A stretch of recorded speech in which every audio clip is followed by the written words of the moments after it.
This young man with a fragile face is actually a hidden master. During the day, he plays the role of a clumsy fighter. While teammates rush forward, swinging swords and performing moves, he plays the role of a moving health potion without any hesitation. Just wait and see who needs it, then he will crawl over to heal and restore health. And of course, Leorium is always looked down upon by friends. But there's one thing no one knows.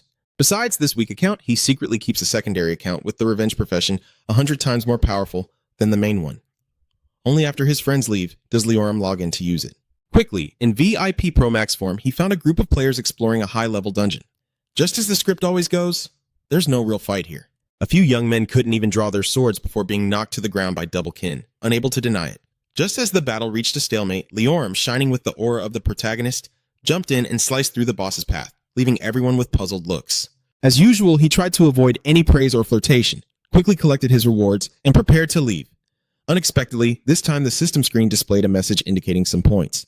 "Are you sure you want to log out? You won't regret your decision, right?" Leorium was thinking to himself as he operated. Strange, this billion-dollar server now has a par? Unexpectedly, after returning to reality and taking off the virtual reality headset, Leorium felt the surrounding space suddenly change. Even his body started to appear deformed, like a robot with its circuit board exposed. The young man, terrified, rushes out in front of the mirror, only to be stunned by his reflection. This face and body clearly belonged to the vengeful character from the game. Before he could even think, the system suddenly shot him up to the rooftop. Leorium hadn't even had time to understand what was happening when an even bigger surprise appeared behind him. The black demon with one glowing red eye, a boss from the game, suddenly appeared right in front of him. Seeing it rush toward him, Leorium couldn't dodge in time and instinctively fell off the rooftop. But even though he was falling freely from the 5th floor, he was unharmed, and the electric spirit also noticed a few passersby nearby discussing excitedly. Only then did he realize that this was the reality he was living in, not a symptom of a dying virtual game.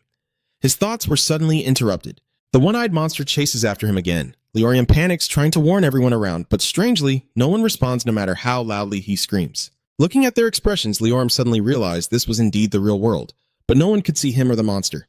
This is crazy. Who would ever let a stray dog run wild like this? Leorium began to panic, thinking this invisible battle had nothing to do with the civilians over there. But just seconds later, the monster started to wreak havoc everywhere. It roared, and the ground beneath the street suddenly cracked and sank into a lava pit. A young man waiting casually for the bus by the roadside unexpectedly becomes the first victim. His girlfriend and passersby scream in horror, creating a chaotic scene. Leorium sweat blood and adrenaline as he realized he had to lure the monster far away to prevent it from harming the innocent people nearby. Seeing Orium run away headlong, the monster happily chased after, quickly cornering him. Just as Orium thought he might die here, he suddenly remembered his strange physical transformation. So it turns out that, for some reason, this world has been connected to the dungeons in the game. The monsters are starting to try to expand their territory. Maybe players like you also changed their appearance in the Royal Reform versions for this reason? Realizing this, Orium immediately tried to use his in-game skill. It really works! You smirk mischievously, then immediately activate your combat mode, quickly taking down the one-eyed monster with just a few basic moves. It's a long story, but the events happen in a flash. Fighting monsters in real life is like a game of teasing dogs among children in Donglao. Exciting and exhausting. But in the end, you get rewards like in the game. So it's worth it. The next morning, news about last night's explosion officially hit the hot search, and Leorium casually listened to the news while making a sandwich in the kitchen, knowing that the world in that virtual reality game had some flaws somewhere. Just then, the door suddenly swung open and a woman's voice called out, "I'm back!" The sister quickly changed her shoes and stepped inside, looking up to ask Han. But as soon as she saw the young man standing in the kitchen, she suddenly changed her mind. "Hey, may I ask who you are?" Leorium wasn't too surprised by her reaction and explained that he really was her younger brother. She just stood there stunned for a moment before calmly reaching into her bag and pulling out an electric baton with a fierce look, as if she was ready to attack. Making Leorium laugh nervously and quickly jump back, thinking to himself, "Oh my god, save me. She loves carrots and sesame leaves, right? And she also grinds her teeth in her sleep."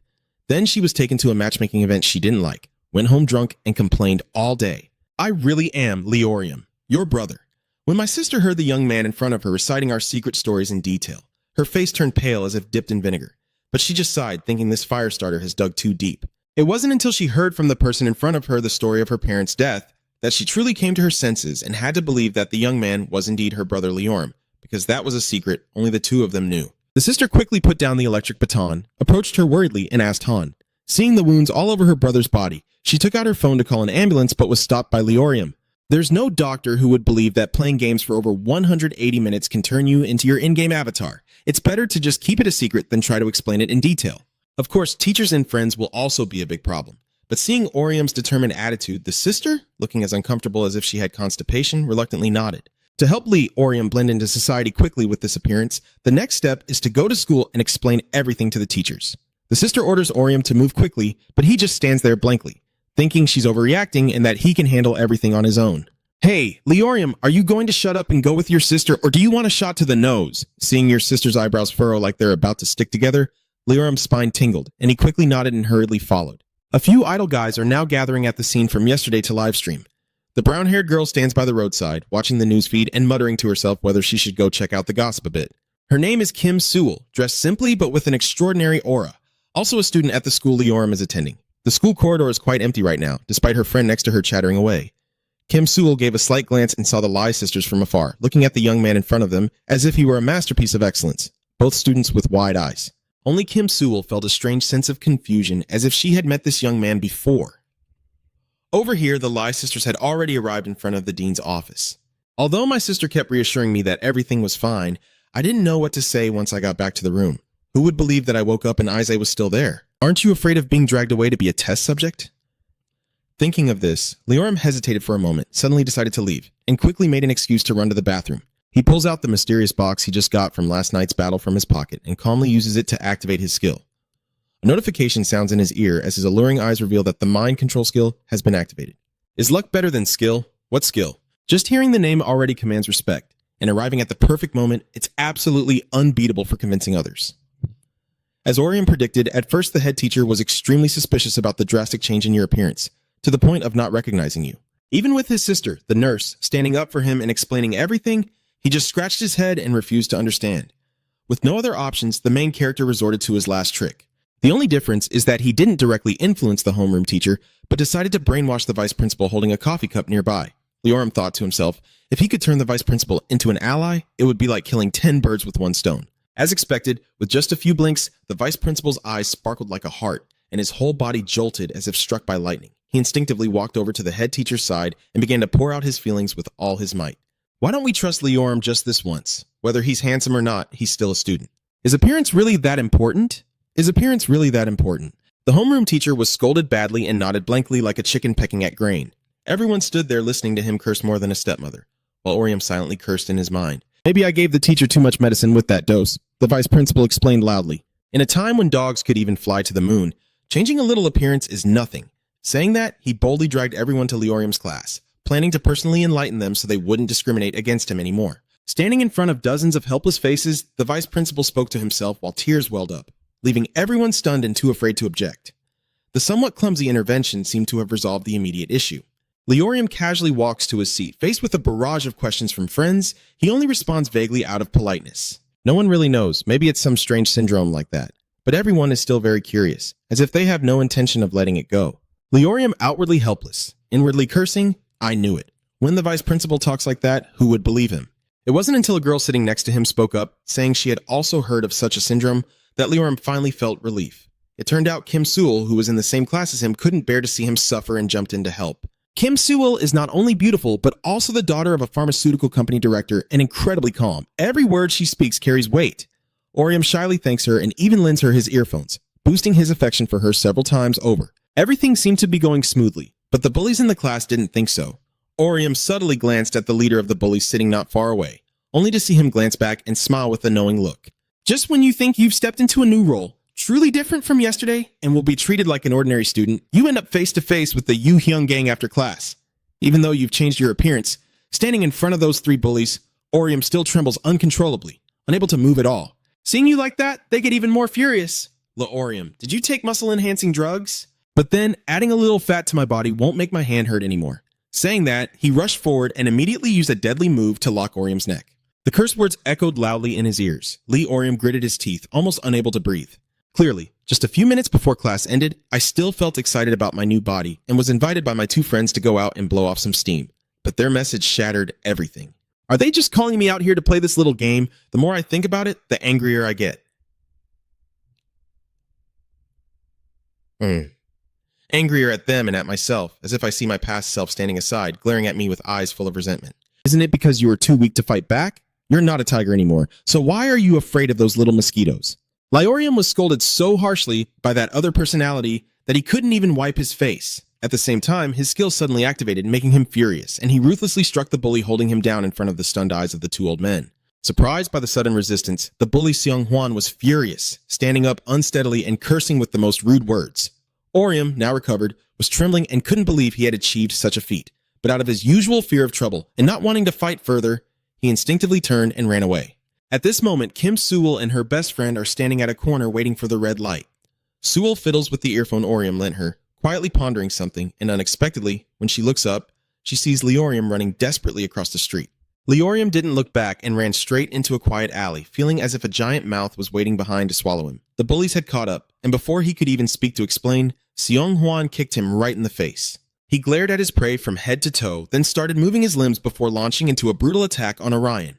Orium lay there miserably, writhing on the ground, taking each blow, overwhelmed by failure and self-blame as if about to drown him. Suddenly, a loud crashing sound erupted from behind, and both the bullies and Leorium froze for 5 seconds, staring in that direction. Oh no, my head hurts so much. We're missing someone to hang out with, and I was about to go out with the person lying on the ground. Let him go, and it's best if you don't interfere in my affairs. Once you cross the river, you have to rely on the boat. Do parents have the right to depend on anyone? Leorium looked at the girl in front of him with a strong, confident aura, but was secretly impressed. The bullies standing aside upon learning that this girl was the richest kid in school also felt a bit intimidated.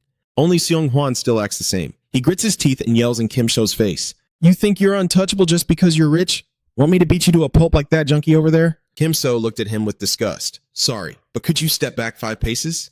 The bully still didn't understand what it meant and was just about to get more fuel from Sewell, but since he reeked of garbage and it was disgusting, the bully's anger flared even more. His veins bulged with anger as he rushed forward to slap the girl in front of him across the face. Seeing this, the main character Leorium again heard that other side of himself urging him on. Do something, you idiot. You're not some mobile blood bag. After a deadly provocation, Leorium clenched his fists in anger, shouted, and then charged at lightning speed to punch and break the bully's nose. He was thrown back dozens of meters before he could even realize what was happening. Seong Hwan struggled to stand up and spat out a mouthful of syrup onto the ground. At this point, he has decided not to let Leorium survive intact. He takes off his jacket and keeps rushing in to unleash a continuous combo of mushroom attacks. While everyone outside thought the protagonist was just boasting for fun, he quickly activated his absorption skill. Every punch Seong Hwan threw, Orium faced head-on, absorbed, and returned with an even more devastating blow. This time, it's like the tables have turned and the bully gets a series of slaps. Leorium still isn't satisfied, intentionally lowering his blood volume to unleash even more continuous strikes, finally giving him a kick to the face to return the pain he felt earlier. Seeing the bully lying unconscious on the ground with his eyes completely white and out of consciousness, Leorium, with a hint of deadly intent, grabbed him to deliver one final punch to end it all. Hey, wake up and get up. Why are you just standing there? The whole group looked on with hatred in their eyes, hesitating. Afraid something might happen, Kim Sewell immediately spoke up. That's enough, Orium. It's over now. Let's go. Seeing the victim lying on the ground gasping for air, his anger subsides somewhat, and the two prepare to leave this battlefield. Unexpectedly, from behind, an ignorant old man and his gang rush forward. Daring to hit my brother, stand still, I'll make you breathe smoke. Leorium instinctively jumped in front of Kim Sewell, but before he could act, the bully was struck by what seemed like high-voltage electricity, collapsing headfirst to the ground with his butt in the air. Leorium also looked on in confusion. Clearly, he hadn't even made a move. He didn't realize that just a glance from that seemingly harmless classmate behind her was enough to make the bully choke on smoke as he wished. They left and went to a brighter corner of the street. Kim Sywell helps Orion bandage his wound, then casually takes a photo of his face as a keepsake. Seeing her beautiful friend sitting beside him, the main character nervously scratches his head and says, "Thank you," but Sewell coldly dismisses him. "Consider it my payment for borrowing the headphones. Oh, and it's getting dark. I should head home now. I have something to discuss tomorrow, but it might be a bit long, so let's go eat together first." In his teens, and finally asked out for the first time, he felt a bit awkward as he watched Kim Sewell's figure gradually disappear into the distance, and only then did the main character start to explode with questions in his mind. What could she want to say with just the two of us? Could it be that she's interested in my body? Maybe it's because your family has a tradition of making medicine, right? The young man thought to himself with a chuckle, suddenly startled when a notification screen suddenly appeared. A secret submission mission will begin in the next 5 minutes. Do you agree to participate? Leorium carefully reads each word, thinking about the one-eyed monster from yesterday. The young man shivers and immediately presses the no button. There's no way he's crazy enough to rush into the fire again. I never expected the damn system to display the next message. You have lost too much reputation, so this mission cannot be skipped. If Orium had been a little more careful, I might have sworn out loud. The choice system, I thought it was touching, but it turned out to be cold. After checking again, it turns out he was secretly deducted points while using his skills on the vice principal, and earlier when he used them to beat those girls up. Laurium couldn't believe it. Everything happened so fast. He wanted to protest, but when he opened his eyes again, he saw himself falling straight into a water channel half the length of his shin. Come on, if you want to teleport, at least give a heads up instead of just choosing a better spot, huh? Thinking about his phone in his pocket and the pile of books in his backpack, Orion hurriedly stood up. Suddenly, he notices a strange door floating in midair nearby. What is that? Is this the monster I have to defeat? Orion cautiously approached and looked around. The system reappeared again, reminding that only 10 seconds left before the mission starts. Just as the protagonist was still clueless, a huge twisted face suddenly appeared from the other side of the door. Next, its large body also passes through and heads toward him. According to the information received, this monster is called the Cursed Knight Aben. But Orion was even more terrified after hearing that. What the hell? You've never faced it in the game? How are you supposed to fight it? This monster's attack speed is several times faster than its kin yesterday. Orion was at a loss, so he resorted to using a powerful skill to defend himself. In the next few seconds, his mind kept analyzing and calculating. I don't know what kind of monster it is, but it uses a sword, and since it's a humanoid monster, I can guess its next move based on that. Laurium thought to himself that this wouldn't be too hard to defeat, so he jumped a few times to dodge the attack and took the opportunity to slash its back. But just as he was about to strike again, he suddenly found himself glued stiff with glue. No one listens to the commands, even the sword in his hand can't be swung. It seems he's paralyzed and sensory nerves are blocked. Laurium's spine chilled as he saw the monster wielding a greatsword charging straight at him. He risked everything to block the attack and escape. Using his skills again made his head throb even more, and the warning flashed red as if demanding his life. I can't use my skills. I really never expected a situation like this. My reflexes are slowing down. My body feels heavy as if carrying a burden, and my skill muscles are no different from fish on a chopping board. Could it be that this monster is so powerful because it can paralyze its opponents with bad luck? Laurium calmly shakes his head and thinks to himself. Although the monster seems more powerful than yesterday, it doesn't rely on speed to attack. If it's only that slow, it's easy to dodge. The problem is that if I want to finish this, I need to combine my skills. In that case, I'll use the run and attack tactic I often do in games. Playing like that takes time and effort, but I guess I have to prioritize staying alive first. Wait a minute. This isn't a superhero show where monsters wait until they finish transforming before fighting. While Orium was still focused on thinking, the monster beside him grew impatient and ready to fight, raising its sword to strike down, radiating a glow in all directions. By the time Orium realized, he found himself temporarily blinded. Turns out that was a visual obstruction move. Thanks to that, the monster appeared suddenly close and delivered a punch. Orium was knocked back helplessly. Mom's cooking isn't fair at all. If only Hiller were here, that would be great. His head hitting a rock suddenly sparks a very clever idea in Laurium. He immediately calls the system to open the 2 mysterious boxes from yesterday's reward. Again, spirits, I don't need fancy stuff, just something useful, please. And as soon as I finish speaking, the 2 boxes are unboxed one after the other, one of which is a golden branch that can summon fruits or serve as decoration. That one is even more unlucky. Diamond tears sound impressive, but are no different from a bath bomb meant for the tub. What does that mean? There's a stream below, go down and wash up, then lie on your side to wait for it to come and eat. Oh, I think I was set up, so I'm furious. I realize I need to run away to have a chance to survive a little longer. But just as he turned his back to deliver a deadly slash from that terrifying sword, he fell to the ground like a ripe fruit. Orium scrambled to his feet, no longer caring about maintaining any image or kindness. What kind of trash is this? Whether it's random or not, it's really too much. Do I really have to die here? Suddenly my brain's IQ seems to boil up again. Laurium cursed himself. Why not try using those 2 things at once? There's nothing left to lose now. Orium quickly calls the system, uses a golden branch to summon the flock of crows, and opens the combat preparation menu. As expected, within 3 seconds, the flock of crows swarmed and cawing loudly like a rally. The Beast Knight was momentarily stunned, swinging his sword wildly to chase the crows, but to no avail. Meanwhile, Laurium quietly stood in a corner exchanging a soap bar for a paralytic, preparing to play a game of retaliation. Seeing Orium's figure, the monster, furious, charged straight through the flock of crows. But as it swung down, the blade got stuck, and its body felt heavy as if weighed down. At that moment, Orium appeared from behind in the blink of an eye, whispering sarcastically into its ear, I have accumulated enough physical damage, now it's time to give it back to you. Before the monster could react, it saw Orium's face harden with a fierce killing intent. A barrage of swords rained down from the sky like a storm, piercing through everything in their path, leaving the monster no time to react. That's the end. Laurium muttered that playing 10 matches would be better than grinding in real life like this. He gasped and called out to the system to demand a reward. I had planned not to choose the mysterious box this time, but in front of me, a blood-red warning message still appeared, alerting that another player had illegally infiltrated. Orium read and felt a chill down his spine. Could it be that besides him, there are others caught in the system's endless loop? Suddenly, he sensed something ominous above his head. Orium decisively stepped back and saw a masked man rushing toward him with a sickle in hand. He cast a spell to defend himself, narrowly escaping, but the masked man still looked very malicious. Orium casually drew his sword, clashing forcefully and causing both of them to stumble backward. Carefully observing, the masked man is a human. He's not a monster, but his attack was extremely ruthless. If I hadn't turned back in time, I probably wouldn't even have my head on my shoulders now. That's right, the skill he's using now must definitely belong to the Assassin class.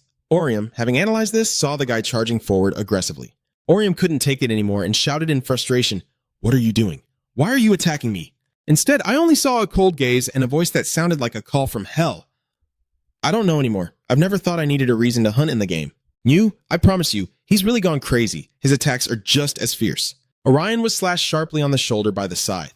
He cried out in pain, but honestly, he attacked too quickly. Just when I didn't know what to do, a barrier suddenly appeared around us. This time, I really didn't expect that the person coming would be my classmate Kim Sewell. Orion and the mad guy are both stunned. This petite, pretty girl surprisingly has a level O defensive support skill from the mage class. Kim Sewell slowly descends, glances at Orion, and casually says, "This time, I'm helping you not because of the earpiece. Did you treat me to a meal tomorrow? Remember to buy the best delicacy in the world too, the milk oil." Thanks to Kim Sewell's help, the situation nearly turned around, and the masked man was no longer in the dominant position. He still grabbed his scythe and charged fiercely, but was caught in Sewell's beast trap. The protagonist stands to the side, feeling like the world is spinning, watching Sewell act and only able to mutter, "Damn, he's amazing!" But the situation isn't over yet. Kim Sewell suddenly shouts at Orium to dodge quickly. It turns out the masked man escaped the trap and is now rushing from above with incredible speed, heading straight for Orium while muttering, "Final move, Blacklist!" Orium couldn't dodge this time, but it seemed like he didn't feel any different after the hit. Sewell urgently shouted again, "Open the system and complete the reward selection from earlier. Because another player infiltrated the game, time has stopped. That's the only way to end this round." Orion was completely surprised, only nodding like a fool before following orders. The masked man immediately wanted to rush forward and attack, but he didn't expect that his current position was still within Kim Sewell's control. It was only then that he remembered that from the very beginning, when she joined the fight, her first skill was this invisible maze trap. The masked man sneered slightly, looking somewhat helpless as Orion selected and finished. The game is over, but his murderous aura hasn't diminished at all. He looks at both of them with a hostile gaze, pulls down his mask to reveal a strange face, and speaks in a vague tone. "This is nonsense. Next time I'll be the one to take you down because I remember every face clearly." As the long beeping of the system sounded, Leorium was teleported back to the street corner just before the incident happened. The phone rings again, and seeing that Kim Sewell is calling, you immediately answer, wanting to ask what's going on. Unexpectedly, Sewell gets straight to the point, advising you to go home immediately. They've already targeted you. The Blacklist skill you used earlier to locate them isn't perfectly accurate, but don't wander outside anymore. It's very dangerous. Orium still looked confused and asked again, "So who exactly are they?" Kim Sewell explained briefly. "They are also players but belong to the PK faction. In other words, instead of doing missions like us, they hunt and collect rewards by killing other players." Hearing this, Orium finally understood why the masked guy earlier was so malicious. Thinking about how Kim Sewell also got caught after helping him, he then asked Han. Kim Sewell, after hearing this, thought Orion wanted to team up with her, sighed, and told him to send her an address so they could sleep together tonight to prevent any problems. Hearing that, little Tran Orium suddenly blushed all over, imagining countless scenarios in his mind. But when Kim Sewell arrived, he just stood awkwardly in the corner, watching her walk in and acting even more natural than at home. The note her sister left on the table still remained, saying she would be on night duty tonight. He finished reading without even knowing what expression to put on his face. Kim Sewell borrowed her sister's clothes and went into the bathroom. A while later, she came out looking no different from the true owner of this house. After asking Han about her background and learning that Orium's sister would be working overnight at the hospital and wouldn't be back, Kim Sewell suddenly moved close with a sly smile on her face. "Then it's convenient. Let's keep going." Seeing her like she's about to crawl onto me, I got goosebumps all over. Unexpectedly, she just lightly pressed her hand against his chest and softly said, "System, so this is a serious matter." He thought there was going to be another intense bed scene. Leorium turned himself off a few times to let her sleep, thinking he was overthinking everything. "Your system now displays a notification. Player Kim Sewell has sent a request in team to player Leorium." The young man breathes a sigh of relief, reaching out to press the accept button, but Kim Sewell quickly stops him. "Leorium, let me tell you a few things before you agree. I will give you all the information I have once we become teammates, and of course I will do my best to protect and support you. Everything I have will also be yours." So at this point, her expression suddenly hardened, and she looked into Orium's eyes with extreme seriousness. "If you run away or betray me, I'll turn you into a smoothie with my vehicle." After Sewell finished speaking and turned to leave, advising you to take the whole night to think it over, she was unexpectedly stopped by the sound of a notification ringing out. "You have accepted the team invitation." The girl angrily turned to prepare to teach that idiot a lesson. But Leorium explained it very simply. I have nothing left to lose. Game over is coming soon. Being in the team with you at least gives me a better chance to survive. Kim Swell was a bit surprised but thought it made sense, so she nodded. Now, for the main discussion, she skillfully opened a folder in front of Orium and said that what they needed to do next was to participate in a large-scale event called the Horizon. And not only do they have to participate, but they also have to secure first place. In another part of the game, the bully Bee-hung is now fighting a group of new soldiers. As the battle approached its climax, everyone thought they had the victory in the bag. Bee-hung suddenly lost his temper at the thought of Lyorium gradually becoming his subordinate. He poured his wrath onto the monsters in the game, instantly turning them into naked chicken statues on the altar. As a result, he leveled up from archer to executioner, muttering nonstop, "The loser must crawl on the ground, right, Lyorium?" As for Kim Sewell, she explained that she originally wanted to join the event because the prize was incredibly tempting. 20 billion troops for a young lady is just like a cow shedding its hair, or a fig tree shedding its leaves. What matters most is the prize itself, a wish that will be granted to the winner. Wait a minute, Lyorium, the idiot, immediately jumps to conclusions when he hears this. Money makes sense, but this wish thing sounds totally fake. Kim Sewell nodded in agreement, but then thought about all their experiences since the game started. It seems that at this point, the world's logic is infinite. There's no other way but to try and see what happens. According to Kim Sewell, she was trapped in this endless cycle even before Lyorium and has participated in monster battles 17 times since her third winter of high school. 5 times she was counted out and then revived. Kim Sewell also repeatedly visited the game publisher's office. When the people there heard about it, they all thought she was a runaway mental patient. Even the elderly at home didn't bother to care about their daughter's changes. Even among the chosen, there are some changes in appearance. For Kim Sewell, it's her hair color, and for Lyorium, it's a well-defined 8-pack physique. Just as their quiet thoughts had barely begun, a loud noise erupted outside. Both instinctively looked in that direction, their bodies tense as if something major was about to happen. What's going on? Surely Kim Sewell is much calmer than Orium when it comes to player versus player fights. She carefully responded while casting a spell. I think it's just a normal advance, but to be safe, let's use the inspection skill first. Saying that, she waved her hand and created an invisible watchtower. Lyorium kept worrying and asked, "Do you think there's a chance we could be detected using this skill?" Kim X softly replied, "If you're not intentionally checking, you won't detect it. On the contrary, this can also help me guard against those people." Hearing her tone as firm as steel, the young man didn't know how to argue back. Kim Ciel is still staring at him, suddenly frowning in annoyance and shouting, "Hey, Lyorium, take off your shirt now." Even with a dozen trays of sticky rice cakes, she wouldn't dare to hold his hand. The young man turned pale after hearing that, and, well, this kind of scene also often appears in movies. But Kim Sewell calmly explained that she just wanted to treat each other's wounds. After a heated struggle, Lyorium finally had to submit to her. He looked a bit embarrassed, his face as pale as a butt, too afraid to move but still liked to go on adventures. "So tell me honestly, why do you want to team up with me? While others have mastered many advanced skills, I am no more than a useless weight that can't do anything for the world. Could it be that instead of a lucky romantic fate, heaven has blessed me with a real, big, and genuine thigh to hold?" Kim Sewell, after hearing that, looked a bit displeased. "Well, it's because he's stupid that he's so easy to boss around. Sorry, is that okay?" Seeing Orium look confused, she also didn't say anything harsh. "Just kidding. At first, I only wanted to test what class you belong to, but suddenly I discovered a very interesting truth. It turns out that in the past, the goddess Kim Sewell was also just a mercenary soldier. During an extremely difficult game event with a success rate of only 0.5%, Kim Sewell once encountered Lyorium, who was then fighting as a provip. That encounter left a lasting impression on her, fueling her determination to take that stubborn king's head into her heart. He spends the day worried and the night dreaming. That night, Lyorium had a rather restless dream. He found himself in an endless long corridor, with a monster resembling the player killer from yesterday in front of him. Just as he finally reached the escape door, he realized the one on the other side was the bully who had tormented him since childhood, slowly turning back with a distorted face. Lyorium sat up in panic, so scared that even his heart was playing the lottery, only to realize it was just a nightmare and breathe a sigh of relief. Then he was startled again by a voice beside him asking, "Why are you shouting in the middle of the night? Did you have a nightmare?" Lyorium saw Kim Swell lying right next to him and immediately panicked. "What the hell is going on? Aren't you sleeping in my sister's room?" Kim X yawned wearily. "I can't sleep on a stranger's bed. Huh, my sister's quite the opportunist. So I can sleep on the bed but roll on the ground with a young guy, right? After all, Lyorium is also a young man. How can he stand the sight of those rolling hills in front of him?" The next morning, as the sun just rose, the two of them headed to class as if nothing had happened, with Kim Sewell hurriedly drinking her milk and carefully giving Orium a lot of advice. "Now, I have to prepare myself mentally for the upcoming challenge and be careful not to lose trust points and definitely not repeat the reckless behavior from before by using random tricks." Orium nodded while munching on bread, trying to remember all these unspoken rules. Kim Sewell's confident, know-it-all expression always leaves Lyorium in awe, But contrary to that image, her attitude is always a mix of 3 parts seriousness and 7 parts carefree. When asked what she would do if she received a wish reward in the upcoming event, she quickly deflected, "Of course, building a paradise full of handsome guys. What else would she do?"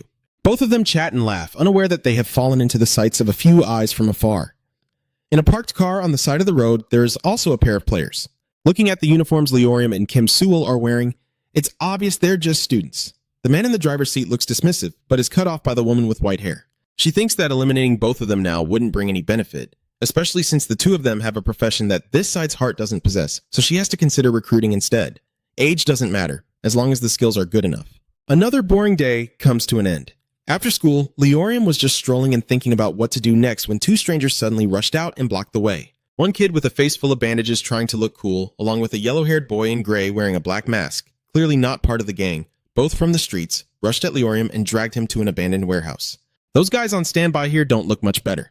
As soon as they saw Orium's face, they all rushed in to look for trouble. In these moments, with his main character's shining talent, Liam should have transformed and rushed to punch each of them in the mouth properly. But remembering Kim Sewell's warning, Orium told himself he had to duel with these guys to avoid losing points. "If you don't use your skills properly, it really makes me angry." He clenched his fists in frustration and swore to be ruthless without mercy. One after another, they fell with a thud like autumn leaves. Orium just flexed his wrist and made each of them bleed fresh. "If there's no problem, I can handle everything here." These guys fight pretty well, but no matter how strong they are as humans, that's all they can do. The guy in the red shirt watched his subordinates get knocked down one after another and was furious like crazy. At first, no one thought Leorium was easy to bully. Maybe he's really blind. He doesn't look very big, but every strike he throws is extremely vicious. After observing a bit more, he suddenly comes up with a different strategy. Taking advantage of his subordinates fighting in front, he secretly slipped behind, found a hot metal rod, and when Leorium wasn't paying attention, charged at him. But the protagonist quickly noticed, blocking his attack and instantly turning the iron into a curved weapon.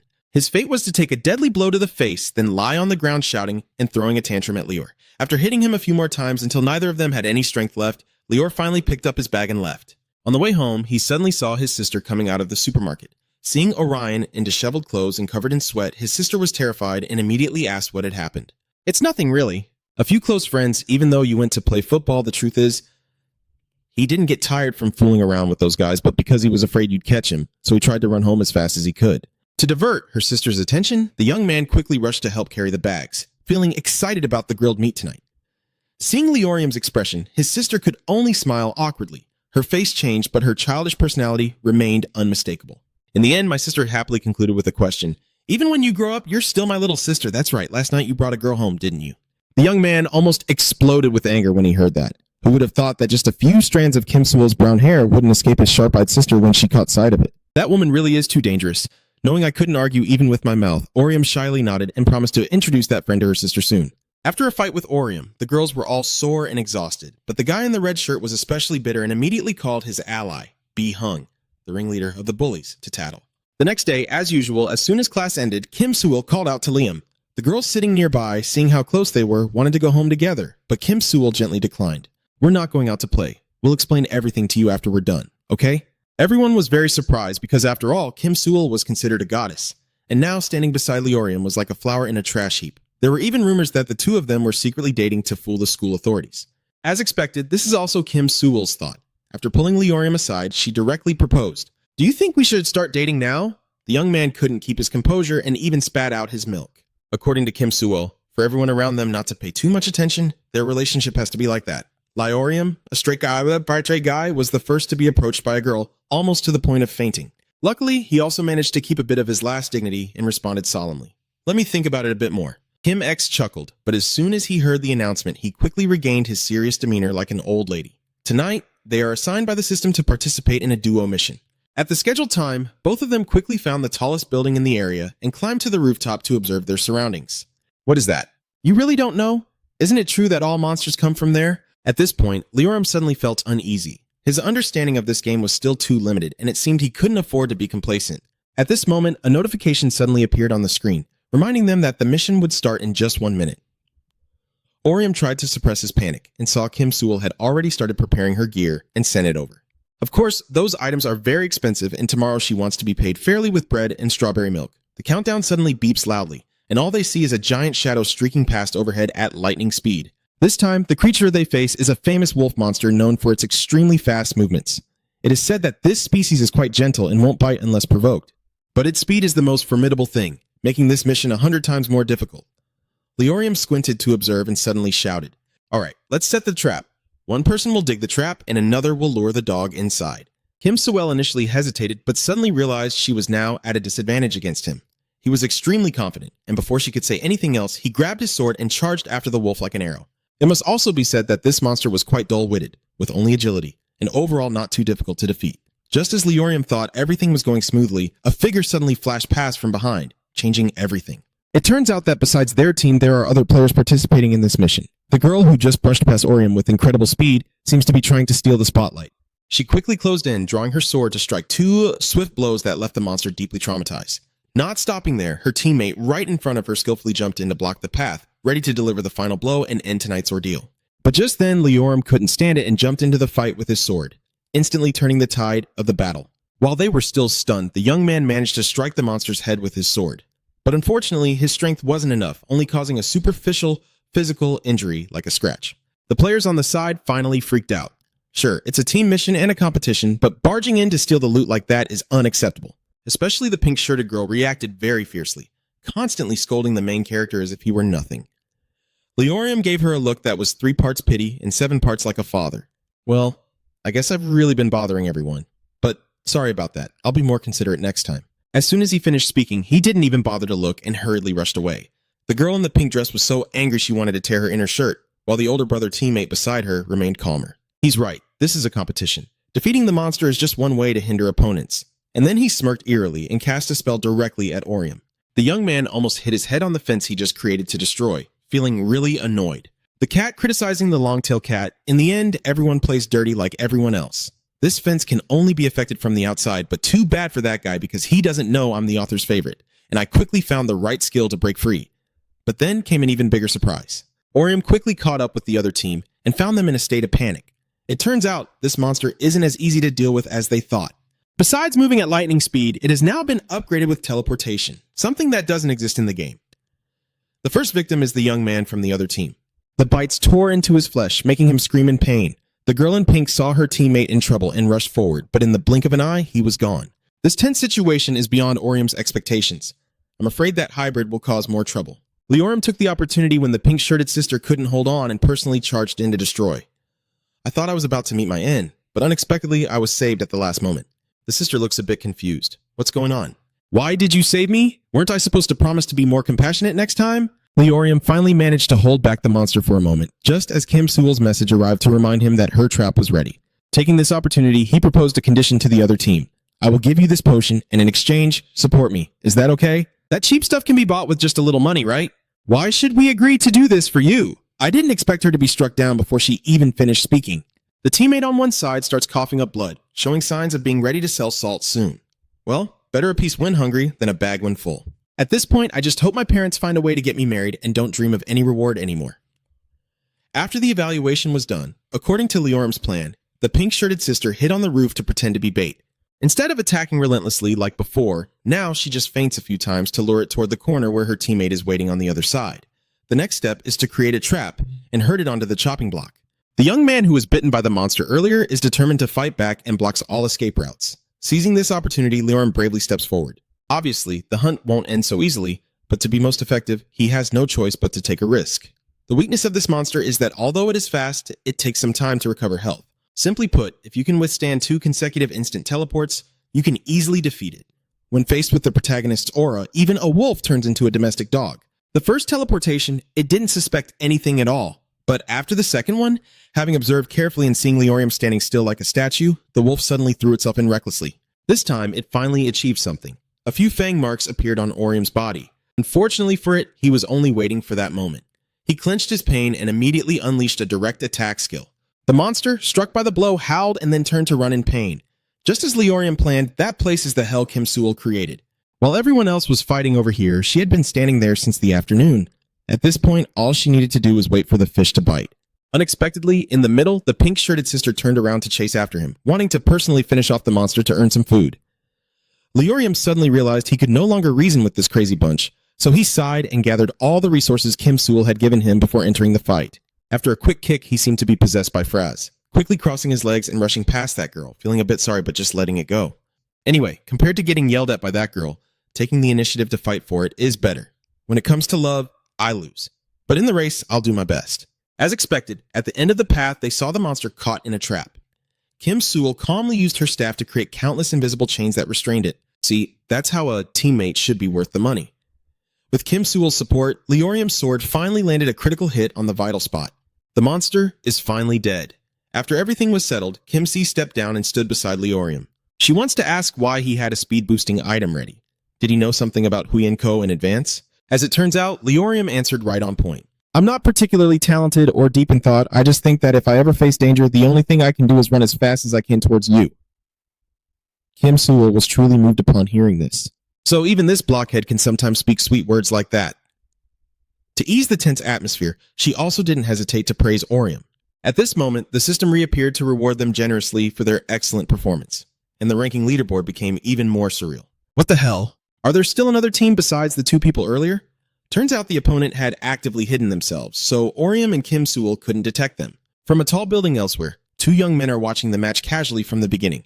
They are the third team, but since they noticed Leorium and Kim Sewell are highly talented players, they chose not to join and instead quietly observed, judging their every move with sharp eyes. As usual, after the mission ends, the winner gets to choose a personal reward. Leorium glanced over halfway through, wondering if Kim Sewell would choose points or not. Who would have thought she wants to fill her pockets with cash this time? You guessed wrong. I'm saving up to buy a time converter. This device not only reverses time, but is also very useful against tough opponents. In other words, having this item is like having an extra life in this game. That's right, Kim Sewell is always so meticulous that he almost forgot that even though they are playing a game, they are fighting in the real world. A small mistake can still lead to total failure as usual. After losing, the team on the other side was so convinced they wanted to capture Kwong and make him with Leorium. The young man took the chance to introduce himself when he saw Kim Sewell was surprised. At first they wanted to steal, but later they managed to help a bit, so it was a kind of salvage. Over there, I want to jump up again, but the pink-shirted sister moves quickly and then teases the owner herself. Ah, little brother, so this is the character you said you'd risk your life to protect. Huh? Seriously, friends like that, a little slip and they'll stab you in the back. So you want to form an alliance now? To help out the pink-shirted sister, the black-shirted brother quickly jumped into the conversation. You're really good at this. Can we be friends? Leorium was a bit stunned by this, but still had to nod at the roof before daring to do it. The team on the other side also showed their attitude. They just saw this as an extreme sport and had no malicious intentions, but as soon as they opened the friend list, a bright red warning suddenly appeared on the screen. Another player has illegally infiltrated. It's coming soon, and in just a few seconds, everyone suddenly sees a shadow rushing from afar. He wears a devilish mask, with fierce eyes and a hot weapon in hand. Clearly a PvP player. The black-clad older brother quickly built a protective wall and then shouted at Orium, "Hurry up and finish choosing your personal reward, or the whole group will be doomed." Before he finished speaking, a fatal strike pierced through the barrier, turning the black-clad brother into a skewered piece of meat. The pink-shirted girl suddenly lost her temper, leaping back and wildly swinging her sword, but it's clear that neither of them are a match for that guy. Luckily, Kim Sewell's wolf trap was still effective. He accidentally stepped into it and was glued in place. Just then, Leor swung his sword, cutting off one of his arms, but the trap didn't hold him for long, and he quickly broke free and ran away. Leorium looked at the bloodied players lying on the ground and quickly told Kim Sewell, "Stay here and treat them. I'll be gone for a while and come back." Hearing this, Kim Sewell's face turned pale as a frog's backside. Of course, she 100% wouldn't agree, but every time, Leorium's attitude was always resolute and unstoppable. So after a temporary farewell with Lam Lai B. She had no choice but to obediently follow. Leorium was riding on the broom, no, flying on a sword, speeding along when he reached a fork in the road and suddenly saw the masked man sitting calmly there, as if waiting for him all afternoon. It's a trap. He just wants to lure you out alone for an easy one-on-one. Honestly, I don't want to go too hard, but with a bastard like you, this is still too lenient. I give you two options. Run away within 10 seconds, you dog, or stay here and face my fury. The masked man smirked disdainfully after hearing this. Earlier you turned me into Duong so confidently, but now you're scared, you idiot! Leorium looked at this familiar smile and felt a sense of recognition, and as he listened, he immediately pulled out something from his pocket that he couldn't have expected. A time machine. This thing was just advertised by Kim Sewell as incredibly powerful, and yet it appeared so quickly. In a flash, the masked man grew a hand as if there had never been a separation. So that's the case. At least this guy isn't a brainless warrior. Duong Quo is skilled and twice as powerful. Every move he makes carries immense, deadly intent. Leorium dares not underestimate the enemy, only carefully dodges each attack while observing closely. This guy is not only reckless but also very agile. Against these kinds of opponents, a single mistake can be deadly. At first, the young man struggled to block each attack, but soon he realized things didn't look very promising. My defenses were actually pierced through. Only when the young man spat out several liters of syrup did he realize he was using an item. With such a huge bump, it must be like that. Things seem to be getting out of control. This masked guy is clearly a high-level player. It seems he's already become the king of PvP and the Game Master. Leorium is trapped in his territory one-on-one, so no one can help, only he can rely on himself. Orium suddenly had a bold idea in mind, charging forward this time, trying to close the gap with him. The masked man looked on with great delight. "You idiot, how can you survive with those crappy skills? If you want to destroy the entire forge, just increase your speed." His words were completely unbearable to hear. Orium seemed to rush into the fire like a moth, ignoring the masked man's continuous attacks and the barrage of weapons firing at him. Too bad he missed, and seeing Orium dodge to the side, he yelled out in a wildly twisted manner. "What's that, little brother? You can't fight and run away? I don't want to play with you anymore. Just end it." This time, he angrily focused all his damage on the weapon and fired. The immense heat created a huge crater in the ground, and just when everyone thought it was over, after the dust settled, he saw Orium standing tall there, still clutching his sword. So it turns out this young man has successfully mastered the copy technique. He's standing still not to die, but to absorb all of his attack's damage. The masked man, stunned, only managed to think, "Oh no, it's over. I knew it." In the blink of an eye, I saw Leorium raise his sword to strike back at him. The masked man, still not willing to accept defeat, mustered his last bit of strength and quickly attacked. Both of them vomited blood at the same time, but Orium's expression was even more terrifying now. 3, 2, 1, huh? What is this? At this point, he finally understands. So, Leorium has just been stalling all along, waiting for his one-on-one duel to run out of time so he wouldn't be held back by it anymore. This time, it's the decisive blow. He was thrown from above, and the sword cut across his chest, spraying blood everywhere. If he takes a direct hit like this, there's really no way to save him anymore. He rolls on the ground, watching Orion slowly walk over. "Why are you doing this? This is no longer a game. You want to kill someone for real, right? What do you get from doing this? Is the reward from the event just the thrill of watching others suffer?" The masked man chuckles. He knows he has no more chances, so he's being more honest. "I lost everything because of this game. Friends and family no longer recognize me. I want to destroy everything, and I will." Before he could finish his words, he was suddenly pierced through with a razor-sharp scythe. Orium was extremely shocked when he saw that weapon. As expected, from the fog behind, a figure reappeared, carrying an overwhelming aura of hostility. The previous PK player gracefully landed beside the corpse, absorbing its power as if rinsing water. "The world is spinning? What the hell is going on in this world?" Leorium shouted. "Are you also hunting people out of hatred for life?" Death God pulls his mask over his face and coldly replies, "There's no difference. I have no reason. I just want to win." Orium, still recovering, is pulled back into the battle with Death God. With just a few basic moves, you realize he's probably twice as strong as before. Every move you make is blocked, and your attacks are quickly broken apart. Could it be that they level up all the time? This is so unfair. Leorium was extremely confused and then realized that the attack coming towards him was somehow different. Turns out this time he was not only facing the Grim Reaper, but also his accomplices. A girl with the summoner profession and another young man who looks ready to slaughter. 3 against 1, they're doomed. This time, the author really made it difficult for him. At first, the Grim Reaper was very annoyed to see those two trying to compete for the prey with him. But I have no idea how the negotiation went, because a while later, all 3 of them suddenly turned to attack Orium. My head hurts just thinking about it. With this kind of situation, even flying away would be inevitable sooner or later. Just as Orium was struggling, unsure what to do, a new element suddenly jumped into the battle. Hello Kitty pajamas and bunny slippers really contrast with the huge sword beside them. The older brother who was relaxing on the roof watching the kids hunt monsters just now has now jumped down, wanting to join in. So, this older brother has the rare and hard-to-find dragon hunter profession. There are only about 3 people like that in the entire country. However, his attitude was very friendly, and his first impression on Orion was also very good. Let's chat later. I'll help you clean up these insects first. Then, the scene shifts to the death team fighting the Dragon Man. In fact, to end this battle, the prerequisite is still for Orion to choose the reward. The dragon hunter from that group got bored quickly and turned to urge the young man.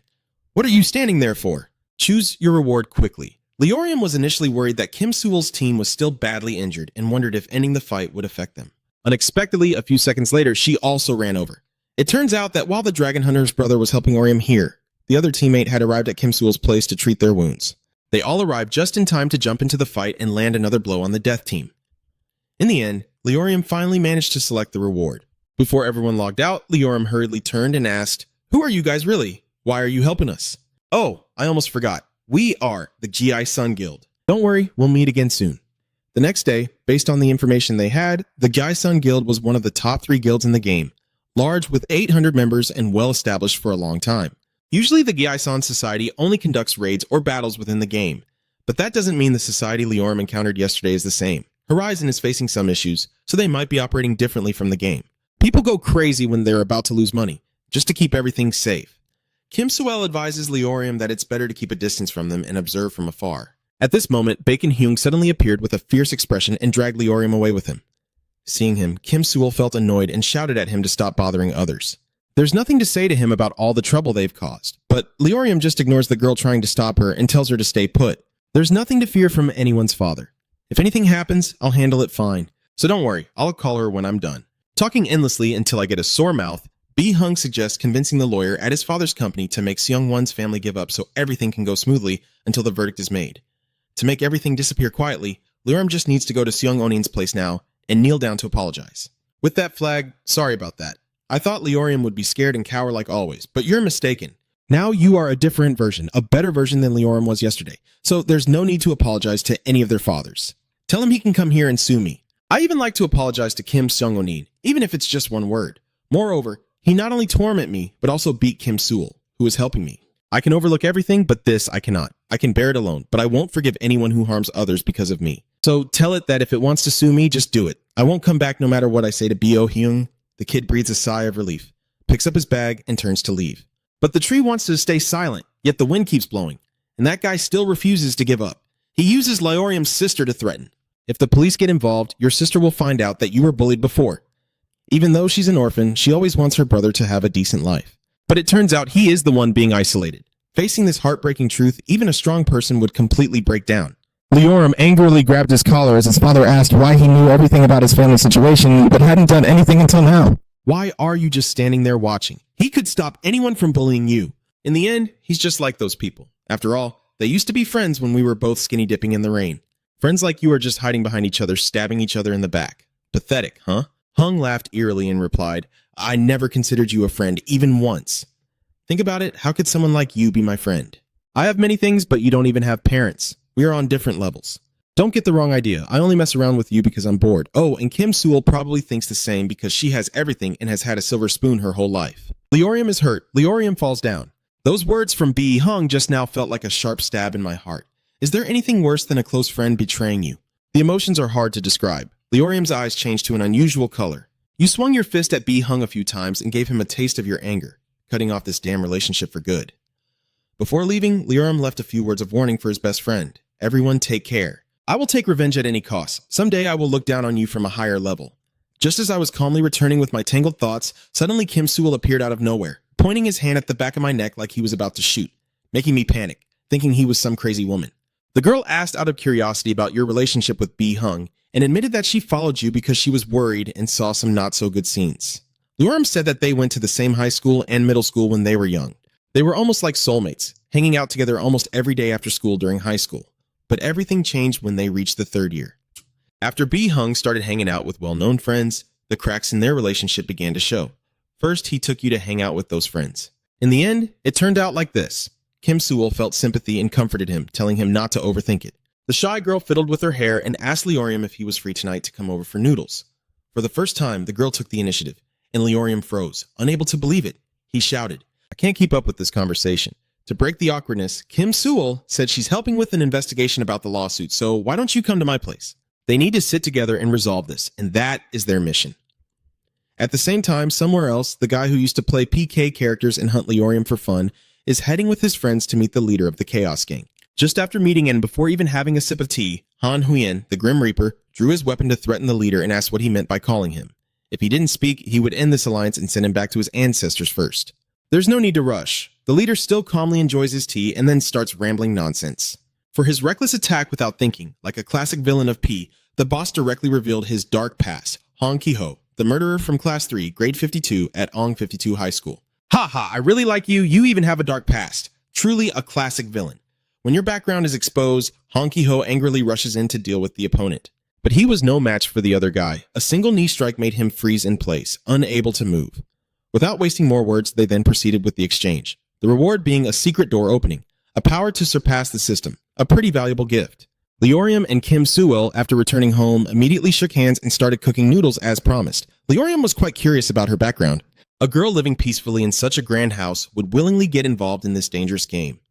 Could it be that Kim Sewell truly wants a harem paradise full of idols, like she mentioned before? Interrupting the silly thoughts of the hot noodle boy blowing on his food, Kim Sewell says that whenever she's tired and stressed, eating a bowl makes her feel much better, and that's why she treated him today. Oh, and Kim Sewell also revealed that because her parents are busy with work, they often come home late, so she usually stays home alone at night.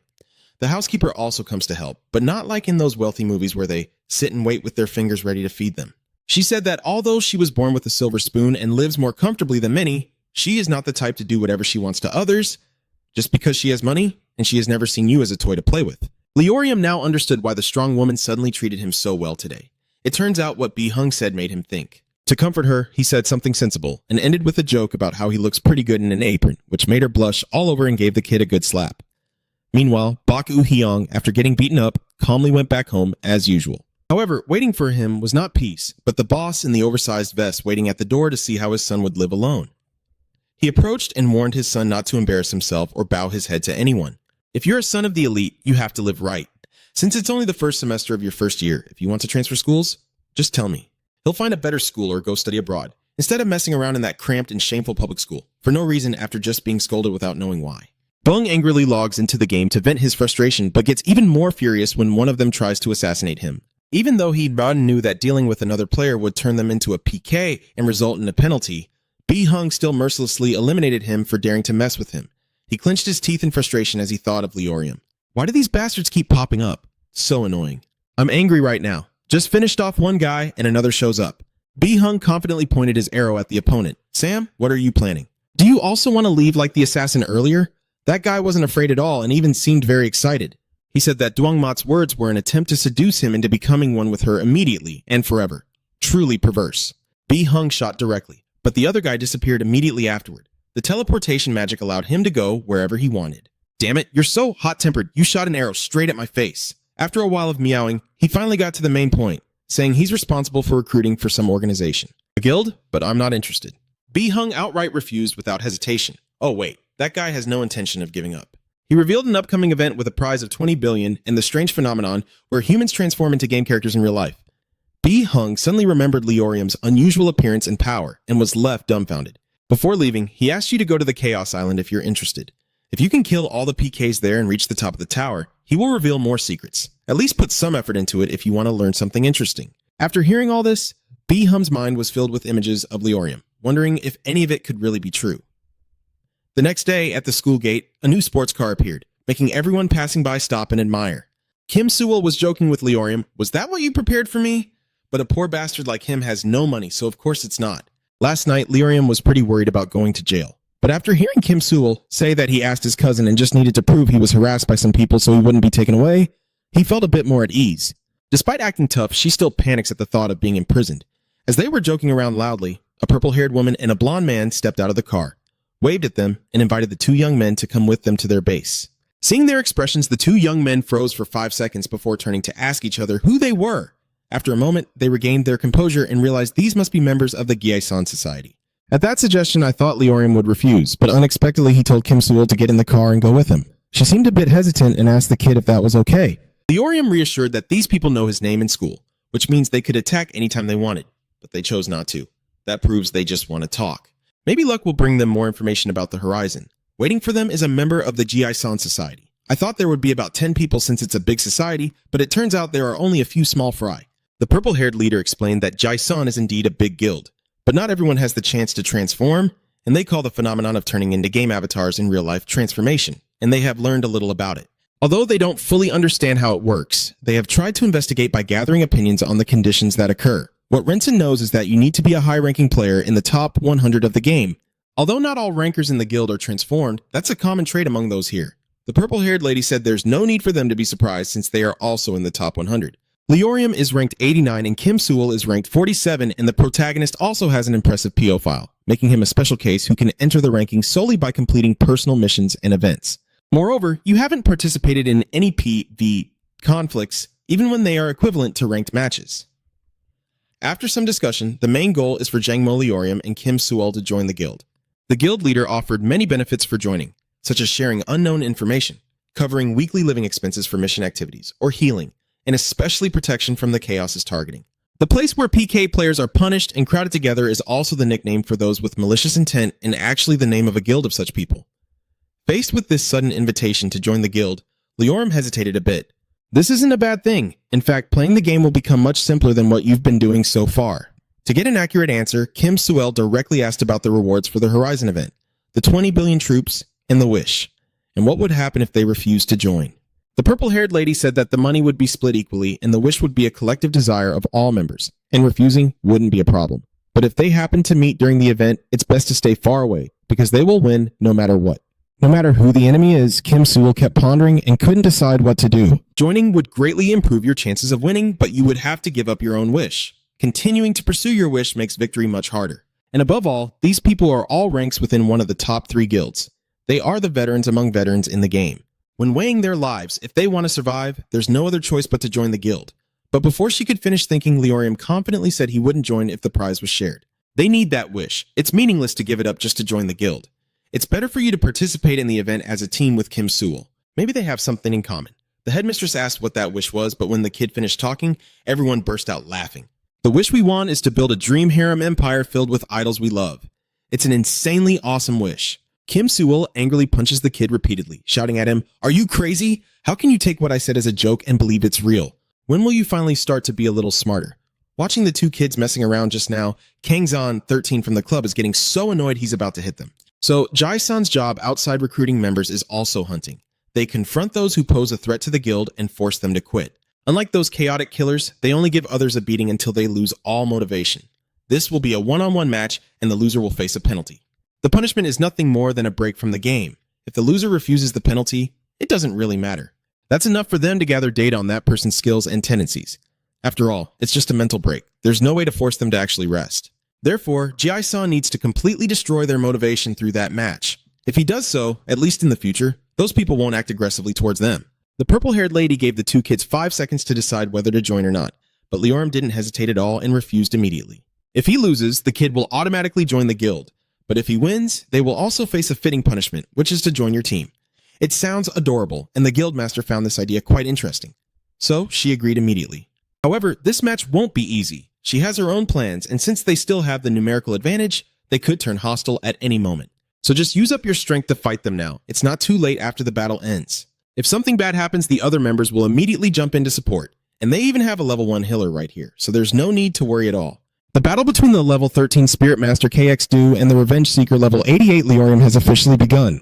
Their attack range is short, but they make up for it with very powerful combos. If you want to beat Leorim, you have to attack relentlessly from the start to prevent him from having a chance to strike. But before the kid could land a blow, Kang Shu charged in with my ancestral skill, watching and accepting the hits to close the gap.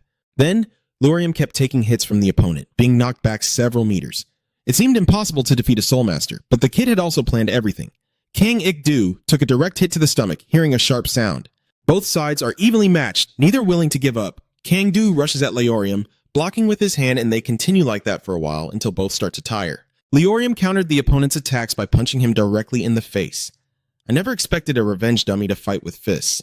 He seems to have developed a new fighting style after being beaten by his classmates. It's a special style used only when fighting people. A dual-wield combo with a swordsman in one hand and a martial artist in the other. Facing the unconventional opponent, Zhu is suddenly pushed back. Having the advantage, Leorim continued to advance. When the opponent starts to lose rhythm, the opportunity will appear, and that's the moment to make the decisive strike. However, 30 is not yet the new year, and immediately after, Zhu unleashed his incredible skill, the appearance of the ancient god, increasing damage by 600% over 5 attacks. Leorim kept taking hits, 1, 2, then 4 in a row.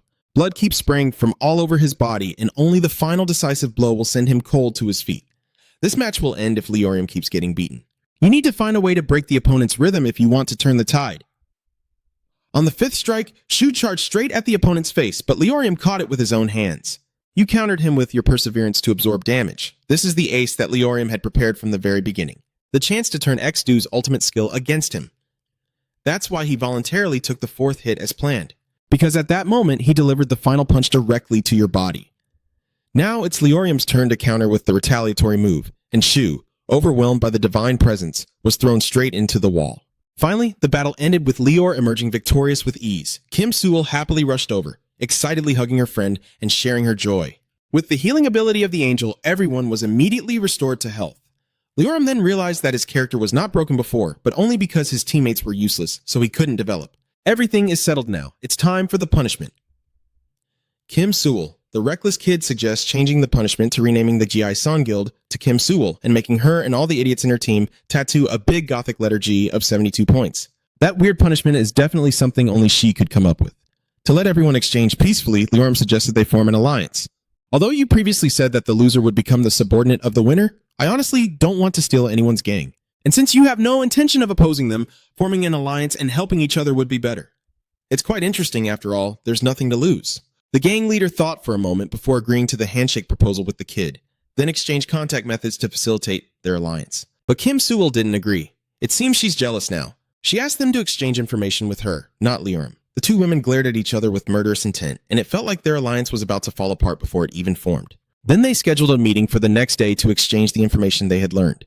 A few days later, the two sides met as planned. From here, the secret of the Black Door gradually unfolds. It is not only the door through which monsters appear, but also a way to reach the highest level. And other unusual creatures, an A+ creature exists as a monster in the game, but uses completely different abilities or new creatures that have never existed in the game from the start. As for how to open the door, they still don't know what it is, and even the members of the Chaos Society don't know much. A member of the group believed that the key lay in each person's awareness, and Leoram also agreed because he had felt something similar before. Thanks to Lior, Ji-san was now certain that the Black Door existed, and he might be the one who could open it. Once again, the guildmaster suggested they join her guild to help each other more effectively. That night, Leoram and Kim Sewell carried out their monster hunting mission as usual. After completing it successfully and preparing to leave, the game system sends an additional notification stating that users who finish a mission without any damage will be granted the right to attempt an old mission, and upon completion, they can receive a special reward beyond money, items, or random boxes. This is the first time I've seen a mission like this. Kim Sewell didn't really want to join because she didn't like the idea of challenging a mission where she didn't even know what the reward was. However, unlike the others, Leoram suggested trying this mission because the special reward could be something like information about the Horizon or a similar game. Since her teammate had said so, Kim Sewell reluctantly nodded in agreement. The next day, at the meeting point, the mission quickly got underway. This is a timed mission to hunt down 8 abandoned prince monsters from the Assasin Kingdom within 15 minutes. Although it's a bit frustrating to be constrained by time, since we've started, we have no choice but to push forward. Talking about the Kingdom of Assasin, Kim Sewell suddenly remembered a story he used to love. But before he could tell it, the monsters appeared and spoiled the moment. Since this is a timed mission, they will hunt separately and communicate via calls. Just a few seconds later, Leoram quickly skewered a monster and split it in half in midair. Kim Sewell on this side also didn't hold back, taking down 3 monsters at once. The progress is much faster than they expected, and in just over 12 minutes, they've already taken out 7. There's only one last creature left, and the mission will be successfully completed. Since they are not unusual creatures, just look around carefully and search thoroughly in the small alleys. As expected, only 5 minutes remain, and finally, the decisive prince is found. Leoram rushes forward and easily slashes through the monster. This is definitely a useful skill for these straight alleys. The young man happily reports to his teammates that he has completed the mission.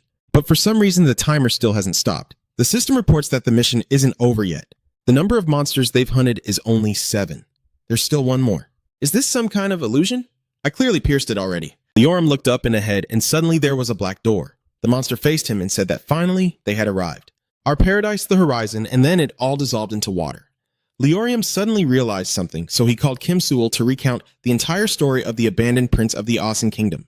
In summary, the kingdom of Assasin was destroyed for blasphemy, and the prince fled to find their paradise. The Horizon is actually part of the story's development. By now, Leoram has realized that the mission was not created randomly. It is an extension of incomplete stories from the game. Just identifying what kind of unusual creature this monster is can provide a clue about the Horizon it refers to. In the dark basement, a fierce battle is still raging, as Orium relentlessly swings his sword at the monster in front of him. You try to steady yourself, not to panic. Its defense is only slightly higher than Banrock's, and with the damage you deal, you can definitely defeat it within the time limit. Thinking of that, he swung his sword at the fastest speed he could. He bit his lip fiercely and muttered, "I will deal with those 2 annoying fists." At the same time, the monster in front of him, despite being cut once, still stood there safely.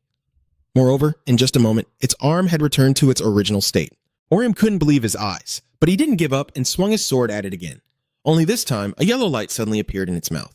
Then, the light shot straight ahead. With a loud bang, a huge explosion echoed and the ground was shattered by that beam. In front of him now is a pile of rubble and debris, but Orium charges straight at the monster from within the wreckage. If he can't destroy part of its body first, he will overwhelm it with a storm of attacks so it has no chance to counterattack. Thinking quickly, he used the attack skill he had just learned. In an instant, cracks appeared on the monster's face. Seeing this, Orion was not excited either. He calmly muttered, "Don't stop attacking, continue with the next skill." The fury of the vengeful spirit was quickly unleashed by him, with a series of sword beams dancing in the air. The face of the monster kept cracking wider and wider. Orion was very pleased with this. The damage is gradually accumulating. If you continue, you will complete the mission. You didn't hesitate and charge with your sword, but at this moment, the monster's aura had changed. Orium stared in horror, wide-eyed, feeling that not from this side, was waiting for Orium in a corner. The red alert had sounded. Time is up, and the monster is no longer fighting Orium. A blue light is surrounding it. Orium's face immediately darkened. Did I fail the mission? So what will happen now? As you were worried, Scion ran over to you. Orium sighed softly, feeling guilty as he said, "Sorry, I almost killed him but ran out of time." Sai shook her head and said, "It's okay, at least you're not dead." Anyway, what happens if we fail the mission? Is there some kind of punishment? C's face also grew a bit serious, and she gritted her teeth as she said, "I don't know because we've never failed a mission before, and we've never given up on one either, so I'm not sure." At this moment, the system suddenly made a sound that startled Orium. The system quickly announced, "Unfortunately, Kim Sion and Leorium have failed this mission." Sion was a bit angry after hearing that. The way it said it was provoking me. No matter what, the system keeps speaking. But luckily, you have completed over 50% of the mission, so you will be given another chance to finish it.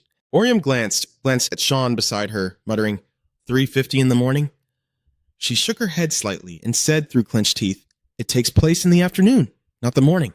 Now, the mechanical sound of the system rings out again. What will you do? Will you seize this opportunity? The two Orion continued to fall into contemplation. Orion hesitated slightly, a flicker of doubt in his eyes. After a moment, he finally spoke. "Please don't do this." Sai suddenly looked at you and asked why not to do it. You explained calmly that so far the chance of an ordinary person being caught in our missions has been very low because they all happen late at night, but there are still people wandering the streets at 4 p.m.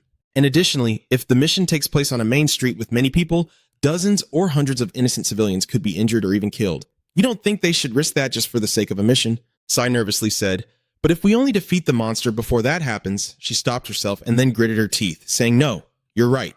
Even if only one person dies from this, something big will happen." "But you said, let's give up on this mission." She was curious about the reward from the previous mission, but they couldn't do anything about it.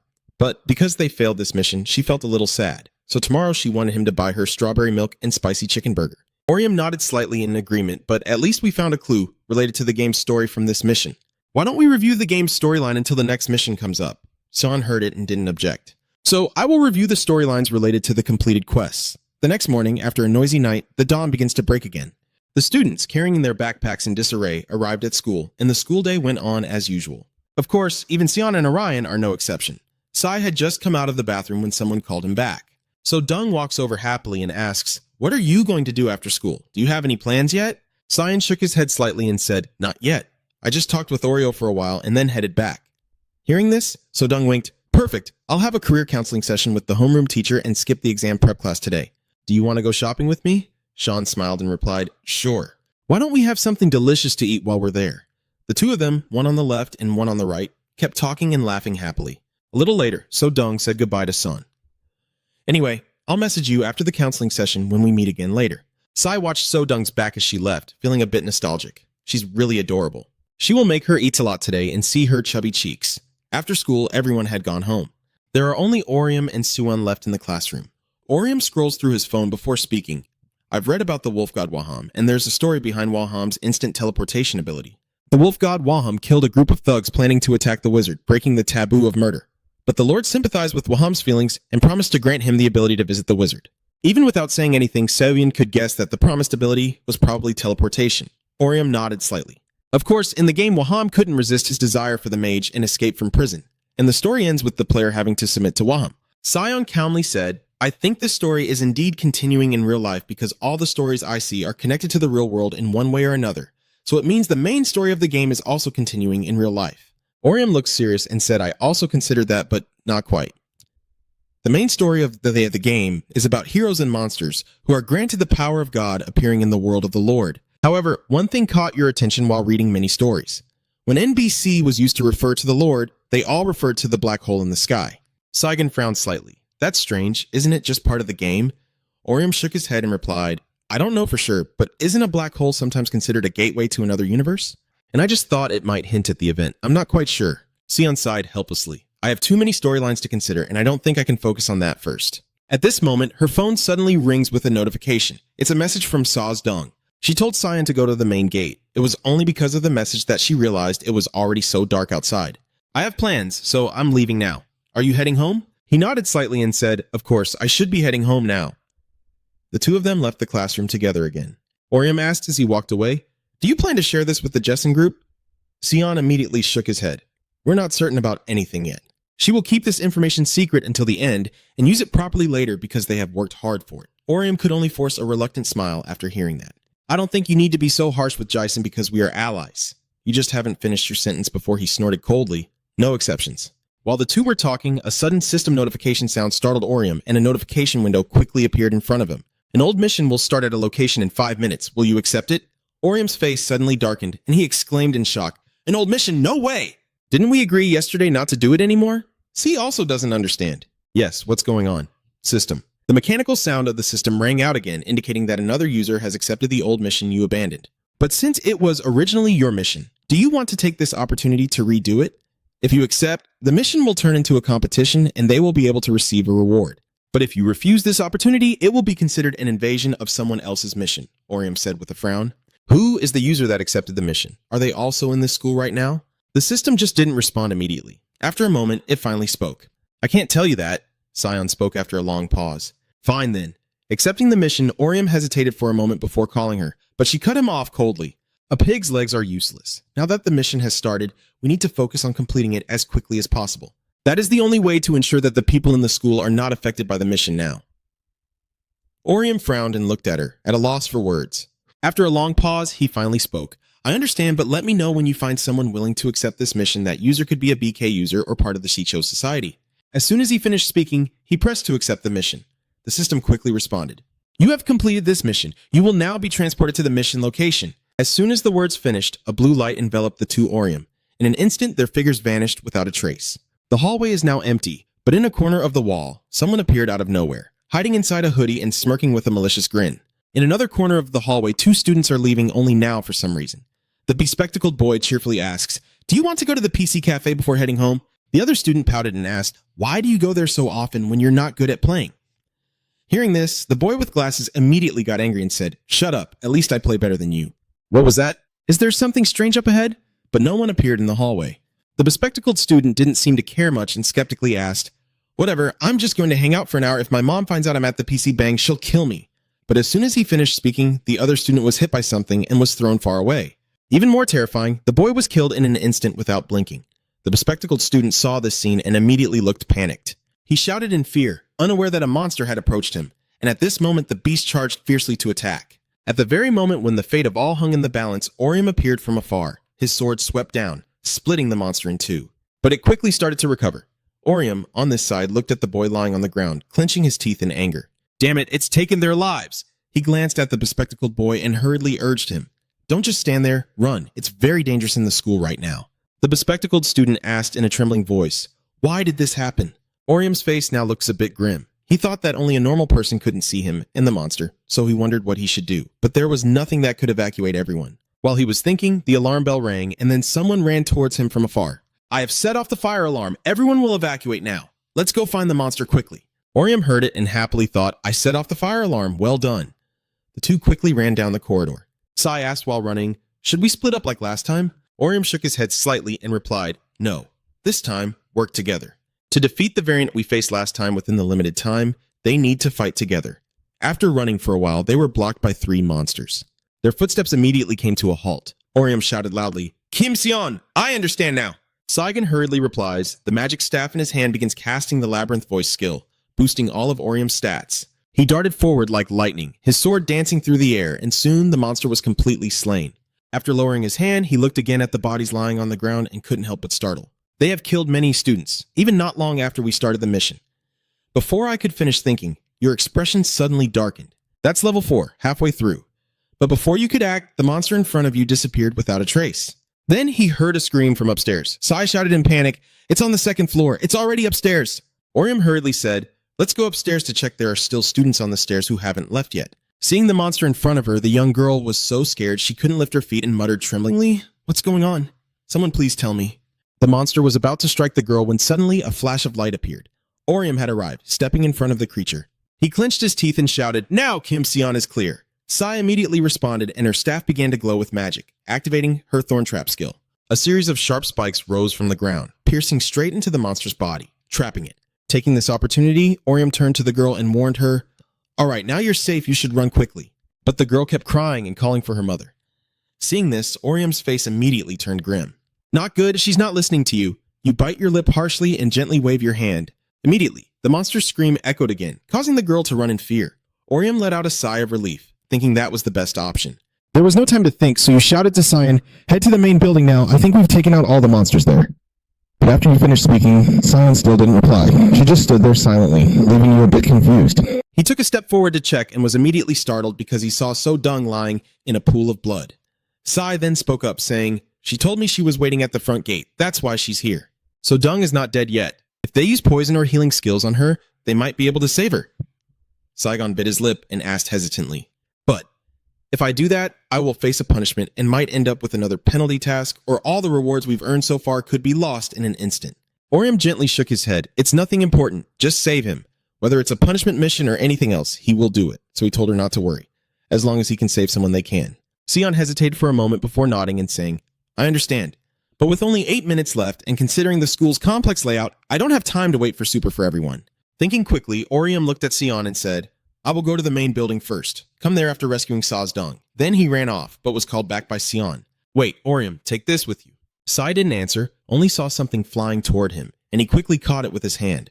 Then, Sion slowly explained, "It's one of the high-level weapons I obtained last time. I was going to trade it for something else, but I think it can be used in situations like this. So make sure you kill them all this time, including the mutants." "Got it. I'll see you later." Near the main school building, the monster is wandering here, with its glowing red eyes scanning constantly for prey. While it was distracted, Orium jumped down from above and stabbed it directly in the head. This monster is level 7. All the others are variants. This mission ends when you defeat it, but as you search for the monster, your eyes widen in horror. You saw the 3-headed 6-armed monster earlier, but this time it has transformed even more. Orium frowned slightly. This is not the time to be afraid of it. The variant is still fighting inside, and suddenly there's a commotion behind. Orium burst in through the door from outside, his eyes now filled with unwavering determination. All he needs to do is focus on it and destroy it. Immediately, he activated the Wrath skill of the Guardian Spirit. A series of sword energy beams began to dance in the air. The sword in Orium's hand is now enveloped in blood energy, and a powerful beam of sword light swiftly strikes forward. The creature's face quickly showed signs of cracking, but at that moment, a magic circle suddenly appeared behind it and a foot emerged from within. Immediately, it kicked toward Orium. Although he quickly stepped back, he was still kicked by it. As he tried to defend, the mutation charged at him. Not daring to slack off, Orium raised his sword to defend, with only 30 seconds remaining. His passive skill made him invulnerable and increased his damage, utilizing the Dragon Soul Seoyeon had given him. There are only 30 seconds left, you don't have enough time, you need to finish it with your next attack. Thinking quickly, you raised your sword to block the attack from the mutation. Immediately after, he activated a 5-fold damage increase. 5 seconds after using it, his stats would be halved. So if you don't finish with this attack, there will be no more chances left. This attack has to be the one. It's the final blow. Orium charged forward without hesitation as a barrage of the creature's knives simultaneously stabbed toward him. With a loud bang, a huge explosion erupted in the corridor, sending rocks flying everywhere in an instant. Behind the smoke, Orium had slashed the variant deeply, directly splitting it in two. You finally let out a sigh of relief, thinking you had done it and the mission was over. But you hadn't been happy for long before your eyes widened in horror. A sudden beam of light shot toward him. He quickly stepped back to dodge. He muttered in shock, "What is that? Why are you here?" Only a figure appeared in front of you now. That person is Yu Hai-ung, who hasn't shown up for a long time, holding a bow and arrow in his hand. He smirked proudly as he looked at Orium. Back to earlier times, in a castle full of signs of cracks, Hai-hyung was lying on the ground looking very exhausted. At that moment, a deep voice suddenly echoed. "Congratulations, Bichu-hyung, the man he met earlier." He raised an eyebrow and said, "It's quite hard to believe you could climb the Chaos Tower so quickly. How do you feel about becoming the strongest and youngest person be?" As soon as he finished speaking, an arrow was pressed close to his head. And Hyung coldly said, "Stop rambling and spit out what's left unfinished, about how he can transform characters into reality and how Orium has changed." "Lee Orium?" The man snorted coldly. "So you have met someone who has undergone biological transformation?" Hyung coldly asked, "What do you mean by transformation?" The man calmly replied, "That is the borrowing of biological data. If I explain it in detail, you probably won't understand the specifics, so I'll keep it simple. It's like rearranging Lego blocks to form a shape." An Hung frowned and asked suspiciously, "What do you mean by becoming a complete form?" The man raised his eyebrows and said, I just remembered I need to tell you this first. This is not a virtual reality game. It's a parallel universe, and of course, this world is linked to the 3DM game, so it will feel quite familiar to those in this dimension. The more An Hyung listened, the more confused he became. Then he turned to check the system as the man suspiciously looked at him. Beach Won Hyung, what are you doing? Are you planning to leave without hearing my explanation? Yuen Hai Hong snorted coldly and said, If you have so much time to waste on nonsense, then go do your mission. I don't have time to pay attention to your ridiculous tricks. Then he muttered angrily, I've spent too much time on this guy now. The man was a bit surprised, smirking as he said, Looks like you don't trust me, so I have no choice but to show you. As soon as he finished, Un Hyung's eyes widened instantly, and one hand directly pierced through him. The man with a mysterious smile speaks. You have to see it and experience it for yourself. Yoon Hee Hung bit his lip fiercely and angrily shouted, What do you think you're doing, you crazy man? The man didn't answer, calmly saying, Your flow state is 87.8%. I thought it was already up to 90% since you've been playing that much. He might criticize it. This statement left Yu Hung stunned and speechless, instinctively raising his eyebrows as the man continued, Even so, it's not my fault. Luck just wasn't on his side. As soon as he finished, Yu Hung's body gradually disappeared. It made him gasp in shock and shout out, What is that? The man chuckled and said, I wish you luck, B. Yu Hyung. I hope you are still alive. Then B. Hong's body gradually disappeared into the air. In a building, although it was late at night with only a few rooms still lit, Moon Hyung had now returned to reality, though the pain made him tremble uncontrollably. He couldn't hold it anymore and finally shouted loudly, causing the game console to fall to the ground.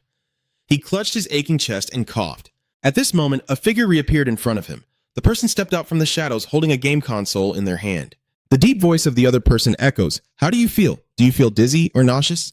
An Hai Yu frowned and looked at the other person, asking in a deep voice, Are you also a player? Not exactly. The other person replied with a faint smile. People who enjoy playing the game wouldn't call themselves players. He said he was one of the 5 people who created this game. CEO into Whole Software snapped back to reality. Yu Hung is now pointing a bow and arrow at Orium. He smirks and says, You must be very happy to have achieved what no one else could. But unfortunately, he has also done it. He raised an eyebrow at Orium, his tone full of provocation. You're probably really upset about losing the only thing you had over me. Orium snorted coldly and said, I don't really care how you got this ability, but what you want to know is if the one who took this mission is him, right? Hyung raised an eyebrow at him for a long moment before finally speaking. Yes, it was me. As soon as the words left his mouth, Orium's face immediately turned grim. Someone has already died because of this. Innocent students who couldn't fight back have all been killed because of him. You stare at him in disbelief and ask, Do you know? Bok Yu, Hyung, but he just doesn't care. Huh, is that so? That's a shame. But you were wrong on one point. He says he didn't kill directly, so what fault does he have? You're crazy, you dog. Orium shouted in anger and then charged forward.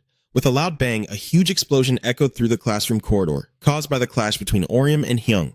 Orium shouted while fighting and asked loudly, How much more do you want to destroy, bitch you? Hyung's sword strikes down again, forcing Woo Hyung to step back. He bites his lip fiercely as the bow and arrow in his hand begins to draw. A powerful arrow shot straight at Orium's face, then shot past him. Luckily, Orium dodged this arrow. Without thinking, Yu rushed forward again. The spear pierces into Woo Hyung's chest, blood splattering out, and the pain makes him scream loudly. But he didn't give up. He still had his ultimate move. In an instant, a giant titan appeared behind him. Its 2 arms are giant swords swinging fiercely towards Orium. Not daring to be careless, Orion quickly raised his sword to block. Its strength was just too great, and the 2 blades chopped straight into the ground. Orium took this opportunity to jump high into the air. Despite the wounds on his body, he activated the budding flower skill to attack. This strike of his was incredibly powerful, splitting the giant elephant into several pieces. But when he fell to the ground, Yu Hyung's bow was pointed directly at him. He bit his lip fiercely, his eyes determined, clearly intent on killing Orium. But each of these arrows was cut down by Orium. He narrowed his eyes at him, a look of anger on his face. I thought you were just a useless bully who took pleasure in tormenting me. But today I saw his true nature. He is a monster. As soon as he finished speaking, he raised his sword to kill him. But at the very moment the sword was about to strike, childhood memories flooded back of the 2 of them as children, once happy together. In the end, he still couldn't bring himself to look, closing his eyes and slashing into his shoulder. At the same time, Yu Hyung's body suddenly was enveloped in a faint golden light. Orium finally dared to open his eyes, and as he did, his eyes widened in shock, because there was no one in front of him now, only a skeleton. Orium was a bit surprised, wondering where this skeleton had come from. At this moment, a teasing voice suddenly sounded from behind. You're a bit too rough with our newcomer. Orium was startled and turned around, only to see a woman who had appeared there somehow, with Yu Hyung being held tightly by the skeleton behind her. The woman pouted and said with a smile, Don't be so harsh on someone new. Necromancer Orium exclaimed in surprise, "Don't tell me you just helped Bu Hyung." Necromancer sneered coldly. "So what, idiot, feeling sad?" Necromancer was one of the things that caused the previous chaos. "Don't tell me Yu Hyung has joined the guild." At this moment, the Necromancer suddenly furrowed his brow in surprise as sharp thorns suddenly sprouted from the ground. She quickly jumped up with Yu Hyung and sneered. "So I wondered where your teammate was. So the Maze Master is hiding here, huh?" "It's Sion. She appeared behind you just like that?" He sneered. "Who says I was hiding?" As soon as she finished speaking, the staff in her hand emitted a glow. The Labyrinth Monster skill has been activated. Seeing what she was holding, Necromancer was stunned, eyes wide open. Sewin's cold voice rings out again. "Top players never let their teammates down, you just didn't realize it." As soon as she finished speaking, a series of golden beams appeared in the air and shot toward Necromancer, causing her to scream in pain. But at that moment, Suyeon suddenly saw something. The system suddenly intervened in the midst of the crisis. Necromancer activated the soul summoning skill, creating a hellish barrier to boost magical defense. She smirked and said, "I was terrified. I really thought I was going to die." Sion didn't give her a chance to breathe and charged again. She snorted coldly and said, "Don't let your guard down. My skill isn't over yet." But the Necromancer dismissively retorted, "I know that, idiot." As soon as she finished speaking, she activated Dead Man's Field skill. In an instant, a multitude of skeletons appeared on the ground. They blocked Orium's path. Unfortunately, he didn't care at all. He still charged forward aggressively, sword in hand, slashing at the Necromancer without hesitation, catching her off guard and injuring her, unexpected that he could actually overcome her. The Field of the Dead diminished his agility, and the poison on Scott's hand worsened with contact. He only managed to get through by avoiding everything at all costs. "You must be crazy. How could something like that possibly happen?" "Does Orium care what she's thinking?" he shouted loudly. Kim Sion finished him off. Sion is attacking the Necromancer from this side. She nodded softly and called out, "Got it. Who the hell are they? How are they so strong? Is she really going to die here?" While she was stunned, Sion attacked the beams of light once again, destroying the ground into a pile of debris. But inside the yellow light, the Necromancer was using bones to hold himself up. At this moment, the machine sounds of the system suddenly rang out. When the reward selection for the mission reaches the time limit, you will now be moved. As the words end, their actions are restricted, and their bodies are surrounded by blue lights. Necromancer immediately rejoiced. "Well done. The timing was perfect. I am not dead yet." Meanwhile, Orion on the other side was extremely furious. "Does the reward timer stop if we are interrupted by someone else?" Remember what the system said earlier, and that's when you realize it's the reason everyone treats it like a competition, and it's not really an interruption. Necromancer just escaped danger and is now very pleased. "Hey, little Avenger, did you just say your name is Leorium? She warned you to be more careful in the next battle. She will destroy you." "Are you sure?" Orium scoffs disdainfully. "From today's fight, I feel I can easily defeat her even without trying my best." As soon as I said this, the Necromancer immediately roared in anger. "Do you wish to die? I didn't perform well today because of the new soldier I brought along. Is that clear? That's why I can handle you easily. Next time, she will show you her true skills and eliminate both of you. She will kill both of them. Stupid kids." As soon as he finished speaking, the schoolyard was deserted. The hallway of the classroom was completely empty. A moment later, Orium and Siwon were transported to this place. Siwon glanced at Orium. "Are you okay? Your face is seriously injured." "Really?" "I don't know because I didn't see anything. You told her to look out the window anyway. There are ambulances and fire trucks everywhere outside. There are a lot of people too." Sion nodded softly and said, "Stay out of sight quietly. It will be exhausting if they see us here." Orion also thinks so. It's not like we're going to tell them anything. Due to the large commotion, there are many ambulances and fire trucks outside the school. In another corner of the school, Orium and Siwon are resting here. Sion looked at Orium's wounds with concern and said, "I don't think no one can see us now. I'll heal you. You shouldn't go home with your face like this." Orium nodded slightly. "Yes, I only used healing medicine today. We can't let that chaos catch us while I need time to use my healing skill." "That's right, so what should we do now?" Sai thought your words made sense, so he paid no more attention. "By the way, how is Hanso Dung now? He was badly injured earlier." Sai nodded softly. "I used it to treat her and took her to a safe place. She's probably in the hospital now." While the two were talking, Sion's phone suddenly rang. She quickly answered and then said goodbye to Orium. "I'll go there first. I have a call from my housekeeper." Orium nodded softly and said, "Be careful." Watching her walk away, Orion felt a little sad. A call from home? They must have called, right? Because they were very worried after watching the news. Orium also wondered if someone had called him. But after digging it out of my pocket, I realized my phone was burnt black, so I couldn't call anymore. It's just strange. It hasn't broken until now. Meanwhile, in a tall building in the city, the members of the association are gathered here. The masked man looked annoyed and spoke. "I had high hopes for the new recruit because everyone said he was good, but he's truly useless. He was defeated by a vengeful outsider like a distant agent." Necromancer chuckled softly and said, "Don't be too harsh on the new guy. He doesn't even have a rank. At least his face is more useful than yours." The masked man angrily retorted, "You are truly the most useless person here. You useless bastard. We kept an eye on the new recruit, and you still got beaten, and you claim you're rank 22. Necromancer gritted his teeth and snapped back. What did you just say, fat guy? You're not even ranked. If you really doubt my skills, do you want to fight? In an instant, this place was filled with the smell of gunpowder. At this moment, someone from outside steps in to stop them. Stop, everyone. There will be dust everywhere if you fight inside here. If you really want to fight, go find a place far away. If no one sees, it doesn't matter if they die. Ruan, when did you get back? Aren't you going on reconnaissance anymore? Ryu nodded slightly. I don't plan to go back there again. The chairman said that Horizon will happen soon, so he will stay here for a while. He has many games he hasn't had a chance to play. Hearing this, the masked man sighed in frustration.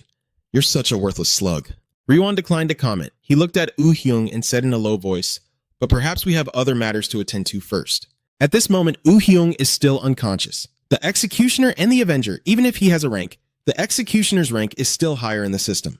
He guesses the problem lies in Woo-hyung's skills. Despite his lack of experience, he's quite capable. The issue is that the Avenger is strong enough to ignore the hierarchy system. If they leave him like that, he will definitely become a threat to the chairman's plan. He doesn't know what to do now. It seems like Yuhi wants to go kill the Avenger himself. So he was thinking about leaving him there, but he felt like it might take too much time. So he was considering whether to kill him or not. Because Horizon has come very close, it wouldn't be a bad idea for him to consider the potential obstacles beforehand. Thinking this, he sneered and smirked. The longer he delays the game, the less fun it will be. At Orium's building, it's late at night, but some rooms are still lit and there are people waiting on the staircase.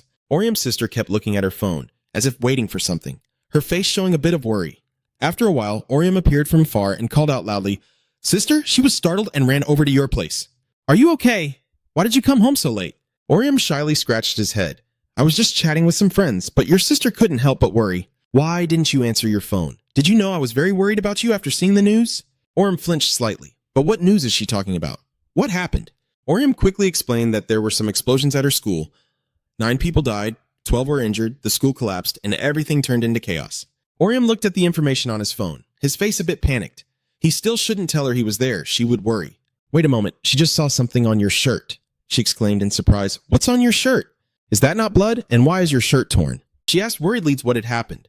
Orium hurriedly shook his head and said nothing serious. I slipped while playing football during lunch, and I got a nosebleed. Your sister gently frowned and asked, Did you fall while playing soccer? Are you sure? Why does your face look fine? Orium was startled and only then remembered this. I'm sorry, I lied. I was at school when the incident happened, but you said you were fine. She should have known when she saw you because she's a nurse. She sighed softly and there were no visible wounds. I know, I could have internal injuries. Many people even die from internal bleeding because they don't realize they have injuries inside their bodies. There's no way to tell if you're okay just by looking at you. So she won't do that. You need to go to the hospital right now and she will contact a doctor she knows to have you checked tomorrow. Orium naturally didn't want to, shook his head to refuse. But I feel completely fine and need to go to school tomorrow. Your sister sternly said, You don't need to worry. The school will be closed for a week because of that incident.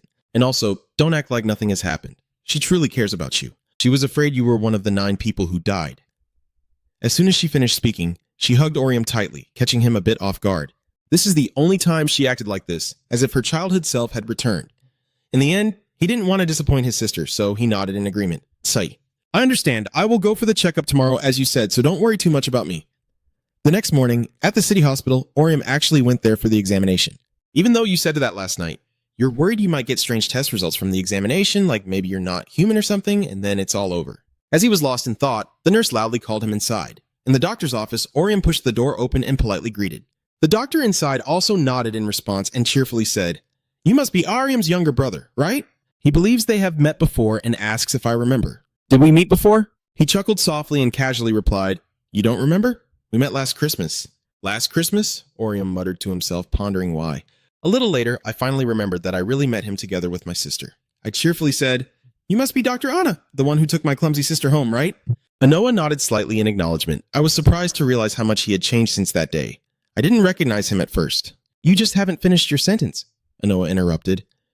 Continuing to grow at your age is completely normal. In fact, he grew more than 10 centimeters in high school. He suggested that now we should take a look at your test results. As he said this, his face suddenly grew serious. Orium nervously asked, What's going on? Is there a problem with my test results? Anoa shook her head and said, No, everything is normal. I don't think we need to check further, but I still feel something strange. All the results are artificially perfect. For example, if 8 is a normal number for the test results, Orium's result would indeed be 8. Even professional athletes can't be perfect number 8. Orium, upon hearing this, doubted and asked back, "Is something wrong?" Anoa replied casually with a slight smile, "Of course not. I only said I found a healthy, perfect body, maybe because you're still going through puberty." "I see." Orium nodded slightly. All of his test results were perfect, probably because he was a character in the game. Anoa glanced at him and asked, "So how do you feel?" Orium, lost in thought, suddenly snapped out of it. "How do you feel?" Anoa slowly explained. "I've heard about that terrible incident at your school. Many people have died and been injured. I was just wondering how you felt."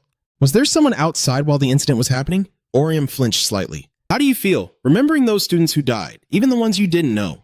"My two classmates, So Dung, are deeply etched in my memory, and the culprit behind it all, that Yu Hung, every time I think of him, I can't hold back my anger. I grit my teeth and say, I feel very angry. I can't even express how furious I am. If you had tried a little harder, you could have prevented it from happening. You're just angry at yourself for not being able to do anything." Upon hearing this, Anoa could only sigh. "It's not your fault, Orium. It was just an unfortunate accident. But do you understand where your feelings come from? Many survivors of terrible accidents feel guilty. Questions like, why am I the only survivor? Maybe I could have saved everyone. They will always appear in their minds and convince them of that guilt. But if you really think that way, you should be doing better right now." Orium was slightly startled, his eyes returning to normal. At this moment, Anoa continued to advise her. "You should forgive yourself. If it happens again, you can do even better." Orium furrowed his brow again, feeling something very strange. His body is tense, as if someone is healing him. Anoa gently says, "Of course, that's just my opinion, and if it bothers you again, I suggest you see this therapist. The emotional scars from youth will last forever." Orium nodded softly and said, "I understand. I will go right away." As soon as he finished speaking, he stood up to leave, but had only taken a few steps when he heard Anoa call him back. "That's right, Orium. I want to ask you a few things." Orium's steps suddenly halted. He suddenly asked a confusing question. "Do you still play games?" Although he's not as good as you, Orium was a bit surprised that he asked that. I didn't hear a response, so Anoa continued. "When you have time, tell Orium. He can only nod in agreement, and I will do that." Immediately after, Orium left Anoa's room, only looking a bit confused. He didn't expect him to suddenly bring up the game like that. Did your sister really tell everyone about that, or are they close enough for her to share those stories? But he quickly argued it back, "No way, I thought she wasn't dating anyone." But looking back at how they drank together during Christmas, it was a sign of a complicated relationship. Just then, your phone suddenly rang. Orium took out her phone to see that Sewion was calling, having run straight from the hospital to the school grounds.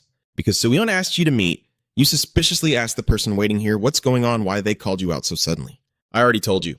"Ryan wants to meet us tonight." Orium nodded slightly. "I know, but why do you want to meet me here? Can't I just go straight to the base? I guess that's probably best." Sai suddenly paused and then lowered her cap, glancing at Orium and suggesting, "Turn your face away for a moment." Orium was a bit confused by the request but still followed her words. Immediately after, she suddenly hugged him from behind, her voice trembling slightly. "I kept thinking about what happened to So Dung, about how she almost died because of the monster. It kept circling in my mind, and I hesitated, only thinking selfishly when I saw that. I thought I was different from my parents, but I guess I am also a selfish and shameless bastard like them." She kept thinking like that, hearing these words. Orium was at a loss for words because he also had similar thoughts. After a long pause, he finally said seriously, "But Sion, you hesitated because of me. Because she healed her, both of them had to face the punishment. Isn't that why she hesitated?"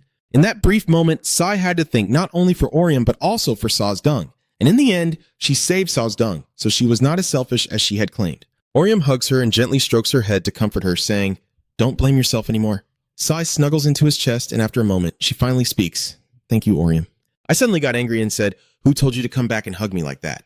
Orium was startled and let her go, awkwardly replying, "I thought it would be okay if I did that." So the two of them, moved by the moment, started arguing shortly after. Sai snorted coldly, pouting as she said, "Anyway, you need to buy me 5 big boxes of milk every day." Orium sighed softly. "You're hugging me without permission." Seeing that you didn't answer, she glared at you again. "Is there a problem?" He quickly shook his head. "No, miss," I hummed softly. Sai pouted and said, "Well, is it better now?" Orium refused to comment on this. "I wonder, why does John want to meet us? Is there something going on?" Sion gently shook his head. "I don't know either. They just said they wanted to meet us. It must be something. Maybe information or a trade." Right after, they arrived at John's building. Sung-ha looked at them and smiled, saying, "We will go hunting the chaos tonight." Hearing this, Orion's face immediately darkened. Seeing their reaction, Seung-ha chuckled softly and slowly asked, "Do you want to eliminate the scum who destroyed the school and hurt your friends? Destroy them completely?" Orion frowned slightly. "What is this idea?" Sung-ha glanced at them for a long time before finally speaking. "Of course, that's not what you want us to do. I just asked because I didn't want you to get angry if we didn't tell you about that opportunity." She asked if they wanted to join the raid on their base tonight. Orium hesitated, frowning with a serious expression. Finally, he firmly said, I will go. I know a few people in the club. I used to be friends with him, but not anymore now. So he didn't want others to hurt him. He wanted to do it himself. Hearing this, Xung-ha was taken aback, but she quickly smirked and said, Fine, I'll leave him to you. Just let us know what he's like before I break in. She glanced at Sean and asked, What will you do? Are you going to join this party? Sai was slightly startled, unsure how to respond. Orium comforted him, saying, You don't have to feel obligated. This is between me and Bi Hung. But Sion shouted loudly, That's not the issue. She hesitated before saying she had a mission to inform about, which was happening tonight. She also knew he was ready, but they couldn't refuse the mission because it was their punishment. Orium, hearing this, was unsure what to do. He clenched his teeth and said, The punishment mission. I need enough penalty points to heal Hanso Dung as soon as possible. But if the only thing they do is use healing skills, the punishment won't be too bad. He thinks they might even be able to avoid the punishment with the money they have. Sion thought for a moment before speaking. I really used healing skills on a few people afterward. That's probably why we have so many penalty points. The system quickly popped up a notification. Kim, Sion, and Leorium's current penalty points are minus 100. You have been penalized for using skills on ordinary people 8 times and using items 4 times.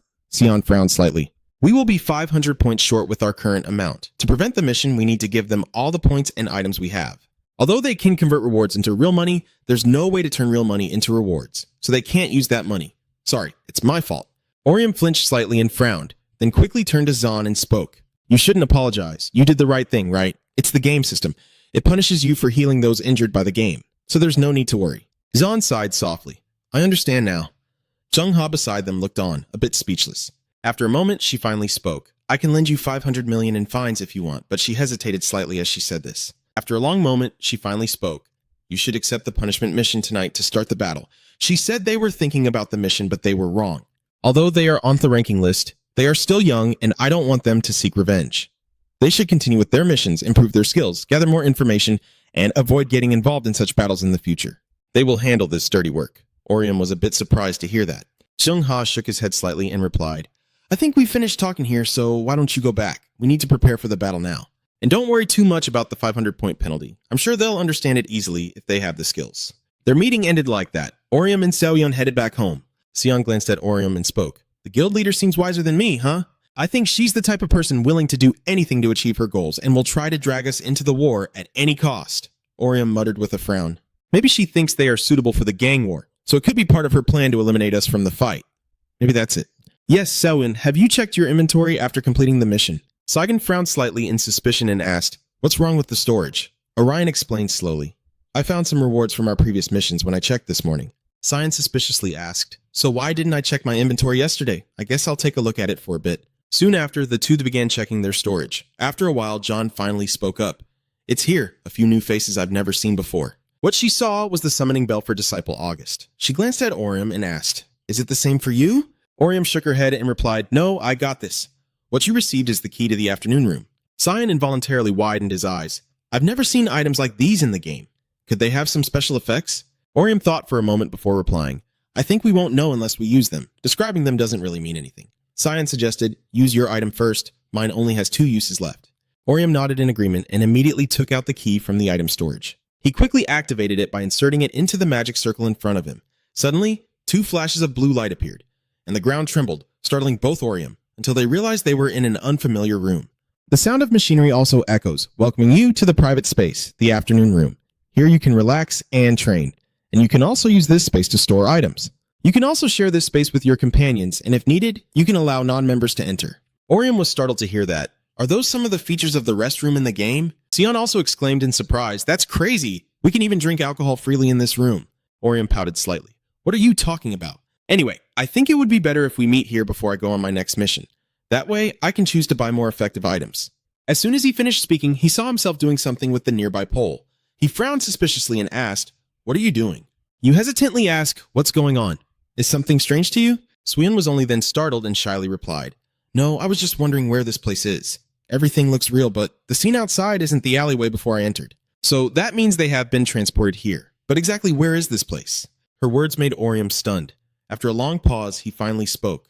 Could this be a reincarnation? Sai complained discontentedly. Don't say that. He unconsciously smiled and calmly said, Don't overthink it. Anyway, with our current knowledge, we can't figure it out. C felt he was right and nodded softly. That's right. Let's look into my item. She asked the system to inquire about Aegis's summon bell item. She wanted it to explain this item to her. The mechanical sound of the system immediately rang out. When the designated item is used, the user can access See August's knowledge. You can ask about tasks like the weakest monsters, and if there's no answer, you've been blessed with a skill from it. Orium glanced at Suin and suggested it would be better to ask them. John frowned and said, because we can replace the blessing skills with other items. After thinking for a moment, she nodded. Alright, she decided to use August's Summon Disciple skill.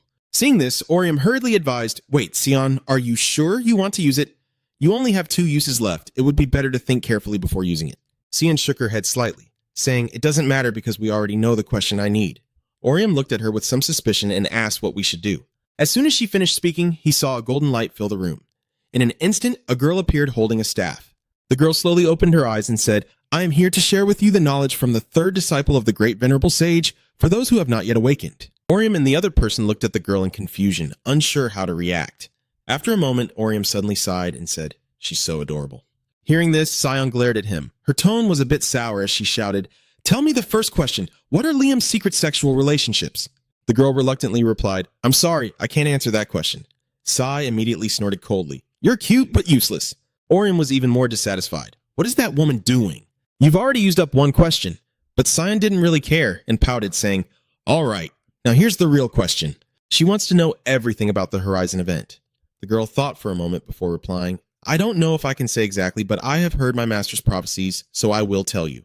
When the 6 ancient trees fall, lightning will accompany them. The taboo gate will open and a night of full moon will descend. Those who are not enlightened will descend from the Holy Land into hell.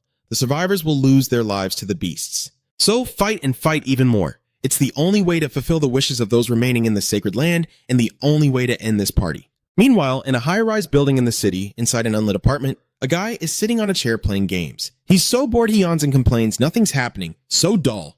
At this moment, he seems to have seen something. He furrows his brow slightly, murmuring in doubt, I think I just saw something, am I mistaken? He sighed indifferently, unaware that someone was quietly approaching him. By the time he realized, he had already been struck on the back of the neck. With a thud, his body slammed hard onto the ground. The attacker was from the Jason Society. He quickly reports through the communication device. The route is clear. Should I open the portal? Ung-Ha's vehicle on the other end quickly responded. Open it, I'm leading the way. He received the order to use the assassin's skill, a secret passage to create a path. In an instant, Seung-Ha appeared inside the building. She opened her eyes and looked at the scene before her. I thought you had cleaned everything up already. Why do I still see rebels here? The other person quickly replied, I'm sorry, I will deal with them right now. But Seung-Ha shook her head and said, it's okay, I should clean up this mess because I saw them first. Isn't that the right thing to do? As soon as she finished speaking, a sword appeared in her hand, glowing with a golden light, her Queen's Path skill. In an instant, her sword swung down, knocking the people in front of her away. Then suddenly, her eyes lit up. She glanced at the person beside her and said, let's go inside. I think there's a real guy inside. They then rushed in, but as soon as they opened the door, they were startled. Inside, a man was waiting there, smiling as he looked at the two of them. Oh dear. I prepared a lot of teacups because I thought there would be more people, but it's just the two of you. Seung-Ha narrowed her eyes at him and coldly said, I think 2 people are enough for you. Isn't it too late now for tea? As she finished speaking, the sword in her hand flashed again. She snorted coldly and said, it's more time to do something than to drink tea now. A party wouldn't be more appropriate on a late night like this. That guy doesn't really care anyway. He chuckled softly and said, Captain Jason's group, Jose Seung-Ha, I've always wanted to meet you at least once because you are the closest to victory right now. Seung-Ha refused to back down and replied, I also want to meet you because the people I want to kill are part of the chaos like you. The person you want to kill? He snorted coldly and sneered. So what is your reason? Like revenge, huh? Seung-Ha chuckled softly and calmly replied, I'm just settling my group's score while eliminating potential threats to our victory. Hearing this, the other man immediately asked coldly, so what about this? At this very moment, he will give her the prize money and 22 billion as compensation. If he does that, she will be willing to leave quietly and give up the event. Seung-Ha narrowed her eyes at him and temporarily said nothing. After a moment, she smirked and said, well, not really. Why would I do such things when I was so close to winning? She aims for the event prize for many reasons, but more importantly, she is just an ordinary gamer, and it only makes sense for an ordinary gamer to try to win a game on their own. So why do people play games after all? I understand where you're coming from, because people play games to win and for entertainment. I admit I was wrong. If that's the case, he will face you as you wish. After he finished speaking, he let go. Immediately, a group of people appeared in front of him. Seung-Ha and the other 2 immediately startle. After a moment of thought, Seung-Ha glances at the person beside him and suggests to Seok-Ho, I will rely on myself. While she's there, open the gate and bring the people here because they know it's not a trap and will go straight in. Kok-Ho hesitated and said, but it will take about 45 seconds for me to open the gate and transport more people. Can you hold out that long? 45 seconds is enough. Sung-ha confidently said, I have held out longer than expected in battles with other factions. And if luck is on her side, she might even kill one of those two skilled bastards. Seeing her so determined, he had no choice but to agree. All right, don't push yourself too hard. Se-eung-ha nodded gently. Don't worry about me. 45 seconds is too short a time to overdo it. As soon as she finished speaking, a golden glow appeared around her sword again. She charged fiercely into the crowd, swinging her sword nonstop, muttering, It will only make me a little more interested. She quickly uses the Queen's Shield skill to create a flower garden shield, blocking the group in front from advancing. The masked man sees this and can't help but curse. Outside, the director couldn't help but frown and snorted coldly, saying, It seems we've lost the upper hand. After he finished, Jung-ha charged alone into the encirclement and fiercely fought. At this moment, Necromancer rushed from afar to attack her, with many spiked bones appearing in her hand. Seeing this, Seung-ha was a bit surprised but quickly reacted, activating her speed boost skill as her sword began to dance in the air. Immediately, she struck the group and their screams of agony echoed again. After defeating them, Seung-ha saw someone rushing toward her. Ruan appears with a sharp sword, slashing towards Seung-ha. He smirks and says, It's been a while, hasn't it? Rose Sung-ha? I believe we also fought each other in a game before. Do you remember? Sung-ha snorted coldly at this remark. I'm sorry, but I don't remember. I tend to erase all memories of people I've met before. As soon as she finished speaking, she lunged her sword at him, but Ryan blocked it. Immediately after, a purple light suddenly appeared in his hand. Seung-ha was standing inside a large box. This item disables her movement and skills for 5 seconds. Taking advantage of this, the masked man charges at her with an axe. Although she realized just as the attack was coming, she couldn't fight back at all. In that split second of life and death, Shu appeared to block the masked attacker's assault. Seeing this, the boss couldn't help but be angry. Se-eung-ha glanced at him and Shu asked worriedly, Are you hurt anywhere? She shook her head gently and replied, Everything is fine. I am in perfect condition. So how about you guys? Shu slowly spoke up. We all checked before leaving and are in good condition. Not only him, but the June group members have also appeared. Seeing everyone, Seung-ha couldn't help but smile softly and said, I won't ask for anything more special, just do as you usually do. They've fought those people before. Just tear them apart without mercy. Ruan nervously asked, What should we do now? Director, should we follow the plan? He shook his head slightly and said, No need. From now on, just watch because this is the first time I see the John Society in person. He will stand and watch from behind. Take care of it yourself. Ruan nodded slightly and said, I'll handle it. That's what he said, but he's not entirely confident. The power of the two factions is basically even. It means that until someone dies and the balance collapses, it is impossible to determine the outcome. At the same time, in a school campus during late night, the area is basically empty, but there are exceptions. Is this a college campus? Thank goodness it's not in the middle of the road anymore, Orium said suspiciously. It should be nobody in the school grounds right now, shouldn't it? Sion shook his head and explained that the graduates wander around the campus because they can't go home. I was startled when I heard that, so we need to be more careful. By the way, what I heard from August's disciple earlier made me think about it when I got home. What if it's about the circumstances under which it happens, not when it will happen? Sai frowned slightly. Conditions, huh? Like the final boss, you need to meet certain conditions to cancel Niang Fong? Is that what Tian Chi was talking about? Orium shook his head. It didn't exactly refer to it, but it was mentioned when the 6 ancient pillars collapsed. So you're wondering if that's the condition to trigger the event, and once the player meets that requirement, the event will start. Exxon thought for a moment before speaking. 6 pillars? Do we need to destroy the columns of the buildings or something? At this moment, the system's machine sound rang out again, with 1 minute remaining until the next mission. Orium slightly furrowed his brow and asked, System, what is this mission about? Is it just a normal conquest mission as mentioned before? The system immediately replied, Yes, it's a normal conquest mission, but other players will also participate. Unlike competitive missions, in shared missions you get equal rewards regardless of who cleans up, so you can cooperate with others. So I can just take the reward by doing nothing if someone else cleans it up? Then she looked at Orium and suggested, All right, let's go into the tea room and take a nap. Orium frowned slightly. Are we? I'm a little sleepy. As soon as I finished saying that, he suddenly reacted. Hurry up and say, we can't do that. We need to finish the mission quickly so it doesn't hurt anyone. Seun pouted and said, I know, I was just joking. Just open your bag and get ready for the battle. Then the two of them started opening their gear to check. Sai just watched and talked, wondering what kind of players they will be. I hope no one will be from the Chaos. I don't think so. Orium shook his head in response. Maybe they are fighting the John Guild right now. I hope to meet good people like those they met before. Sion frowned and asked, the Wind Knight and the Builder, right?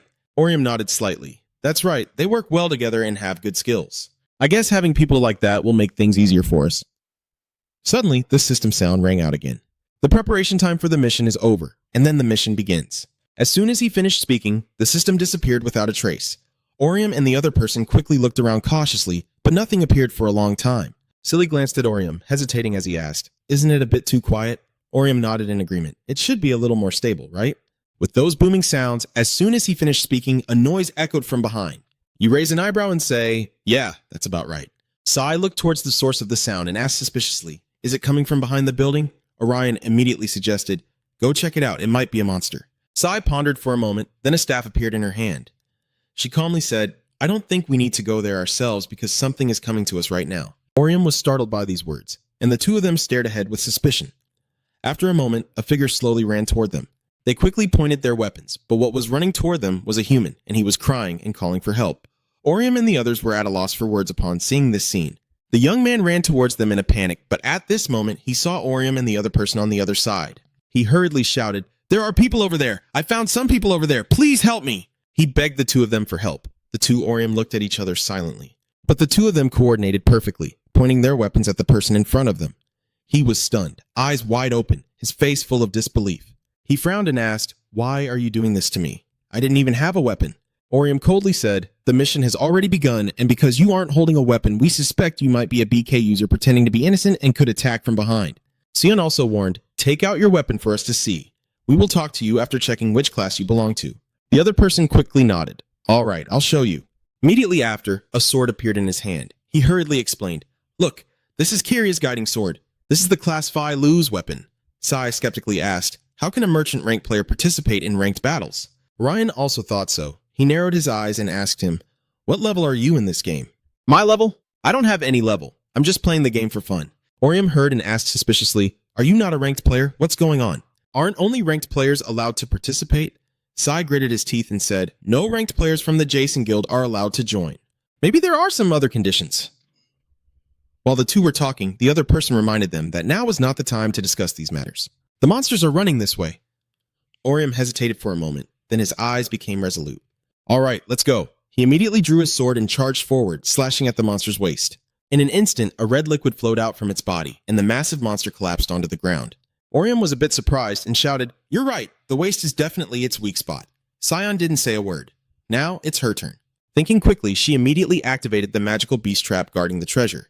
In an instant, a large wall appeared to trap the monster. The anguished scream of the monster echoed afterward. Sai was a bit suspicious. "It's dead, easier than I thought." Orion didn't expect it to be so easy. "So, is the mission already complete?" "Not yet, there's still one more monster. This one is probably the gatekeeper of the northern castle. Usually there are two gatekeepers, so he thinks there must be one more." Orion frowned at him, suspiciously asking, "Why do you know about this?" "I've never seen monsters like that in the game before," he explained slowly. "They really have never appeared in the game. But if you obtain a certain item for NBC, you might be able to hear the story about the locked castle in the north. It tells of a count who locked the gates after his heart was shattered by his nephew's rebellion.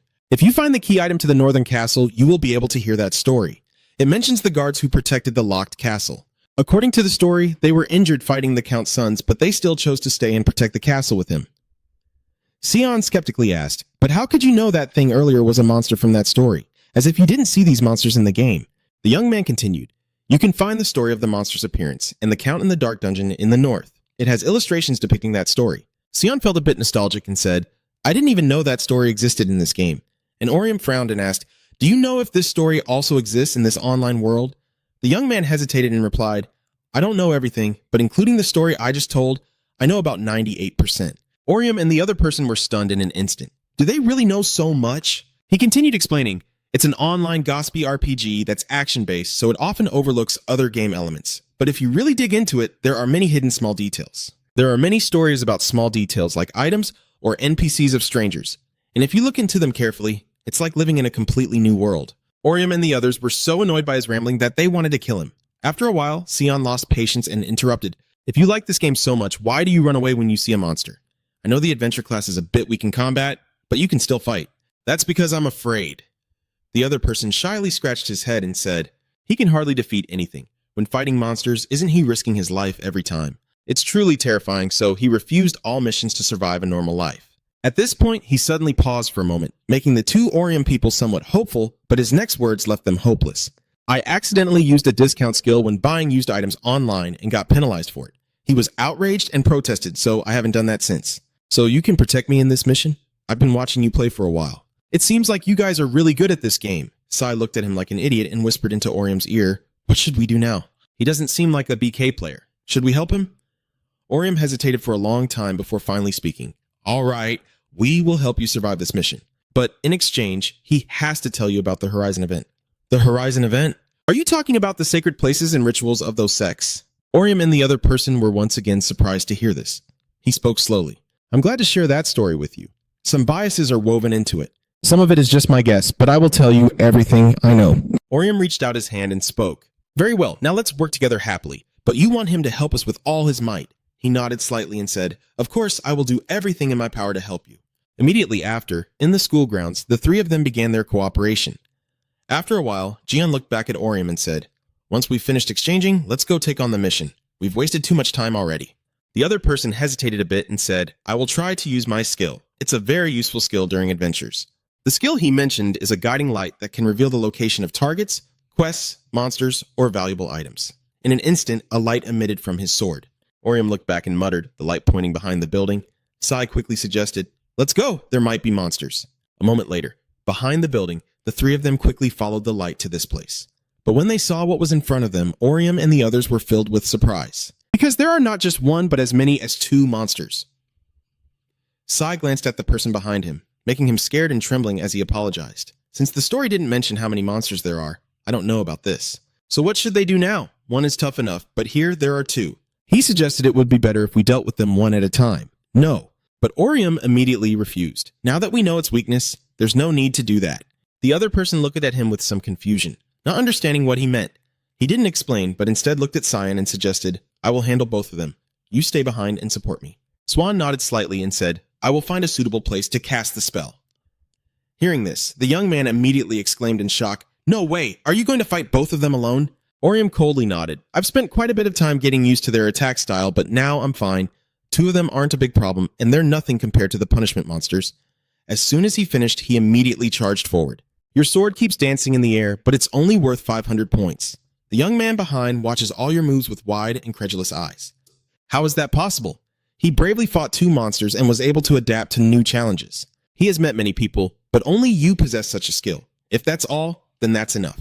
In the midst of the battle, Orium keeps fighting the monster, each strike hitting its weak spot and causing it to scream in pain. Another one charges from behind to attack him. He jumps into the air to dodge. At the same time, Scion from behind began casting magic. She activated the Swamp Maze trap skill. In an instant, the monster fell into a swamp. It quickly jumped up to escape. But Orium had been waiting for it for a long time. The moment it jumped up, it was struck in the back by a sword stroke. Immediately after, he also activated the 2 Blossom skill twice in a day. The sword light began to dance again in the air. The monster was just cut down like that. As soon as one fell, the other was already lunging forward. Orium sensed the incoming aura but did nothing, witnessing a beam of energy strike the monster, killing it instantly. Outside, Cyan saw this scene and couldn't help but speak up. It's really fallen into such a blatant trap. The young man beside him also silently admired how perfect the coordination was. This team could also stop that plan. After hesitating for a moment, he finally spoke up. I have a question I want to ask. He asked how you 2 could do this while risking your lives. Don't you have any goals worth living for? Because someone was injured, humans could get hurt if the monsters kept roaming freely. That's why people with special abilities like them need to go out and hunt them down. Hearing this, the young man's face showed a bit of embarrassment. After a moment, he softly chuckled and spoke. I understand. You 2 are even better than I thought. Sai squinted at him, and maybe I shouldn't tell him about the reward. At this moment, the mechanical sound of the system suddenly rang out. You have completed the mission by eliminating all the guards at the locked northern castle gate. Please choose your reward. Sion nodded and muttered. It's fine, but you can take these as punishment from this set. Pick something else and then let us go home. The system quickly responded. I understand you 2 will be transported in 60 seconds. Sion no longer cared about that and glanced at the young man beside her, reminding him, We protected you as promised, so you have to tell us about the Horizon event. Of course, I will compile it into a summary and send it to you. But Orium interrupted and asked, Can you speak directly? You want to ask questions that come to mind while listening to the story, so you think it would be more convenient if he spoke directly to them. Then, you glance at him with a determined look on your face. He is slightly startled, his eyes full of joy, and your eyes are truly captivating. After thinking for a moment, he finally spoke. Yes, I can talk too since I am unemployed and have plenty of free time. Orium was very pleased and quickly made a suggestion. All right then, can we meet tomorrow? Saigon asked suspiciously. What did you say your name was earlier? I remember what you said about John. The young man cheerfully replied, I am Bu John. He also introduced himself as 25 years old and an ambitious game developer. The 2 Orion guys looked a bit helpless. They didn't ask about that. Soon after, they said goodbye and agreed to meet again tomorrow. A little later, at a house with a lit room, Duan teleported from the college campus back home. He thought about the two Orion people, unable to help but mutter to himself, "They are definitely skilled, but I don't know if it's safe to accept help from them." But now, he truly didn't have much time left. Then he looked at the wall in front of him, where a burnt photo was hanging, and the most recognizable face was that of the smiling woman. Duan couldn't help but sigh. If he didn't make a decision, everything would end. He had to entrust this lock seal to someone. Meanwhile, after the battle, the building where the two gangs are fighting has become a battlefield, and the fight is still ongoing with both sides fighting fiercely. Jin is now activating the Frenzy of the Great Red Tide skill, expanding the attack range. Immediately, a blue energy stream rapidly emanates, causing the masked man to become paralyzed and unable to move. Just at this moment, someone is attacking from behind Jin. She activated the Windwolf technique to block and counterattack Jin. In just a moment, a phantom of the Windwolf appeared howling in the sky. 3 consecutive attacks forced Jin to retreat backward. She thought she had succeeded, but suddenly saw X-Do rushing toward her and fiercely punched her, sending her flying away. But Do hadn't even had a chance to breathe when a skull appeared behind him. He immediately turned around in shock and saw that the skull had been hit by something. He finally let out a sigh of relief, realizing that JY was the one helping him. Then she didn't lower her gun and continued firing forward. At this very moment, she summoned a fire phoenix to charge at the members of the Chosen Guild, and with a loud bang, an explosion erupted here. Guang approached Jin and asked, "Are you okay, Jin?" She nodded slightly and replied, "I was just pushed back by that move." As soon as she finished speaking, she felt her strength gradually recover. Run Trong used her skill to heal her. He whispered, "Don't worry, I'm here. I'll heal each of you." "Yes, thank you." Jin looked at him gratefully. Just then, Seung Ha also retreated from the battlefield. She spoke in a low voice, saying, "I bet they've almost run out of the medicine bottles, so we should finish them off now." Jun Sung hesitated and asked, "What do you want to do right now?" "Let's go handle each one individually at the front lines." Eung Ha shook his head and replied, "No. Dealing with each one separately would be difficult because they are all gathered tightly in a small space, which would only waste time and drain energy on unnecessary techniques." At this point, she looked at the guy on the other side and coldly said, "Target that one." The guy just stood there for a while without doing anything. You are pointing to the leader of this chaos," Run Chung said in a deep voice. "Eper is a rare rank, so maybe he is the head of the gang." Eung Ha shook his head. "Not sure, but it's also possible. I have been trying to get closer to him, but every path is blocked. To continue the stalled chess game, we must target the king. If we suddenly kill the king, their formation will shatter into pieces when they just defend." Dun Sheng asked nervously, "But won't we also be surrounded like that?" She chuckled softly and calmly said, "It's okay. We have someone to heal while they don't." As she finished speaking, she immediately charged forward, a blinding yellow light emanating from her sword. She snorted coldly and said, "Don't get too close to me." At this moment, the director still stood deep in the corner, not moving at all. But he sensed that something was wrong, his eyes filled with horror.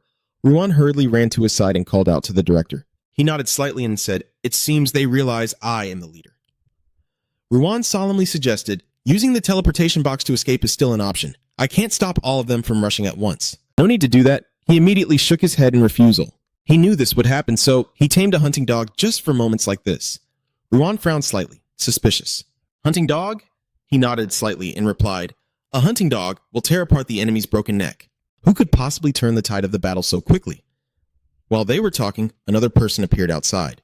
He is approaching from behind Run Trong. The so-called Grim Reaper Hong Ki-ho, unprepared for this sudden appearance, was struck in the back by him. Realizing this, Jun's face immediately turned grim. Super Eung Ha shouted anxiously, trembling. Run Trong was struck, his cloak falling off and his skill interrupted, but luckily he managed to heal Marion Dahl to recover, though only about 15% of his original stats. Seeing this, Kai immediately snorted in disdain and said, "Marion, you're so useless." Then he activated his skill and slashed out a series of elegant sword strikes. At that critical moment, the trembling in his body triggered the Blessing Constellation skill, which grants resistance to physical and magical attacks. He bit his lip fiercely, trying to hold on a little longer. If the healer from our group like him falls here, no one will be able to attack anymore. So even if he dies here, he has to buy us more time. Over here, Seung Ha is very worried. She looked at Shu and Vi and hurriedly ordered, "Don't just stand there. Go help them now. The rest will handle the attack." Understood. Yik-Du nodded in agreement, but Jay hesitated and said, "We don't have many people. Is it really okay? We might only be surrounded in a moment." Zheng Ha gently shook her head and replied, "Don't worry about us. As the leader, I will find a way to handle the lack of members." As soon as she finished speaking, she swung her sword at the person in front of her. The director saw this and couldn't help but smile softly, saying, "That girl is really persistent. She's braver than I thought."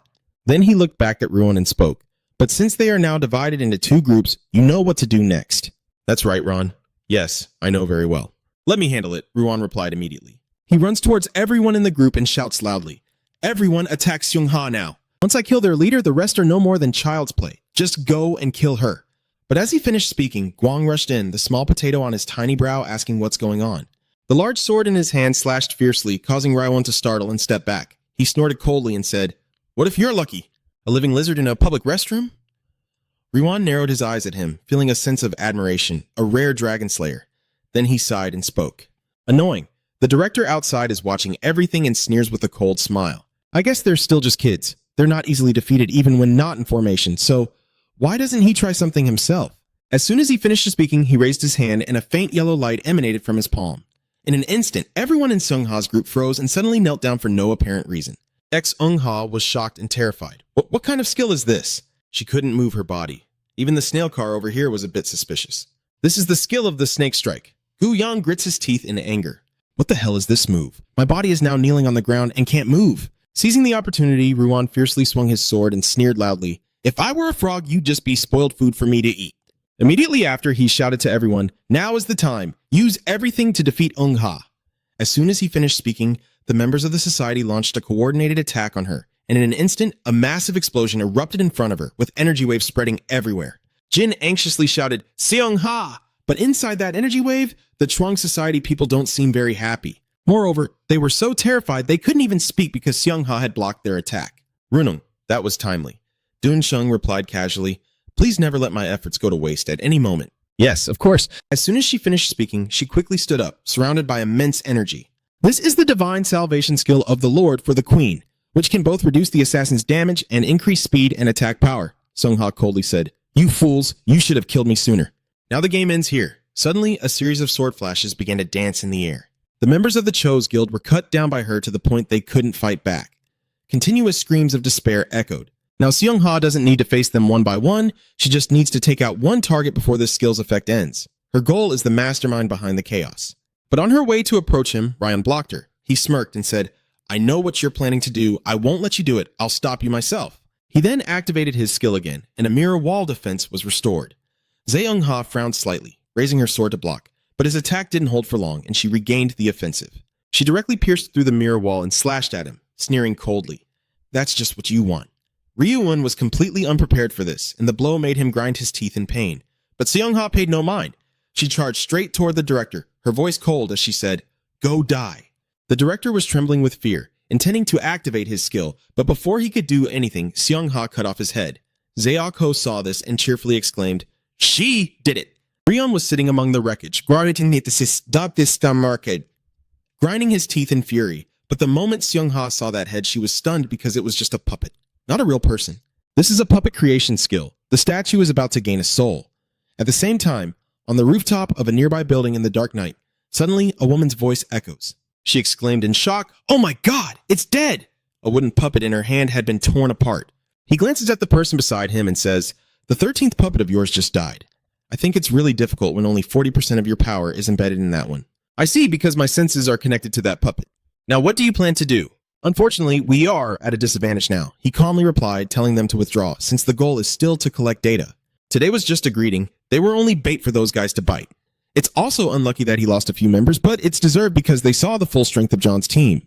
Next time, he will personally go to peel their shells. The next morning, in the city apartment complex, the early sunlight was already shining into the houses where Orium was now preparing lunch. Orium stepped out of the room, surprised, and exclaimed, "Orium, what are you doing? Have you finished cooking? I told you we could eat a little later since I didn't have to work today." Orium glanced at her and carefully explained, "I plan to go out with some friends tonight, so I'll cook dinner now." Orium was a bit surprised and asked suspiciously, "If so, you can still cook yourself." Orium chuckled softly and said, "Tonight it's your turn to cook, so you have to cook." Orium was a bit at a loss when she saw her younger sibling's appearance. After a moment, she finally asked, "Is there anything I can help with?" Orium hesitated for a moment before speaking. "Can you buy some salt for me? We ran out of salt." So, right after that, Orium had to go downstairs to buy some food. But inside, she still wondered if the kids around her age would forget about cooking dinner and go out to play with their friends. She is proud of you, but right now you make her feel sad inside. She feels like you're trying to act like an adult, as if you're trying to say you've grown up and no longer need to worry about yourself. Carrying her troubled mind, she finally returned home with the groceries, but as soon as she arrived, she encountered a stranger. She questioned suspiciously, "Who are you?" "That person is Siwon." The girl was looking at her phone when she was suddenly asked that, feeling a bit startled. "I'm visiting a friend. Am I not allowed to stand here? Ariam gently shook her head. That's not the issue, but you're standing in front of her house. Hearing this, Sion was immediately stunned and muttered suspiciously, So, maybe she is Liam's sister? Ariam didn't answer, only squinted at Son. On second thought, her hair color resembled the style that Oriam had asked about a few days ago, but at that time Oriam seemed very guilty. Thinking this, she immediately smiled slightly and introduced herself. I am Oriam's sister. Then she opened the door and stepped into the house. Oriam inside heard the noise and turned around. You're back? You bought salt, right? But as soon as he finished speaking, he was stunned with wide eyes.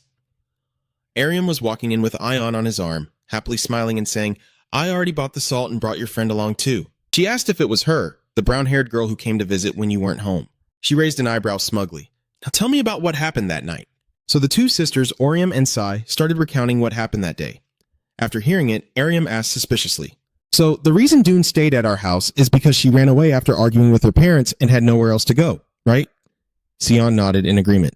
Yes, at that time, Oriam kindly invited her to her house, and out, saying no one would be home that night. Oriam was surprised and replied, What? When did I say that? But as soon as I said it, she glared at me. He was so scared he was trembling, and now that I think about it, I think I might have said something. Ariam glanced at the two of them and continued speaking. Still, it's not good for a young girl like you to stay over at someone's house without an adult. At least, you should ask for permission first. Sion nodded obediently. Yes, I'm sorry. I won't do that again. Then Ariam flicked Oriam's forehead to remind him. And you shouldn't hide this from her. Understand? I will respect your privacy and not ask about what happened that night. My only concern is that Sion sneaked into the house without me knowing, and everything else is none of my business. So I ask both of you to also respect my privacy. You both obediently nodded. Yes, we're sorry. Ariam was very pleased with this and then looked at Sion to remind him. If something similar happens again, contact me first before calling Oreo. I promise I won't mention your family. At least I can offer you a temporary place to stay. So if anything happens, just come here so we can talk like today. The three of them kept chatting inside the house. A little while later, Oriam and the other person left. Sion walked and talked, saying your sister is really kind and also beautiful.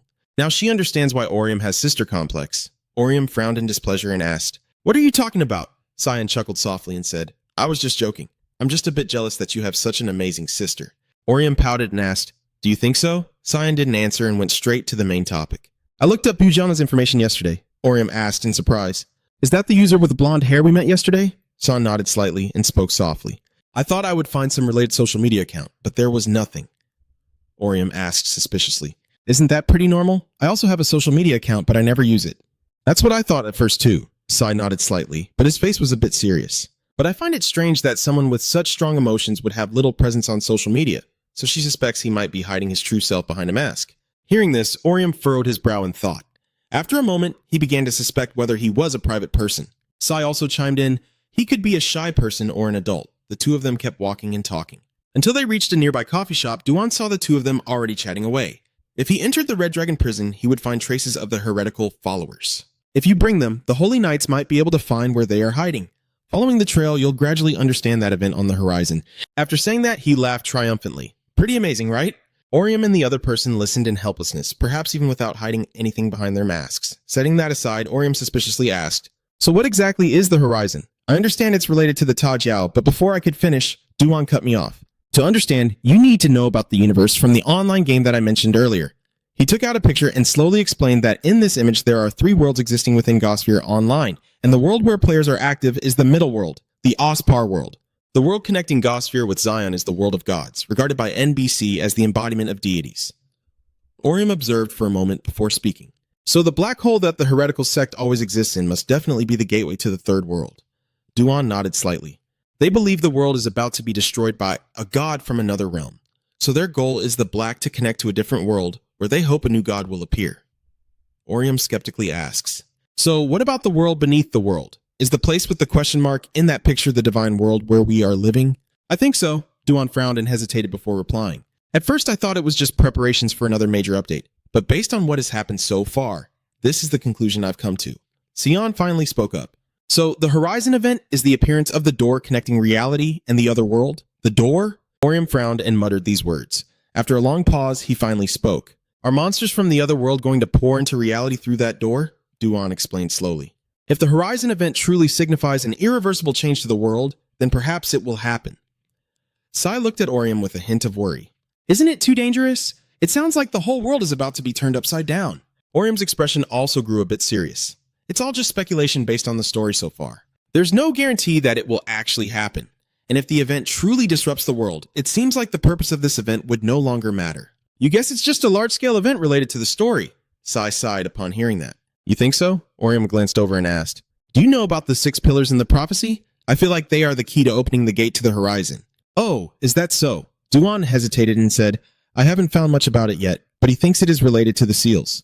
The entrance to the endless ancient prison has seals to prevent prisoners from escaping. Hearing this, Orium fell into deep thought.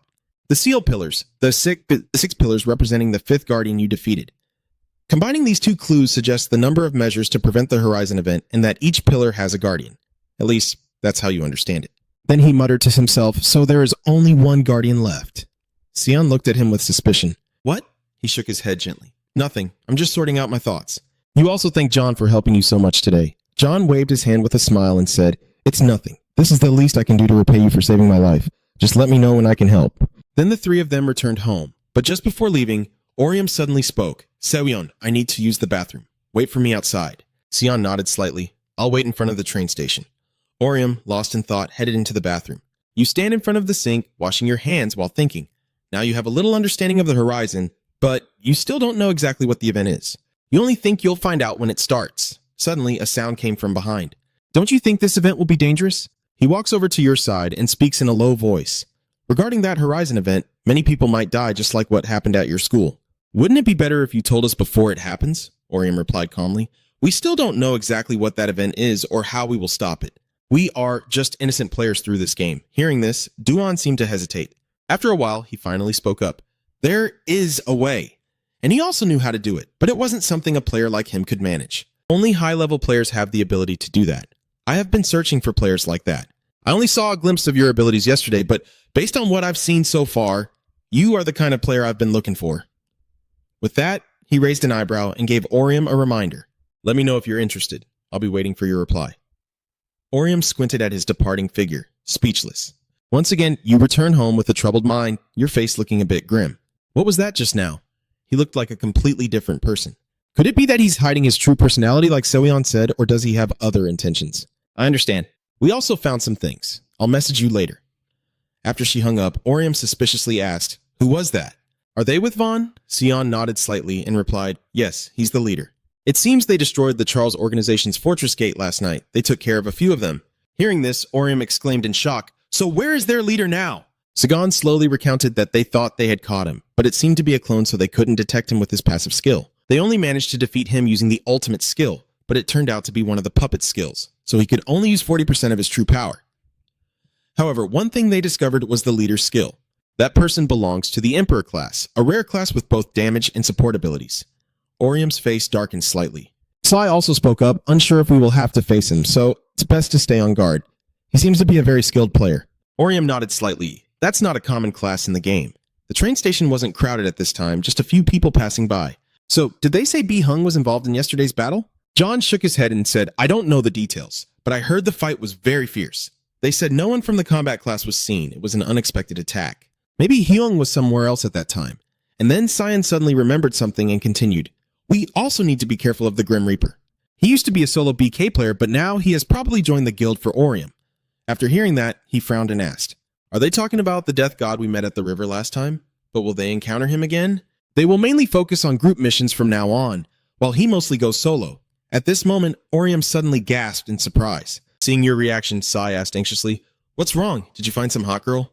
But when she looked in the direction of his gaze, her face immediately turned grim because among the crowd ahead they saw a familiar figure, the same Grim Reaper over there. He is glaring at them, and Orium and Saigon immediately stepped back in horror. Neither side moved, as if waiting for something. Orium whispered, Does he recognize us? Saigon shook his head softly. I don't know. But even if he recognizes us, it's hard for him to start a fight in such a crowded place. Everyone around is watching. They don't think he'll attack. But at this moment, his eyes suddenly lit up, and immediately, a light appeared in his hand. He used a fog skill to swallow the light. In an instant, the train station was engulfed in thick fog. The villagers immediately panicked, some even thinking it was smoke from a fire, while Orium and the other person were now on high alert. Cyan gritted his teeth and spoke, having just thrown a star bomb. Orium, slightly incredulous, said, I didn't expect him to use that here. Does he really intend to fight us? While the two were talking, Kai charged in from the other side. With a loud bang, an explosion erupted here. causing everyone present to scream in fear. Over here, Orium quickly drew his sword to defend against Kiao's attack. He dared not slack off and activated his Spirit Guardian skill to counterattack. The sword in your hand started to dance in the air, surprising Kiaho a little. He quickly stepped back and saw a large hole appear where he had just been standing.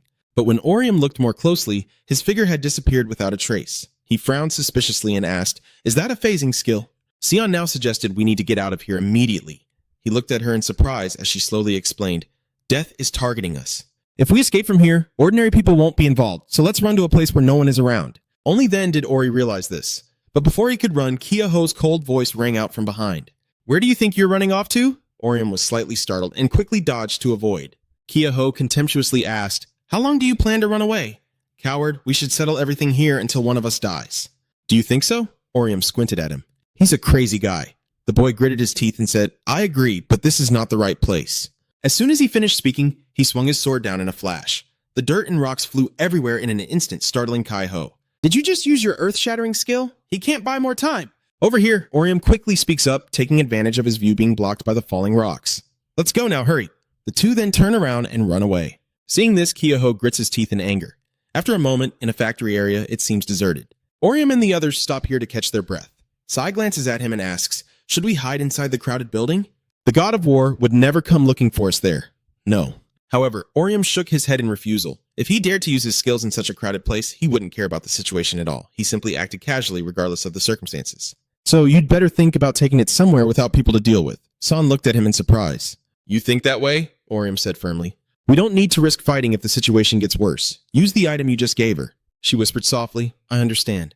At that moment, a sudden small noise from the other side startled Orium, and immediately after, Ki stepped over from that direction. He is now glancing around to find the two of them. Orium narrows his eyes and speaks coldly, indicating he is using a tracking skill. "What should I do? Should I use the item now?" You shake your head gently and say, "No need. Wait for the right moment. You'll fight him first."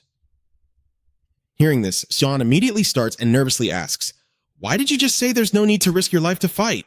"I'm just saying that if he brings Charles's people, we'll be at a disadvantage if they're many. But now he's alone. And since you're preparing a whole combat strategy, I'll give it a try." Immediately afterward, Orium stepped out from inside, causing Kiho to be a little startled. "Just this time, it's only you alone. I wonder how long you guys plan to run. But in the end, you appeared faster than I thought. Are you out of places to escape now?" "No." Orium shrugged indifferently and said coldly, "There's no reason for me to run anymore.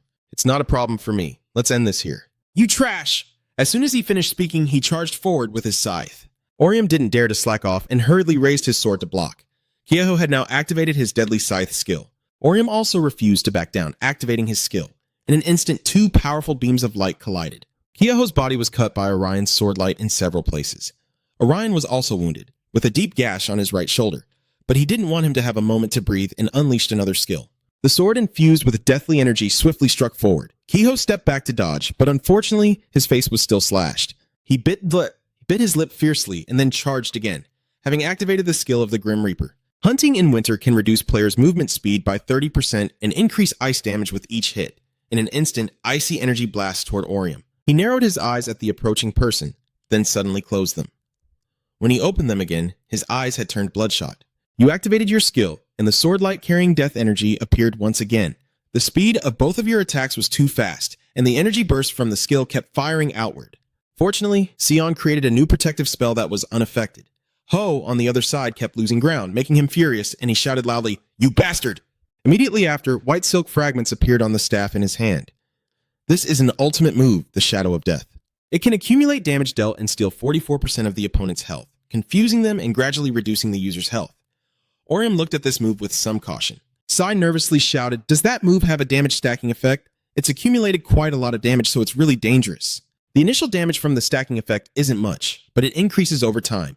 When the accumulated damage reaches a certain threshold, it triggers a critical hit that deals massive damage instantly. Additionally, this effect also stuns the opponent along with the critical hit. In this state, the opponent cannot use items or skills, including passive effect modifications. At this moment, Kai snorted coldly and said, "Are you still dreaming in this situation? Are you waiting for someone to save you like last time?" "Of course not, I can handle you." He said he just needed a moment to think. As soon as he finished speaking, he charged forward like a moth to a flame. Seeing this, Kiaho immediately snorted coldly and said, "What nonsense is that?" While he was speaking, Orium dodged his attack. Your eyes are fixed ahead, calculating every move. Your figure swiftly moves through the air, successfully avoiding Kiao's attack. Seeing this, Ki is a bit angry. How is that possible? You're always dodging around the pillars? Don't tell me you're taking advantage of this complex factory structure to try to neutralize the ultimate attack. Thinking of this, Kian felt dissatisfied. Is that all you can come up with after just a little calculation? As he finished speaking, he charged forward, trying to block Orium's escape, but seeing him rush in, you showed no trace of panic. Because you were waiting for this, you immediately activated the Hellfire skill, which can increase your attack fourfold. Kiho was a bit surprised by his action. Are you not running away? He intended to face him head-on, but it didn't take long for him to realize that wasn't the case. With that skill in this terrain, you lured him here to finish him off with a fire attack. He immediately became furious and shouted, "This lowly trash!" He struck Orium's shoulder with his stick with great force, but he didn't care, his eyes now full of determination. Then, without hesitation, he charged forward. A loud explosion echoes again in the Dark Factory, forcing Sion to step back several paces. She anxiously looked ahead and shouted Orium, but seeing the scene before her, her eyes widened in shock. Only then did she see Orium swiftly pass by the other person, causing him to spit out a large mouthful of blood. He didn't expect that you had precisely timed the activation of your passive skill just before the damage accumulation effect exploded. At this moment, Orium coldly said, "Your character layer may be very strong, but it means nothing, because you're just a worthless scoundrel who kills for fun." Kiho was knocked to the ground by Orium. Orium finally let out a sigh of relief, almost doomed. If the accumulated damage effect had hit you one more time, you would have been dead. You need to recover before your invincibility ends. As you are thinking, Kai now eagerly sits up, glaring fiercely at Orium. Immediately after, he charged forward fiercely. Orium sensed the killing intent approaching, and his face instantly turned pale with fear. Ki's hand now holds a deadly red dagger, but before it can pierce Orium, he is bound by chains. Each of his knives was only a few minutes away from hitting Orium. Just a little more and he would have stabbed him. With a thud, Kiaho fell to the ground again. Sai slowly appeared in front of him. That chain was created by her. She coldly said, "Give up, you have lost this battle. Your weapon has been destroyed, you won't be able to fight for a while. If he only fights with his body, he'll die." Does he really want to throw his life out the window like that? Kiho clenched his teeth and said, "If you're going to kill me, do it quickly. If you really think you've won, then you should be able to do it." Hearing this, Sion's face darkened. The staff in her hand began to cast a spell, and she coldly said, "If that's what you want." But before she finished speaking, Orium stepped in to stop her. "Wait a moment, John. We should ask him about the Cho's Guild before doing anything. As the chairman said, if they belong to the Cheo's Guild, they might know some information." John thought for a moment before speaking. "Exactly, but do you think he would answer just because we asked? That bastard is a real piece of trash." But at this moment, Kiho suddenly spoke up, saying, "If you want to ask, I can also answer." But he then sneered coldly and said, "The only thing I want to say is, go to hell, trash." As soon as he finished speaking, he fiercely swung his knife down. Luckily, Orium dodged to the side. You grit your teeth and warn him. "If you call Sion that way again, I will kill you in the most painful way possible." Kiho glances at you without saying a word. Orium pointed his sword at him and coldly said, "Tell me first what your goal and the guild's purpose are. What do you really want, and why do you have to kill people?" He let out a slight snort, and Kiho harshly replied, "You've asked that question many times already, of course, to win this game." Just as he finished speaking, he suddenly changed his tone. "Actually, that damn leader's goal is a bit different." Orium frowned in surprise. "A different goal? He is richer than you can imagine, so he wouldn't do this just for the 20 billion prize, right? If he's not doing it for fun, maybe he has other goals unrelated to money." Sigan thought for a moment before speaking. Maybe he was aiming for the wish granted to the winner of the Horizon. He might want things money can't buy, like eternal life or eternal youth, or perhaps he wanted to reunite with his deceased wife. Orium felt a bit helpless with her thoughts, but whatever the goal, the guild was still one of the groups wanting the Horizon to happen. However, there are also people like John who hope that the Horizon will never occur. For some reason, this game is not just a simple competition between ordinary players, but between those powerful enough to rival the legendary class. As he was thinking, Kiaho suddenly launched an attack. He suddenly dodged, but his speed was too fast. Judging by his speed, he was like a top-tier super strong monster. Maybe he's even stronger. The scythe in his hand is now surrounded by magical energy. Orium was a bit surprised. Is he still using it? He really is a formidable opponent. You glance at Sion beside you. She seems to be taking something out from inside the storage. In an instant, a key appeared in her hand, something Orium had told her about earlier. Without hesitation, she used it to open the afternoon room. Orium was still trying to fend off Kiao's attack, but in an instant, he was transported into the afternoon room, looking around with a surprised and suspicious expression. Sai finally let out a sigh of relief. "It seems we can still understand each other even though you're in the middle of a battle. You didn't interrupt when I still wanted to keep fighting." Orium shook his head slightly. "I'm also planning to retreat. If we keep fighting, the construction site will collapse and everyone will rush over after hearing the noise." Sai again doubtedly asked, "Could that strange shape we saw earlier be the death illusion layer?" Orion nodded slightly and replied, "Yes, you're right, because this is a layer we've never seen before. But you really can't believe that the dead death god knows how to open the 100 doors. C sighed softly, but for now just stay here for a while. As time passes, that guy will definitely leave. Orion hesitated, wondering if it would be okay. We have no idea what that death god will do in this phantom death class, Sion replied calmly. No one can enter here unless they are our allies or have the key, so don't worry. With that, she sat directly on the bed. She calmly suggested, let's just think for a moment, and so the two of them lay on the bed to rest. At this moment, Sion suddenly spoke. What are you thinking about right now, Orium? Orium didn't open his eyes either, mumbling two incomprehensible sounds. After a while, he finally replied, I think this leg is too soft, and I feel it will help me sleep better should I bring it home. Something like that. She listened and then snorted in dissatisfaction. Are you a thief? I can't help but smile. Orium calmly said, I was actually thinking about Bokdo and the illusion class we just saw earlier. Before the death god unlocked Bokdo, didn't he attack himself first? And then he switched to the illusion class. So you thought taking his life was a way to become an illusion class. Guess those two. Sai frowned after hearing that. You're not planning to try it, are you? Orium quickly shook his head. No, I'm too scared to do that. Sai snorted coldly. Don't do those crazy things, Orium said casually. And considering the uniqueness of the monsters related to the story so far, the key to unlocking the illusionary layer will be slightly different for each level. You think the final story about the death class is about obtaining the scythe that harvests life. The illusionary layer is definitely related to the concept of the story about something to gain power. Sai nodded in agreement. So that's why the Grim Reaper took his life himself instead of offering a sacrifice. The greater sacrifice was giving up his own life. So what will happen to the Labyrinth Master? The story of the Labyrinth Master ends with a wizard. A person afraid that fate will destroy the world and sealing herself in a maze so no one can save her. No matter what she thinks, she never imagined there would be a story after that. So then, there's no illusion class for the Maze Master? Orium thought for a moment before saying, that's fine. Even if you don't have an illusion class, we can find a way to attack and defeat them. Hearing this, Sion was a bit surprised. After a moment, she asked suspiciously, so why did you act like that earlier? What did you think about at that moment after hearing what the Death God said? You want to know this. You're not feeling sorry for him, are you? No way. Orium hurriedly shook his head. No matter what his past was like, he is still a murderer now. I don't feel any pity for him at all. You were just a little surprised because he was an orphan and you also lost your parents, so maybe you thought you might meet the same fate. You might kill everyone who bullied you and become a monster driven by hatred for the world. C looked at her, unsure how to react. Orion sighed and lay down on the bed, closing his eyes to rest. That's why my hand froze for a second. It's nothing serious. So that's why? Anyway, you're overthinking it. This made Orion flinch slightly, but before he could react further, she suddenly embraced him tightly and whispered softly, You didn't end up like the Grim Reaper. You're a kind person, even if you're only 15% less than me. Orion was embarrassed by her actions and stammered, What exactly is that strange look? But he received no answer at all and suddenly spoke sincerely. I'm glad I met you. If you hadn't met her, you might not have changed or you might cause trouble just to get revenge. Even if she didn't ask about it, he truly appreciated it. Sion watched his back intently from behind and finally spoke after a long pause. Are you just going to say thank you? Orium chuckled softly and asked, Do you want me to buy you more strawberry milk? No, but Sion immediately refused. Then she suddenly sat up and whispered, You don't need to say anything. What you need is to prove that it's your action.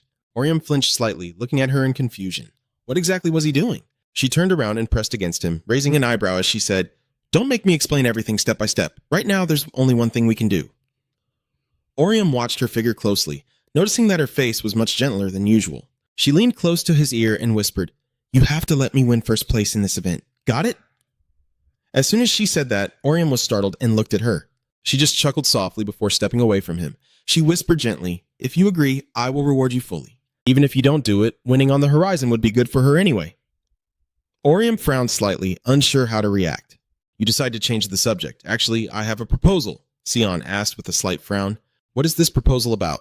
Orium replied calmly. Actually, this has happened before. The next day, the sun was already at its peak. At the same coffee shop where the three of Orium had met before, they gathered again.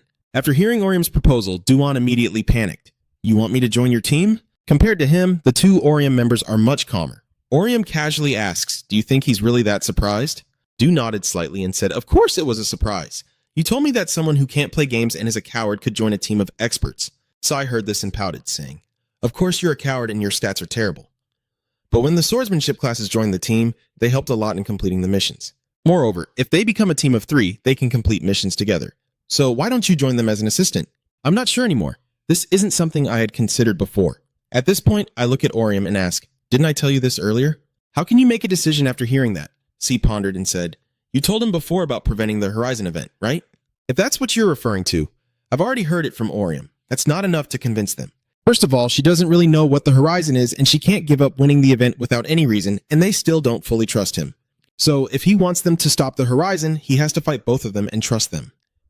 Zahn hesitated for a moment before speaking, sounding contradictory but strangely reasonable. But can you really decide that so easily? You still haven't told them what kind of person you are. Orium calmly said, we haven't decided to think about that yet. First, his class and index are not a threat to them, and they think it will be fine to be with him. He is not a BK player or part of the guild organization. Then why don't you see this not as a perfect alliance, but as a test to see each other's abilities and tendencies? Could you tell them who you really are now that you trust them completely? Duan frowned slightly, deep in thought, then finally spoke. You mean to build trust? I need to show more actions than words, right? He said he understood, so there's nothing more he can do. He will do it with both of them, so form the team. But he waved his hand and said, I won't be able to help you much because I'm not good at gaming. Orium declined to comment, saying it doesn't matter much, you just need to fill the team roster. Orium glanced at Sean and asked, do you think so too? She coldly snorted and said, I think this is a good idea to quickly improve skills with the reward from the 3-person mission. Orium nodded slightly and looked at Duan, saying, we will contact you when we receive the next mission. Du agreed without hesitation. Okay, I'll get ready. Orium narrowed her eyes at him, beginning to consider. Although his identity was quite vague and he probably had many secrets to hide, for now she thought it was better to keep him around. It seems he now knows many secrets of this game. Meanwhile, at a hospital in the city, Ariam was resting on a chair after work, thinking she might die again today. The Monday shift really feels like hell. Just then, a deep voice suddenly rang out. Are you planning to go home? Ariam. She looked up at the person who just arrived and couldn't help but smile. I'm on the morning shift today, so after this round, I will go home. Thank you also for spending time with Orium last time. He happily smiled and said, if you want to repay me, we can go out to eat together sometimes. I will treat you. Ariam was startled and asked, so I was the one, right? Anoa shook her head and declined. No need, because there's a place I really want to visit, but I need someone to go with me. So he wants her to spend some time with him. She can also go with Orium if she wants. Ariam was slightly startled and a bit confused before finally nodding in agreement. Anoa cheerfully said, let me know when you win. I will arrange my time. Ariam calmly replied, yes, I will tell you. Then she quickly walked away. Walking and thinking, she thought Dr. Anoa was a smart and kind person, but he was quite cunning. Did he dare to make strategic plans to please her family instead of her? She happily raised an eyebrow, of course finding him quite adorable and innocent. Just then, someone suddenly approached her and said, excuse me.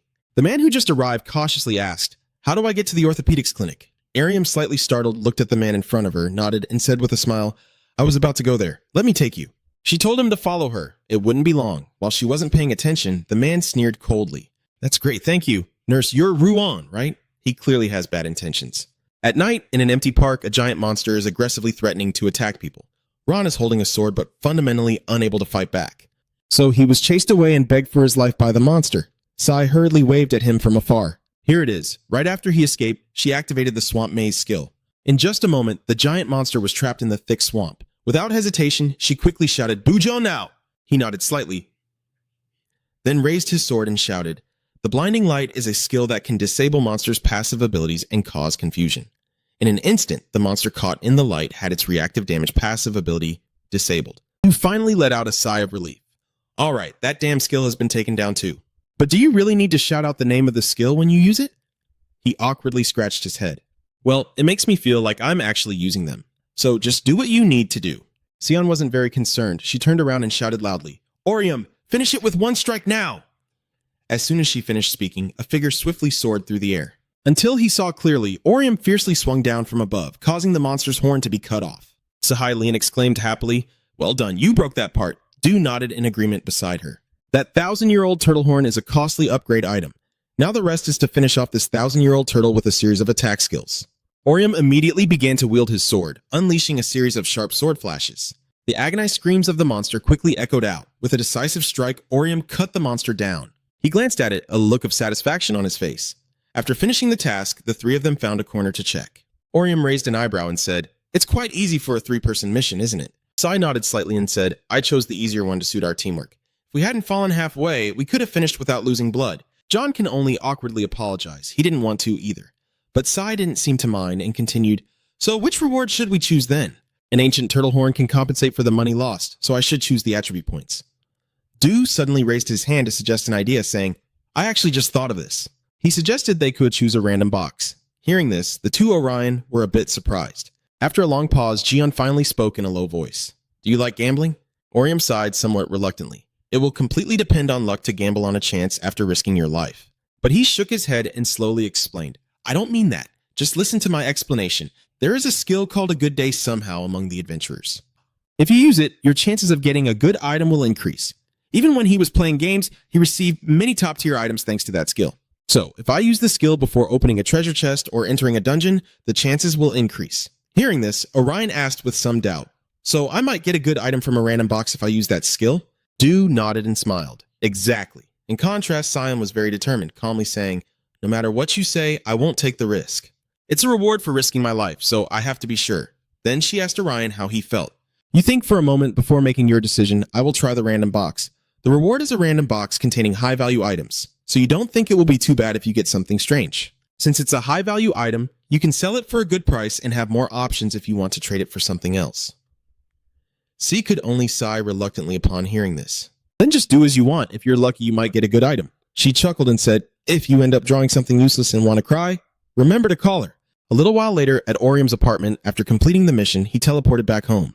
His sister should be asleep by now, so he should open the random boxes first and then go inside. As planned, he used the high-value random box, hoping to get something useful. Immediately after opening it, Orium's eyes involuntarily shrank in surprise. His face was now filled with horror because what he had just pulled out was the vengeful assassin's most deadly weapon, the Atonement Dagger. He exclaimed with joy, that's amazing. This is the item I gave up searching for because it rarely appears. He was so happy, he jumped up and down. With this, you can become the vengeful Adoryu you've always dreamed of.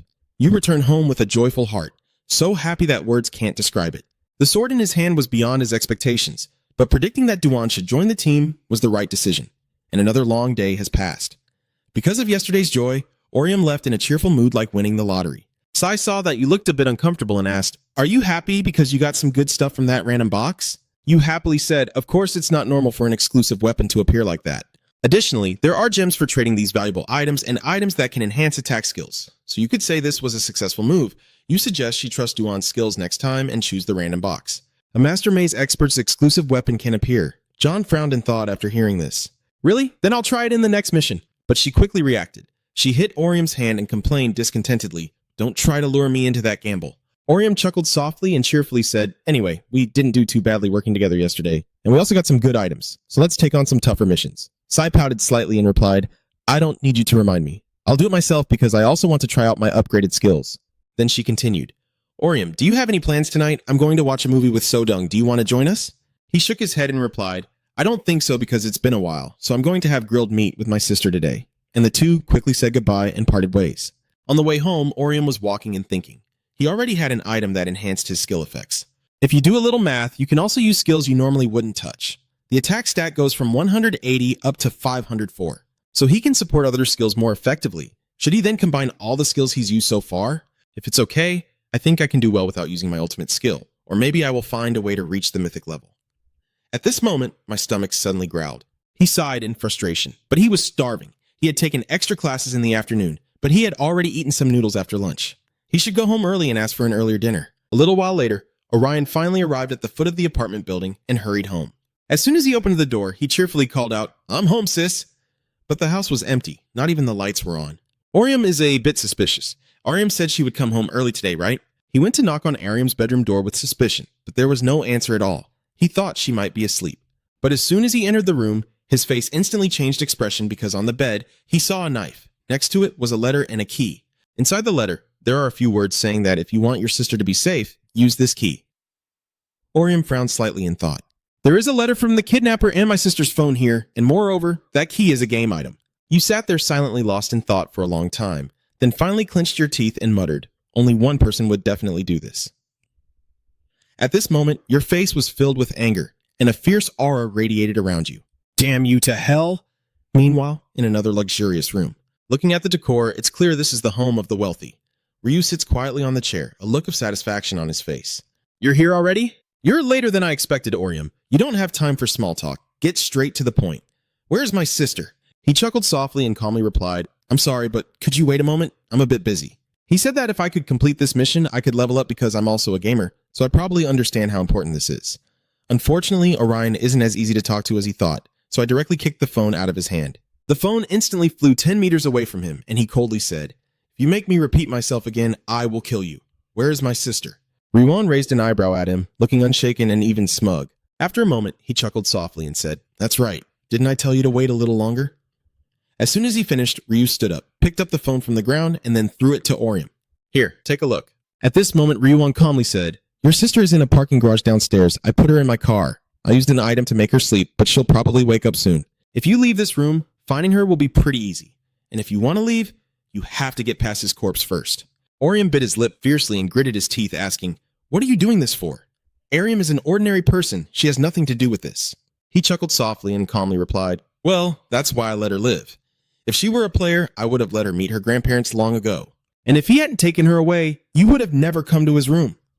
Orium didn't answer his question. He asked coldly, Bishu Hyung is the one behind everything? Ruan sneered and said, No, Hyung has nothing to do with this.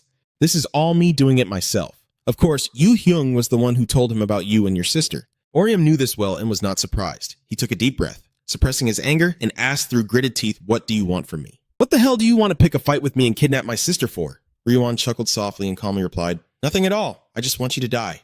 While the two were talking, another person quietly approached from behind.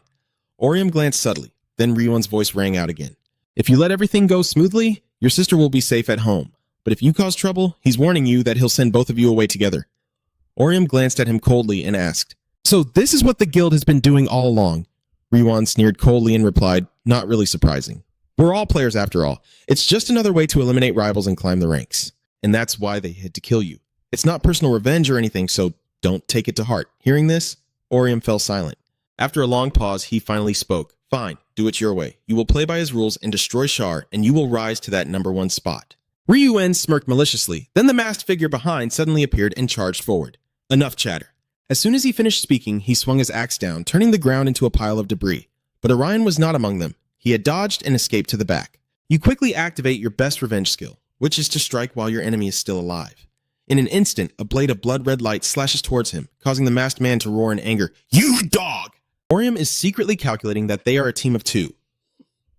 And one of them is a master. I don't know what level he's at, but fighting 2 is too difficult. You need to move quickly and break their formation. You can't let them overpower you. But before you can do anything, your face suddenly darkens. Because at this moment, a box suddenly appeared at your feet, and your face grew serious because you saw someone rushing towards you. Rion took the opportunity to swing his sword. Orium raised his sword to defend, biting his lip fiercely. This guy is the clown, a smaller part of the attack class that often uses strange skills, huh? But at this moment, Ryuan suddenly used the swap skill. Immediately, the figure in front of you changed into a masked man. Orium frowned slightly, wondering if he was using a skill to match the executioner's position. He immediately activated the bone-crushing skill without hesitation and then swung his sword down. Orium was pushed back by his overwhelming energy, making it difficult to defend. But you didn't give up either and started to fight back. Your sword swung in front of him, causing him to panic. At this moment, his figure suddenly disappeared, causing Orium's eyes to involuntarily shrink. He has disappeared. This skill must have vanished. It was Ri who used it, causing the other guy to disappear. Rian looked at the masked man and said, I told you already, if you're too aggressive, the Avenger will come after you. The masked man, a bit angry and fierce, replied, Shut up and focus on your skill. You're too slow. Orium from afar watches those two, silently contemplating. A clown and an executioner. Both are a pair with an attack-focused formation, but the clown has many teleportation skills, so defeating both at once is too difficult. I have to take them on one by one. Which one is easier now? He thinks for a moment and decides to take down the masked man first. Without hesitation, he charges forward at a very high speed.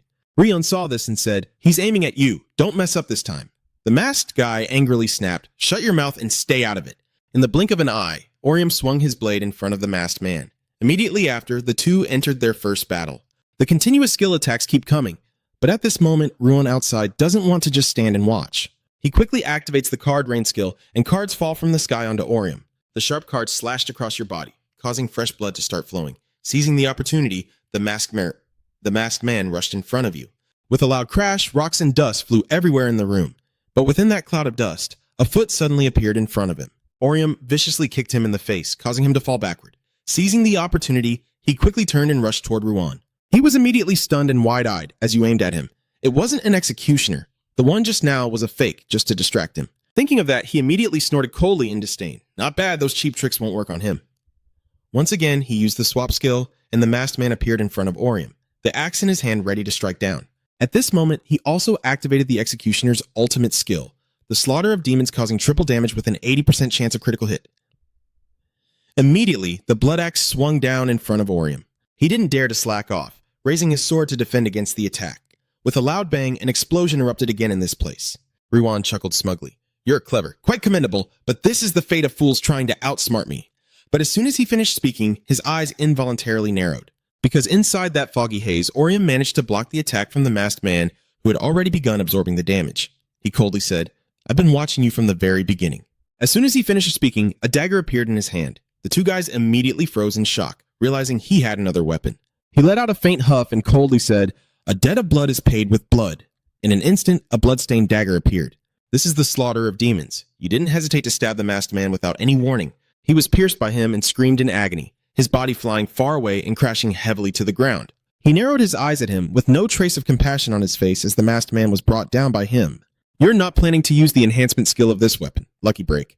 Thinking that, you glance at Riwan standing over there and coldly speak. Now it's your turn, right? I need to pick up my sister too, so hurry up. And I don't have time for half-hearted plans. Your words make Riwan grind his teeth in anger. He shouted angrily, Damn you, you high school punk! But Orium was unfazed, standing there calmly. Ryu gritted his teeth and yelled, You high school bastard! Do you know you just crossed a line you shouldn't have touched? If you could die quietly, everything would be fine. And now you and your Maze Master team will both be trampled. Do you understand? You are the one crossing the line here. If he was playing fair, you might have turned a blind eye. But this is way too much. They are all monsters. That's why you'll send them all down to be slaughtered. And with that, he quickly charged forward. Immediately, the shockwave from the skill erupted inside the room. The two of them charged at each other. Orium gradually forced Ruan to retreat, making him grind his teeth in anger and say, You're not even ranked. Dan still acts arrogant. As soon as he finished speaking, he activated his wide area magic stage skill.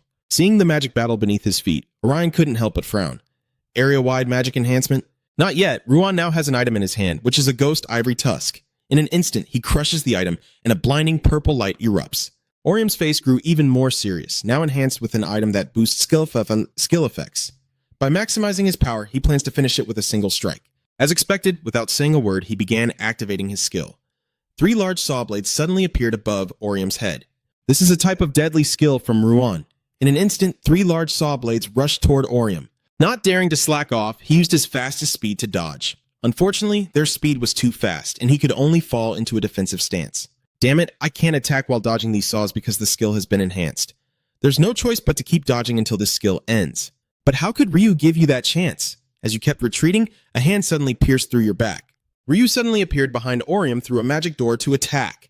This is not the end yet. Ryan activates another skill called Phantom Rose. As he finished speaking, a huge blood-red flower appeared in his hand. Orium's body seemed to be corroded by it, causing him to scream in pain, but he grit his teeth and spun around, slashing his sword at him. Ryan just dodged, and then his figure suddenly disappeared again. Alright, during this time, you'll use the potion to recover. When you open your inventory, you'll be stunned. Your medicine has disappeared. While you were confused, Ryuan's teasing voice echoed. Are you looking for this? Ryuan turned around in surprise, seeing a bottle of medicine appear in his hand. At this moment, Orion realized he had used the magic hand skill to take his item. Ryu let out a soft chuckle as the healing potion item was consumed. As his words ended, a blue light enveloped his body. Seeing this, Orion finally understood that the magic hand was a skill to steal items from the opponent's inventory, increasing the success rate of the ivory ghosts. Now Ruan raised an eyebrow and sneered. Thanks to you, I've fully recovered my energy, though it's not much since I wasn't hit much either. He asked how much stamina you have left, 50% or 40%, but it doesn't matter anymore, it will be 0 in just a minute. Orion bit his lip fiercely. He's not wrong. There's no way to win now. Your skills are being pushed back. All the healing items have been stolen. At least you still have your attack and speed stats. So there's only one way to end this, by relying purely on gaming skills.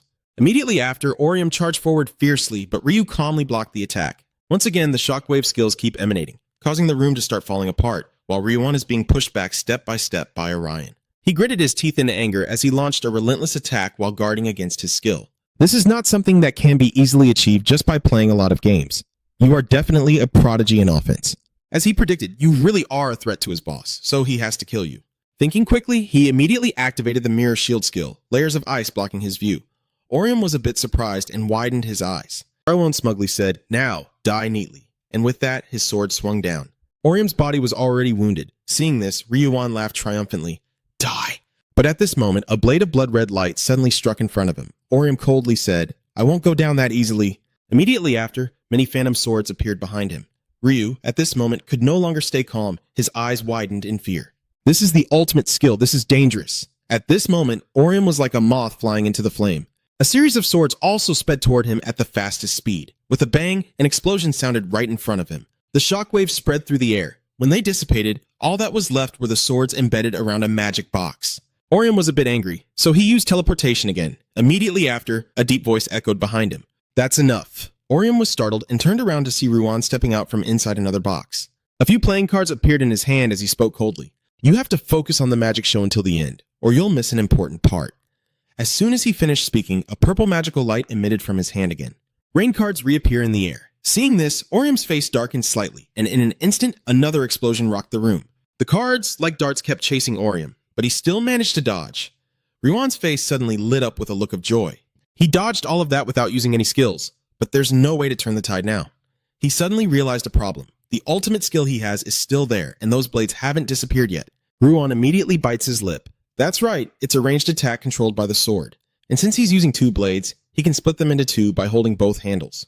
And all that remains is this final decisive blow. If he doesn't fall to this attack, there's no way for him to save his sister anymore. So you absolutely must not lose! With that in mind, he bit his lip fiercely, determined to succeed at any cost. As soon as he finished speaking, he fiercely swung his knife toward Ruan. Meanwhile, at an automatic claw machine, someone was happily trying to grab a toy, but she couldn't catch any. At this moment, So-Dung went to call Sion to the cinema. She could only sigh and leave. So-Dung asked softly as she walked beside him, "Did you send that photo to Ryan yet?" Sai nodded quietly, but there was no response. Then she suddenly sighed and said, "Maybe he's now spending time with the girl he loves." Hearing this, So-Dung was a bit surprised and asked, "Does he have a girlfriend?" She chuckled softly, shook her head happily, and said, "No, it's my sister Orion is crazy about her. He cares a lot. There's one thing you don't know. Orium is very tired right now. You just used your ultimate move to defeat that Viowan guy. But she's right. You're someone who loves your sister very much, and you've risked everything to save her right now." Of course, Sion doesn't know any of this. She's still happily chatting and watching movies with So-Dung. Meanwhile, in Ruan's room, everywhere is filled with falling rocks from the debris. Orium looks around as the room collapses. Will this space disappear when the room completely crumbles? At the same time, Ryu is lying on the ground. He is now extremely angry. He has lost due to the disparity in skill and time of ability use, and there is only one way left to end this. Thinking quickly, he took a key from his equipment stash. He will leave and lock you in here. He originally intended to use the room key item, but at this moment, a sudden flash of light appeared. Orium's blade had pierced his hand, and the sudden pain made him scream loudly. Orium slowly approached and coldly said, "I knew you would try to escape. He can't fight unless he takes someone hostage because he's a coward." Hearing this, Ruan's face immediately turned grim. He quickly sat up and spoke. "No, wait a minute. Are you planning to use that key to get out of here? He doesn't want you to leave because he'll be stuck here until someone comes. He asks if you're planning to kill him." Ori silently pointed the sword at his neck and coldly said, "If you don't want to give me your item and what you stole earlier, I will destroy the key and you won't get a chance to leave here." "That's really unfair." Rail-On gritted his teeth and spoke, but he still honestly returned the item to Orium. Now he nodded in satisfaction. He also kept the spare key for the guest. I wonder if he has used up all his healing items in the fight against Vaughn. After thinking for a moment, he slowly spoke. "All right, I have received the item." Then he used the room key item, but before he could insert it, Ron stopped him. "If you use it now, you can only leave here alone. Tell me what you want, I will do anything." Orium basically doesn't care. He calmly says, "I told you. I won't give you a chance. Unless someone steals the key from you and rescues him, he might be lucky that one of his teammates will kill you. So if they can kill you, then you might as well tell him to wait patiently until that happens. You also said that the game he was playing earlier should be added to the list." As soon as he finished speaking, he disappeared without a trace. Seeing this, Ruan gritted his teeth in anger. He shouted angrily, "That damn middle schooler." At the same time, outside, night was gradually falling. Ariam is on her way home now, rubbing her hands constantly, saying, "It's so cold, I thought summer was coming soon. But suddenly, it's so chilly." When she gets home, she will have to take that heavy blanket and give it to Orium. He shouldn't catch a cold. At this moment, a sudden voice from behind interrupts. "Sorry to bother you." Arium was startled and turned around to see a multi-armed red monster. It even curled its large mouth to speak to her. "Can we talk? If not, at least you should give me your phone number." Arium, terrified, closed her eyes tightly, then pulled out a stun gun and fiercely jabbed it into the monster, causing it to cry out in pain and collapse to the ground. She quickly turned and ran forward. She kept running while thinking, "Is it a monster? Is the chaos in this world so bad that monsters are wandering the streets? I don't know anymore. I should just keep running fast as I can. If I get hurt here, who will take care of Orium?" She could only run for a short while before suddenly widening her eyes because in front of her now were two familiar figures. Those people were the ones she had longed to see for so long, impossible to appear here. Those two are Ariam's lost parents, but just as she approached, they turned and walked away. She was startled and hurriedly tried to chase after them. She threw the stun gun on the ground and kept shouting, "Please don't go, Mom and Dad. Please don't leave me alone anymore. I have really suffered and struggled to survive. I had to earn money and take care of Oriam.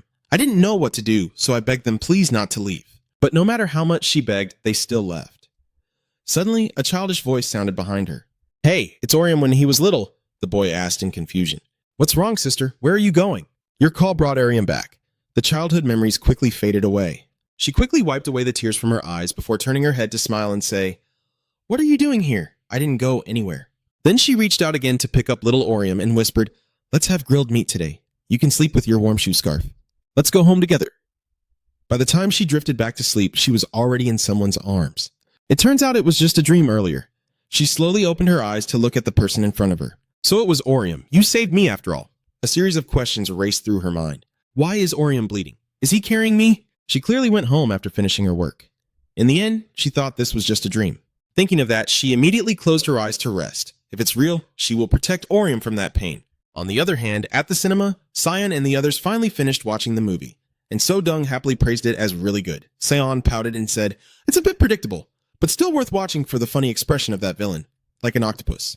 At that moment, Soo-Yeon's phone suddenly rang. It's a message from Oriam, telling her to come to the lounge quickly. She was a bit suspicious, but still told So-Dung, "I have a stomach ache and I'll go to the bathroom." But she said she would stay longer, so So-Dung went ahead. Then she quickly ran toward the bathroom. She quickly took out the key from her gear storage. This is the team member's key, and she used it to enter the evening room. In no time, her body gradually disappeared. By the time she reappeared, Oriam was already sitting in front of her. Seeing your current state, she exclaimed in shock, "Oh my god, what happened? Why are you covered in blood?" Before Oriam could answer, a piercing scream echoed out. The one who appeared was John. He was trembling with fear and couldn't speak. Sai felt a bit helpless. Did he also message him? She asked again what had happened. Did you meet the Grim Reaper again? Oriam didn't have time to reply, and he whispered, "Please, heal me first. I'll tell you later." Sia was slightly startled, then began to treat him. After a while, she heard Oriam's story. She exclaimed in amazement, so he had fought with 2 snake men. "Why didn't you tell me?" Oriam shook his head softly and replied, "I wasn't in the mood to talk." Sion sighed and said, "It's okay. The important thing is that you and your sister are now safe." Oriam then quickly took out some items from the equipment storage and said, "By the way, I got a few strange items from them." "What is this?" "What does it do?" Oriam shook his head slightly. "I don't know. The clown has it, but if we give it to them, will they know?" While they were talking, his face grew a bit serious. After a moment, he finally spoke. "This could be a hacking tool, a device that allows online tracking of Gospia without going through WL4. He read this news on an internet forum. Oriam skeptically asked, "How did you recognize it just by looking at it? Have you seen it before?" Du gently scratched his head and explained slowly, "I've used something similar myself." When they checked that input, Jian suddenly gasped and exclaimed, "So it was the CBT input check." Orion also asked suspiciously, "Have you used tools like this before?" John nodded slightly and explained that this tool is specifically for developers to collect data. With it, developers can observe users without connecting to WL4. But of course, it's much cuter than this. Is it a characteristic hobby of hackers? Oriam looked at him carefully for a moment before speaking. "By the way, one of the beta testers is Beyond. I've known you've been playing this game for a long time, but it's been so long that I hesitated before speaking. It's not just about how long I've been playing. He had participated in the earlier alpha testing phase of the game because he was the first player of Gosphere Online." As soon as this was said, Oriam and the other person were stunned. Oriam squinted at him for a long moment before exclaiming in surprise, "Are you the alpha tester?" Sion replied in a low voice. "Wasn't the alpha test conducted by the developers?" Duan nodded slightly and explained, "That's right, but online is a bit different because GOSP Online was developed with the WL4 device, and this test involved people of various ages and genders. At that time, he was the representative player for the 8 to 14 age group. He participated because he had been interested in game development since he was young and was attracted by the high compensation." So hearing that, Oriam doubted and asked, "So you understand the story of this game very well, right?" "Oh, not really." However, he shook his head in denial. He explained slowly that the alpha version only displayed certain parts to testers to prevent revealing the game's content. Since we only tested the technical aspects, we couldn't grasp all the information about the game. Basically, the reason you understand the story so well is because you really like this game. Did you hear anything from the developers during that testing phase? Like players turning into characters in the game or something like that? Duan thought for a moment before speaking. "I was too young back then. Even the testers didn't have many chances to talk directly with the developers." At this point, his face suddenly darkened. He remembered the moments he experienced as a child. then shook his head and continued. I can't remember clearly because I was very young back then. By the way, why did they target you then? Do you think they figured out we are Ron's allies? Orium nodded slightly. Maybe they think B-Hung wants to retaliate. Sai snorted coldly after hearing that. So loyal, huh? Orium nonchalantly shrugged and said, we still need to be careful. I think our team is a big target for G. John immediately panicked and asked nervously, what about me, the prey? Sai reassured him, it's okay since they haven't met before. They haven't seen us traveling together yet, and the caravan isn't a threat anyway. Hearing this, Duan didn't know whether to be happy or sad. After the conversation, the three of them quickly left. Orium would naturally return to his building. Although it's late, there are still a few rooms with lights on. Orium moved to the foot of the stairs and checked his phone. It was already 8 o'clock. Maybe your sister is about to wake up. I don't know if she's okay. I hope the items and skills don't leave any consequences, or that being kidnapped like this will leave memories that could become psychological trauma. The more I think about you, the more I feel scared. My hand opening the door also trembles quickly. Please stay healthy. Take a deep breath, and then you push the door open and step inside. He raised his voice and called out, I'm home! Hearing the sound, Ariam quickly responded, Hey, Leoram, where have you been? I told you to come home early for dinner, so hurry up and wash your hands. Are you hurt? You were sleeping so soundly earlier. Ariam was a bit startled by the question, but quickly responded. She whispered, I guess she was pretty tired after work. That's all I know. Or maybe she thought that her recent hard work had caused her to have nightmares. But she told you not to worry because today she had prepared some premium beef. Seeing the beef in her hand, Orium's eyes lit up. Oh my god, isn't this type of meat always super expensive? How could you buy it? Ariam happily said, It's been a while since I felt this relaxed. She told you to wash your hands quickly now, they will eat it. Orium watched his sister fussing in the kitchen and silently breathed a sigh of relief. Thank God, she's still okay. Meanwhile, in another area, a giant monster is furious and attacking, and the one it is targeting is Yu Hee-ung. He is now aiming his bow and arrow at it, with the magic ready to be unleashed. This is his exclusive weapon. He activates the Pentagon arrow skill. The arrows keep piercing the giant, creating large holes in its body, but it's not over yet, huh? Hyung activates another skill, and suddenly, a magic circle appears beneath the giant, with a blue light beginning to envelop it. In an instant, its body explodes, and its head shatters into many pieces. Yu Hyung still stood proudly there at the same time on the rooftop of a building not far away. The two figures that have appeared there somehow are the boss of the Chose Guild and the woman accompanying him. The woman then thoughtfully said, That enforcer is quite powerful, thanks to the special weapon and some support items I gave him. The boss also nodded in agreement. He's so strong because of his strong will. A competitive spirit is his driving force. The new world he wants to create requires many people, those who fight for their desires no matter the cost. The woman frowned at him, suspicious, and asked, Is the boss really wanting a world where everyone competes equally? Yes, he nodded with a slight smile. The world is enjoying too much thanks to those who do nothing. They don't need people who only rely on the system. Even if he's called the villain, the world still needs those who stir up trouble. A world where everyone fights for equality and receives rewards based on their skills. A classic game world like that would be much more interesting than now. The woman frowned in thought after hearing that, and he continued speaking. Ryu was going to call me today, but I haven't heard anything from him at all. The woman snorted coldly. That strange clown of a guy? I'm not sure anymore. I haven't contacted him. He's a bit worried since he lost contact with that guy. While he was lost in thought, the woman spoke up again. He's not dead yet, because his name is still on the team roster. She said she just remembered. Earlier he said he would go hunting alone, and that he was going to catch someone for revenge. The boss was startled and asked back, The Avenger? The woman nodded slightly, saying she had seen him with Jason for a while. I heard that he is a childhood friend of this enforcer, and the boss fell silent after hearing this. After a moment, he finally gave the order. All right, send me the information about that person seeking revenge. The woman asked in surprise, Are you interested in him? He chuckled softly and said, Yes, I think our staff made a mistake. I will handle him personally. That is how the company maintains discipline.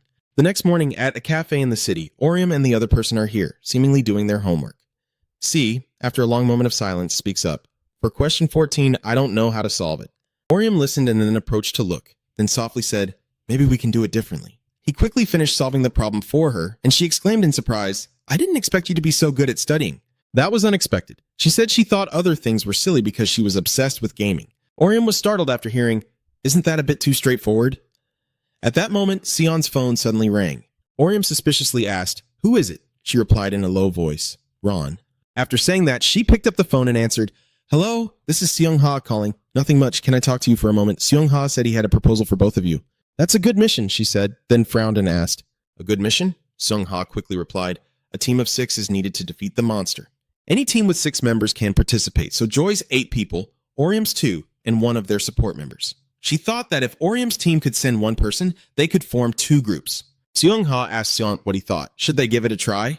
Sion also didn't answer, suspiciously asking who her support person was. Don't tell me you only recruited enough people to meet the quota. Over there? Seung-ha's loud laughter echoed again. No way. She might be surprised to find out who it really is. The person they found is Saint Shinzu Hugh, the top player in Asia. Orium was stunned when he heard this. Sai was no exception and couldn't believe it as she asked back. Top 1 Holy Knight Shinzu Hugh. Who is that? I know he's very skilled as number 1, but is he really that famous? Sai shook her head and replied, I'm not sure either, but I definitely heard of him before, although he doesn't belong to any guild. He usually appears and joins group battles as a supporter. A Holy Knight player said he would help win at any cost. Orium then asked back, is that Shinu Hugh? She nodded slightly. That's right, because a Holy Knight doesn't level up easily playing solo. At this point, Seung-ha asked again, so what do you think? The mission will start next week, so you can take your time to think it over until the end of this week. Sion hesitated and asked, and what about the mission rewards? If this is a competition, does the final ranking determine the prizes? Kung Tu quickly answers no. The reward will be combined and divided equally among everyone. Each person will get 30 million, 30 million? I was shocked and exclaimed. She glanced at Orium and asked softly, this is better to do anyway, right? Orium gestured and said, I agree. With his approval, Sion quickly replied, then we will join that 6-person team mission. Seung-ha smiled contentedly and said, I knew you would agree. So pick the team member you want and send them to me.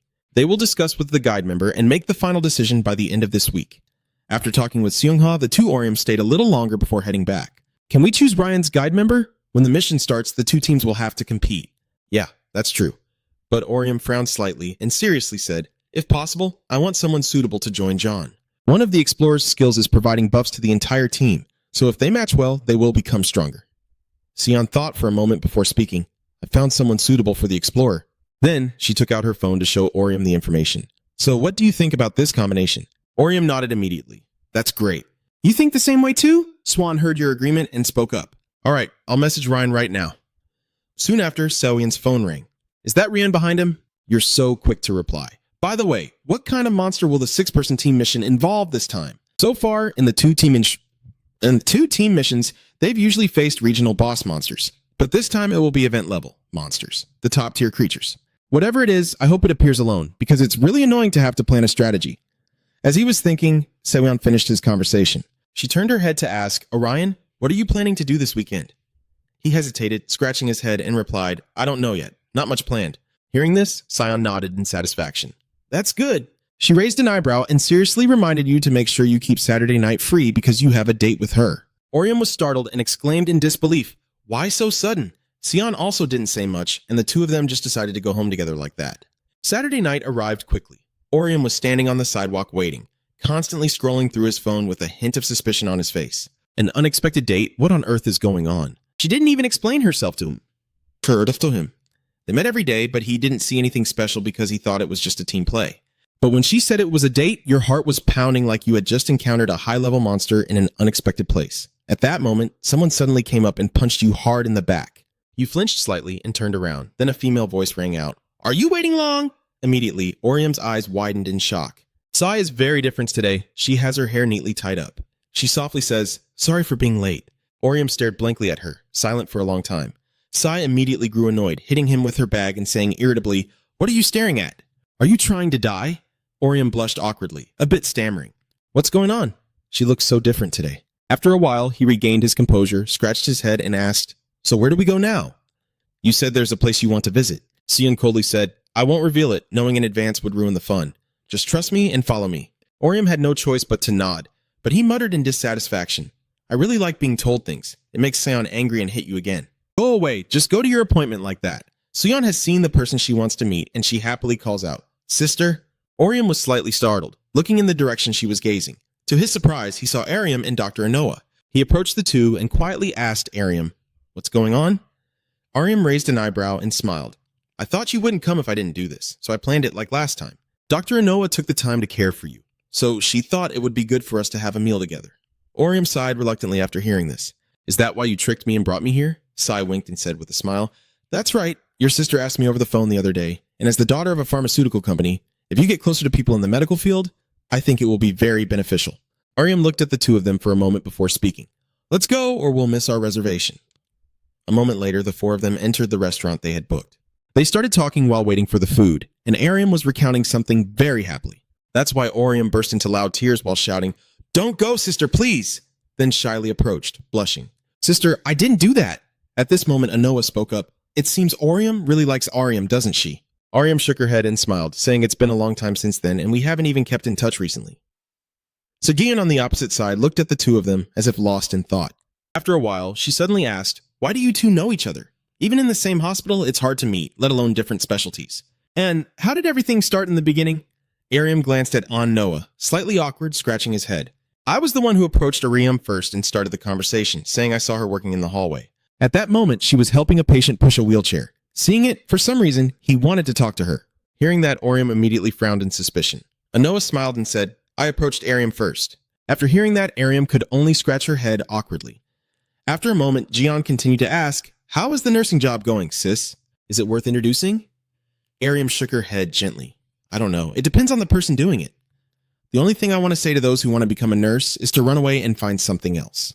As she reached this point, she suddenly raised her eyebrows and laughed loudly, leaving Orion and the other person unsure how to react. But at that moment, her tone suddenly turned serious.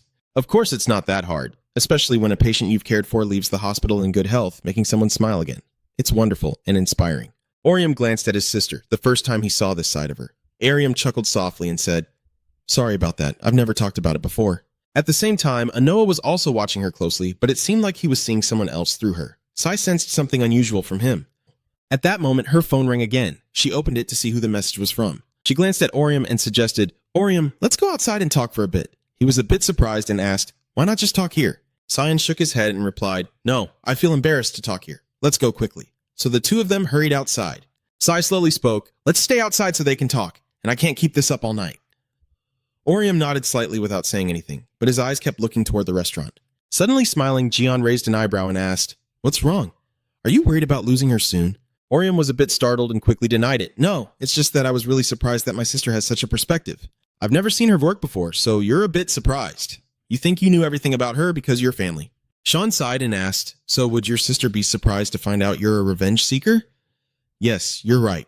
Orium nodded softly, then asked in a low voice, what do you really mean? Soyeon's tone suddenly turned serious. I just received some news from Vion. Orium asked doubtfully, the members who will join us have already been decided. Yes, that's right. Sai nodded softly. The team as planned. Monk, Mage Marksman, and Battle Fanatic. They will carry out the 6-person mission with these 3 next week, so be well prepared. Orium nodded seriously. A week later, in a house beneath the grounds of a building, the 3 of Orium had been transported here.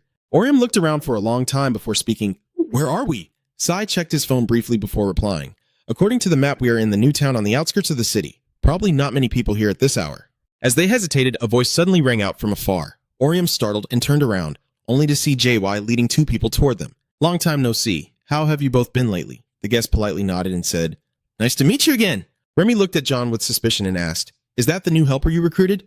Sean nodded slightly. Yes, this is Bayo Jeon. He is an adventurer. Remy frowned after hearing that and said, I look forward to working with you as well. Jun Sung also stepped forward and said, we should come up with a new strategy since we won't be using a standard tank, damage, or healing team. It's better to consider an alternative plan. This is the strategy I just came up with. Orium nodded slightly and shared the plan with them.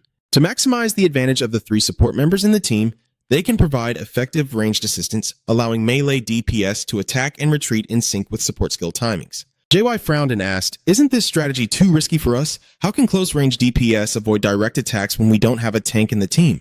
Orium calmly shook his head and said, don't worry about that. We have an adventurer in the team. Thanks to the passive skill safe and happy adventure, all team members have a better chance to dodge attacks. This will reduce damage to a certain extent. Jay couldn't believe it and exclaimed, I didn't know adventurers could have such skills. Junsung also asked, what will our support team look like should we decide each person's role? Orium calmly said, do you, as a novice monk, stand at the front to support melee damage?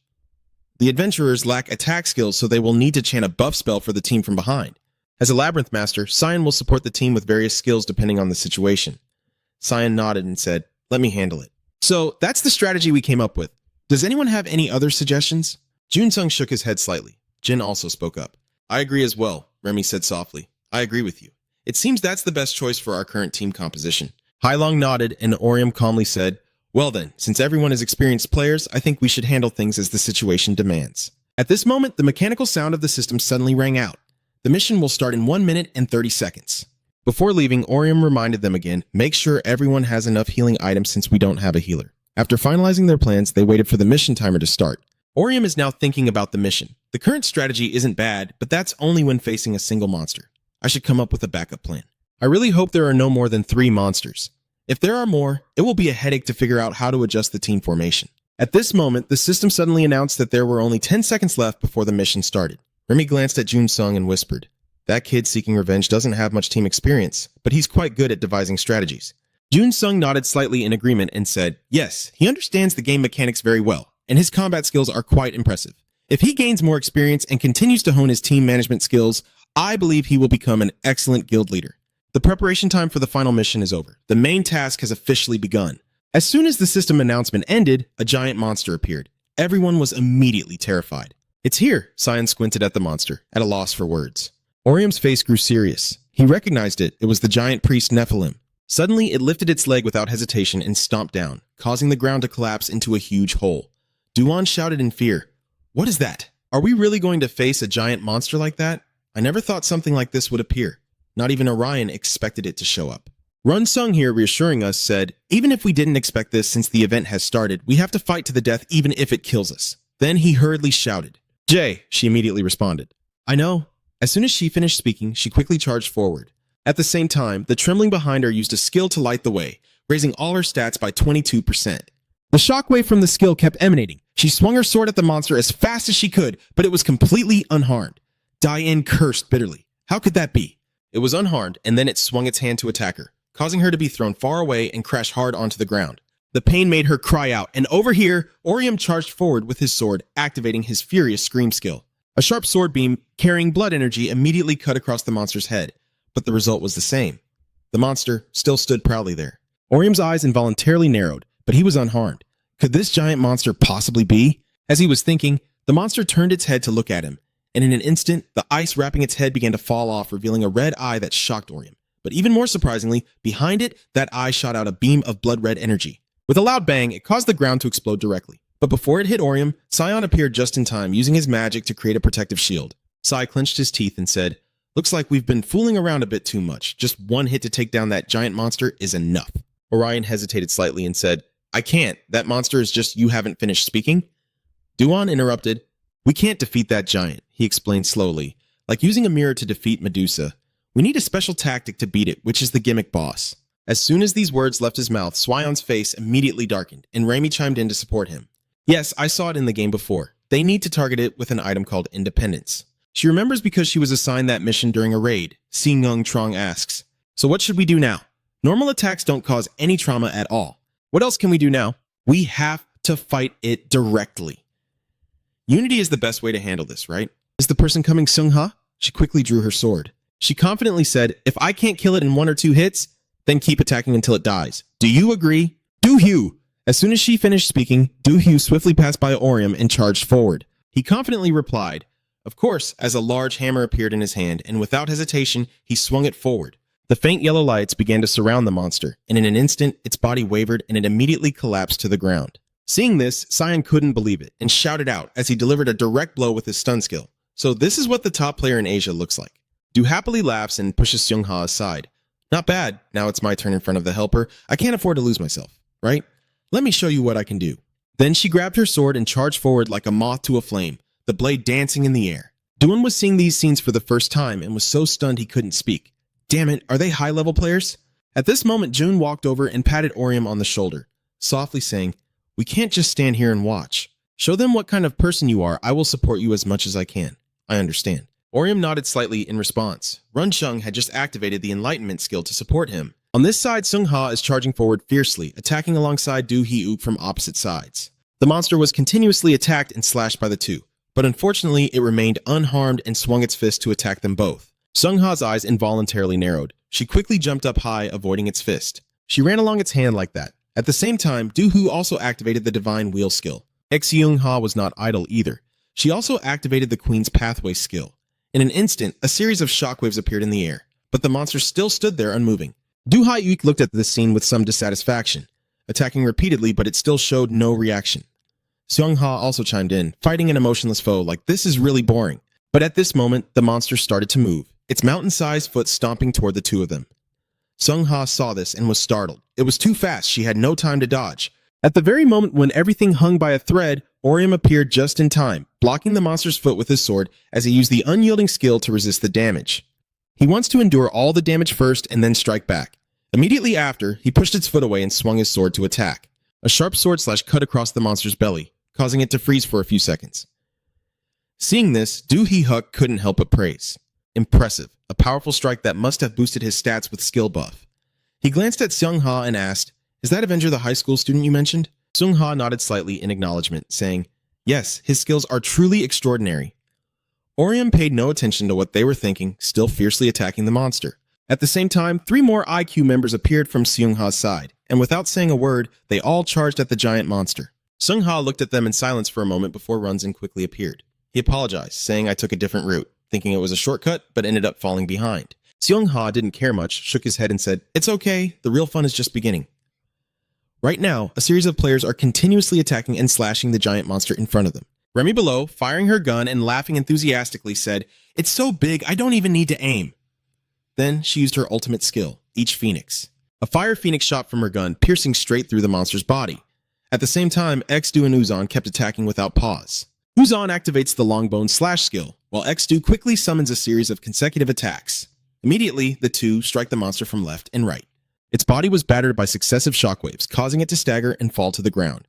Seeing this, Jin immediately shouted, "It has been defeated." Orium glances back and loudly calls out, "Support players, it's your turn." "All right, let's get started," Sagan and June replied in unison. In an instant, a series of shockwaves surrounded Orium and Jin, and their stats quickly increased. Without hesitation, the two of them simultaneously activated their attack skills against the monster, and with their powerful assault, the monster was continuously struck across its body. Sai below cheerfully exclaimed, "That was amazing, it dealt huge damage." But Orion was hardly feeling happy. At this moment, the monster suddenly spews out a red orb, and in an instant, a barrage of energy beams is unleashed, affecting the people below. June also tried to use his protective skill to shield himself, but he was still affected. Orium, being the closest, was hit the hardest. He bites his lip fiercely. This can't go on. If this drags out too long, those around him could get hurt or even lose their lives. What should I do? How can I defeat this giant with just one strike? At this moment, he suddenly thought of something. He turned to John and shouted, "You have to use that skill right now." Du frowned in surprise. "Which skill are you talking about?" "Light of Guidance," Orion hurriedly said. "If Independence is a quest item, you might find it with that skill." Du nodded slightly and said, "I understand. I will try right away." As soon as he finished speaking, he raised his sword high and activated the Guiding Light skill. In an instant, a light emitted from the tip of the sword. It pierces through the tall buildings as it moves. Sai exclaims in amazement, the light splitting into 2 beams, one pointing at the giant and the other possibly at Orium, who frowned slightly, eyes also filled with surprise. At this point, Duan spoke up again, saying, "I will go find it. Even if you're here, you can't help much, so you'll follow the light and bring back the item." Orium hesitated slightly and asked, "But what if the independent object isn't an item but a different monster for a quest?" "Then I will go with you to ensure his safety." In this situation, focusing on an attack strategy might be more effective than just relying on support from BAP. Vi also chimed in, "I'll go too, because even if we find the independent item, we still need a character who can use it and snipe, right?" Orium furrowed his brow in thought for a moment before nodding and saying, "All right, in this case, we will coordinate with Seung-Ha's team to stop the giant." Sai also advised the two, "Be sure to watch John carefully. He would fall easily if something unexpected appeared."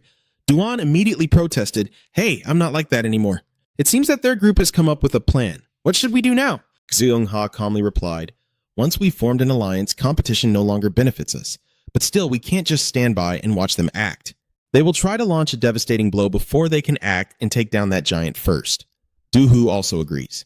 "I just thought of that too. Do you think it's because we were in the same squad when we first started playing?" Indifferently shrugging, Seung-Ha pouted and said, "I don't know.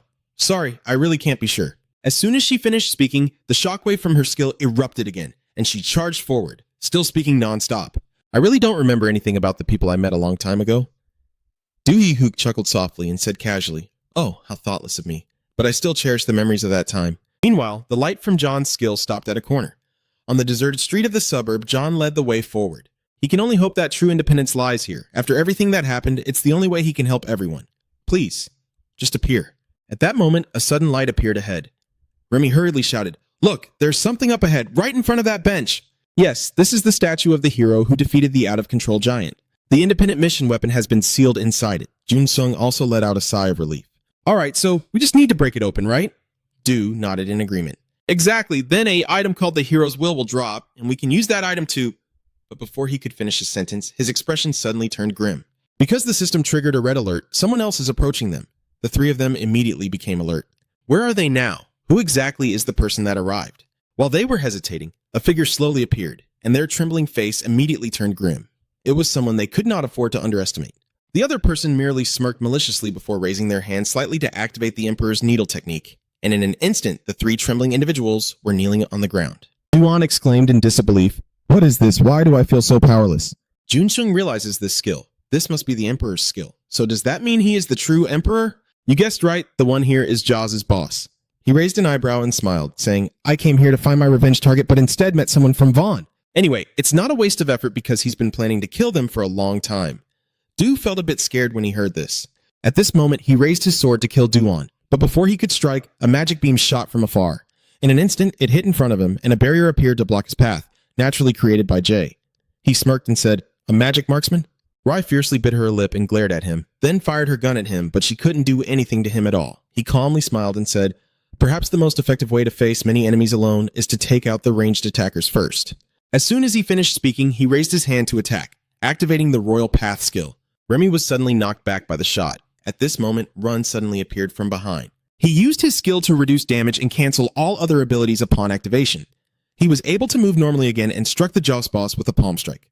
The shockwaves from the skill tore the ground into a large trench as Jun Sung took the opportunity to check on everyone's condition. Are you guys okay? Rai asked through clenched teeth. Coccyx, it hurts, but it's okay. He nodded slightly and quickly suggested, I will handle that guy.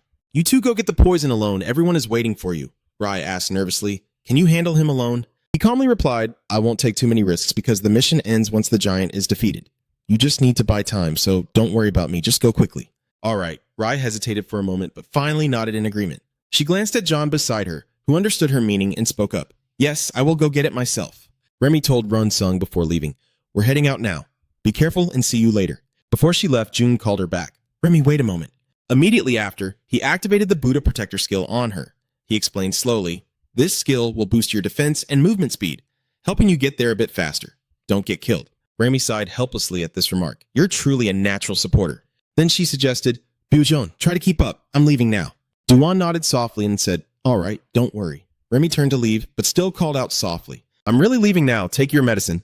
He also quickly responded, all right. Then the two of Jay quickly ran away. Runsheng glanced at their backs, finally letting out a sigh of relief. So now Joss's boss also stood up from the rubble and said in a deep voice, you must have finished your little chat, right? Runsung clenched his fist and gritted his teeth, saying, you must have been waiting for us a long time, right? Thank you very much. Of course not, the boss of Chach sneered. I just need a little time to activate the skill. Don't worry. As soon as I finish speaking, a magic array appears beneath my feet. This is the Emperor's domain skill, the territory of the Empire. The Emperor gradually recovers a small amount of health over time, and the movement speed of enemies decreases gradually over time. Seeing this, his trembling face immediately became serious. This is a domain skill. Are you just stalling to activate this? I told Jay I would buy some time, but if I lose focus even for a moment, I'll be defeated instantly, so I have to fight him with everything I've got. Thinking that, I quickly activated the ultimate divine strike of the cultivator's secret technique. This is the only way he can. Thinking of this, he took a step back to gather momentum. In just a moment, he dashed forward at a very high speed.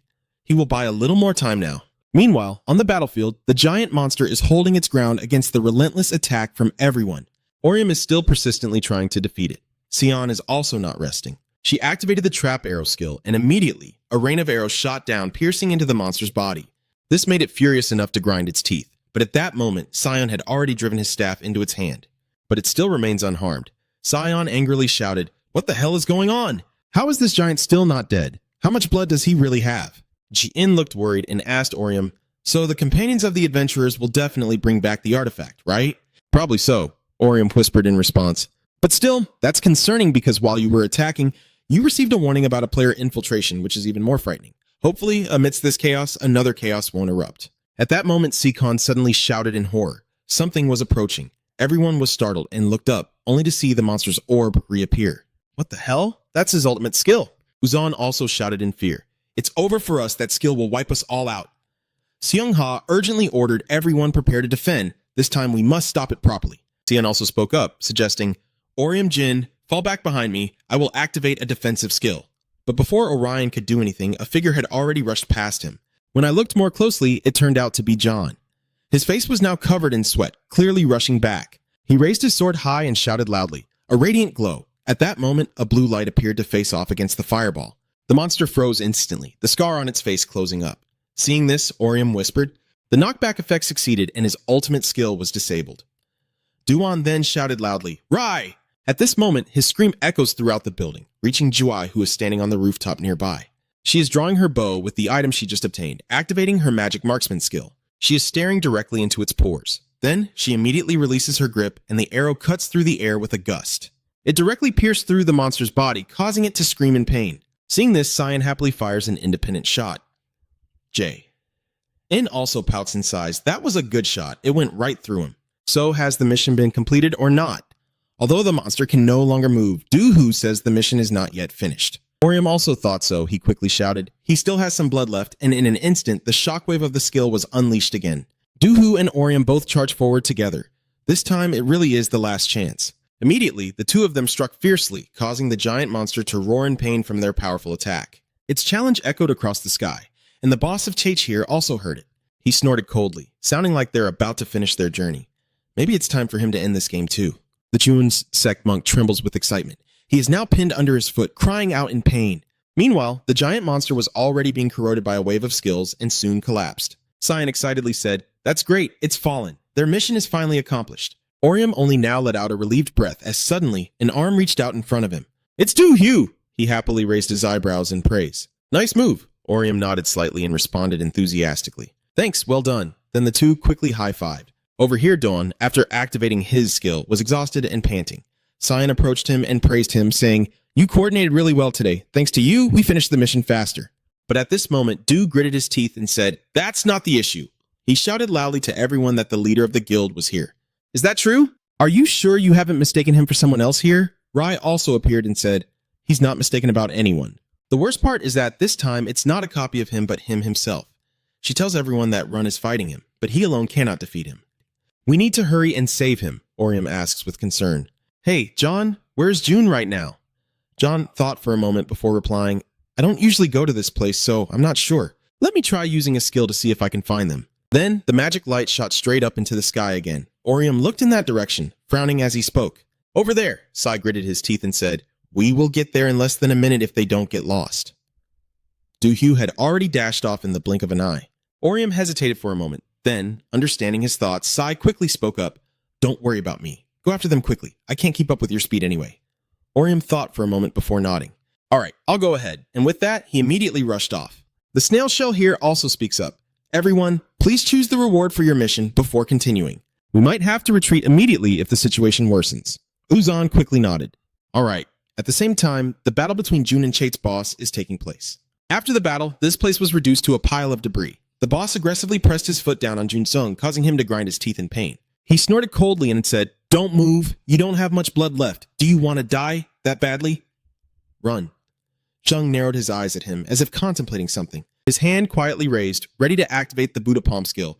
But before he could finish, the boss lifted his foot and stomped down. He coldly warned, Don't move. Run, Shung let out a pained cry. Right now, he continued, I want to kill you here and now to end everything. But it would be a huge hassle if you complete the mission right after getting the reward, so he wants you to survive until they arrive to rescue you.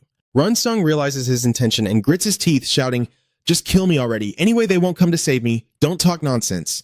He snorted coldly and scolded, I'm sure you guys aren't the type to carefully consider every possibility before acting. If your group really only cared about personal gain, no one like you would willingly sacrifice time to save others. He knows because he used to run a company, a group where members truly cared for each other, unlike a team only concerned with benefits and losses. So in the end, they will come to save him. He raised an eyebrow and asked with a smile, Am I right? Dun Shung took a deep breath and gritted his teeth, saying, No, I know you don't believe it, but it's the truth, because everyone in their group doesn't really like me. But while he was talking, X-Ho quietly appeared behind Cho's boss. The assassin skill was quickly activated, but at the moment Zhao Siho swung his blade, he sensed it and dodged. Zhao Ho was a bit surprised. He's too fast, definitely too quick for me to react to this attack. But when it comes to attack speed, he can't beat a professional assassin. Thinking quickly, the knife in his hand slashed again at a speed so fast it terrified him. The blade almost pressed against his neck, but at that moment, two magic circles suddenly appeared blocking the way, hitting X-Ho. Seizing the opportunity, he kicked towards Seo-Ho, sending him flying backwards. Not yet, the boss has activated the Dark Palace prison skill. Iron chains appeared instantly, tightly binding and trembling. This is a skill that can stun targets with less than 18% health for 180 seconds. After accounting for all effects from enhancement items, the stun can last up to 7 minutes. Alright, that's enough. Just enough time for him to crush everyone from Ven. At this moment, Doohoo and Orium appeared together. The two launched their attacks at him simultaneously, but he still managed to dodge. They also showed no mercy, activating their skills simultaneously. But the boss remained fearless, even showing a hint of excitement. His fist clenched into iron fists. Immediately, the two of Orium were hit by a wave of skills. Orium bit his lip fiercely and asked, "Is this a counterattack skill?" It activates too quickly, and there's even an immobilization effect. While you're thinking, he rushes towards you like lightning. He coldly said, "Are you seeking revenge?" He said he was looking for you. Orium was slightly startled. What are they trying to do? In that instant, he prepared to strike down, but a beam of magic shot straight at him. But the result was the same as before. I couldn't touch his face. He turned his head back and saw Jay aiming a gun at him, and he scoffed coldly, saying, "That girl is trying to sabotage me while sniping from afar." But it's not over yet! Sung-ha and X-Do suddenly appeared to block his view. He sneered coldly, then activated his art skill, causing Seung-ha to be knocked down instantly. She bit her lip fiercely. Is that how he uses that skill? Just as they fell, Uzan and Jay in appeared. But before they could do anything to him, a path of golden light appeared, splitting them apart and hitting them with the shockwave of his skill. Seizing the opportunity, he rushed in front of JY.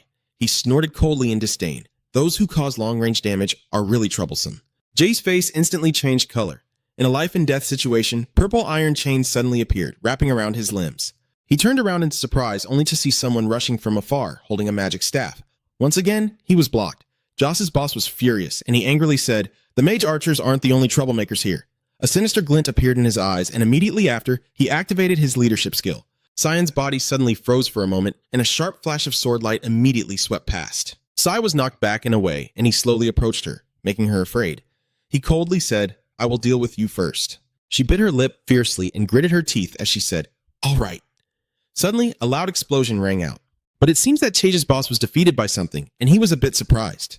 After a moment, he reluctantly said, "That was really cool. Well done, Avenger." So at the very moment he swung his sword, Orium saved Sion. He narrowed his eyes and coldly asked, "Are you saying I am the person you've been looking for?" Chose's boss also didn't answer immediately, just stood there looking at Orium for a long time, then slowly spoke. "Yes, you're the one I want to meet. The Avenger." Orium frowned suspiciously and asked, "What do you want from me? We've never met before." He shrugged indifferently and calmly replied, "It's nothing important. I just want to ask you a few questions while I'm stepping on you guys." He wants to ask where the person hunting you is right now. You snorted coldly and asked indifferently, "Why are you asking me?" "You should know best. He's your opponent," he said casually. "This is just a simple investigation. My opponent has disappeared since I met you, so I've been investigating him since he vanished. So don't ask any questions, just tell him that guy is pretty dangerous."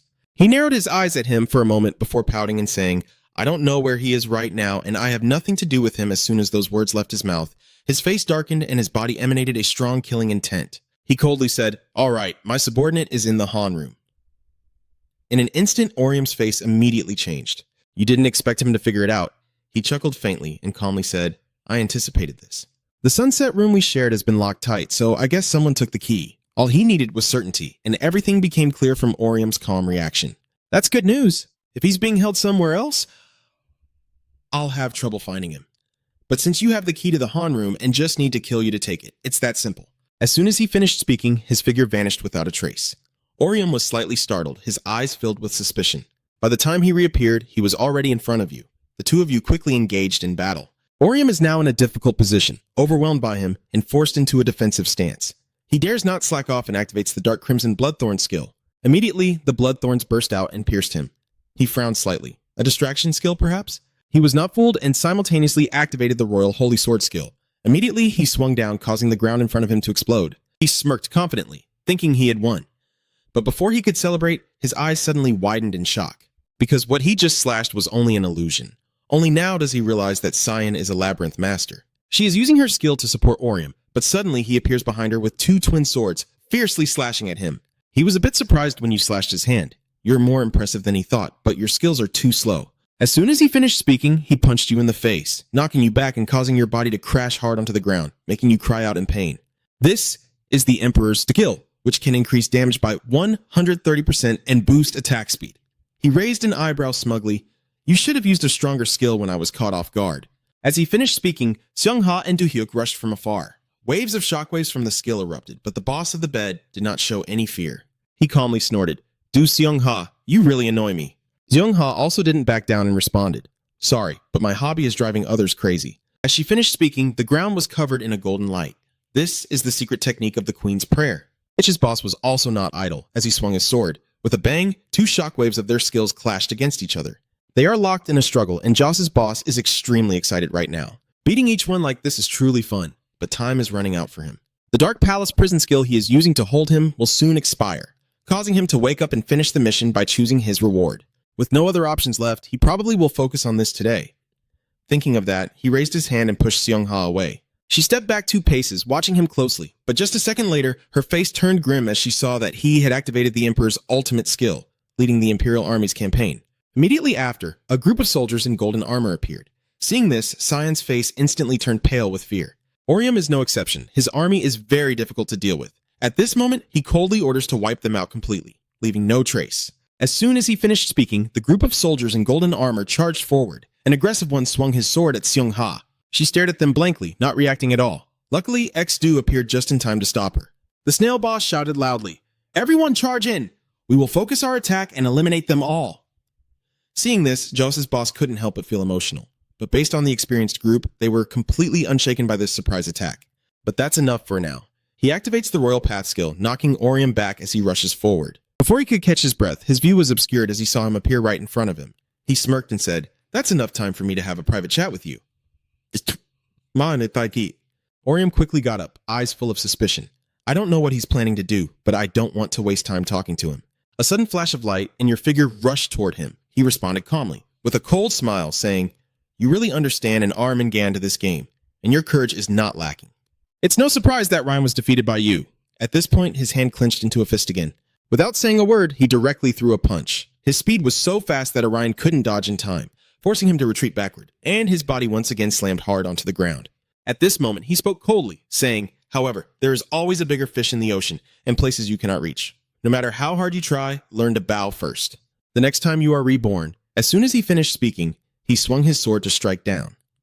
Seeing this, a look of urgency appeared in Orium's eyes. He has activated the Eternal Empire sword skill, but at this moment, Orium suddenly shouted, "Now, be Juan!" He flinched slightly, turned his head, and saw John removing his invisibility cloak. His eyes full of determination as he looked at him. Inside, he began to murmur, "Please grant me strength, Lord Maria." The light skill dispels darkness and radiance. As soon as he finished speaking, a sword with a blue glow was swung down. Back before the mission started, John looked at Orium and asked nervously, "What should I do now?" Orium thought for a moment before speaking. "You should prepare plenty of healing items and buy an extra traitor's cloak, just in case."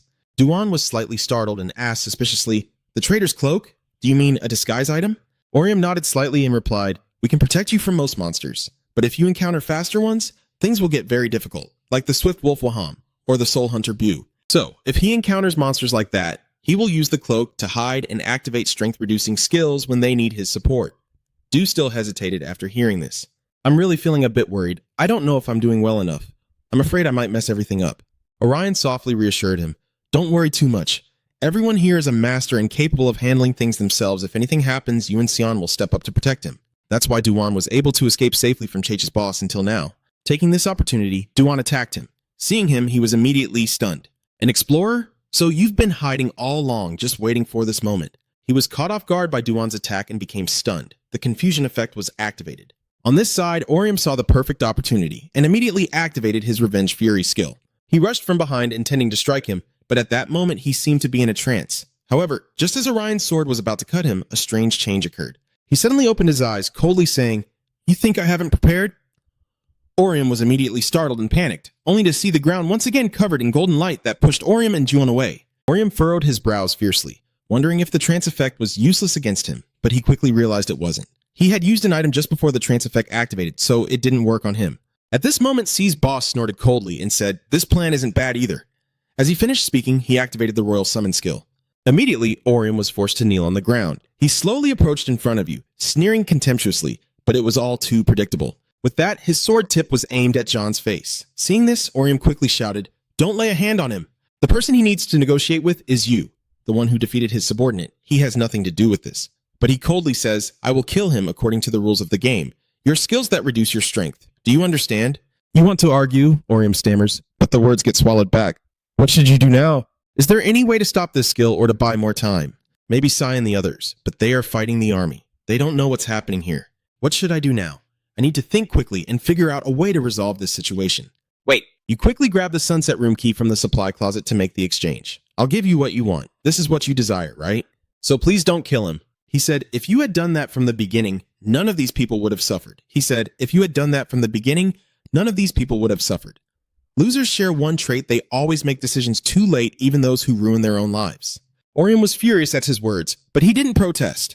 Holding the key in his hand, he smugly said, now I have what I need. As soon as he finished speaking, he slashed John with his sword. He coldly said, so now I will be even freer to hunt. What are you doing? I already gave you what you wanted. So what? He smugly raised an eyebrow and smirked. Do you think this is an exchange? Don't fool yourself. Exchanges are between equals, but he's just exploiting. He said this while kicking John in the chest and looking at him with utter contempt. Only the voice of the winner matters. A loser like you can only accept defeat. You have lost to me, the Avenger. Orium grew angrier and angrier, trembling with rage. Ignore your reaction, he keeps speaking. So instead of begging me for an agreement, you should be begging me to spare your life. What should you do now? What should I do now? Which item should I use? Which new skill is that? The one at the top. And just as Orium was frantically searching for a way, the hacking tool he obtained from Chickmaker suddenly reacted to his consciousness and started causing errors in the game system. Joss's boss was immediately stunned, only to see Orium's body now enveloped in faint yellow light. Moreover, the continuous alarms went off. The system error had illegally triggered a backdoor for Orium. Realizing this, Chose's boss immediately panicked. It shouldn't have been enough to trigger it. What the hell is going on? What the hell is actually happening? In the past, researchers discovered that Z24 has infinite potential. It not only changes under external influence, but also varies according to human thoughts and emotions. Both the game system and JT are just frameworks to harness that infinite power. Human creativity isn't stable enough to create something that doesn't exist in this world. But what if that thing escapes the constraints of the game system and can use Z24? Then what? But the researchers weren't worried about that because they believed no one knew what would happen. It really is a mystery, like a legend. Back in reality, Joss's boss looked at Orium with a terrified expression. Had he already forced himself to a superhuman level? This vengeful guy is more dangerous than he thought. He must finish him off first. Thinking that, he immediately drew his sword and charged forward. With a loud bang, his sword slashed forward, creating a huge explosion. Seeing this, Duan immediately shouted worriedly, Orium! But just when he thought he had already won, Orium managed to block his sword. He pushed him away with his hand, biting his lip fiercely, feeling a surge of anger inside. Has the skill been disabled because you've already surpassed the level? But it doesn't look like it, so there's only one explanation. As expected, when he looked back, he saw Runshung had escaped and was using a skill to attack Orium. Only then did Junsung coldly speak. I just want to end this ridiculous PK quickly, but I'll at least give you a beating before it's over. You think so too, right? Lee Orium finished speaking, and on this side, Orium drew his sword and charged forward with incredible ferocity. You have activated the Vengeful Fury skill. The sword in your hand keeps slashing down, forcing Joss's boss to keep retreating. He narrowed his eyes at him, full of determination, while he was extremely excited and thrilled. Then, he threw a punch at Orium, but at that moment, a burst of blue light suddenly appeared, enveloping both of them. Orium was a bit surprised. He had guessed what was happening, and so did the boss. He smirked and said, well, I guess it's about time to end this. On this side, Run has already received the reward for the mission, so they are preparing to teleport. Although unwilling, the boss still regretfully said, I've only just begun. It's a pity that everyone only matures through competition. It's been a long time since he last experienced such intense fighting and thinking at the same time. Well then, see you next time in Horizons. Leorium said this and then disappeared. Orium narrowed her eyes at him, a hint of anger in her gaze. A few hours later, in the Twilight Room, where everything was gradually collapsing, a woman suddenly appeared. So you're still able to act like a human. Huh? Riwan is lying on the ground in the distance. Hearing the sound, he immediately turned around and sighed before speaking. It's a bit late to come to the rescue now. Jian Hoen coldly snorted and replied, Stop complaining. I only came here because of the leader's order. I have no intention of saving you. Riwan forced himself to sit up, sneering as he said, Is a little help really too much for you? Jian Hoen asked with some suspicion. More importantly, how are you still alive? Weren't all your belongings taken by the Revenge Seeker? Rion didn't even have time to answer before another voice sounded from behind. I only have one backup recovery potion left. So you're here too? I didn't expect there to be two fools trapped in this sunset room. Then she immediately stood up and coldly said, You can leave now. Go home and wash up. The smell here really makes me nauseous. Riwan followed behind, suspiciously asking, Did the assassin get what he deserved? Has the leader taken care of him yet? That made Jian Hoen startle and turn around. After a moment, she finally spoke. I don't know. I don't have the details. It's no longer your concern. She told the two of them that Horizon will start in 3 days. 3 days. Ryu exclaimed in surprise, So does that mean we can try to complete the final mission? Jian Mr. Hone nodded slightly and said, "Yes, I have opened it. In 4 days, we will complete that mission and then move on to Horizons." So she reminded him to make sure he ate enough to gain weight in time, because it would definitely be a long party. The next morning, a new day began after that chaotic battle. Wait a minute, so you gave the key to the leader? Orium shyly scratches his head and says, "I can't think of any other way." Duan then apologizes, feeling guilty, and says everything I did only made things more complicated because I'm too useless. Du glanced at him and softly reassured him, "You don't need to apologize. Du, we already know you're not good at this." Even though it's meant to be comforting, those words don't sound very cheerful. Duan exclaimed in dissatisfaction, "Why so cruel? It's just that the two of them don't care much." Orion continued, "I considered giving him the key to our room's security." Sai worriedly said, "But then he will chase after you again." Orium nodded slightly. Sai involuntarily sighed, shook her head, and said, "Well, everything is fine now. Our goal is to win this event, not fight those chaotic things. Besides, they've been stuck in the Sunset Room for over 2 weeks. They are probably talking about this now." She suddenly froze because she imagined the two of them turning into mummies. Thinking of that, she immediately shivered and shook her head to dispel the thought. "Forget it. I don't want to think about it anymore." Duan didn't speak in front of the two of them, only her expression looked a bit upset. At this moment, Seung-ha re-entered from outside, smiling and saying, "Sorry for making you wait so long, right?" Si-won angrily asked, "Why are you so late?" Seung-ha apologizes, saying sorry. "It took me a while to find a parking spot." She sighs, sounding annoyed, and requests, "Forget it, just give the reward for the mission now. We're busy next week with exams." She laughed loudly and said, "I didn't expect you to be someone who studies so hard." "Orium is understandable, but I didn't think you cared so much about studying." Seung-ha didn't hesitate for long and opened the system. "All right, let's get it over with. I have plans tonight too." Du silently observes the two women exchanging items and then softly calls out, "Hey everyone, I have a few things I want to say." Everyone paused their actions to listen to John continue. He cautiously asked, "Do you think you can defeat the Emperor when Horizon begins?" "That kind of talk is a bit insulting to me." "What are you trying to say?" John asked nervously. "You fought him before, so you must know how strong he really is." Orium, listening nearby, also recalls his frantic appearance. "So, when Horizon started, you didn't think he would take first place?" he asked suspiciously. "So, you mean fighting is pointless too? Is it because the outcome has already been decided?" he replied with a tense face. "I just want to say that everything from now on will become more difficult. We don't know how dangerous this will be. If the Emperor comes to eliminate the other users, there will be a terrible slaughter, even worse than we can imagine." Du softly reminds everyone, then he slams the table and stands up. "So, wouldn't it be better to stop Horizon from happening in the first place?" Sion stammered in shock at the sudden decision, but before she could finish her sentence, Seung-ha beside her cut in. "Wait a minute, you're confusing me a bit. Let me clarify.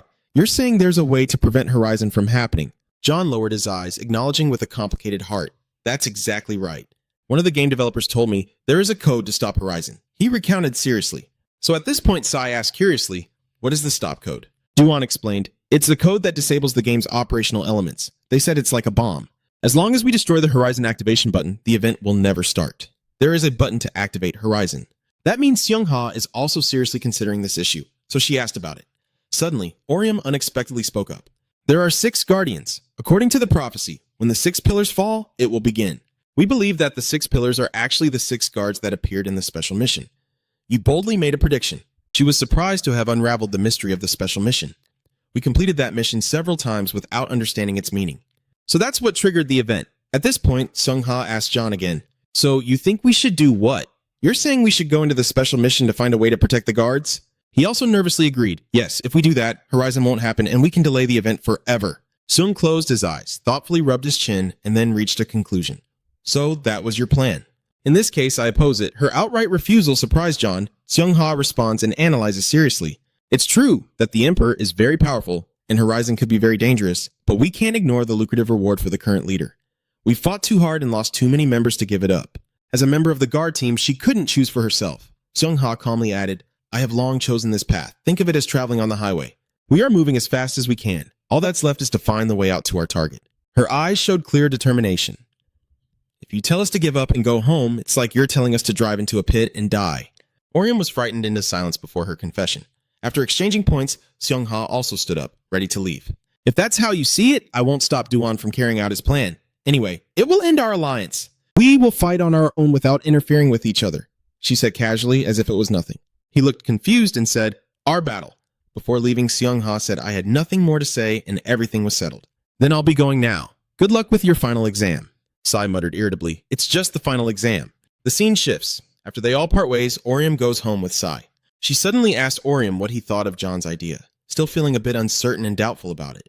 I'm no longer sure how to answer. He's not wrong, but if we give up now, things could get worse. The Emperor might get angry and take his wrath out on us. If the event doesn't happen and the game continues forever, many innocent people will be affected.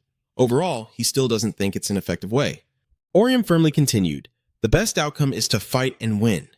Running away is not the solution. Sion really liked this answer of his because it also suited her. That's a good point. So does that mean the Emperor can win? Orium quickly changed the subject, unsure how to respond. Look, a new coin-operated karaoke place, but she's not easy to fool and scolds. Don't change the subject. The scene shifts to a bustling residential area with all kinds of shops. In a small convenience store, Orium walks around with a basket to buy things. He's shopping but thinking about today's events. No matter what happens, we can't give up the Horizon reward. There are even resurrections of those who have died, those who perished at the school. Orium recalls the bloody, deadly scenes from before. He picks up an orange to check the price and turns pale. Why are fruits and vegetables so expensive? Eating meat is even cheaper. Orium sighed tiredly, thinking that with the 20 billion reward money, he could live peacefully with his sister. Suddenly, a voice of reproach sounded, as if echoing your thoughts just now. Why are vegetables so expensive like this? At this price, I'd rather eat a winter melon than see a familiar figure nearby. It's Jeon Hoen. She turned to ask for his opinion. You don't agree? Orium, you are surprised and exclaim. Sorry, Orium stammered. Do you know me? She slowly stepped closer. Jeon Hoen replied, not exactly. I haven't even smelled your scent before, so do you want to come to my house to talk? She used her magic, and Jeon Hoen's arm was now surrounded by a faint red aura. Orium also quickly realized and became tense. This skill is her manipulation. She smiled eerily and spoke, I have a proposal for you. The scene shifts to a dormitory building where he is now sitting in his room, deeply engrossed in reading documents. He furrowed his brow, quietly contemplating his own battles. His eyes thoughtful, he wondered what kind of game you wanted to play. I think wandering around a bit will be really fun. He cheerfully said, somewhere there are vast fields and many dungeons to explore. Dayu looks forward to the future, and continues. I want to find some good items to defeat monsters so I can save everyone. Hearing him say that, the doctor asked in surprise, do you want to save everyone? Isn't fighting to win better? John shyly replied, I really don't like fighting others. Helping them would be much more enjoyable. Duan imagines himself as a hero helping everyone. He excitedly said, I like the game. If I get better than everyone else, I can save them. He shyly smiled and said, I wish I could do the same in the real world. The doctor was surprised by his words and replied enthusiastically, even if you walk alone, your worldview will change. But most people don't have the courage to walk alone. The doctor smiled gently and continued, we will gently encourage people like that in the game we're working on. Kind of like cheering them on. If he offers words of encouragement, you can do it too. Duan looked confused as he listened, still lost in his thoughts, while he quietly held the game connection port and thought to himself, I just need to take one step forward. As his hand tightened, he told himself, I have no choice but to follow Maria's words. This is not something I can rely on others for. I have to do this myself. The scene shifts outside John's room as the sky gradually darkens. He returns to Orium's place, angry and demanding answers. A puppet master, are you one of the cult members? I didn't show any panic when I was recognized. I just responded casually. You figured it out quickly. Then I don't need to bother explaining it to you, Orium asked angrily. So what's really going on? The Emperor already has what she's been looking for. Mr. Hoen hurriedly replied, no, it's not about that. I never cared whether that eccentric magician lived or died. As she turned and walked away, she said, just shut up and follow me. As I said, I have a proposal for you. Suddenly, she turned to look at him and continued, there are also some pieces of information you might find interesting. What do you think? Orium still feels a bit suspicious inside. The scene shifts to evening at an apartment complex, with the elevator on the 4th floor. Mr. Hoen, as he opens his door, says, come in. I live alone so you can relax. There's nothing here that a young kid like you would find interesting. Orium watched cautiously around, quietly assessing that there seemed to be no one else nearby and guessing that no other members of the guild were staying here. Once inside, Guyong Hohen took out a milk carton and asked, do you want some milk? It's expired but still drinkable. I won't put poison in it. Hearing those words only made Orium more suspicious. Seeing that expression on his face, she opened the milk box and drank, saying, you don't have to trust me if you don't want to. After finishing, she turned to look at him and sighed. Anyway, all of this could be a trap, but you still decided to follow me. Huh? Is it because you're brave or just plain stupid? If you intended to trap me, you wouldn't have been so clumsy. Chow society likes to use such dirty tricks, right? Without letting her say anything, you immediately spoke up. Anyway, just tell me what you want. If you keep stalling, I'll assume this is really a trap. Gee, Mr. Hoen replied tiredly. Then let's get started. I'm not the type to start a conversation first either. Suddenly, she made a proposal. Orium, do you want to form an alliance? Orium asked in surprise. Are you seriously inviting me to join the guild? She quickly denied and explained. No. I can form an alliance with them for now. but I am not on their side. She calmly sat on the sofa and continued. One day, I will stab that damn emperor from behind after I take my share. That's right, Orium asked suspiciously. So what is your plan? Gyeon Mr. Hone replied coldly. I will steal the Codemaster, Orium asked in surprise. The Codemaster, she said seriously. You know about the reward for the top player in Horizon, right? 20 billion troops and 1 wish. Oh, I casually continue speaking. The Master Code contains the power to grant wishes. It's like a master key for the gatekeeper. Orium didn't believe it and asked again.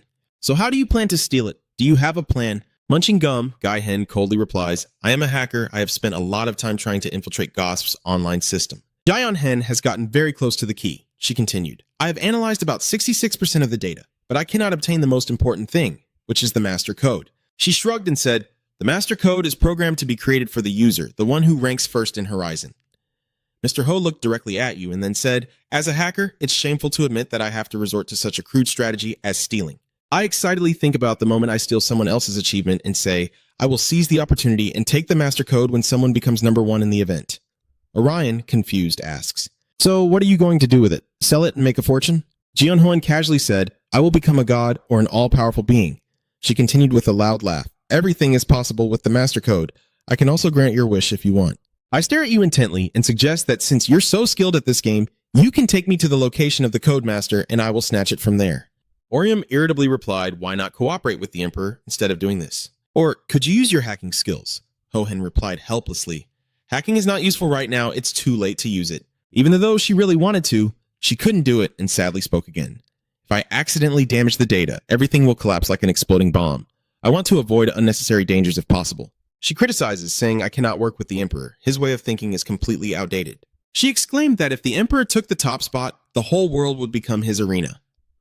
Orium was confused by her words. Anyway, what do you think? Want to join forces or not? Your whole group can join me if you want. Without hesitation, Orium immediately refused. No way, I won't gain anything from this. You keep warning her, but it doesn't seem like you're strategizing to secure the top spot, and I have no way of knowing if this master code is real or not. He looked straight at her and said firmly, I only need to secure first place to fulfill my wish, so there's no reason for me to work with you. It seems you already knew the outcome, Gyung Hwan said casually. You're so stubborn I thought you'd feel a bit weak, like you'd just been defeated by the Emperor. Suddenly, she stood up and proposed, all right, how about this then? She smiled cunningly and continued, I will take you and your team to the final X mission. Gon Ho made an extremely advantageous proposal for you. If we form a single team, all of you can participate in Mission X. Although I am the one taking on the mission, I am sure you all know that the reward for Mission X is very special. She smiled at you and continued, your team will definitely benefit from it. So what? Sounds appealing, right? Hearing that offer, Orium silently thought to himself. The last task X. The last god I met was the 5th one. You imagine the guardian spirit, and in your mind, you secretly judge that the 6th guardian spirit is the last one. But then you still refused. Forget it. Orium said firmly, I don't care how good the reward for Mission X is. There's no reason for us to take on such dangerous missions. He said irritably, crossing his arms. If you want to join our group that much, then you can complete Mission X yourself and bring us the reward. Maybe I will consider that. There, I recorded Mr. Hone chuckling and exclaiming, oh, I'm impressed. You're really cold and rational. She shrugged and continued. As they say, it's really hard to seduce someone who's already taken. Gong Huan glances at you briefly before continuing. I guess there's nothing I can do. This isn't my usual style, but I have no choice but to go all in. Jian Hon coldly uses magic. Suddenly, multiple puppet figures appear from the floor. Orium, seeing this, is frightened and thinks, a puppet control skill. Suddenly, a notification appeared, a skill to control wooden puppet soldiers in combat, summoning 5 wooden puppets that can be controlled for 44 seconds by the user. Don't worry, I won't kill you first. Yun Hon's eyes changed as she spoke with a threatening tone. I will just crush you. Until you change your mind, she controls the puppets to attack you. When all 4 puppets attacked together, he caused a devastating explosion. From the outside, Jian Hoen's house now glows with an unusual brightness. The explosion was so powerful that the windows shattered and glass flew everywhere. Some of the puppets had their arms cut off by his sword attack, but they still refused to give up on him. Suddenly, he used the Twin Dragon skill. A surge of murderous aura from him caused the puppets to shatter. Deep down, he thought, I shouldn't keep fighting like this. I don't want to put anyone else in danger like this.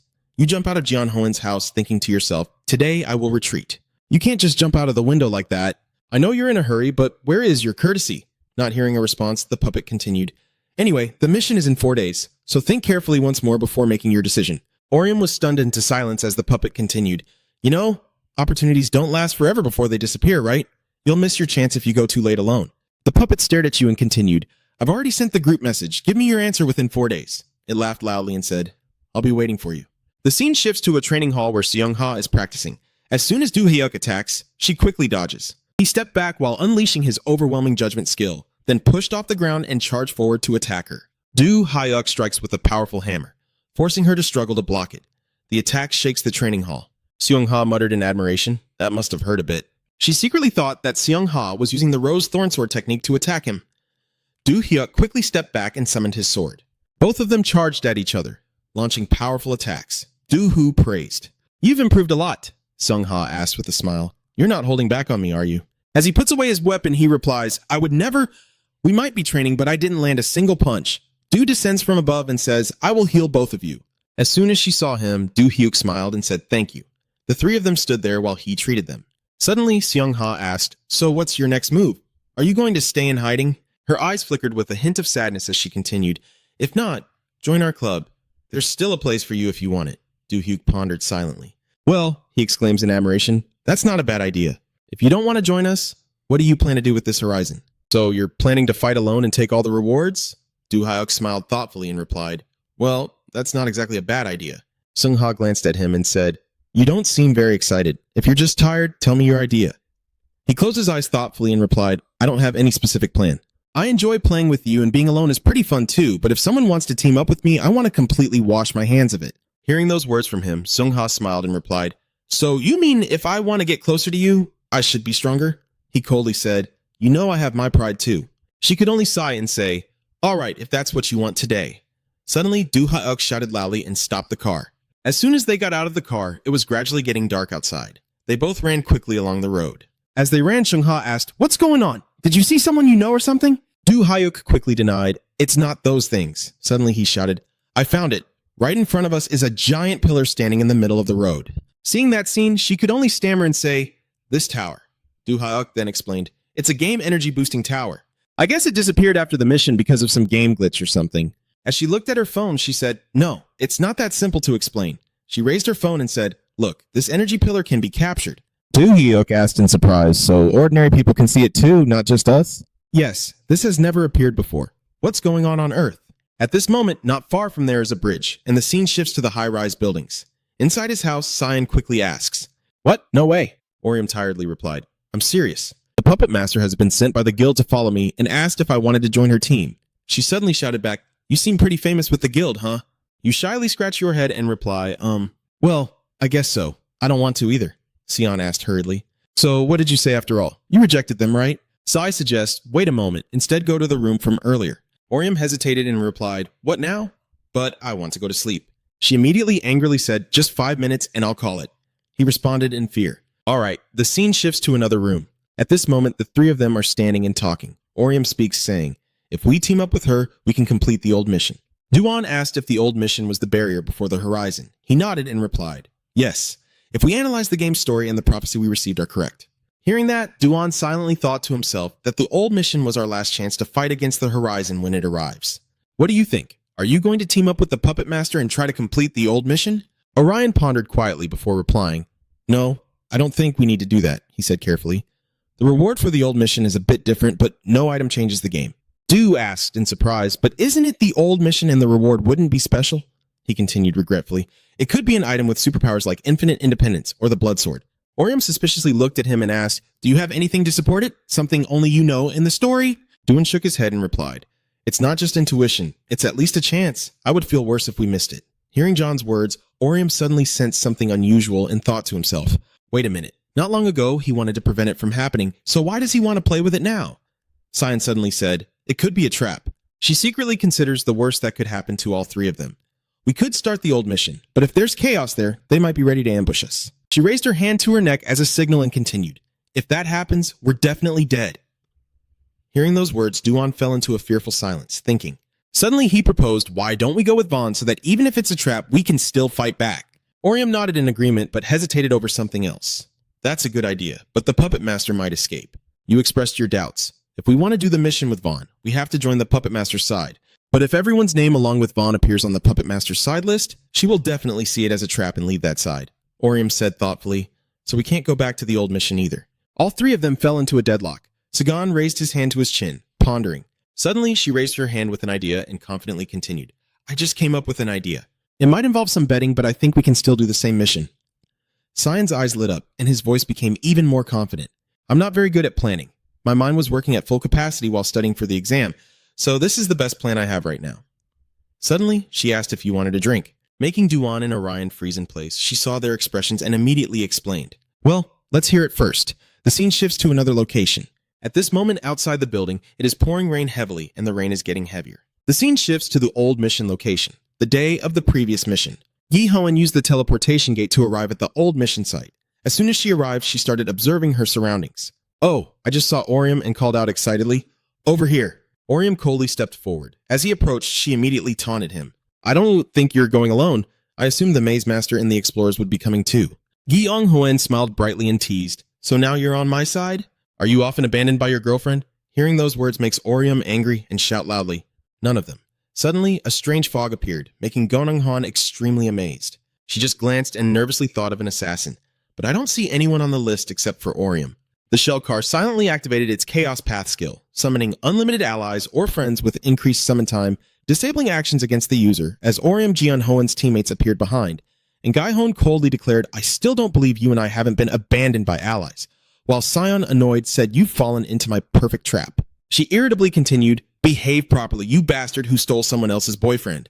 Hearing those words, Gai Jeon-hoen still remained calm and let out a small sound. Gi Ong-hoen looked at everyone coldly. She smirked and asked, oh, so you already had a plan? Ah, I don't understand, she continued. How do you manage that? The only name on that party's list is Orium Lee. Orium opened the list and said, look again. Gi Ong-ho took the list and looked at it carefully again. She read through the list aloud in a clear voice. Labyrinth Master, Assassin Explorer. When will all these people become members of the team? Sion immediately responded just before we were taken to the mission site. She cautiously continued, we had already canceled our party to deceive you. Then, 2 minutes before the mission started, we created it again so we could join. Mr. Hoen said coldly with a sigh, then he slipped away from the assassin and summoned Joyon. If you've added everyone to Joy, I would notice immediately. Truly very clever. So I turned to Orium and asked, but if the group size increases and I run away, what would you do? Orium replied seriously, it's like a gamble or risk we're willing to take. Hearing you say that, Guyong-ho laughed loudly and sighed. Just as I thought, you're quite interesting. She was surprised to see the person holding the sword in front of her. Chung-ha said nothing and forcefully stabbed the sword to intimidate her. She coldly said, that is the time I give you. Sung-ha's eyes looked incredibly terrifying as she continued, your answer afterward better be honest than my question. Your answer will determine whether I can use my skill, Gi Ong-hoen asked indifferently, unfazed. Are you threatening me right now? Don't bother me. Sung-ha's face grew colder as she asked, do you not care if you die? Gi Ong-hoen replied indifferently, no, not exactly. I just happen to be better than you at this game. I just want to say that you're really terrible. At this point, Sung-ha's patience was gone, and she swung her sword at her. Jung-hoon was extremely surprised, her eyes wide open as she watched Seung-ha coldly look at her fall. Seeing that, Sai looked surprised and panicked, asking, what do you think you're doing? You can't kill her. Sung-ha coldly said, look, I didn't kill her. Hearing her say that, Sion was also surprised and looked on. At this moment, Gwen is lying flat on the ground, and there is only one puppet on the ground. The system panel appears, showing the puppet control skill in the puppet's dream that allows the user to switch places with the puppet and use it twice. At the same time, Gai-hoen appears from behind Orium and asks, that's a bit harsh. Don't you think so? I really don't feel like fighting today. She continued speaking, but I guess there's no other way. She smiled, but her words were ice cold. I don't think I can make it to your party. I won't get involved in this. Good luck to you. She finished speaking and then left. Everyone looked at the scene in amazement. Orium coldly observed. Oren suspiciously asked, should we chase after her and fight her? Chung-ha coldly replied, let her go. We need to focus on the mission, right? Suddenly, a mission board appeared before her and everyone else. The mission board X is searching for the soul vessel. The end time is 4:30 a.m. Orium read the mission board and asked thoughtfully, I've never heard of a vessel with a soul. Is that monster a bowl or something? Sion sighed again and explained that it is one of those special types. It really can't be a simple bowl. Suddenly she turned around and asked John, have you ever heard of a monster like that in the game story? John lost focus and didn't respond. Seeing that, she shouted loudly, John! He was startled by the call. Huh? Oh, the soul ship. He cleared his throat to regain his composure. If I remember correctly, the spirit of the jar is a slimy monster disguised as other monsters. Duan began recounting what he knew to everyone in the story of their desperate journey. Are you saying that this monster is just a high-level slime? I just guess its name is Phi, Orium also reminded. Anyway, it sounds easy, but we don't know when the Guardian will appear, so we have to be careful, she cheerfully replied. Alright, the scene shifts to the waiting area before the mission. The system panel beeps and announces that the mission will start in 1 minute. Everyone in Orium's team was reading the mission board when suddenly John spoke up. I will use guiding light when starting the mission. Orium nodded in agreement and said, well, this building is a bit confusing, so that's a good idea. As the system announced 30 seconds remaining, he looked at John distracted beside him. Suddenly, Orion called out. John replied immediately, yes. Orium said seriously, even just using your passive skills can help our party a lot. Du responded surprised. Alright, I appreciate that. Suddenly, the system announced that the mission begins now. Does Duan use a skill with more than one starlight? Multiple streams of blue light emanate from his sword. Orium was stunned and asked, does that mean more than one monster? Sun panicked and said, we have to split up and find the monster. Seong-ha, surprised, reminds them, let's finish this. Everyone responds loudly up there. Then everyone charged forward, ready to fight.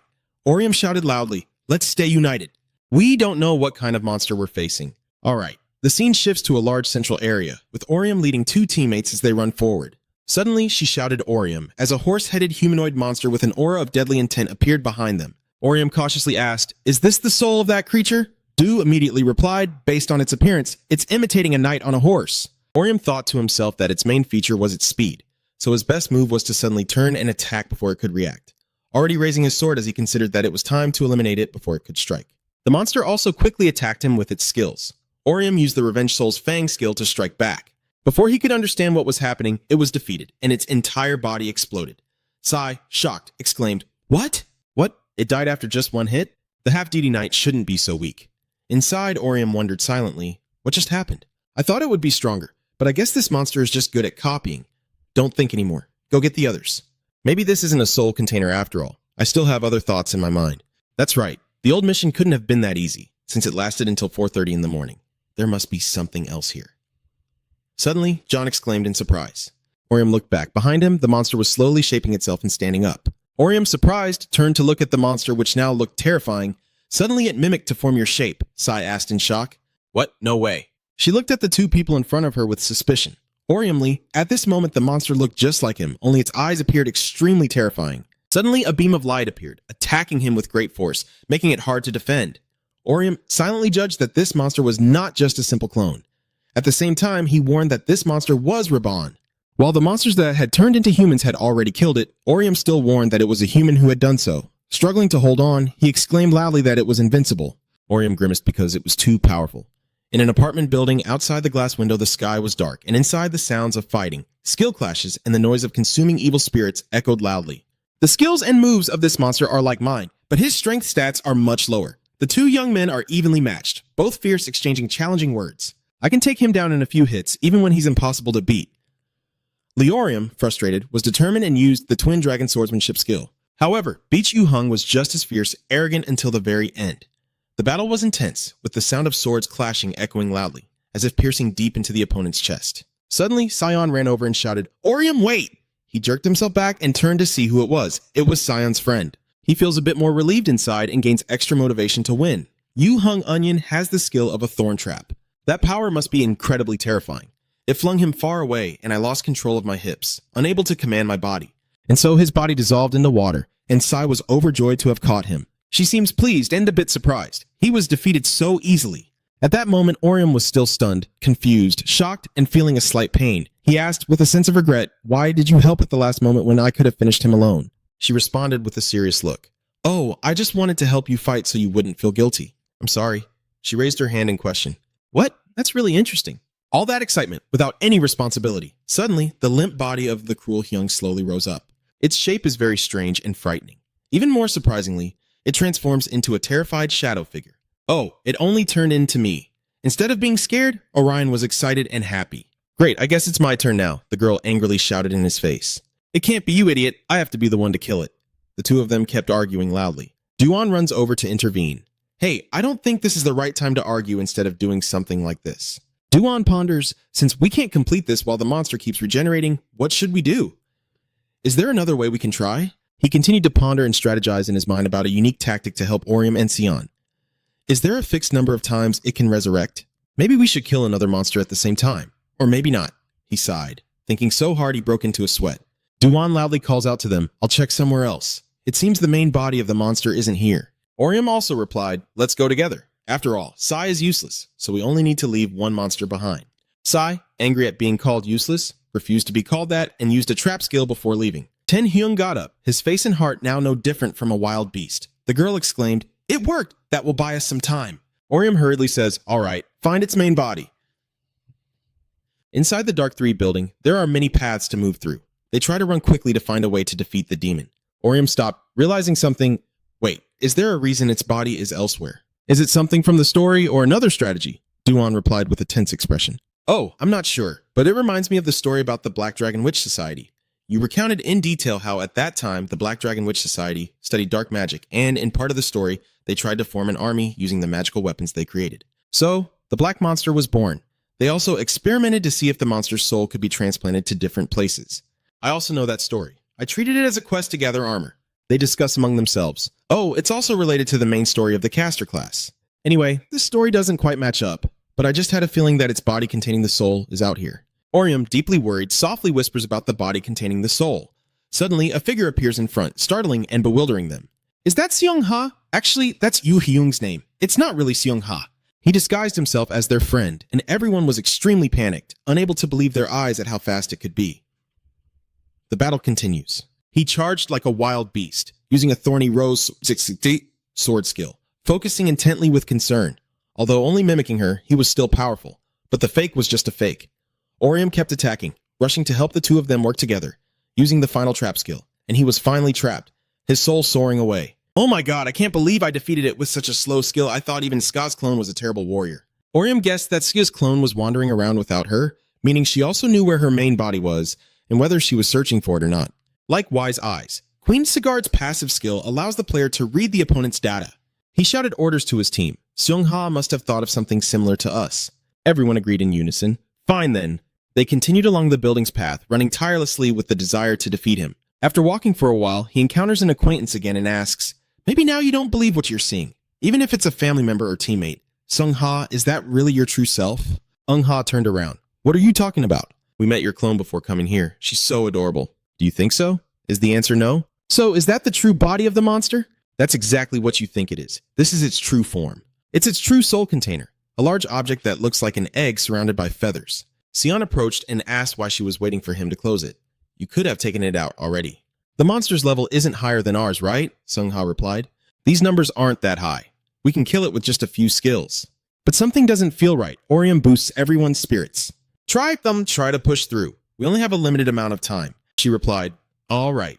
Seong Ha transformed his sword into a blade of revenge, activating the Queen's Path, as Orium and Seong Ha united to destroy the strange object. Rumbo, very quickly, that item was split in two, surprising them all. "So that's it?" "That was easy," Sion asked. "Will it really be that easy to die?" Now all that remains is the Guardian of the Horizon. This is where everything begins. But this time there is no fixed attack schedule and we have many high-level players, so we can't afford to miss this. His body appears again. Somehow, even though we tried to contain it, he managed to break free and sneak out.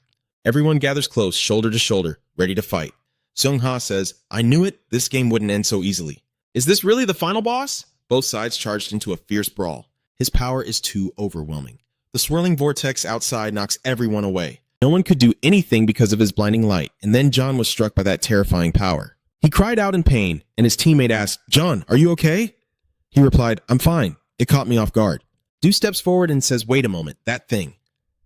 He stares in confusion. No way. That's Maria, the rain of destruction, and that rain keeps pouring down, controlling everyone's actions. Not only does it cause pain, but it also drains their strength. Orium can't believe this is real. He was stunned. What is this destructive power? Is this the true form of the monster? And then he escaped that whirlpool and turned to ask Seong Ha how the soul container is doing now. Can it be taken out easily like before? Seong Ha sighs helplessly. "I'm not sure if you'll be happy or sad to hear this.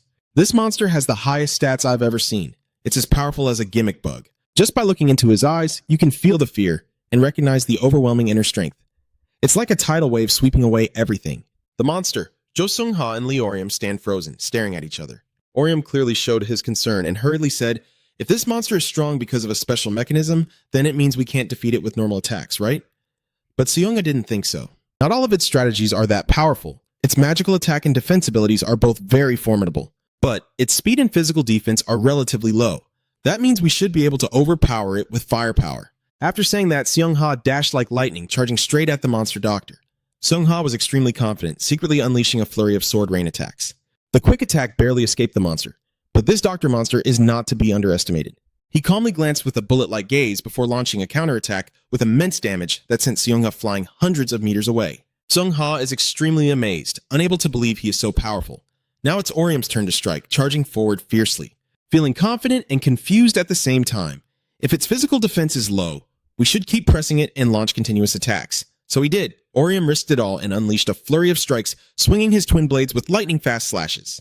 This monster's calmness is truly terrifying. His face, when he splits apart, really looks just like Arium's sister. Orium was stunned and confused, losing focus and was knocked back by the monster's counterattack. Luckily, he managed to land safely but remained visibly shaken. Sai was standing outside, urging and encouraging him. Orium, what are you doing? Why did you stop attacking? Orium, with a worried look, said, It's just that monster. It looks like my sister. Huh? What do you mean? Then she carefully observed the monster again. She was very confused. I had the same feeling. Her hair color and figure are a bit different, but still similar. Do you think that's Maria? He remembered that she was the one who told me about the encryption key. When Sion heard that, he started to deduce. Why would a core developer do that? Why is she now appearing as a monster? John still can't be certain. I don't know either. For me, this is hard to believe too. Sion thinks so as well. We can confirm that the monster is not actually Maria or Orium's sister, right? Duan recounts the story of Maria. Maybe she's already dead. Sai, despite really wanting to find out the truth, still has to deal with this urgent situation first. She said, All right, then it's okay. We can think about that later. Right now, the most important thing is whether we can complete this mission or not. After speaking, she raised her trident high and unleashed a great force that shook the earth and rocks. This is the Hoa Mo technique, but the monster was also very skilled, creating a huge shield to block the attacks. Seizing the opportunity, Orium launched a fierce attack, continuing to use the Hoa Mo technique. There is one thing that still makes him think and lose focus, which is that the monster's face looks very similar to his sister. He tries to calm himself down and gathers all his strength to deliver a powerful, forceful strike. But even though he hits, it doesn't seem to affect him at all. Once again, Orium is counterattacked by the monster. He is extremely furious. Damn it, his moves are useless. And Sion, standing outside watching, just wanted to scream. Why was Orion deliberately missing? Is it because the monster looks like your sister? But you fought very well against my clone. What's going on with that? He's really got a serious sister complex. Duan thought more carefully. I think I understand why he did that. But her teammate still angrily shouted in his face, telling him not to bother trying to understand. At that moment, Duan and Zay Akho suddenly appeared and charged forward. Akho's vehicle orders everyone. It's a wizard-class monster, and you must attack it with a continuous combo. Just make sure you understand clearly. They stood around the monster, casting a formation filled with talismans. At this moment, Orium was still confused, standing still and staring aimlessly at the monster. Pull yourself together, Orium. Stay alert. You have extremely high physical defense. Don't be so distracted. Orium steadied himself, panting as he said, I'm sorry. He looked at everyone fighting the monster and thought to himself, She's right, I need to focus. They are struggling to fight the monster out there. Even if it looks like my sister, it's just a monster in the game. However, it really does look a lot like my sister. Sean saw Orium's expression start to turn suspicious again. She yelled angrily at him, cursing. Hey, I told you to focus. Seong-ha and X do team up to unleash a series of powerful sword strikes, including a devastating ancestral punch technique. Seong-ha realized that at this moment it was so difficult that she dared not let any dirt into the queen's palace. Now, the monster was counterattacking with overwhelming power. The monster's face is full of confidence as he boldly unleashes a massive formation in the sky. Are those giant rocks coming? Is it a meteor? It must be a wide area attack. Seeing this move from the monster, Sai also has to hold back. Their faces turn pale with shock. I didn't think we could dodge such a powerful attack. I should use a defensive move to protect everyone. But Orium firmly told everyone, now is our chance to strike when the monster is about to use its attack. Alright, don't mess this up this time. Orium quickly charged forward, using the voice command from the other side of the maze. He had to stay calm and keep reminding himself, this is not my sister, then give it his all to execute the counterattack. Fury fire, let's go! Orium shouted, determined to fight the monster to the death. Seong-han observes carefully and realizes something. She announces to everyone that it has stopped using its skill, and now is the chance to push it back. The cooldown period of the main skill is our chance to smash it into pieces. Then everyone follows this command and charges together. The monster seems to be wavering uncertainly, unleashing a dual attack with both sword and staff. Orium was stunned and horrified because only adventurers and revenge seekers could use that weapon. This is a light technique that dispels darkness. It is a skill of the adventurer class. Orium quietly guessed, what is that monster? Copying my skills. At this moment, what worries him more is that his teammates have fainted and are lying scattered on the ground. Duan nervously said, this is not good. Everyone has fainted except me and Soyeon. Sai was stunned. Is that monster copying our skills? That means the next move is the Dance of Death. Both of them looked cautiously at the monster doctor nearby. What kind of ultimate source of power is this? That only makes Duan and Seweon more anxious. He nervously shouted, "Wait, that's the ultimate technique of the Avenger clan!" But Seweon seemed even more impatient. She couldn't stand still and charged forward to fight him. Forget about you staying behind to stop her. But once she made up her mind, nothing could stop her, and she shouted loudly, "You run away now!" Du observes the current situation and silently thinks that with such high stats, he can't defeat this monster alone. For now, he can only distract it. Until everyone regained consciousness, she carefully considered her options. Sai then began to use a spear to attack him. But with the sharp senses of that monster doctor, he immediately realized it.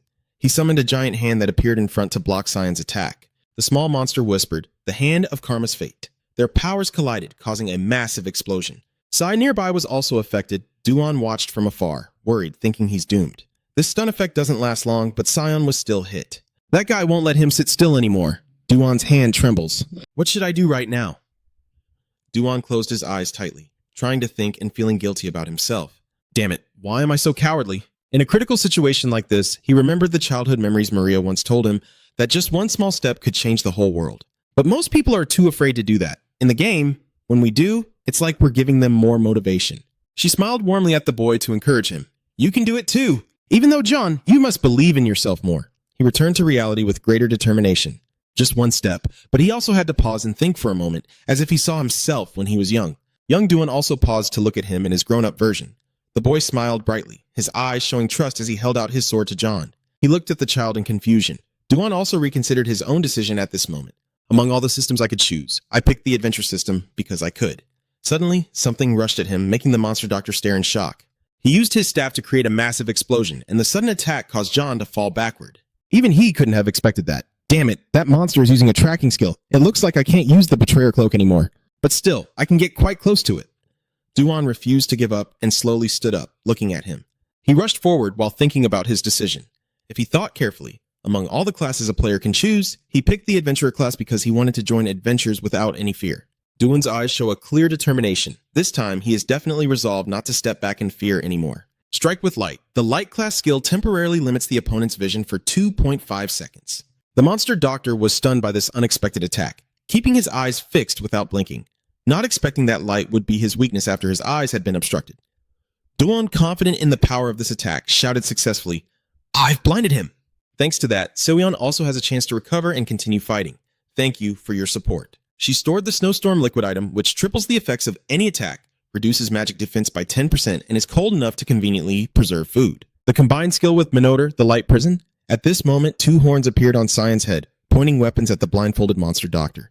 The powerful attack had a significant impact on him. At this point, his eyes have returned to normal. The doctor, once no longer blind, decisively counterattacks. He shouts loudly and commands his arm to swing the weapon towards Sion. She was so frightened she froze in place as a huge explosion occurred. Duan nearby hurriedly called out to her Sai as the smoke from the explosion gradually cleared, revealing countless different red swords stuck in the ground. Luckily, Seweon is still holding on, but I fear her strength is running out. Suddenly, in that moment of life and death, she hears the figure of someone standing in front of her, shielding her. It was that familiar large figure's back that saved Sion from death. It turns out that person was Orium. She hurriedly asked Han, "Orium, are you okay?" But even with only a final ounce of strength left, he reassured her, "Don't worry, I have become invincible." His eyes grew resolute, then he charged at the opponent again. Orium immediately used the deadly dance technique to counter him and shouted, "John, support me from behind." Now the monster doctor is surrounded from both front and back.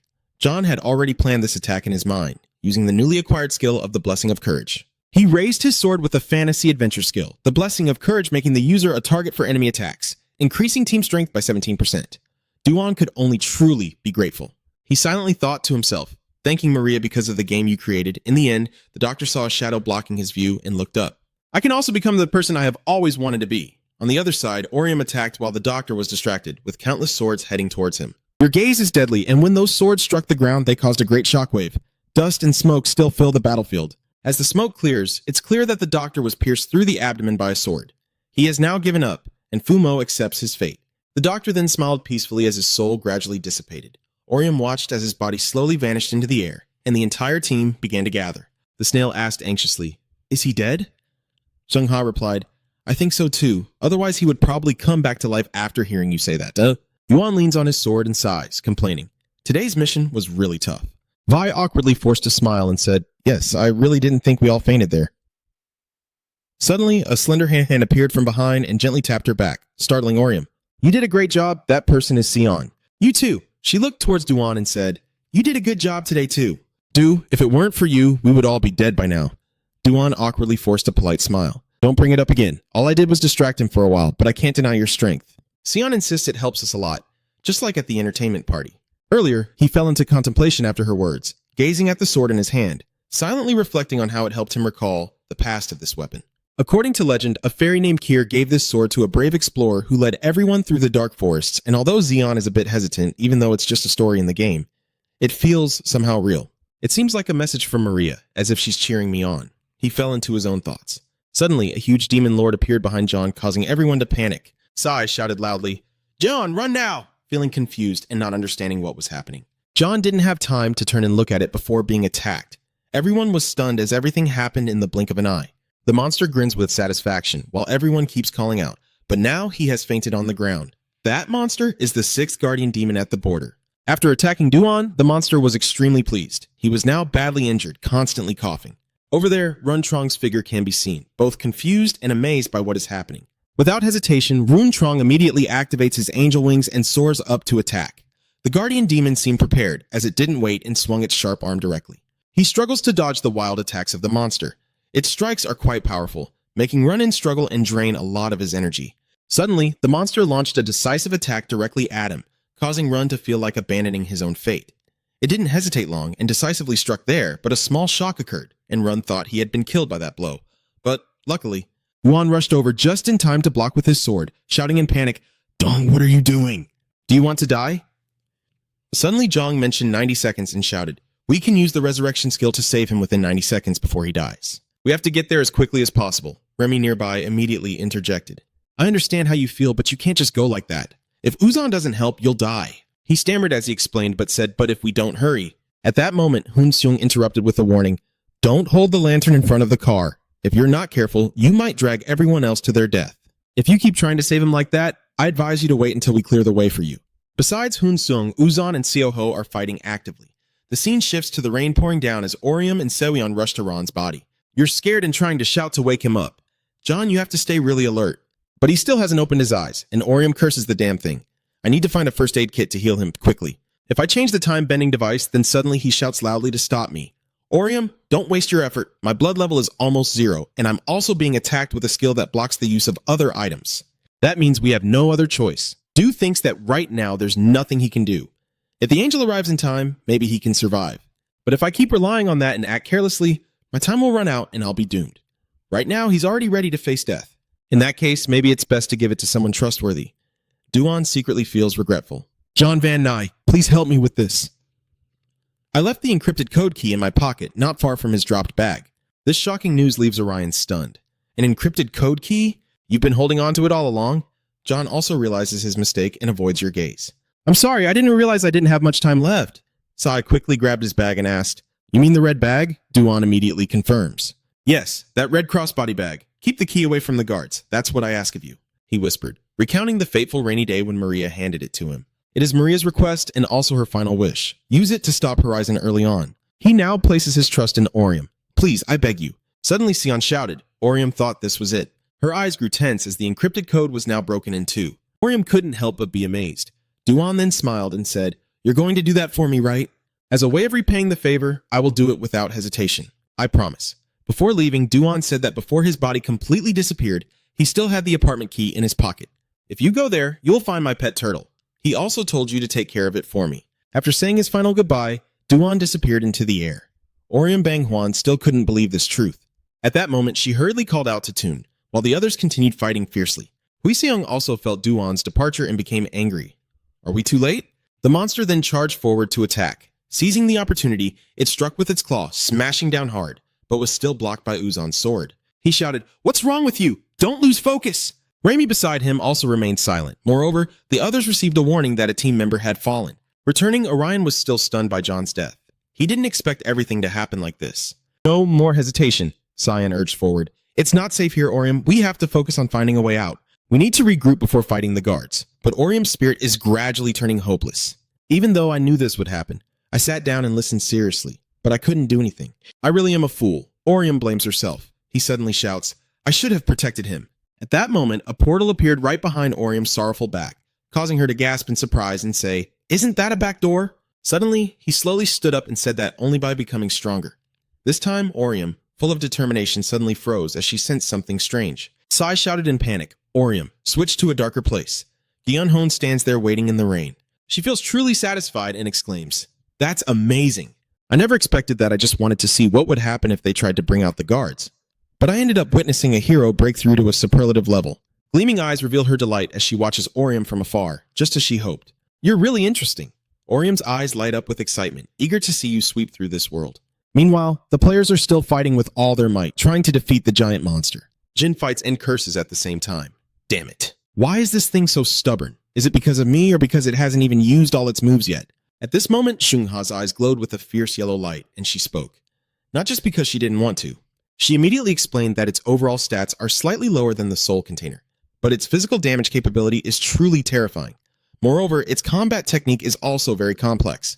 Its snake sword defies all laws of physics. After all, the one caught in the trap isn't the puppet master, but us. They were caught off guard but quickly prepared their battle stance. The monster roared angrily and then unleashed a fierce cold wind. This powerful move deals massive damage to everyone there, making it hard just to stand. Seongha immediately wondered what to do. Everyone has used everything to fight against the soul container. We need to regroup now. Or should we just run away and try to recover our strength? What about the other person? The other one immediately objected. No, if we retreat too quickly, we'll be exposed and definitely die. Seongha just thought of another way. We need to leave someone behind to hold them off while retreating until the ultimate transfer blessing of the Lord is activated. Seongha immediately ordered, Everyone retreat, I will stay here and hold it off. As soon as he finished, Du shouted loudly, No, that's too risky. Rai also agrees. That's right, it's too dangerous. Ignore everyone calling out Seongha. Right now, she's focused on fighting the monster. The guard's attack range is wider than I thought, so I should get as close as possible to fight. Suddenly, Seongha's eyes widened in surprise, and at that moment, Orium seized the opportunity to finish it off. His eyes flashed with deadly intent, and Orium swung his sword towards it. Seongha was also blinded by the explosion, and her vision was limited. She was stunned by the scene before her. She didn't expect that the person calling Orium was him. Orium faced Seongha in the pouring rain. She was stunned, whispering to herself that it was impossible. I had only heard rumors about the supreme level. He remained silent and expressionless. Orium glances back, facing the terrifying monster head-on. It is using its healing power to create a large arm to replace the one it lost. The orc shouts in amazement, It's regenerating that lost arm. As expected, the monster discarded its old arm for a new one. It swung the sword at Orium, but only the huge afterimage of Shu from earlier was visible. Luckily, Orium dodged quickly. His eyes full of murderous intent, he swung his sword at the monster. It howled in pain while Orium landed safely. You call out, System, show me all stats and skills. The system immediately complies and says, Understood, displaying now. Currently, according to Orium's observation, the screen displays basic information. Rebel. Orium's voice hesitates as he looks at the screen displaying the class. Rebel. At this moment, the monster, not yet defeated, secretly attacked Orium. He skillfully dodged, but still thought that, even though he didn't know how he activated the super level, he was sure this power would help him avenge John. Orion told himself he would win at any cost as he fought fiercely against the monster, neither giving way to the other. In just a moment, Orium struck the monster. Uzan was stunned. He was even stronger than a guard.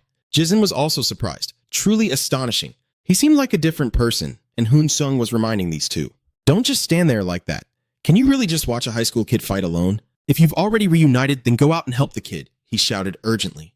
Don't let another member fall, Uzan quickly replied. Yes, I understand. Rai suddenly spoke up. Hoon Sung, don't feel guilty and blame yourself. There's nothing you can do. She comforts him. Of course Hoon Sung knows. I just want to get rid of this uncomfortable feeling. I know. I just want to eliminate this uneasy emotion right now. That's all. He watched intently as Orium kept fighting the monster. Remy thought to himself, it's still you blaming yourself, you idiot.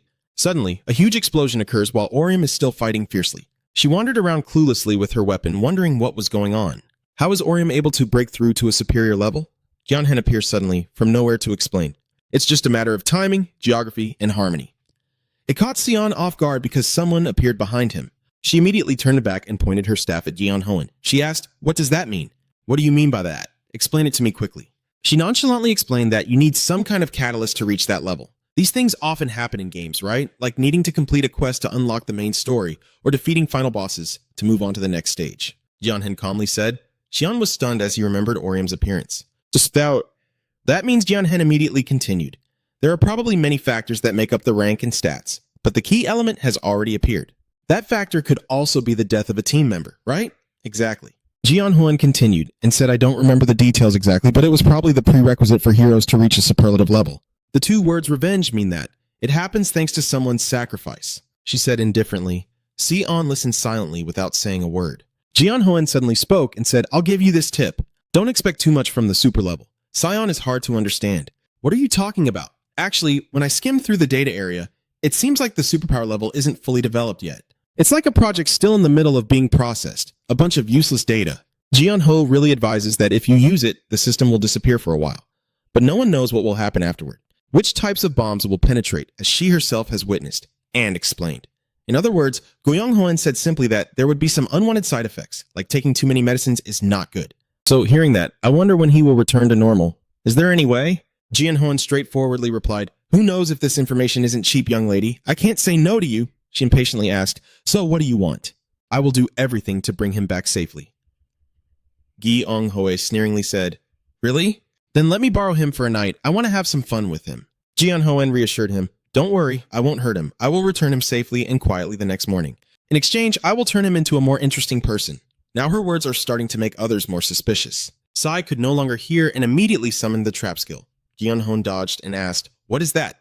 Maybe you don't need my help, right? She firmly said, I don't need someone as reckless as you to help. I'll find my own way. Sai furious attacks Hoen, shouting, Get lost! Meanwhile, on the other side, Orium is still dueling with the monster, fighting it with his sword. Orium's face looks furious. Then he quickly uses his ultimate attack. The move hits the monster hard, causing it to roar in pain. Orium hurriedly jumps down and stares intently at the sword, assessing it.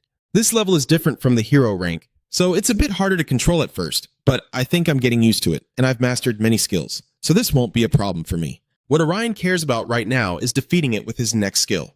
The monster is also standing facing Orium, observing him. I didn't expect the monster to unleash its strange power when everyone got closer. What is he wondering about? Is it a combat skill? Run immediately. No, that's a magic attack skill, Rai worriedly said. Everyone run fast, the shock will be very big. Clearly, it is using a wide area damage skill. She shouted a warning before the monster erupted. Orium was a bit surprised, but still held his sword facing it. Just then, Seung-ha stepped forward and asked, Need backup, kid? Orium exclaimed happily, Seung-ha and KQ. Seung-ha told you to let him know if you need anything. We won't back down. Only when I burn it to dust will I be satisfied. Orion couldn't believe they were willing to help him. So he agreed. Okay, then hold them back for me. I will prepare my next move. You want us to hold it back? That's too easy. After finishing, she turned to ask Xdu, Are you ready? He naturally replied, I am giving it my all. Then he and Seung-ha charged forward together. And Orium also took a fighting stance, quietly saying, Thank you, everyone, for giving me enough time to prepare my move. Immediately after, Orium used the ultimate transformation to summon the divine sword and fight. The rain grew heavier. Still, the city cannot rest because of the battle between the two female players. Sion fights seriously against Jian-hen. Faced with her shadow clone ability, she was forced to use her chain trap skill. A quick chain was created and tightly seized Jian-hen's two hands. Because my movement was restricted, Sion took the opportunity to raise her staff and swing her wand to counterattack using her special ability to strike at Jian-hen. Unfortunately, she was a step too slow. Yeon-hoen quickly transferred her soul into another puppet, making it her sacrificial decoy. Next, Jian-hoen circled behind Sion and countered with a hook kick. This move seems effective. Sai not only lost her balance but was also blown far away. The wound was not serious, but it still made Sion more alert. She pondered for a moment before quickly rallying her spirits. Yeon-hoen created a time-space explosion powerful enough to counterattack. Fortunately, she managed to activate her dark protection skill in time, successfully blocking Jian-hen's attack. This dark maze mastery skill is known to weaken the enemy's defenses. Jian-hoen doesn't become arrogant because of this. Instead, she mocks Sion, saying he's not adorable at all. Seeing that he's a high school student, I was going to go easy on him. Stop bragging, Sion replied firmly. She just wanted to bother the high school student. Who would believe such a perverted person from her? Suddenly, a red beam of light appeared behind the building in the night sky during the battle. Both of them were drawn to this strange phenomenon. Sai looked very surprised. What kind of light is that? According to Jian-hoen, I don't really know what it actually is, but I suspect it might be Orium's ultimate transformation, right? Do you think that's Orium? Sai asked in astonishment. After saying that, she grabbed her staff and hurriedly headed toward the pillar of light. Where do you think you're going? Jian-hoen cast a spell on Sion to prevent this from happening. I haven't settled the score for what you did to my head yet. The wooden puppet army reappeared and blocked the way. She didn't hesitate to run forward. This time, she was fully alert and able to counterattack with her abyssal binding skill. With that, she was no longer able to escape their interference. Before leaving, Sai warned her that next time I would crush you, so get ready to recover, you perverted brat. After saying that, she quickly left. Ji-Hoon was attracted by her strong personality. I laughed with great pleasure, praising her with a satisfied smile. Not bad, I thought. She's better at fighting than I expected. Who knows? Maybe I can also use that Master Maze technique. Just like that, Ji-Hoon seems to have his own plans. The scene shifts to the other side of the building, where the boys are also fighting a tough monster. Among them, Orium has awakened the ultimate transformation of the rebel rank on his own. His greatsword gained the Madness Blade skill, which can temporarily increase attack power up to 1,800% during its activation and significantly expand the attack range. His eyes burn with a fierce will. I can't wait for my energy to fully recharge. If I move fast enough, I can boost my attack power by about 800%. Therefore, Orium decides to take a risk. With what he has, defeating the guard is achievable. Then, I can take down the guard. Orium raises his sword with determination. Seung-ha sensed the energy emanating from the great sword and warned Shu behind her. Zhu stepped back. Orium swiftly unleashed the Chaos Blade, channeling energy into the blade, then swung a powerful strike forward. The destructive power it leaves behind can tear apart the entire ground. Even though your teammates tried to keep their distance, they still felt the effects of the skill. They were pushed aside on both sides, covered in wounds, making it hard to see clearly inside. The vehicle is gone. After a series of tremors, they struggled to open their eyes. Once the smoke cleared, they could see the destruction caused by the Chaos Blade. The ground scorched and eroded like lava had passed over it. Strangely, the target of the Chaos Blade was the original monster, with half of its body visibly split in two by the skill. The monster roared in pain, then lost control and smashed everything within reach. As for Orium, he was exhausted after his skill and kept his distance from the creature. The teammates were amazed by Orium's exceptional ability. Shaking in awe, they wondered if it was a skill of a superlative level. The attack zone is huge. Seung-ha is now thoughtfully looking at that place. The system notification appeared, simply congratulating Orium on his recent achievement. Congratulations on defeating all the monsters and completing the mission. However, Orion does not feel satisfied because of the promise made earlier to John. John, I'm sorry I couldn't fulfill your request. Suddenly, a strange sensation surged through my body. A sudden sharp pain engulfed Orium's body, leaving him confused. What's happening? Why does my heart hurt so much? Seung-ha sensed something was wrong and immediately shouted out Orium's name. As his whole body flung backward, luckily Suyeon appeared just in time to catch him. She anxiously asked Han, Orium, what's wrong? Are you okay? Orium asked in heavy breaths. My heart hurts so much. John immediately placed his hand on his left chest to check his heartbeat. Is your heart okay? Over here? Stop touching my chest, she shouted. I'm giving you a massage, you idiot! Seung-ha called out nervously. Hey, Jong, come help Orium. Unfortunately, Jeon-hen predicted this and said that Heller wouldn't work at all, relying on his extensive experience. Now, Orium is experiencing data errors. What does that mean? Seung-ha was curious when he first heard about it, and Jeon-ho quickly explained. When incomplete data is retrieved from the aftermath, it can cause glitches in the game.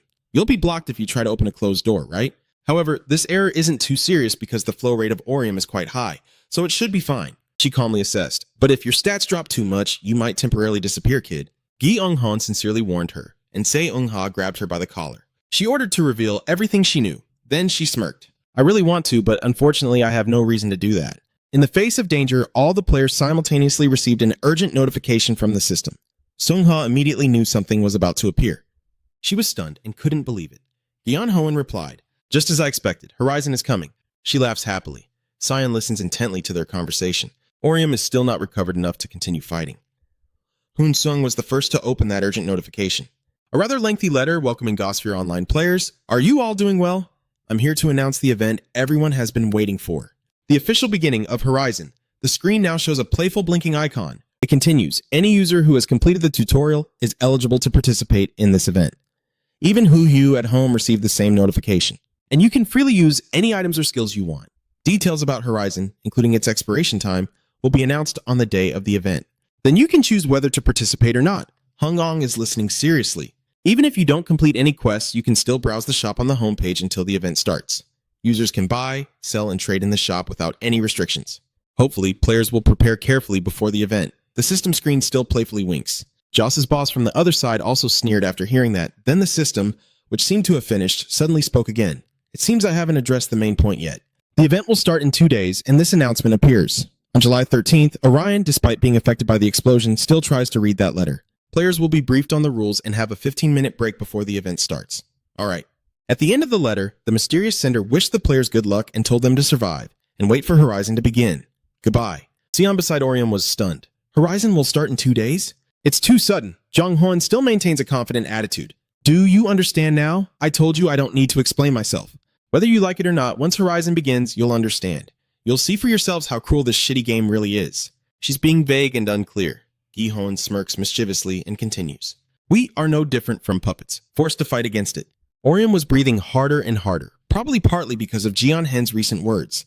As Sion was walking back with Orium through a peaceful neighborhood, she pointed ahead and said, I think the house isn't very sure, so Orium asked again if he's certain about the address. Sion was just passing on the message. The head of the gathering must be very strict, so it's probably correct.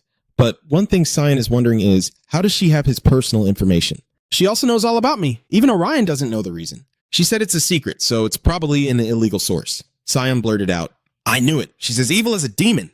They walk into this rather old building. Both push the door open and step inside. The door creaked open, making Sion exclaim that it's bigger than he thought. She said it was a studio, so I thought it would be smaller. The table full of books caught Orium's attention. He flips through a few pages to read about game design, scripting guides, and a bunch of game titles. John really enjoys playing games. Then Sai asked, where is the turtle? Find it quickly and then leave here. Here it is. She quickly spotted a glass tank on the cabinet. The turtle doesn't like loud noises, so it's hiding inside its shell. Sion leans in close. It's tucked into its shell. It's not dead yet, right? Orium's way of thinking is completely different. I don't think that way. Maybe it's just sleeping. Of course, Sun isn't sure about what he's saying either. Yeah, I guess so. Anyway, I will take care of this turtle. I have a fish tank at home and asked the housekeeper to help take care of it too. Seeing that, Orium agreed. So I'll contribute too, buying pet food and some miscellaneous stuff. You just see Sion sigh and say, what? Do you forget who you're talking to? Leave it to me. Why don't you go rest instead? You have to go there yourself. Anyway, Orion shouldn't refuse. Thanks. She took the box and left. All right, let's go. Our exam will start in 2 days. Suddenly, Orion called back. Hey, what are you planning to do now? She gently smiled and said she would take the turtle home before going to study at Ixo's place. Do you want to go? It seems Orion is not shy to answer. I'm fine. I should go home and study now. But all I get is Seoyeon's perspective. We need to do well on these exams. We've come this far already. Because she made a valid point, Orium also agreed. Yeah, we've come this far. At this moment, the little turtle finally sticks its head out. C says as if she knew it all along. We have to go now. There's nothing more for us here. Who knows if the thieves are coming here or not? The panic shows on Orium's face. We can't let that happen. You were about to leave and happened to see something. There's a book about turtles on the table. A notebook with a drawing of a turtle. Is it the turtle's diary? Maybe I'll write something about the illness or the food it can't eat. Orium curiously opens it to read. There is a detail that surprises him. The Interhouse Software Research Journal. The scene shifts to an apartment building with a few rooms still lit up. There are Do-hyu and Seong-ha there. Do-hyu's face seems a bit serious.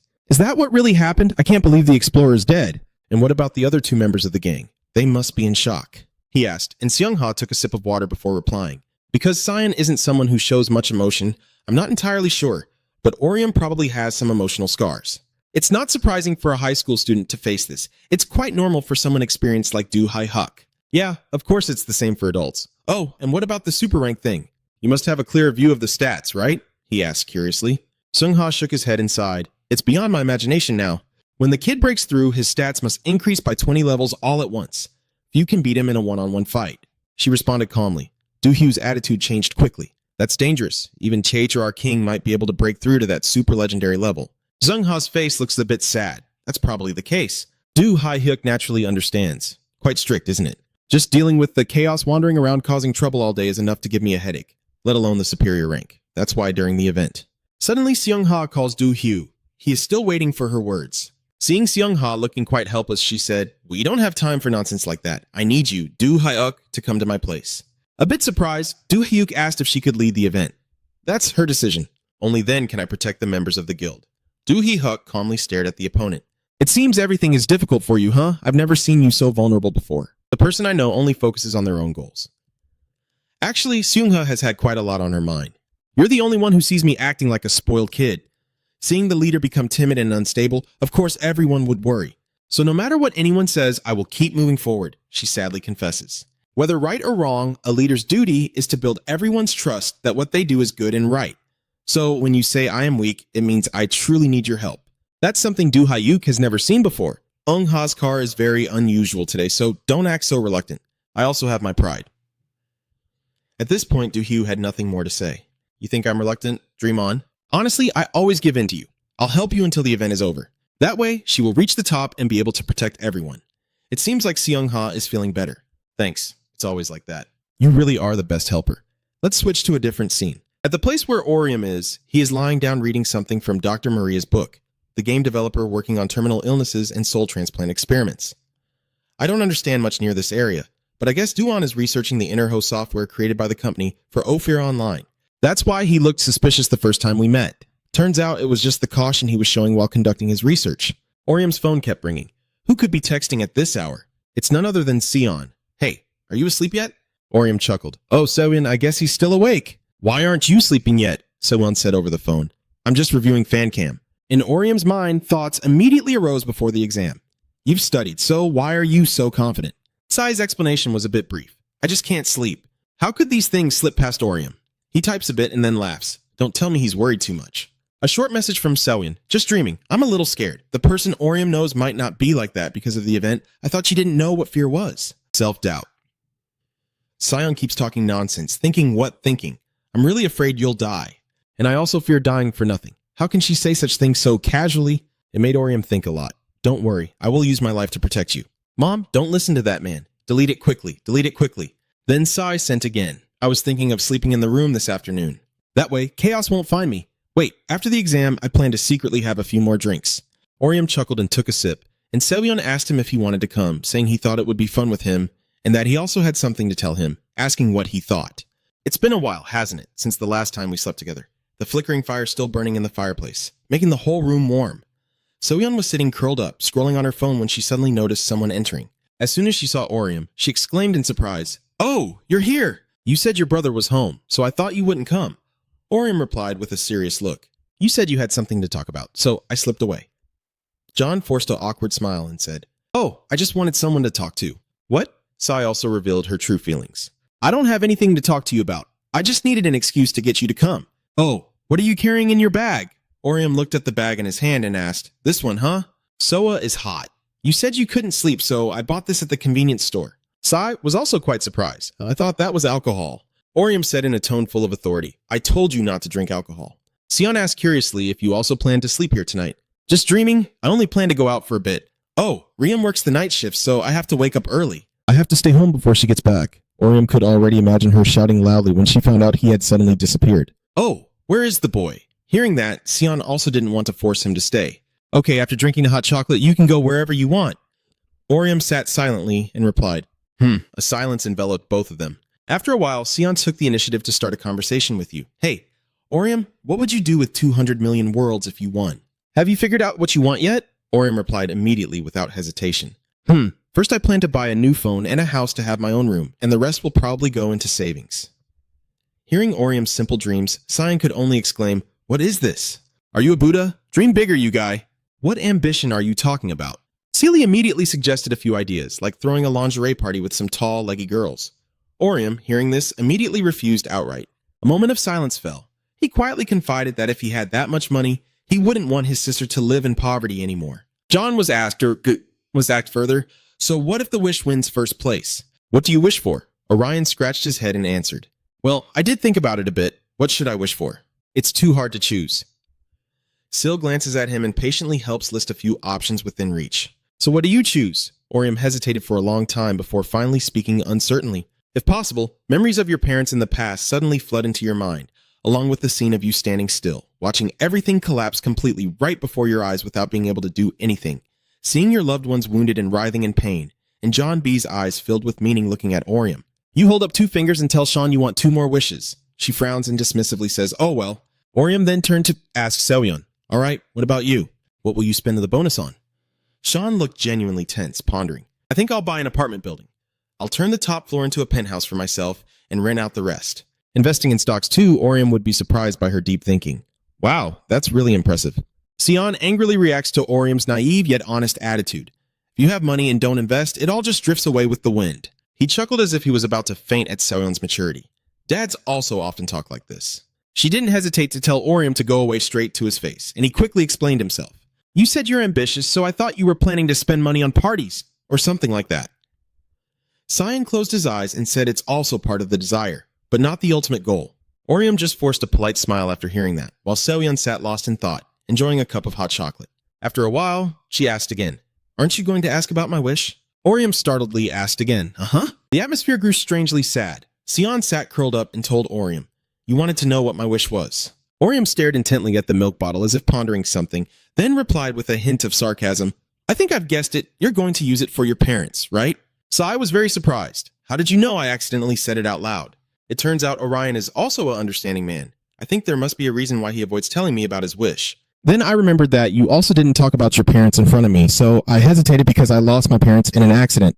Sai also exclaimed in amazement, "Wow, you're really perceptive, Orium. But I definitely don't feel sorry for you," Orium replied with a grin. "I see. So he genuinely wants to know what your exact wish is.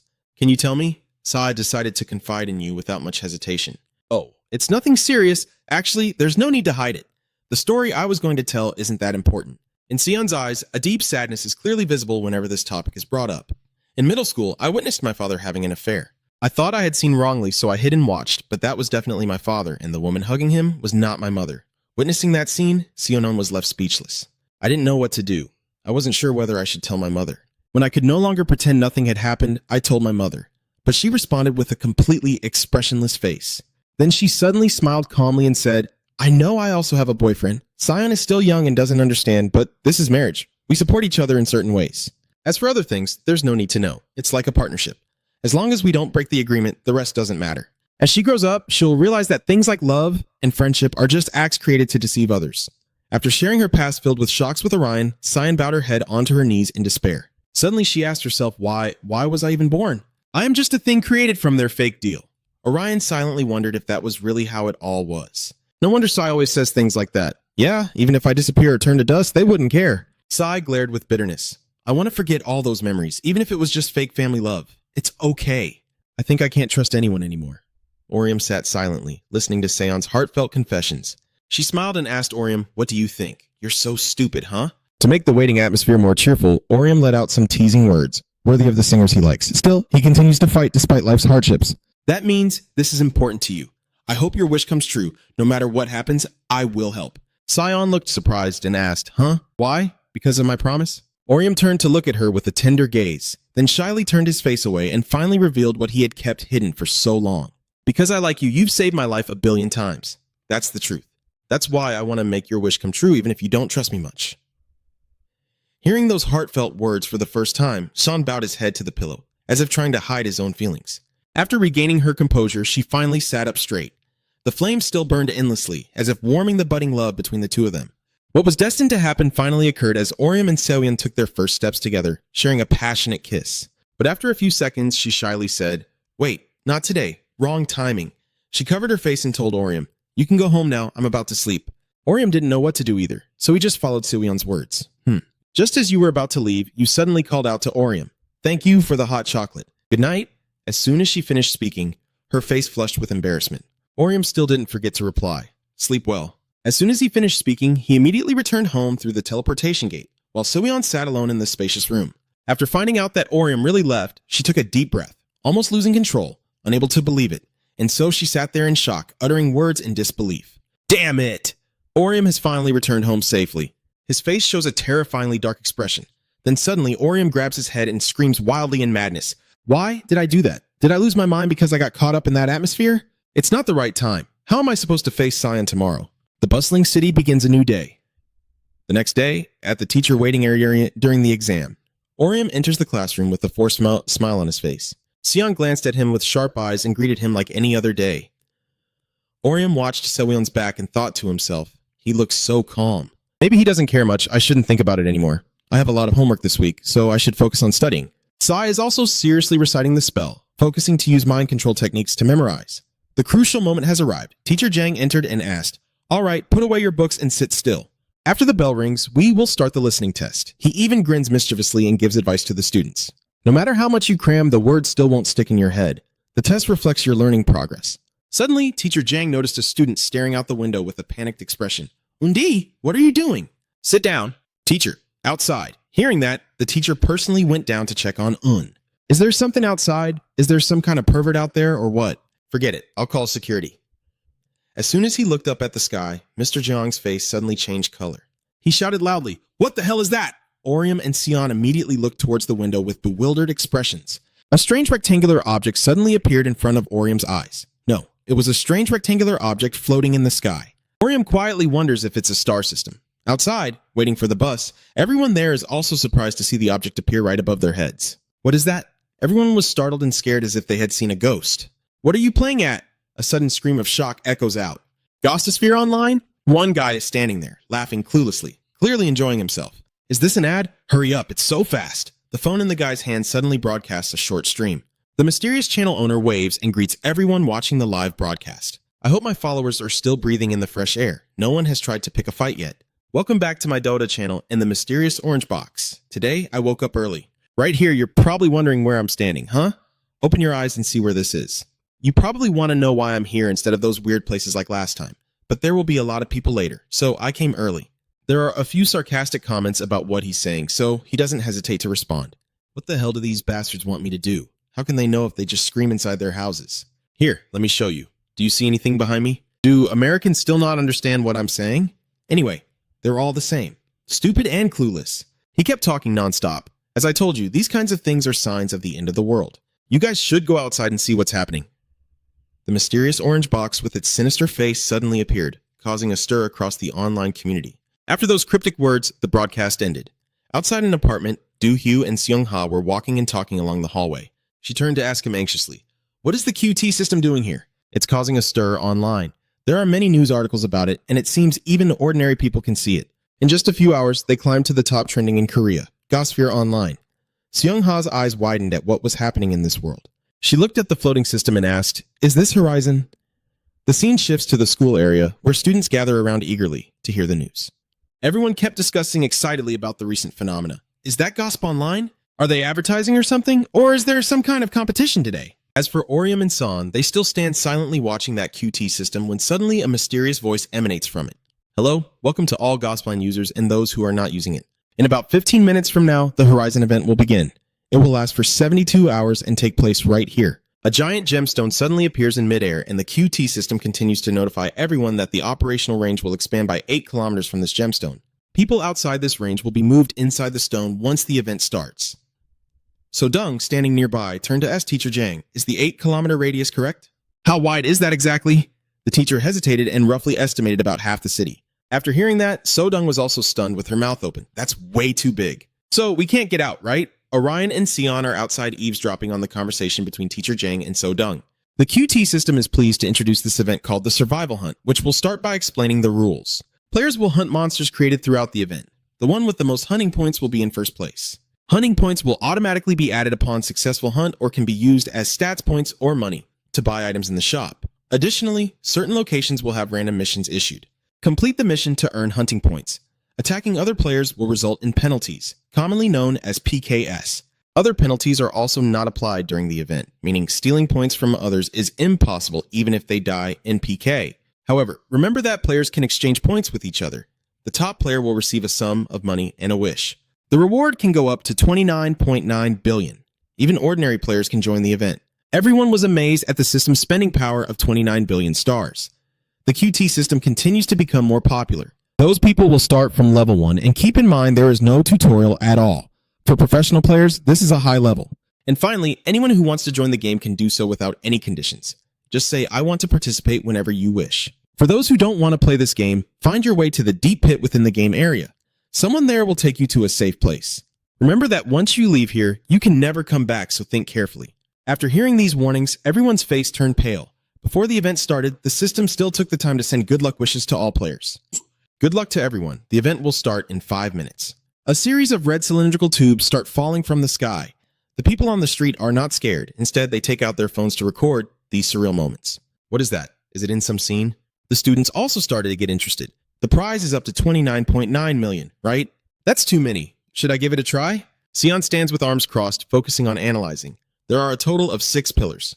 When that pile collapses, Orium standing nearby will step in and say, "Horizon will begin." Teacher Jang clapped loudly to get their attention. "Please calm down and sit back in your seats. I will go check what's happening. You guys stay here and prepare for the exam." You kids have forgotten that it's exam week now. Orium's face becomes extremely tense. Not because the tests are coming, but because of the harmful game that the QT system has brought to humanity. The outside atmosphere grew eerily silent as Mr. Hoenn, cigarette in hand, stood proudly. "I knew it. The data I stole is exactly right. It will be fun." She stands there watching the 6 pillars with excitement. It's time to see where this will lead and who will come out on top, as suddenly the 6 pillars emit a loud noise, and in an instant all of them crack into jagged lines. A blinding light brighter than the sun erupts, causing all the students to cover their heads in fear. Sigyn and Orium also had to cover their faces with their hands against that uncomfortable light. Orium tried to open his eyes to observe the surroundings, but what appears before him leaves him speechless, as the sky outside is dyed a haunting shade of red. The monsters with strange bodies are flying everywhere, spreading their wings and circling around the school. What the hell is going on? A monster? Are you crazy? Is this real? A monster showing its sharp teeth and pressing against the glass door, making everyone shiver in fear. It used its feet to cling to the wall, then let out roars that tore apart the sky, causing a student to sit down on the floor in fear. In the chaos, he shouted loudly and then ran out headlong. Teacher Jang saw this and called out to him. Mr. Hyun's car! He still ignores the teacher's frantic screams and keeps running down the hallway to find a way out. As he was running, he suddenly stopped. What is that? Sure enough, avoiding one problem only leads to another. A monster wielding a sword standing right in front of Hyun. This is the Shadow Knight monster, a master of hiding. It strikes unexpectedly when enemies appear. Just as the Dark Knight spotted a person nearby, he raised his sword high. Mr. Hyun, terrified, closed his eyes tightly and instinctively raised his hand to block the attack. Luckily, Orion arrived just in time and delivered a fatal blow to the Dark Knight. In an instant, he had finished off the monster before Teacher Trang arrived. Witnessing the scene unfolding before him, he also froze for a few seconds. Orium. Can you help me with something, teacher? Please gather everyone and take the students to the main hall. I will protect everyone so you can take them to a safe place. Teacher Jiang Nok paused, asking worriedly. But while I was talking, another group of monsters appeared. These are nightmare hunter monsters that hunt in packs. Their attack ability causes high critical damage. Thanks to his sharp eyes, Orium was able to detect them early. He poured all his strength into his sword, then swung it down hard onto the ground. Orium quickly moved and escaped through the nightmare hunter monsters, delivering a powerful slash to each one. At the same time, they appeared and urged us to hurry. We don't have time for a detailed explanation. The more you hesitate, the harder it is to control everyone. So basically, Orium was fighting somewhere you didn't know. Orium's face is extremely tense every time he fights these dangerous monsters. His sword strikes straight into the monster's shoulder, severing its entire arm. As soon as Orium finished off one, another group would arrive, and a motto instantly came to his mind. Revenge is the best way when the enemy is still alive. A brilliant light shines out, and this time, Orium's sword has split the monster's body in two. The next one was no exception. He tore them apart. Orium, wielding 2 weapons in each hand, ran swiftly past the monsters, taking down the remaining ones along the way. He glanced at his Chengguo and Manguin, glad that he had finished off the monsters on this floor. He hurriedly runs into the teacher's room and informs everyone to go down to the main hall. We will gather here and lead everyone to escape. The teacher spread her arms to protect her students and asked you back with a suspicious look. What, why me? Orium said seriously. There's no time to explain. Please trust me. The teachers and students are waiting. After some hesitation, the teacher decided to place her trust in Orium. All right. She turned around and carefully advised the students. Everyone, stay calm and listen up. Now we are going to leave this place. Follow me and don't split up. And leave your backpacks behind. Understood? Then everyone takes turns following each other out. Cyan hurried to inform Orium of the situation. No one is left on the upper floor. Now we need to check if anyone is still in the annex building. After you hear this, nod to confirm and then assign her a task. In that case, I will go check and you protect everyone in the main hall. Cyan immediately followed the order. Got it. A strong gust of wind is coming down the corridor. Orium is trying to run at full speed to deal with the monsters outside. As he runs, he calls the system to show us the map. After a quick look, he guessed that the black hole isn't far from here. Exiting through the front door would be faster, but there are too many monsters outside. If we escape through the back door, we can lead everyone to the safe, deep hole. Orium accidentally looked down at the schoolyard through the glass window and suddenly noticed a small group of students running out of the school together. Hey, why are they outside? Orium grits his teeth in frustration. Damn it, they didn't listen to the teacher and escaped on their own? That's even more dangerous. There's a horde of monsters waiting outside. Down here, the 3 students are running for their lives at full speed. One of the girls asks, "Are we going to be okay?" Wouldn't it be better to wait for the police to arrive? Her brave friend replied, I don't trust the police, just shut up and follow me to the car. As soon as he finished speaking, a monster swooped down from the sky straight at the 3 of them. Its roar froze the friend in place, unable to move at all. All 3 of them could only scream loudly and weakly resist. A blinding flash suddenly appeared, accompanied by lightning running around, and Orium showed up just in time to save the group of students. This time, he chose the guiding rope item, the Lantern Fate. Orium decisively swung the rope at the creature's body. It could only open its mouth wide and scream in pain. One strike from Orium could easily defeat the monster. You look at the rope in your hand and remember that you have it from the last mission, feeling glad it's useful. You're quite skilled at this, perfect for quick getaways. Another group of monsters rushes over. Orium lifts his face to look at them and tells the others, Go back to the main hall. I will distract it. Even though he's very scared, that guy stubbornly told Orium, why should we go back? I don't want to die trapped there. Orium couldn't hold back anymore and shouted loudly in his face, then sealed his lips and turned away. Unless you don't want to escape from here. Hearing this, all three of them no longer dared to argue and quickly ran back into the school. And Orium begins to plan how to deal with the monsters.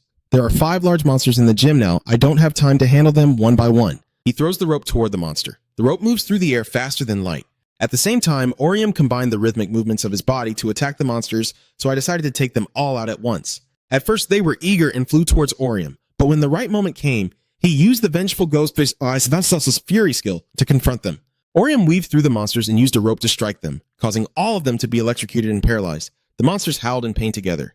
An explosive blast shook the area, sending the entire group to meet the King of Hell. After dealing with the monsters in the schoolyard, he continued with his next plan. Alright, let's head to the annex building. The thick smoke and dust block the way, and the entire school seems to be shrouded in a terrifying darkness. All the students inside the school witnessed the entire battle between Orium and the monster. It was Orium. Who is he? So cool? A superhero? One of them confirms. I see now, he's the real hero. That friend looked confused and asked again. An online game hero? You mean he's a character in the game? Teacher Jang stood still with a worried expression. Suddenly, Cyan runs over from somewhere and shouts loudly, startling him a bit. Teacher, after regaining his composure, immediately asks back, "What's wrong? You're serious when you tell Mr. Jang that I think he should count if anyone is missing." We can't leave anyone behind as we escape from here. Escape? Where do you plan to take everyone? Wouldn't it be better to wait here for the police? Sion will also take some time to explain things to help you understand. There is a place called the Deep Hole nearby. If we go there, everyone will be taken to a safer place. Orium and I will guide everyone. Teacher Jang still hesitates, feeling scared. But out there are so many monsters, we can't just go out there. You two can't protect all these people. Sion suddenly shouted loudly with a serious tone. Then she lowered her voice and explained. The first time Orium arrived was when he changed. It's a bit hard to accept what has happened. But no matter what, Orium is still Orium. So please. The teacher has to believe in the impossible because Orium is his student. Alright, I understand now. Immediately after, Teacher Jang musters all his strength and shouts to everyone that he will now take a head count. Make sure your friends are by your side, because we will leave together. Sion stood in a corner deep in thought. This will help everyone gather. I could also use an item, but I'll leave it like this for now. She glared and looked straight ahead with fierce determination. Now only he remains, with the sky still painted in a terrifying red hue. Inside the corridor, Orium continues to fight fiercely against each monster. Now it's just you left. There, Orium with a sword in hand can cut off the monster's head and successfully save a female student. Are you okay? Can you walk? She stammered in reply. Yeah, I'm fine, thank you. After helping her regain her composure, Orion carefully guided her to safety. Walk from the second floor corridor to the main hall where everyone is waiting. She responded with a weak voice. Okay. Orium stood silently watching the girl leave, then glanced away to reconsider his plans. The issue with the building has been resolved. Now I need to get everyone out of the main hall. If I clear the path at the back gate, everyone will be able to escape safely. Orium looked down at the courtyard to check the situation and suddenly saw a monster approaching. Is that monster a disaster golem from the witch's graveyard? Orium never expected this unlucky event to happen. Damn it, why is it blocking the gate? I've used up most of my close-range attack techniques. It will be difficult to handle that one. Sion specializes in reduction and long-range attacks. He can handle it. Should I ask him for help? After some careful consideration, Orium had made up his mind. No, there wouldn't be enough time. The golem monster suddenly detects something about to attack it, and it's none other than Orium, who tightly grips his sword and leaps toward the creature. However, deep down he kept worrying that if he got affected by the curse, he would be in trouble. I need to avoid falling for it. Orium gritted his teeth and made up his mind. This time, he wouldn't let anyone die. He immediately used the Illusion Revenge dual sword skill. I will protect them at all costs. A powerful surge of electricity radiates from the sword, along with Orium's fierce determination. The scene shifts to 2 young men studying together. The guy just sighs. Is this also on the test? Does the professor think I only study one subject? Then suddenly he looked at his friend. Hey, look at this. Isn't it fun? He then told you to check this out. Surprised you, huh? A news reporter reports, if you're watching this broadcast, please stay calm and keep watching. The image we are showing you is of the city from a few minutes ago. As you can see, it has disappeared into a black sphere. To investigate this unprecedented phenomenon, firefighters and police forces were dispatched immediately, but have yet to enter. Moreover, the authorities have summoned the National Security Council for a meeting and issued an emergency evacuation order to nearby residents. Right now, experts both domestically and internationally are saying this has caused a shock. What? Is this really true? Cutting to a school. Kan Hai runs over to report that I have finished checking the attendance. Teacher Jang nodded. Very good. So then he asked, everyone has already gathered. What should I do now? She immediately told me to wait a moment. At that moment, Sai couldn't help but worry. Why hasn't Orion come back yet? There's no way he was taken down by a monster, right? Just as I thought, Orion suddenly appears out of nowhere. You landed safely and immediately turned to say, "Sorry I'm late." A monster used a curse effect, so it took a bit longer. Hearing that, everyone breathed a sigh of relief. If you were 10 seconds later, I would have been angry. What should we do now? Everyone is already waiting. Orion then turned to Teacher Jang and asked him to come here for a moment.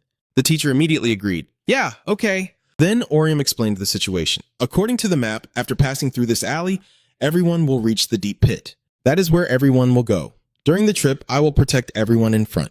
Sion will watch from behind. The teachers will follow each class to make sure no one is left behind. After hearing that, Teacher Jang hesitated for a moment, thinking back to a young Orion. Moreover, there's no other way now, so he agreed. I see. You can do it after all. His eyes sparkled with determination. Yes, teacher, trust me. A period passes as the monsters draw closer. While they search for prey, Orium suddenly ambushes, catching the monsters off guard. They immediately reflexively dodged Orium's attack, but it was too late. After defeating them, Orium quickly told Teacher Jang, "It's probably safe now. Take everyone to the alley." He hurriedly responded, "Okay, then quickly move everyone to a safe place." Suddenly, Orium asked Sion, "How is it down here? Are there any monsters?" She replied, "I used my observation skill to check but didn't find any monsters nearby. There are a few farther away." Hearing that, Orium silently thought that since this is a survival hunt, there would likely be more monsters.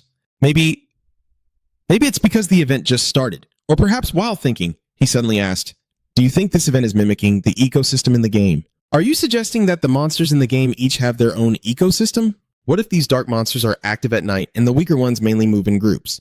The monsters in the school are all nightmare creatures." Hearing this, Orium quickly interrupted. "Wait a moment, if that's really the case, then the reason there aren't many monsters on the road is..." Before he could finish speaking, a giant monster attacked. Only then did Orium realize that in an ecosystem, monsters are never close to the Monster King. The situation is quite critical. Orium quickly told San to let him handle this one so he could protect everyone. She immediately agreed. Okay. At this moment, the situation between Orium and the monster is quite tense.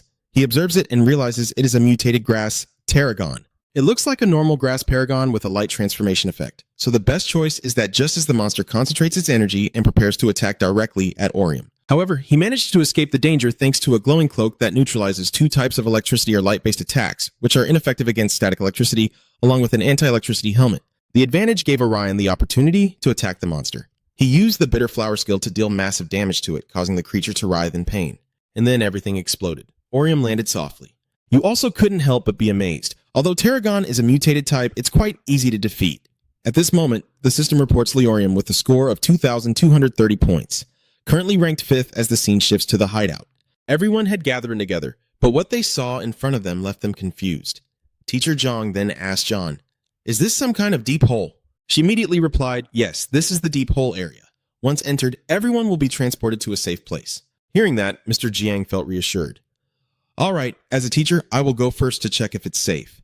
After speaking, he stepped forward and the system triggered an alarm. It asked if you wanted to move to a safe location. Once you leave, you can't come back. At this point, Teacher Jang hesitated, wondering whether he should press the button. Just a second later, he pressed the button and was immediately taken away. Everyone there was panicking. Silly shouted loudly to reassure her, "Don't be afraid. Orium and I have done this many times before.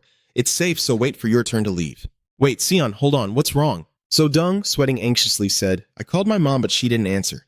Can you come home with me?" Just about a minute. Then the other students did the same. I couldn't reach my younger brother or my father either. Everything is too chaotic. Sil immediately shouted, "Stop it! If we help everyone, we won't be able to leave here." So she also wondered what she should do. If they keep leaving to find their families, I won't be able to protect them. Fortunately, Orium appeared and shouted, "Don't worry about your family anymore. I will ensure the safe departure of the city's residents. Everyone will meet again if they make it to a safe place. The longer you stay, the more dangerous it gets, and there will be casualties.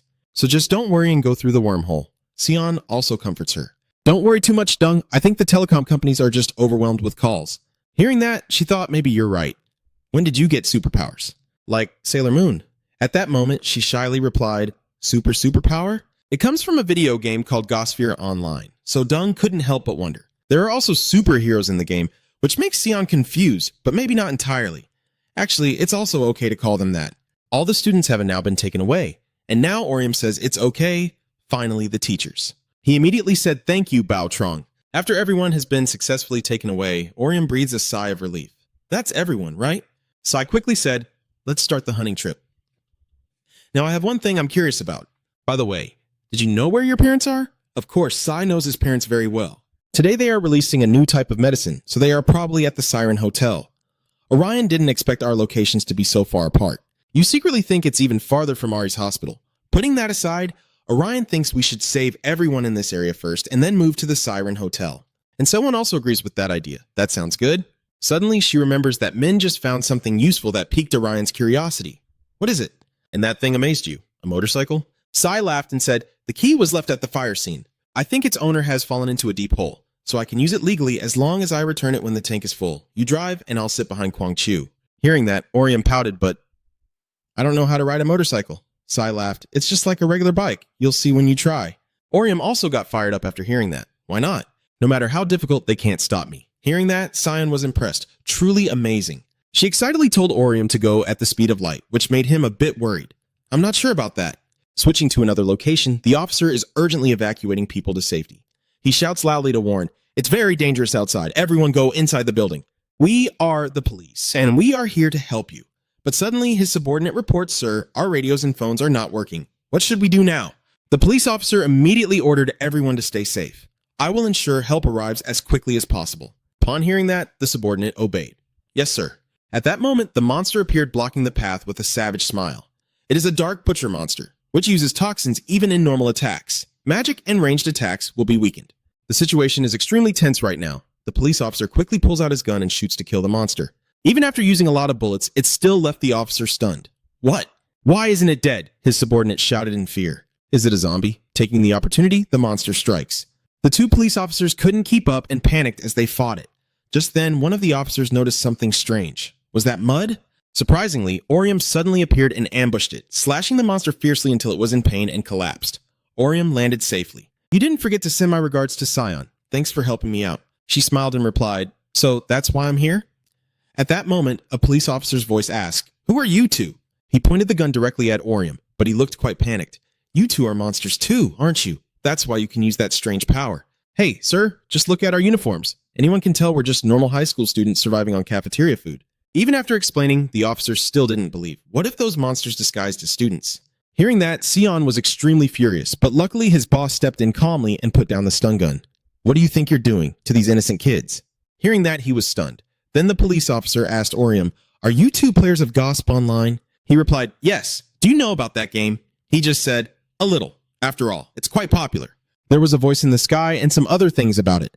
By the way, the police officer also asked, do you have any way to end the game? I heard it lasts for 72 hours, but we can't wait that long. Xan replied on behalf of everyone. We don't know either. We were also dragged into this game. Hearing that, he thought for a moment and asked, so what should we do now? Should we call for help? Orium immediately said, I know a way to keep everyone safe. There's a deep hole not far from here. If you go there, you can move everyone to a safe place. We will protect everyone while you lead the way. At that moment, a subordinate spoke up. Boss, wouldn't it be better to wait inside for the rescue team? If we go outside, we might ruin everything. The police officer also hesitated for a moment before asking, are you two okay with playing this game? Can we trust you two? Sion immediately said, we don't know what to say to make you trust us. But one thing is certain, we successfully evacuated everyone at the school and ensured their safety with just the two of us. Moreover, she told them about Orium, once confusing the top player by hitting him. Is that person important? After thinking it over, the officer also made his decision. All right, then let's do it. I'll trust you two and lead everyone to the whole area. Can you protect everyone? Hearing that, Orion happily replied, yes, just trust us. However, his subordinate was a bit worried.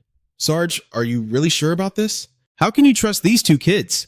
The police officer then explained, think about it. We can't protect everyone with the equipment we have, so we have to evacuate as many people as possible. Suddenly, Sion wondered, causing the police officer to be surprised. What is it? Meanwhile, in a city scene, the monsters are having a conversation. They are searching around when suddenly Orium attacks, catching the monsters off guard. Suddenly, a monster jumped to attack him but was spotted by Orium and was hit with a tough move. Sai ambushed it from behind. She immediately aimed and shot to eliminate them. In the end, the two of them had cleaned everything up. Orium suddenly asked, is this area safe now? Sion nodded. Yeah, we've cleared out all the monsters. Suddenly, she shouted loudly, now it's your turn. Use the item I gave you. The police officer immediately stood up and used the Dragonhorn item to amplify the user's voice with a shout that caused lower-level monsters to flee for mysterious reasons. The officer then loudly announced, this message goes to those hiding inside, come out onto the street. We are the police, and we are responsible for your safety, so we will evacuate everyone to a safer place. Please follow us. It's safer than hiding inside. Let me repeat, we are the police and we are responsible for your safety. Please follow us. At that moment, Orion couldn't help but admire. Letting the police make the announcement was a clever idea. Hearing that, she sneered arrogantly. Of course, who do you think would listen to us? At that moment, the system notification caused Orion to pause. Send Knight of the Black Constellation, Unka, the embodiment of wind, 20,000 hunting points. Do you accept? Does this make Orion wonder if the mission is of great importance? At that moment, a powerful energy surged down to the ground. Orion and Sewin react instantly, and as soon as they see the monster, they are stunned. Is it Saren, the Dark Star Knight, and Unka, the embodiment of wind? Sion is panicked. Sen and Unka? Are they the two bosses of the prison? Orion immediately told Seon he would handle them, and for him to make sure everyone gets safely to the deep hole. But she couldn't help but worry. Do you think you can stop them alone? Usually it takes at least 4 people to handle it, but Orion didn't think so. I have no other choice. We won't be able to save everyone while these 2 monsters are still here. I have to defeat them no matter what happens. Suddenly, you remembered and recalled the move before leaving, which made Sion panic. Huh? What? Immediately after, the battle began. Orion was determined to defeat the monsters without a hint of fear.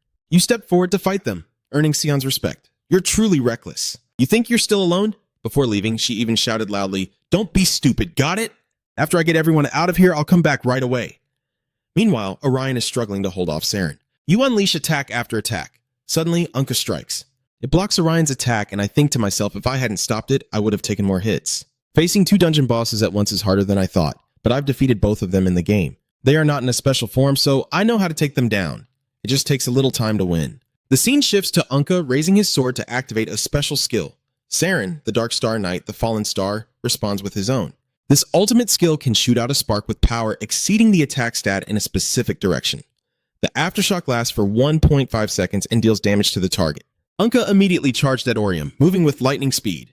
Orium positioned himself precisely, then spun around and countered with equal speed. At this moment, a Shadow Wolf appears above. He had already noticed it and countered with a reverse skill, causing the Shadow Wolf to flee in pain. Orium suddenly thought that Unka was not a formidable opponent, but its paralysis and multi-directional attack skills were a real problem. Siren's close combat ability was weak, but with a wide attack range, there was only one way to take down both of them. Unka's attack appears again, and this time the damage it causes makes Orium extremely uneasy. He decides to activate the Overcoming Adversity skill to absorb the damage and block the attack, then use another skill called Repay Kindness with Revenge to strike back. The damage from this skill is entirely aimed at the wolf. As soon as it was hit, it let out a series of screams. Orium knew that if he exploited Sin's attacks, he could take down Unka first. Thinking it, he unleashed a powerful red beam of revenge directly at the shadow, gradually causing it to lose consciousness and gasp for breath. The strongest opponent is still here. Unka has approached Orium while he was careless and ineffective.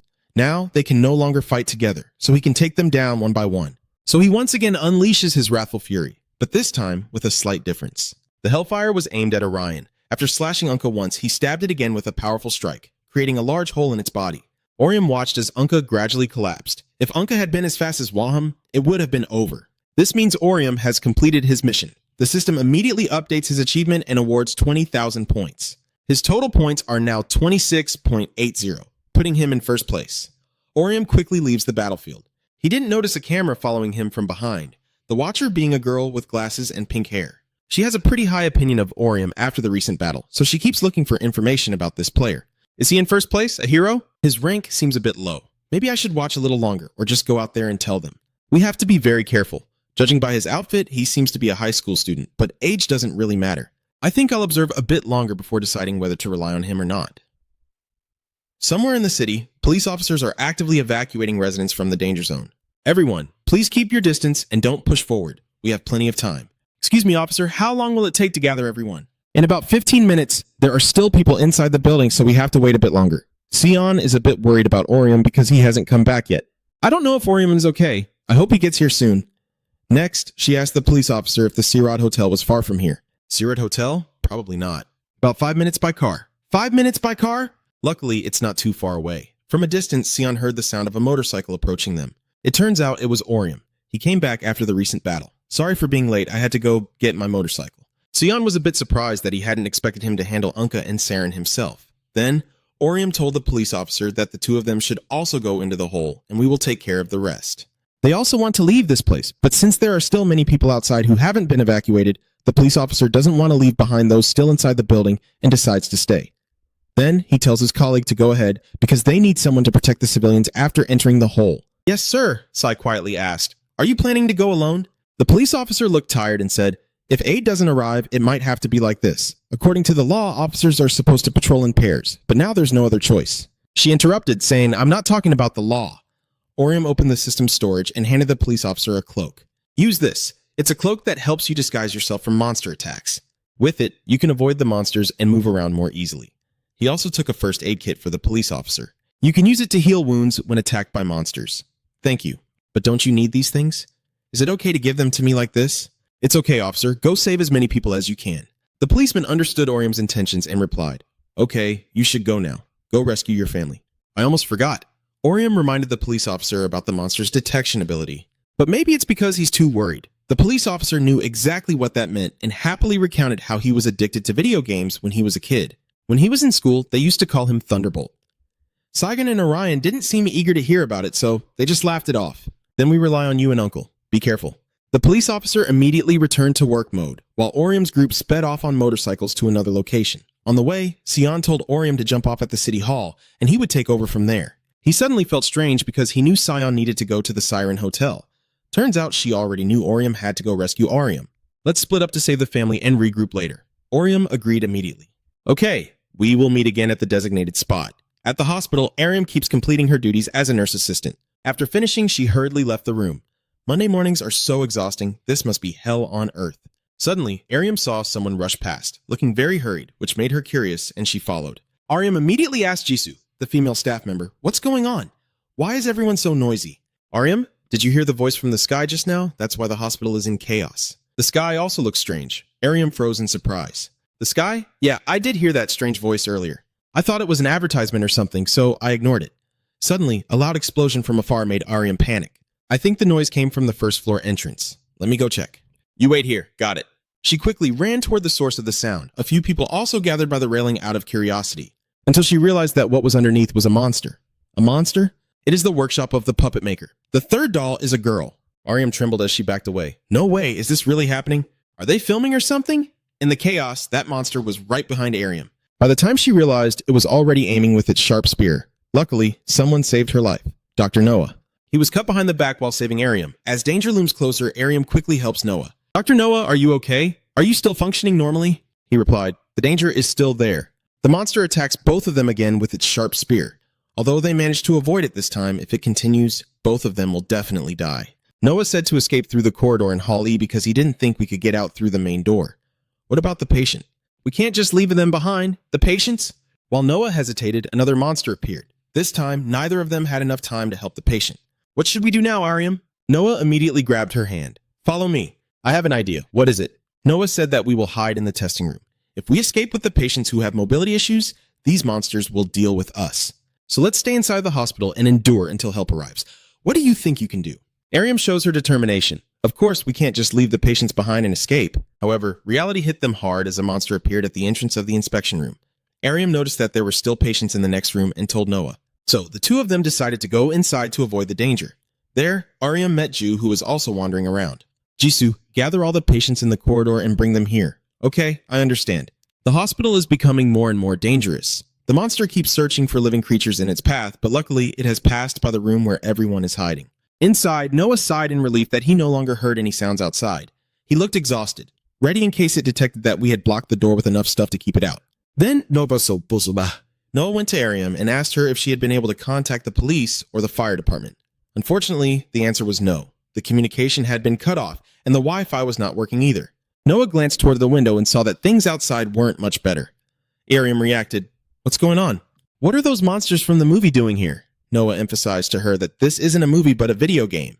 She was surprised. A video game? They come from the famous game called Gosphere Online. I've played it before, so I recognize them. Arium seems to remember something. She was stunned to realize this game looked very familiar. It's the game she saved up money to buy for Orium on his birthday. If it's as bad out there as it is in here, then it means Orium has... Seeing her breathing rapidly, Noah gently comforted her. Don't worry, Arium. She's probably with her teacher right now. A clever child like that will be blessed by heaven, so don't worry too much. Her mood gradually improved, but then she wondered how the monster from the game could appear in real life. Noah looked sad, and I wasn't sure either. Suddenly, a patient shouted loudly after seeing a helicopter. Is that a helicopter? A helicopter just flew by. It must be the rescue team, right? Finally, we are saved. The flicker of hope quickly ignited, only to be extinguished too late by Noah's words. No, that helicopter is for officials. They must have evacuated the government first. It has changed course and is now farther away from the hospital. The patients who were so hopeful just now are now drowning in despair. No way. What about us? How can they leave us here and escape alone? The next second, the helicopter suddenly burst into flames, caught in an attack by the monster in midair, terrifying the patients. It can't be like this. Are we all gonna die? I don't want to die. I really don't want to die. The patient's constant agitation made the atmosphere chaotic, so Noah immediately stepped forward to comfort them. Everyone stay calm. The rescue team will arrive soon, so please remain composed. Ariam suddenly looked pale. What a mess this is. The patients are extremely panicked, with the weaker ones more likely to break down mentally. Suddenly, a shockwave appears near the door, probably because the monster detected the presence of a creature in this room due to the earlier chaos. Noah grabs a piece of iron as a weapon, then tells everyone to step back. The tremor returns. This time, even the monster's claws have pierced through the wall. It drags Lee's massive body inside. Noah looks at it unflinching and says he will distract the monster so Ariam can find a chance to escape, causing her to freeze for a few seconds. As he finished speaking, Noah rushed to attack the monster, but he was no match for it and was blown away with a single strike. When Noah woke up, he saw the monster right beside him, but Ariam still hadn't escaped as he had told her. He shouted loudly, "Ariam, what are you doing? I told you to escape." Ariam's eyes show clear seriousness. "Don't be ridiculous. I told you already." She grips the wooden stick tightly. "I won't let any patient be left behind." Then, summoning all her courage, she charged at the monster. Ariam struck it so hard that the wooden stick broke in half. However, its tough skin protected it from any harm. Instead, Ariam became the target of the monster. It looks at her with a sinister smile. Noah, filled with worry, shouts her name. He was about to reach out to catch Ariam, but it seemed he was too late. Just as the spear was raised, the monster's body suddenly appeared with many small cuts, then exploded into pieces right in front of Ariam. While Noah was still confused about what was happening, Oriam's voice rang out from the smoke. "Are you okay? Are you hurt anywhere?" Suddenly, memories of her protective younger brother flood back. She instinctively called out Oriam's name. As the smoke gradually dispersed, he appeared like a savior god. "I'm here to save you." Ariam's face shifts, revealing her surprise. "Oriam, how could you do that?" But this is not the time for chatting. "You said you would apologize to Ariam and explain later. This is the patient room." Oriam asks, "Noah, were you attacked by one of those monsters?" "Take this, an intermediate recovery potion." It seems he knows this type of medicine. Noah adjusted his glasses. "Isn't this a mid-level healing potion?" Oriam's voice is very firm. "Yes, just take it as in the game. If your wound was caused by a monster, this item will heal you." I don't know why Noah hesitated when looking at this bottle. Oriam asked Ariam curiously, "Is this everyone left in the hospital?" Ariam hesitated a bit when answering. "Sis, I'm not sure if we've been stuck in this room all this time." Seeing that, Oriam took the initiative to go. "All right, then I'll quickly check around. I've cleared all the monsters around, so don't worry." Then Oriam left her sister behind and ran off to scout the area. Ariam watched his back with concern and turned to Noah, saying, "I don't know what's happening anymore." Even Noah is no different from her. So am I. Watch Oriam and see what he does out there. The only way for us to survive is to trust in Oriam. He is the only one strong enough to fight the monsters. At some point in the hospital corridor, Oriam encounters a monster. You had your weapon already in your hand from the start. The monster was surprised too, but it seems it didn't have time to react. Then Orion didn't give it a chance to attack, quickly stabbing into its chest and delivering the finishing blow. Dual-wielding skill. The monster exploded in an instant from Oriam's attack. Without hesitation, he immediately left to check every corner of the hospital. "Sorry, is anyone here? I came to save you all, but all I got in return was a terrifying silence from Oriam. Strange, I don't see anyone here. Did they escape already? Most of them are patients in the hospital, so that doesn't seem very likely. I should look around a bit more." There's something up ahead that makes Oriam stop in his tracks. He exclaims, "Oh no, it seems like someone has been fighting monsters here." Did they fight back? No way they could have survived that. That means there's another player here. Who could it be? Oriam followed the trail on the floor, his eyes suddenly widening as a girl with a weapon appeared out of nowhere and immediately attacked him. When Juji realized Oriam was human, he stopped his movements. Huh? Oriam didn't even know who she was, staring at her intently. Huh? Then Juji seemed to treat Oriam like an acquaintance. "Hey, you're the player I met during the competitive mission, right? I only saw the tip of your sword sticking out, so I thought you were a monster. Look, that's the guy with the sword from the Waham mission. Hurry up and run over. Who is it?" And he also exclaimed in surprise, "Wow, it's really you. This must be fate, right? Anyway, I'm glad to see you again. Do you still remember us? The blonde woman is Guji the Wind Knight. The hunting score is 100,050, currently ranked 43. This tall guy is Aun, the wall builder. The current hunting score is 8,540, rank 55. Throughout the entire time, Oriam was almost frozen in place. He scratched his head. Seeing that, they kept asking, "Do you not remember us?" Orium forced a smile and brushed it off. No, I remember. I just hesitated for a moment. Dunn just sighed softly. Damn it, are you always like this? So where is the girl in your team? Orium replied immediately. So she has some things to take care of. We'll regroup later. Do you two manage to defeat all the monsters in the hospital? Judai pointed to his sword and said, Yes. I have a skill that allows me to see areas with many monsters. It led us to this hospital, so we decided to hunt a bit. Runsung patted his chest confidently. Oh, we helped them escape. We built a barrier in the hallway and created a separate path that the monsters couldn't enter. Then he led everyone to safety. Orion kept praising him. Wow, that's a good idea. You're really a wall builder. It seems Runsung is a bit proud of himself. Thinky recounted his achievement. I led everyone to the burrow area. It's quite far, but I'm pretty fast, so I found a safe route for everyone to escape. Orium's mood feels a bit more relaxed. You smile kindly and say, I knew you two were good people. Runsung glances at Gui with a somewhat worried look. Really? Is that true? And she smiled contentedly, not forgetting to undermine her opponent. I know I'm a good person, but I am not sure about you. June also didn't bother arguing with her. Forget it, Orium needs to discuss the next plan. Alright, good. Those people have also escaped. If we deal with the remaining monsters around here, reaching the hole won't be too difficult, but I still need a backup plan. Are you two interested in an agreement? This statement surprised the two people, who stammered in shock and asked, A deal? Shall we cut to another corridor? Arium asked after bandaging up. Does that sound better? The woman nodded. Yes, yes. Orium's voice echoes from behind. Arium and everyone else in the hospital have already left. Now only you and the people here need to leave this place. It feels a bit strange, so Arium immediately asked again, Do you want us to leave? But the rescue team hasn't arrived yet. Where should we go? Noah also spoke up. You want us to go to the trimmer hole area, right? It sounds quite unfamiliar compared to Arium. What is that? Noah immediately explained. The voice in the sky mentioned it earlier. It said that those who don't want to participate can escape through the June hole. Orium also said it to reassure her. The nearest wormhole isn't too close, but it's not too far either. I'll lead the way, so let's go. But Orium didn't make a quick decision, trembling as she clutched her hands tightly. No, some patients have difficulty walking, and there are strange monsters outside. It's too dangerous. Orium knows that, but he still tries to reassure his sister. Don't worry, Arium. I will fight the monsters and protect everyone so they will be safe. Suddenly, Orium loses patience and shouts loudly. What she really worries about is you, Orium. I don't know what kind of power you have or how you fight the monsters, but I fear you might get hurt. Just wait here for the rescue team. Please don't go out to fight the monsters. Orium had never seen her like this before. Arium, you know that right now you need to calm her down, but she's been fighting every day too. Still unable to believe it, Arium instinctively asked again what, and Orium's eyes grew sad. You can pretend it's nothing serious and act like you're fine, but you've always pushed through even when you felt like you were about to break down. Right now, I'm just fighting the way you do every day, and there's a part of me you don't know.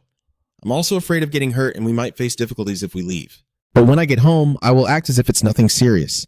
Just like you always do, Arium feels confused and overwhelmed inside. Strange. In my dreams, Orium is always just a little child.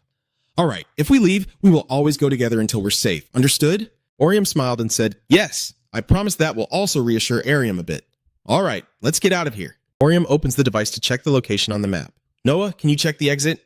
Okay, sure. Next, Orium explains the locations you pass through. I've taken care of the monsters around, so we should leave as quickly as possible. It takes about 10 minutes to walk to the whole area, so let's hurry. 10 minutes, huh?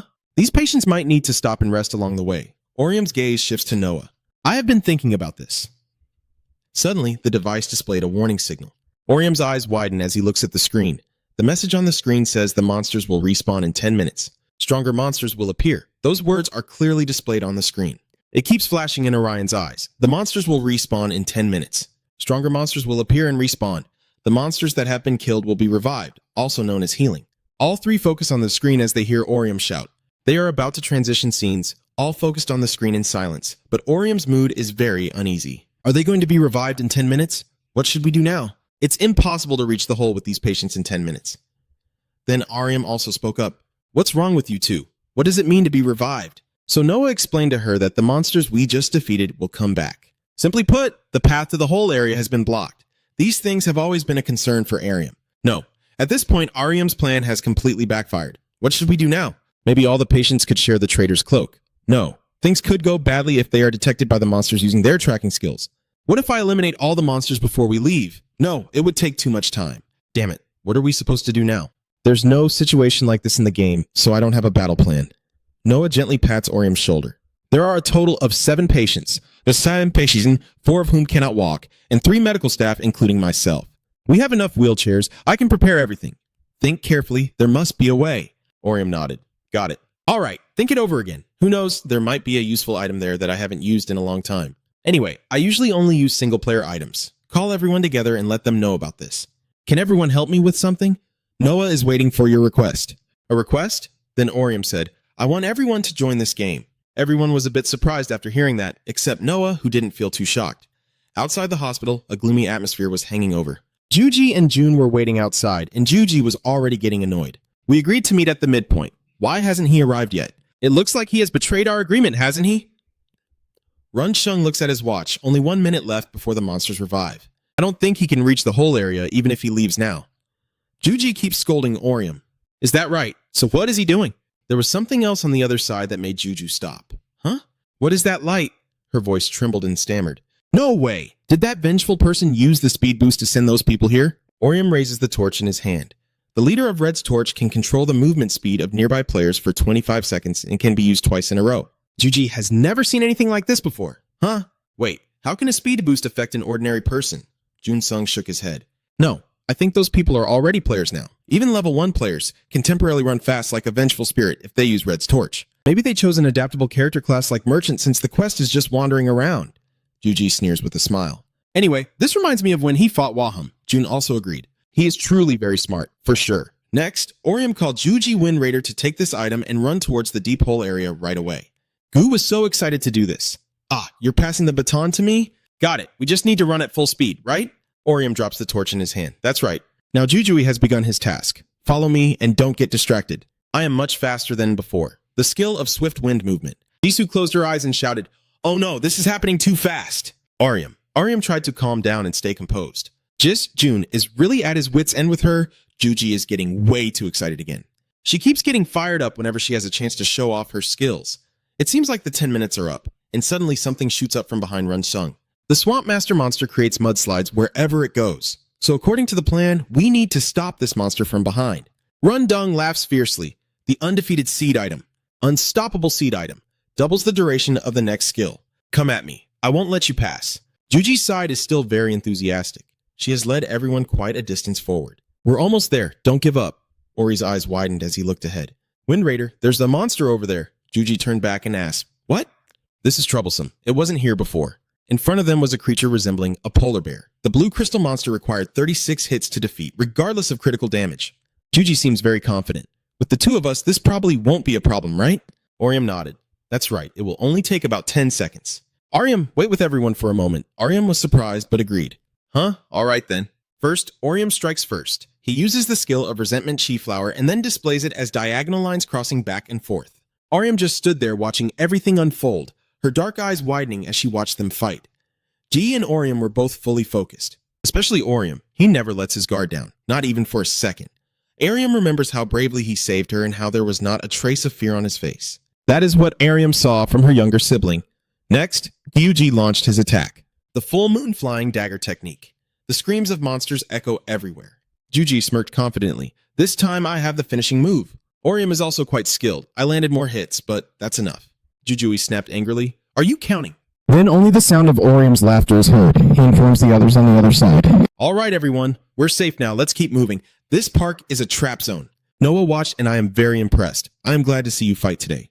Orium, you really are special. Suddenly, Orium's cheeks flushed red. You smile happily. Oh, it's nothing. Let's go, sis. Arium, it's time for everyone to move to a safe place. Arium smiled. Yeah, you're right. Although I don't understand what's wrong with Arium, it seems she's troubled, but Orium can't ask further. The sky is still quite gloomy, and in the middle of the small park's lake, a pathway appears. Orium said, Okay, everyone can teleport here. You can teleport with the wheelchair as long as you touch it, so don't worry. He said, Arium, go ahead. I'll be back soon. Arium still remembers her promise earlier. Wait, I promised we would go together. What are you planning to do? Orium had no choice but to refuse. I'm sorry. Actually, I have something I need to do. Arium hesitated. Don't tell me it's because of her. Orium nodded slightly. Yeah, I have to go see her. There are a few other things I need to do. I will explain everything to you when I come back.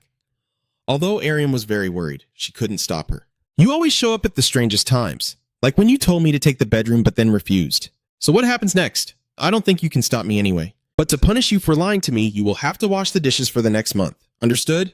As long as Arium feels safe, Orium will agree to anything. All right, I will do all the cleaning too. Dr. Noah, I leave it to you to ensure everyone's safety. Noah promised you. All right, I understand. Then Orium and Juji left immediately. Orium watched their figures fade away. With a heavy heart, I was wrong. Actually, I was a little happy when Orium said she had to leave. She always acts like an adult. Even when things are tough, she never complains. Orium remembers how Orium always bore everything herself. It's your turn to cook dinner tonight, so I want to prepare something for you. Orium always hears those words from her younger brother. She is always so dedicated. Any child her age would forget about cooking dinner and go out with friends. I am proud that Orium has grown up, but at the same time, I also feel guilty, worried that I might not be able to support her as a sister should. Orium feels like she's trying too hard to act grown up, as if Orium is trying to say she's okay and that she doesn't need to worry anymore. She had always been worried, but just now she told her she had a reason to leave her. Orium felt truly relieved. At this moment, among all the times she wondered if Orium would die in battle, she felt proud to see him grow up. She told herself, I must really have a problem, huh? Of course not, Orium. She is not only his sister, but also a nurse. That's why you are happy. Orium was very weak after losing his parents, but he overcame his painful past, and now he's finally strong enough to forge his own path. That doesn't make her a bad person. Orium, you've done everything you could for him, and now you're praying for his future happiness. The scene shifts to another location where they are fighting fiercely, causing a massive explosion. The monster swings its hand to grab Run-Sung, but he dodges. Its cheeks puffed up, as if the monster was about to cast its magic. It spat poison into the air, heading straight for Run-Sung. He silently recites a spell, activating the fortified wall skill. A yellow barrier instantly appears to block the attack. Run-Sung looks at the monster with a face full of murderous intent, ready to unleash a combo skill and continuously strike it. The Sturdy Fortress skill can be combined with the Sturdy Wall to defend against ranged attacks and counterattack with long-range strikes, dealing 120% damage. The monster seems unable to resist Jun-Sung's attack. Seeing that, he sees the opportunity to charge forward. Perfect. It's time to end this. Suddenly, Jun-Sung hesitated for a moment, focusing his attention on the weapon floating in the sky. Where did Orium come from? A powerful magic aura suddenly appears behind it, emanating from the weapon you're holding. Orium ruthlessly slashes the monster's neck without mercy. Phantom counterattack skill. After such a fatal blow, blood spurted out from its neck in all directions. It seems Gui is not pleased with your handling. Hey, I want to be the one to deliver the finishing blow. Damn it! She couldn't believe what she was seeing and asked Orium, Hey kid, how are you moving faster than me? I'm sure I went ahead of you. He immediately took out the item he was holding and placed it in the item section. She was annoyed by Orium's actions. What? Using items to cheat like that? Run-Sung stepped forward to intervene. Calm down. Using items is fair. This is no joke. He turned to ask if you managed to get everyone to the safe deep hole area, and you quickly replied, Thanks to you, everyone escaped safely. I'm glad to hear that. Orium cast his magic and a system panel immediately appeared. All right, let's settle the payment as agreed. The system will give each of you 5,000 points, and it will follow your instructions accordingly. Immediately, messages were sent to both of their systems. They eagerly read the lines on the screen. Oh, I got it now. My rank has also increased. Jun-Sung is very grateful. Thanks for the hunting points. I guess that's the end of your help. The system panel shows the rankings. 14,500 points. 38th place. 19,800 points. 22nd place. Are you taking this opportunity to get to know him? By the way, let's be friends too. Orium immediately agrees. I think that's fine, Run continued. Also, take this. As soon as he finished speaking, a notification appeared on your mailbox saying you received an item as a gift. A lava glove appears on Orium's system panel. As he presses it, it instantly equips onto him, reducing magic damage. Normal attacks have a 45% chance to inflict a fire effect, and can only be equipped by long sword and dual sword classes. Juji felt jealous when Orium received such a great gift. Hey, that item is really expensive. Why are you giving it away for free? He explained that we can't use it, and that he wanted to repay him for protecting us from chaos last time. It might be a competition, but it's only fun if there's a reward, right? Do you agree? Since Run-Sung already said that, you can't refuse either. Yeah, of course. Thanks again, and after you're done, you can leave. All right, see you later. Your girlfriend is probably waiting for you. Orium was startled. Huh? My girlfriend? We haven't even gone on a date yet. She keeps teasing her. Not yet?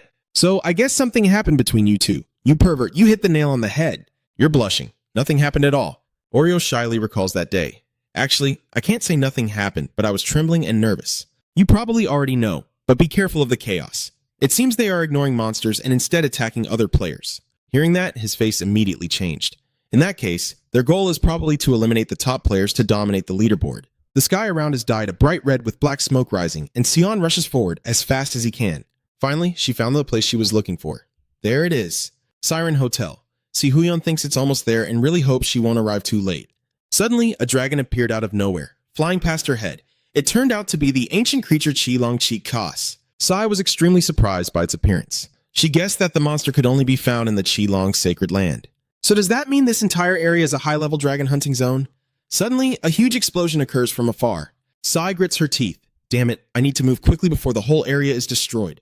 Suddenly, a wind started to rise, blowing stronger and stronger, as if signaling that something was approaching. She froze, unsure of what to do at this moment. C's eyes widened in panic as another dinosaur suddenly appeared right in front of Cyan. Its eye glowed brightly. The stone dragon monster resists damage from magical attacks, only appearing in the ancient sacred land of the dragon, resistant to cold temperatures and stun effects.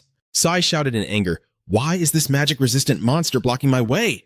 She silently recited a spell, activating the Abyss Trap, Arrow Trap, Thorn Trap, and Fire Trap. Cyan's magic immediately attacks Valaka. Before it can react, she is already in position, ready to strike again. Sikion's face is filled with murderous intent. "I will keep attacking with magic until something works. Take this." She continued to use her dazzling magic and recast the trap skill. Sion's power was so strong that it seemed impossible for him to do anything to her. Sai forcefully slammed Valak's body onto the ground without mercy. She frowned, believing that enough attacks could always defeat them. The system display shows Soyeon's information. Kim Sion 20.20, 120 points, current rank 14. Although there have been fights earlier, the tall building remains intact. She continues to run around the city. Sion wondered to himself, "Huh? Why did everyone leave the hotel? I thought they would run away." Suddenly, a voice rang out. "Miss Cyan." She immediately replied, "Driver." Cyan's driver rushed over. "What is the young lady doing here?" Sai asked. "I came here by motorcycle." "What about my parents?" He replied, "I'm not sure. I've just been waiting nearby. I saw everyone fleeing from the hotel, but I haven't seen your parents come out yet, so I am calling them." Hearing that, she hurriedly ran to search. "I understand. I will go look for them. You should escape with everyone else." Cyan's driver tried to stop the young lady Cyan, but she refused to listen. "Go to the deep blue hole area with the others." Sion entered the hotel lobby, and in front of her was the reception desk. Now, everything around it was in chaos. She thought to herself, the hotel is completely ruined. Could the monsters have also come in here? Soyeon's tension was evident on her face. This feeling was so strange. Suddenly, a monster with a powerful aura of magic appeared behind her, creating a monster disciple Qilong magic orb and launching magic towards Sigyeon. She quickly creates a shield to block the attack. Cyan's face becomes more and more grim. She recalls the past, wondering why she tried to help those who hurt her. Maybe because they are her family? She doesn't know anymore. Cyan looked at the monsters before her, but her eyes sparkled as she charged at them. Now is not the time. I will use my magic to cut each one down and think about that problem after saving them. A bolt of lightning radiates around her body. Even though I want to smash their heads together, I don't want them to die. The scene shifts and Cyan runs quickly to the front room. The sign on the door says, meeting room. This is probably the room she's looking for. Sion kicks the door open and rushes inside, but there is no one there. They are not here, either. Where could they be? Suddenly, someone shouted loudly, drawing her attention. Sion immediately ran toward the source of the noise. Are they over there? White smoke is spreading throughout the corridor. Perhaps that was the killing intent caused by Qilong's disciple. It soared into the sky before the eyes of those present. Everyone was terrified by the scene before them. Sevyon's father shouted, "Stay back! He's very dangerous. Hurry and get out of here. Let me distract it." As he finished speaking, Qilong's disciple used the sharp claws on his back to attack those people. Everyone there screamed in terror as the couple was pushed down to the ground. Qilong's disciple seized the golden opportunity to deliver the final blow. Just when it seemed he would be sent to the afterlife, a magic shield suddenly appeared before him, blocking his attack. That magic is actually controlled from afar by Sigyeon. She recites the spell for the demon trap skill. Immediately, a clamp appears, filled with sharp-pointed thorns, and it bites painfully into Qilong's disciple. It immediately collapsed to the ground after that deadly attack, and Cyan's father was stunned, not understanding what just happened. What just happened? Cyan's figure gradually appears before his eyes. Cyan's father was extremely surprised by the scene before him. What is Saikon doing here? Contrary to the expression on his face, she coldly replied, "I don't have time to explain, just follow me. I will lead everyone here to safety." She quietly recites the Ajanafir spell skill.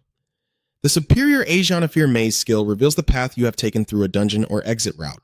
Increase your speed by 12% along the marked path. She instructed me that everyone should follow the glowing thread on the ground. That's the only way we can reach safety. Mom and Dad, get up quickly. We don't want to encounter any more monsters. Cyan's father quickly obeyed. All right, Cyan's mother asks how you're doing. Are you okay, my love? Seeing the two of them so affectionate makes Sion even more uncomfortable. This is so annoying. Her facial expression clearly shows her discomfort. Why do they keep hugging like that? Usually, they don't even look at each other. Soin's face is getting worse and worse. What's going on with them, God? Suddenly, the door right in front of her exploded open and a Qilong disciple stepped out from inside. It looked at everyone with a sharp gaze, grinding its teeth. This is the final moment of the Qilong disciple, so I told everyone to step back. It's too dangerous here. The monsters behind it create a magic sphere, Qilong disciple's final moment skill. The apocalyptic flames deal piercing and fire damage even when blocked, as they take turns launching spells at Sion standing nearby. She quickly uses her magic to block its attack. Grinding her teeth, she says, "This monster isn't even the boss! Get out of my way!" A magic circle appears beneath it, a maze skill with items. The advanced maze skill, maze with items, slows down a single target.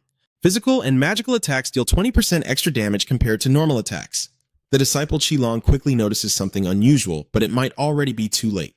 The monsters behind it were electrocuted, and perhaps the shock made it even more agitated. The monster unleashed a powerful magic beam from its mouth. Although it missed, it caused the tiles on the ceiling to fall. Sion's father glanced quickly, clearly aware that danger was approaching. Without a word, he pushed his wife aside, but he couldn't avoid the falling pieces of the ceiling. Her face turned pale. "I love you." Although Sion outwardly seems indifferent to her family, she becomes furious when her father is in danger. "Damn traitor." The monster was beaten so badly by Sylvian that it couldn't fight back. Sion's mother was extremely worried about her father. Hey, do you hear me? You've reached this point, but you still don't realize how serious the situation is." What? Sion's mind is now in complete chaos. Why are they suddenly acting like that? They're not the parents I know. She stepped forward and said, "Please leave." She was stunned. "What?" Don't say much. Sion immediately uses his magic, the activation item, the time distortion device. Her magic caused the bricks from the ceiling to fall down and then fly back up. Sikon's face showed sadness. "If I could turn back time, could we pretend nothing happened?" Luckily, after those bricks flew up, Soyeon's father's body remained intact. Her mother shouted, "Darling!" He tried to hold back the pain. "What happened?" she asked, approaching him. "Are you okay?" But Sion's father looked at her with a not-so-happy expression. "Did Saikon save me?" That only made Selwyn more upset. Doesn't he realize? He gasped and thanked him. The father didn't know what was happening, but in times like this, family is the most important. She shouted angrily, "I asked if you could go!" Sion's sudden scream startled both of them. She expressed her true feelings. Don't pretend nothing ever happened. And as if you were normal parents who care. But until now, you've just done whatever you wanted.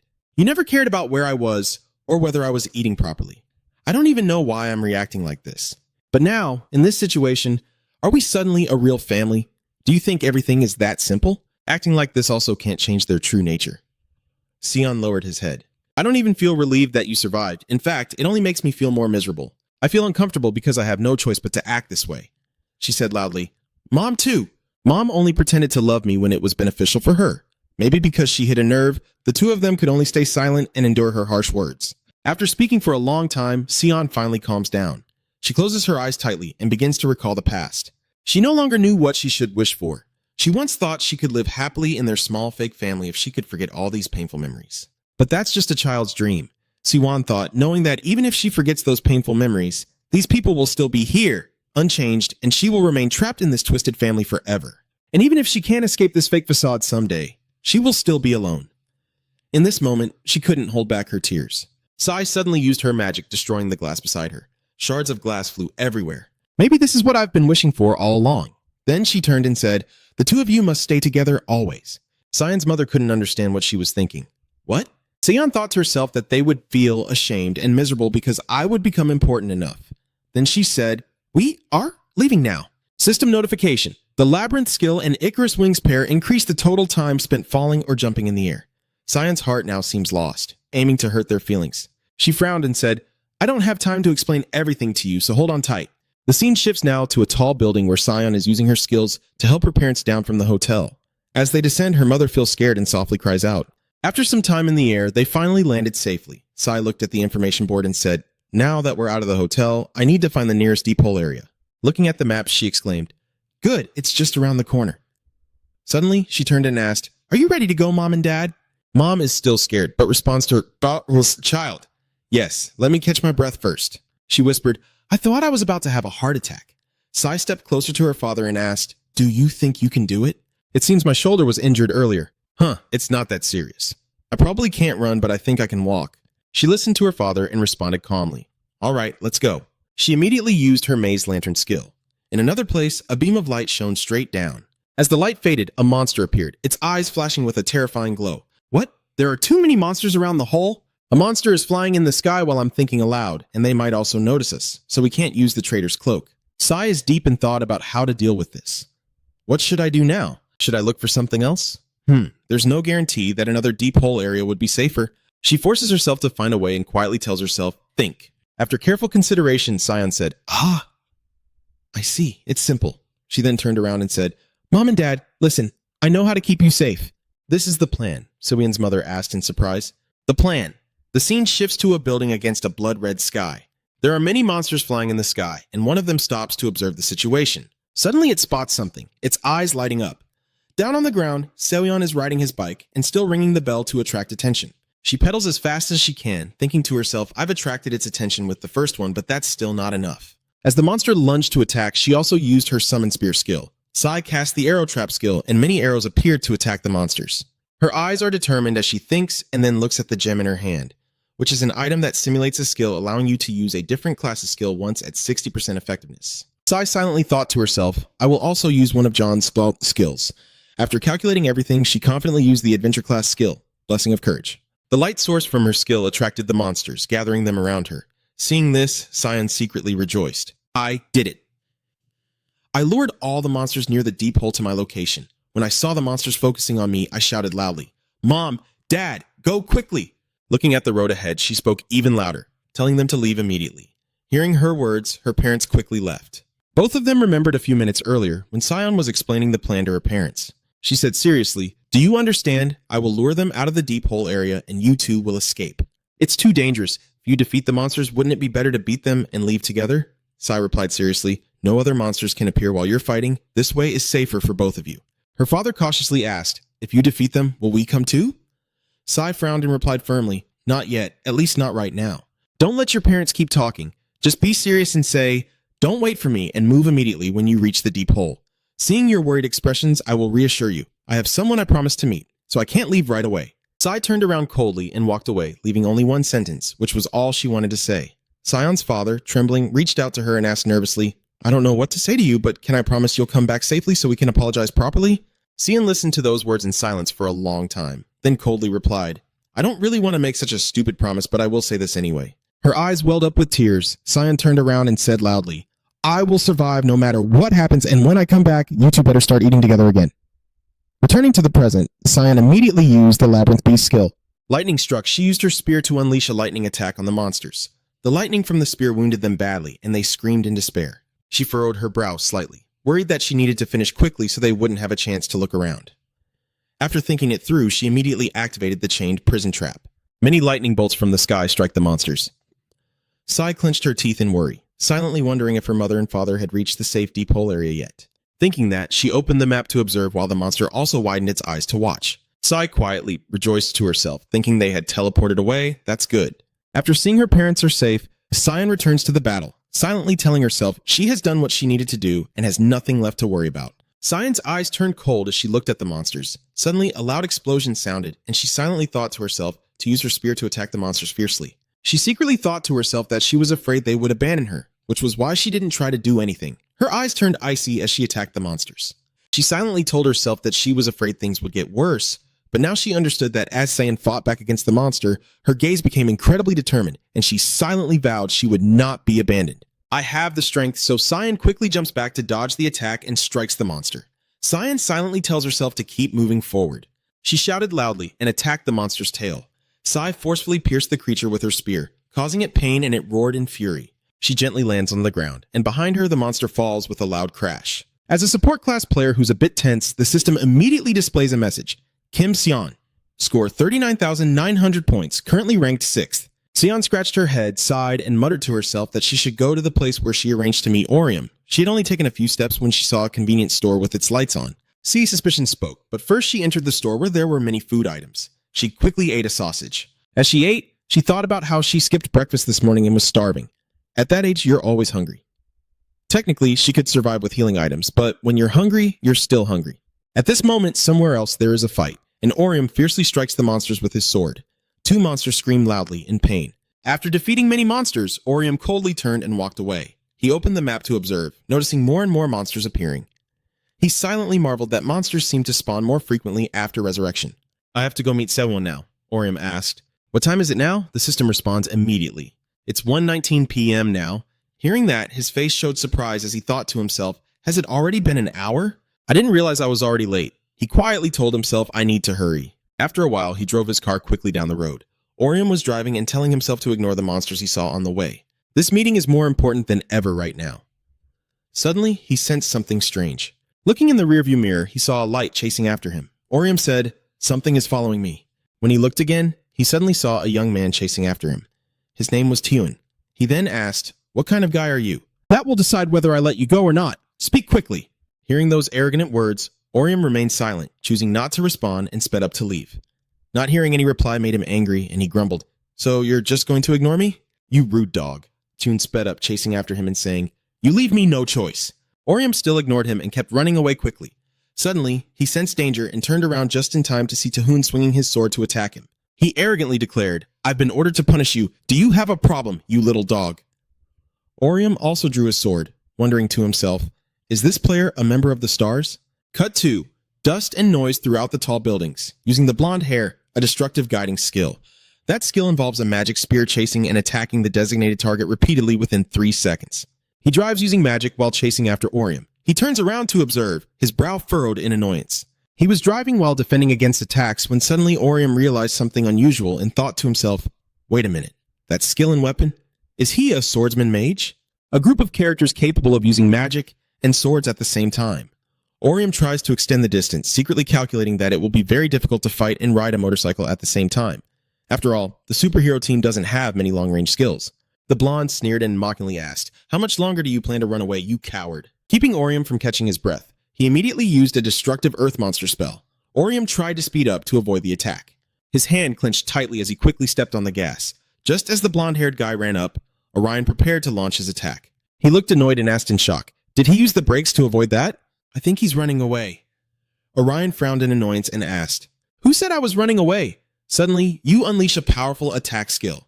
The blonde man sneered and asked, "Huh? What were you about to hit just now? That thing wasn't even close to me yet." Suddenly, he widened his eyes at what he saw. In front of him was a large truck, and the blonde hair struggled to dodge. He cursed under his breath, "Damn it." He gritted his teeth and scolded, "That bastard." He managed to quickly take advantage of the terrain to gain an edge. Orium kept looking back, thinking he could knock him off the bike, but it didn't seem easy. "I need to use my driving skills and gaming skills." Suddenly, a dragon flew overhead of Orium. He looked at it while silently calculating, "Isn't that the Big Brother's dragon? So does that mean this place is the sacred ground of that dragon?" Orium frowned and silently devised a new plan. "That's right. In that case, it's time to change the plan." While you're distracted, Tiun closes the distance and prepares to attack. He launched powerful attacks, but Orion quickly blocked them all. Seeing this, Tiun laughed loudly, his voice full of sarcasm. It must not be bad for such an ordinary character. He immediately uses the Abyssal Sword skill, and his sword radiates a deadly aura. He spun his sword to create a dark magic circle, its power astonishing Orion. The system displays an explanation that the sword mage skill, Abyssal Blade, is a long-range attack that counters most other ranged attacks and bends space to push back opponents, causing the ground to crack. You may be good at gaming, but you can't drive to save your own life. He didn't give you time to understand and immediately used his destructive sword skill, shouting, "Die!" causing the ground where Orium was running to crack apart. He turned back with a frightened look as an explosion erupted where Orium was running, shaking the entire area. Tiun saw this and laughed loudly, feeling very proud as he exclaimed, "Wow, that ended quickly. Truly a weakling." But unexpectedly, Orium appeared running up, catching him off guard. Orium didn't let him enjoy his moment of pride for long, quickly unleashing a revenge skill, overcoming the adversity, absorbing damage, and boosting attack power. "You think killing a vengeful enemy is that easy?" He swung his sword, a powerful surge of pink energy attacking him. Tiun, filled with anger, shouted in protest, "This won't work on me," but Orium swung his sword to cut across his body. Tiun was caught off guard, his eyes wide with shock as a dagger sped rapidly toward him. Tiun can only stare in shock, thinking to himself that he used fire to hide the dagger he threw. The dagger grazed past, causing him to be thrown off the vehicle. He fell and rolled quite far. His car also flew up into the air. Lying on the ground, he refused to accept defeat and began to curse. That bastard. Before he could finish cursing, he was surprised and widened his eyes in shock. As he looked up, Orium was already standing in front of him. Tiun struggled to get up, summoning another sword while mocking. "You thought I was trying to run away, but you're braver than I expected." Hearing his words, Orium remained unmoved and coldly replied, "Running away? I had already planned to take you down the moment I saw you." Hearing your confident words made him angry as he retorted, "It really is a ridiculous trick." Holding 2 swords, he charged forward fiercely and said, "Then show me what you've got." Little brat. Both of them charged at each other, launching powerful attacks. Their moves created fierce sparks. Tiun immediately launched a direct attack at Orium's face, but he quickly dodged. Orium's hand clenched the sword tightly as he looked at him with a cold gaze. You use your strength to propel yourself upward, unleashing a devastating attack. A cold iron spear whizzes past Tiun's body. He was very surprised and secretly wondered if he had just been hit by fire damage. Suddenly, he saw your red glove and wondered if it was the magma glove you were wearing, while struggling to withstand Orium's attacks and secretly planning his escape route. The longer this battle drags on, the more disadvantageous it will be for me. His eyes spark with determination as he silently vows to finish him off quickly. Taehyun immediately uses the ultimate sword technique of the demon world, summoning a demon that clings to his back, with a system notification appearing about the technique. The ultimate skill of the magic swordsman, the demon world sword, summoning demons to fight alongside the user for 66 seconds. It consumes magic defense power during battle, but increases attack capability by 250% and attack speed by 40%. Orium is surprised and steps back to defend. Taehyun curses fiercely, "I will crush you." He and his demon unleash powerful sword strikes, continuously attacking Orium. Struggling to withstand those attacks, Orium frowned inwardly, quietly assessing that mage swordsmen make the player strong. Their ultimate move is also very powerful. His eyes turn cold as he looks for his opponent's weakness to counterattack. In the sky, the ancient dragon is flying low. Seeing it, Orium smiles quietly, secretly admiring. But none of that matters. His eyes gradually turn cold, and he felt incredibly happy inside. Everything is unfolding according to plan. Suddenly, a gust of wind rises, sweeping across the buildings. A building has been attacked, causing one side to crack. John just defeated a Chan and is sitting on it, breathing a sigh of relief. He exclaimed in frustration, "That cursed chain, it hit me hard." The system immediately displayed his information. "Wait, where am I right now? I've never been to this area before, so I don't know the way here, and the map isn't very helpful." Feeling confused, suddenly he saw something. Just then, seeing it was a person, Doan happily waved and said, "Hey, there's someone over there." He asked, "Can I ask for directions?" "I'm looking for the way to City Hall." Mion's teammate replied, "Oh, so you're lost? Let me show you the way. I heard someone would take me there." Johan cheerfully said, "You're so kind, but not for long." A hand suddenly pierced through his stomach. Mion's teammate appears with a mysterious box and attacks him from behind, whispering into his ear in a deep voice, "Let me show you the fastest way out of this situation." After a moment of shock, Doan quickly stepped back, full of anger, and said, "So you're on the evil side, you bastard." He immediately laughed and corrected him. "No, you're wrong, because there's more than one evil side." Mihyun appears from above just as he finishes saying that we are a bunch of bastards. Johan stares in confusion and steps back. Suddenly, a loud explosion occurs, caused a shockwave that shook the entire area. The city's roads were now filled with cracks. Taehyun arrogantly charges at Orium, struggling and exhausted to defend himself. He sneers as he notices your movements slowing down. "Were you just acting so arrogantly a moment ago? Is this the best you can do?" Taehyun charged forward and taunted him. "Go ahead and give up, you wreck." Orium hadn't responded so far, but his eyes lit up as if he had found his weakness. Suddenly, after using a skill, you launched a surprise attack that caught him off guard. Taehyun was surprised by your skill and secretly evaluated in his mind that you were just baiting him into an attack by pretending to defend. Not bad. But he quickly swung his sword to attack Orium again. The attack was too fast for him to react. His face turned incredibly terrifying as he said, "I still have the other hand." Orium was extremely surprised, stepping back to defend himself, secretly wondering what was that. Did he just use a powerful skill or a rare exclusive item? "Damn it, I can't see that thing clearly. Are you trying to run away now?" Seeing that things are not looking good, Orium quickly turns and runs away. Taehyun laughs loudly, mockingly saying, "Are you trying to run away right now?" It's too late. He immediately used the Destiny Destruction skill, and many red arrows attacked Orium. You are amazed and gritting your teeth as you turn around to struggle against his attack. Suddenly, Taehyun moves behind you, but luckily Orium quickly dodges. Both of them continued to attack each other relentlessly. In a reckless moment, Orium was struck by him. Seeing this, Taehyun let out a triumphant laugh and said, "Die." He then used his strongest move. But suddenly, Taehyun felt something was off, and silently marveled to himself, "Wait, did I just use up my last move?"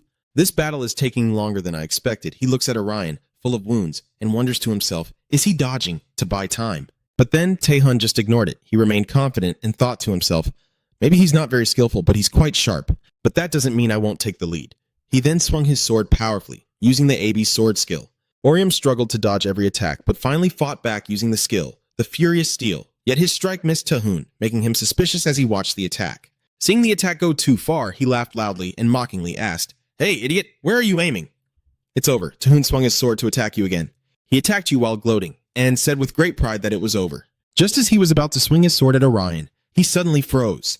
Suddenly, sparks appeared in the sky attacking him. Taehyun, injured, angrily asked, "What the hell is going on?" When he turned around, he saw a dragon appear behind him. Seeing this, Taehyun widened his eyes in shock, thinking it was Cass's dragon. No way, that monster never attacked before. Suddenly, he remembered Orium's recent attack. "Wait, he brought the dragon here by attacking it." Orium now speaks, "I told you I won't run away." Orium now radiates a powerful aura of killing intent and coldly says, "Everything is part of the plan to bring you down. Quickly use your revenge skill, the fierce flames of the Gam sword, and fight." At this moment, Orium regained the upper hand and kept attacking him. Tae-hun was caught in a difficult situation, being attacked from both sides, his body now covered in wounds, and in his fury, he shouted angrily. Damn it, that dragon is also attacking from behind, he thought to himself, but he didn't think the Avenger would survive either. Suddenly, Toon looked surprised and asked, Huh? Looking at what Orium was holding, he skeptically asked, What is that? Orium didn't answer, only coldly released a powerful blast of air forward. He ignored him approaching and simply reminded him coldly, Move forward and do your best. If you think you can defeat a monster that a team of 8 only managed to kill without even making your final move, then go ahead. Orium then moved away. Toon opened his eyes and saw that you were gone, then gritted his teeth and cursed. You bastard, do you think I'd let you escape easily? He hadn't finished swearing yet when he was chained up. Tae-hun was extremely surprised and wondered aloud, What's going on? Isn't this the skill of a maze controller? Behind him, the dragon is preparing to attack. Tae-hun, furious, turned around and looked at him, only able to scream in despair as the dragon launched its attack. The dragon coldly spat a stream of fire at him. At the same time, in another building, Sian stands on a cold support platform. Orium teleports to her side and says, Thank you for your support. Sai coldly replied, Nothing. Then Orium descended to stand beside her. Are you the one who set that trap because you knew I was here? No. I just thought you were nearby since we agreed to meet here. I only just realized you were here after that. I folded my hands and said, I prayed you would be like that. Oh my God. Save me.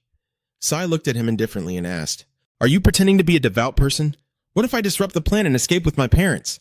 Orium responded immediately without much surprise. Oh, I'm not worried about that.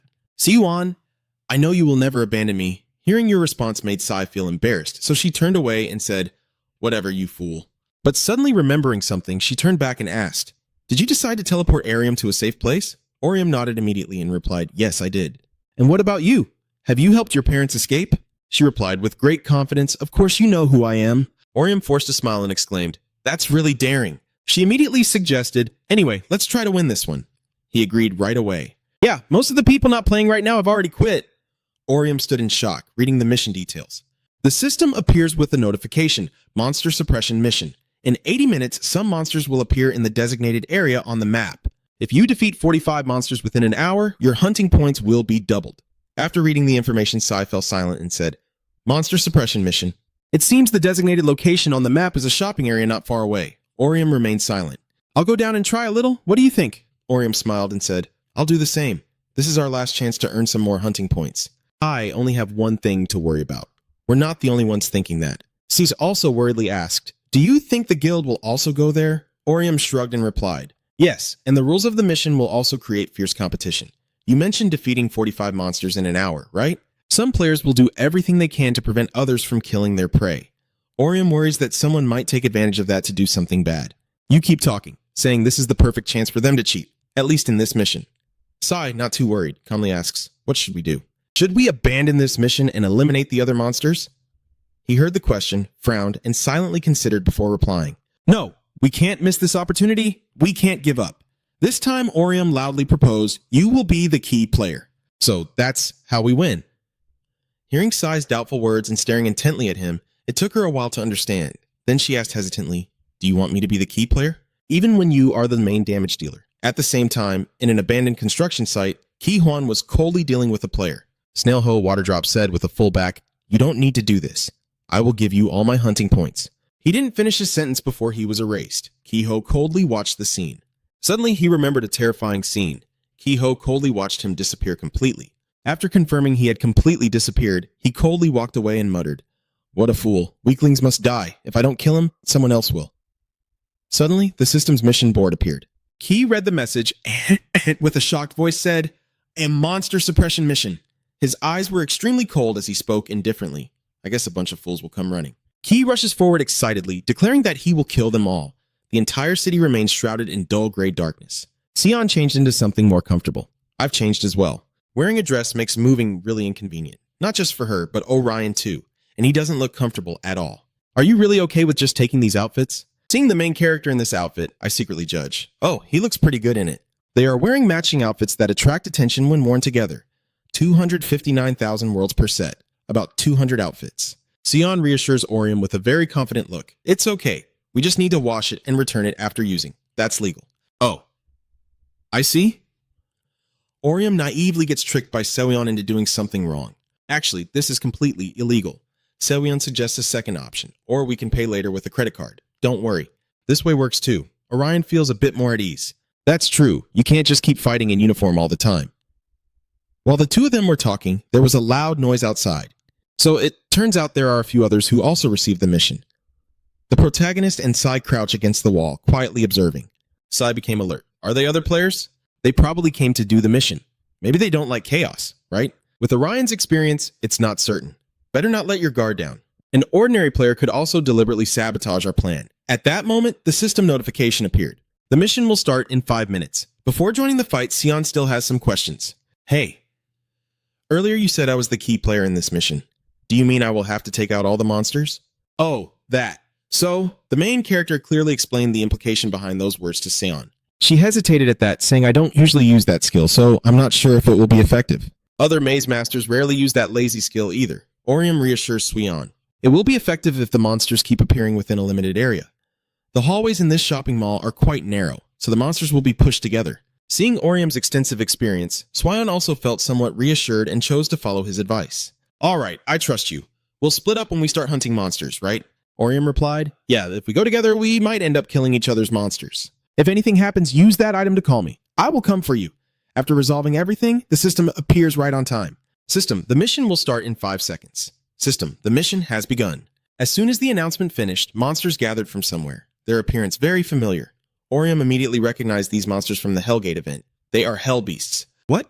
Hellish monsters have high physical defense. When in a group, these monsters will use a buff that increases their attack power by up to 180%.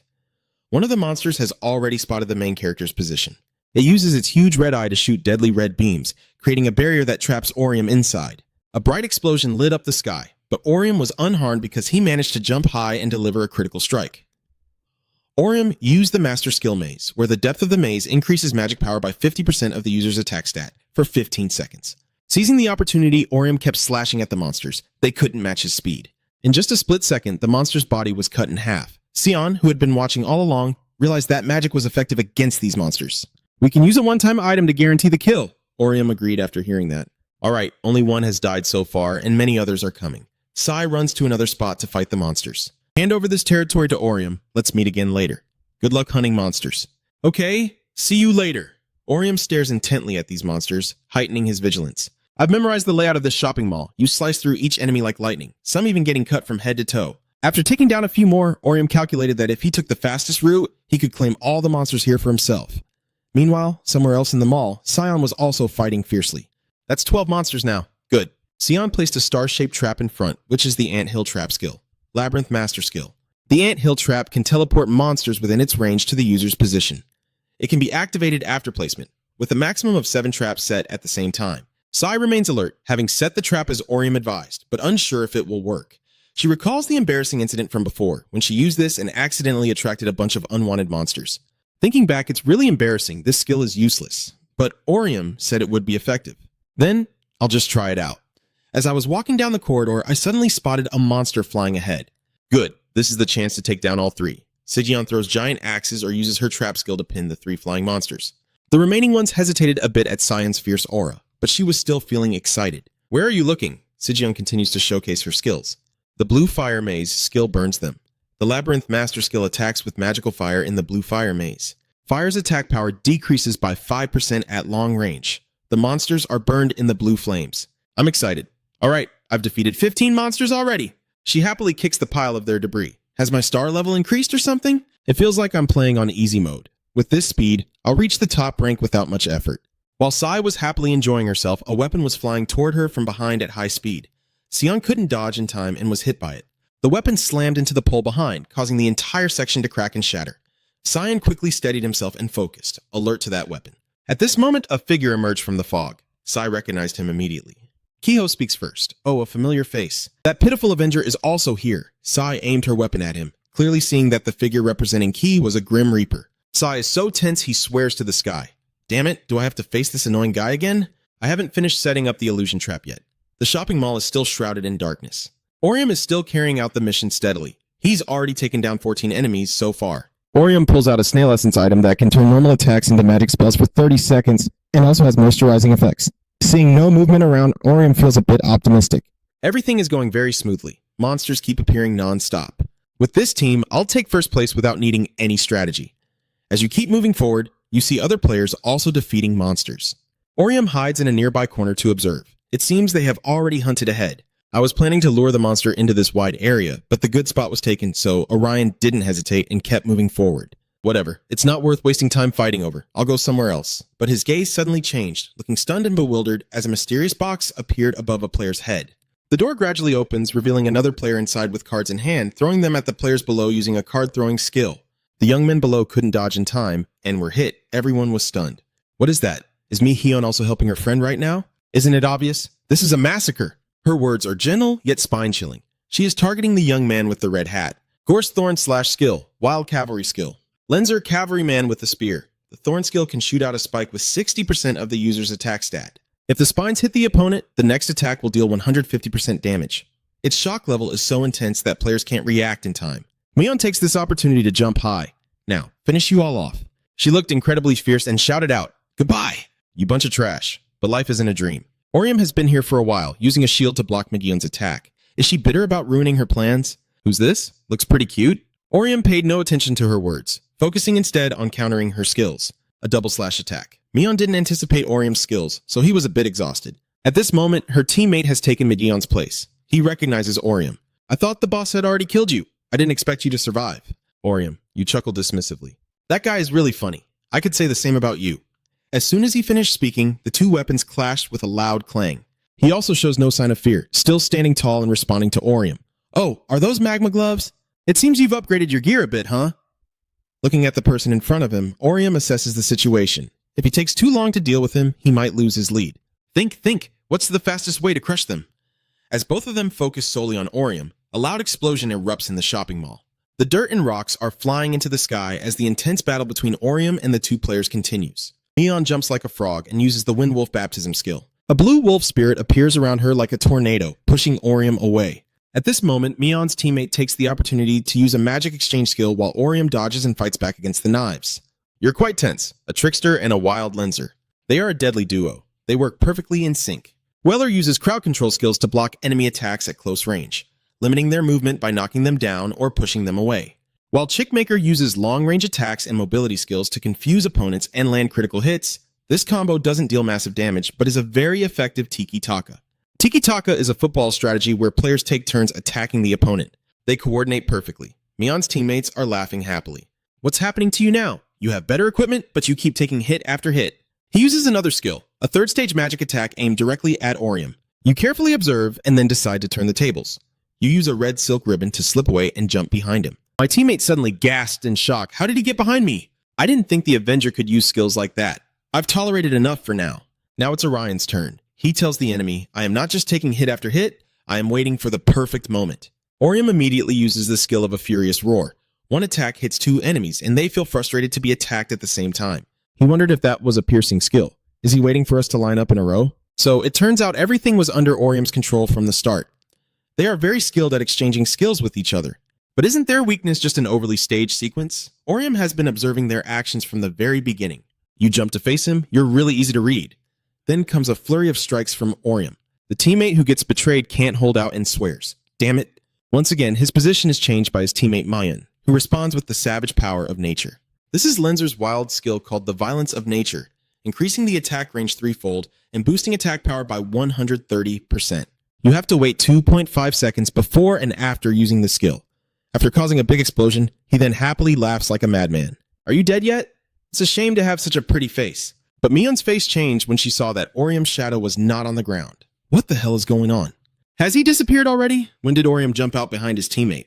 He was caught off guard and couldn't react in time. Not this time. Orium immediately uses the Mirror Demon's skill. Large mirrors surround the two of them. Orium lunged forward directly at the opponent. I knew this moment would come. He delivered a lightning-fast punch that sent him flying backward. Mion's teammate was a bit stunned. He took advantage of the fact that his punches are faster than the swords in this game to bypass her skill. Where did Mi-Hyun come from? Trying to secretly attack Orium, this time she used the hunting skill of the cheetah.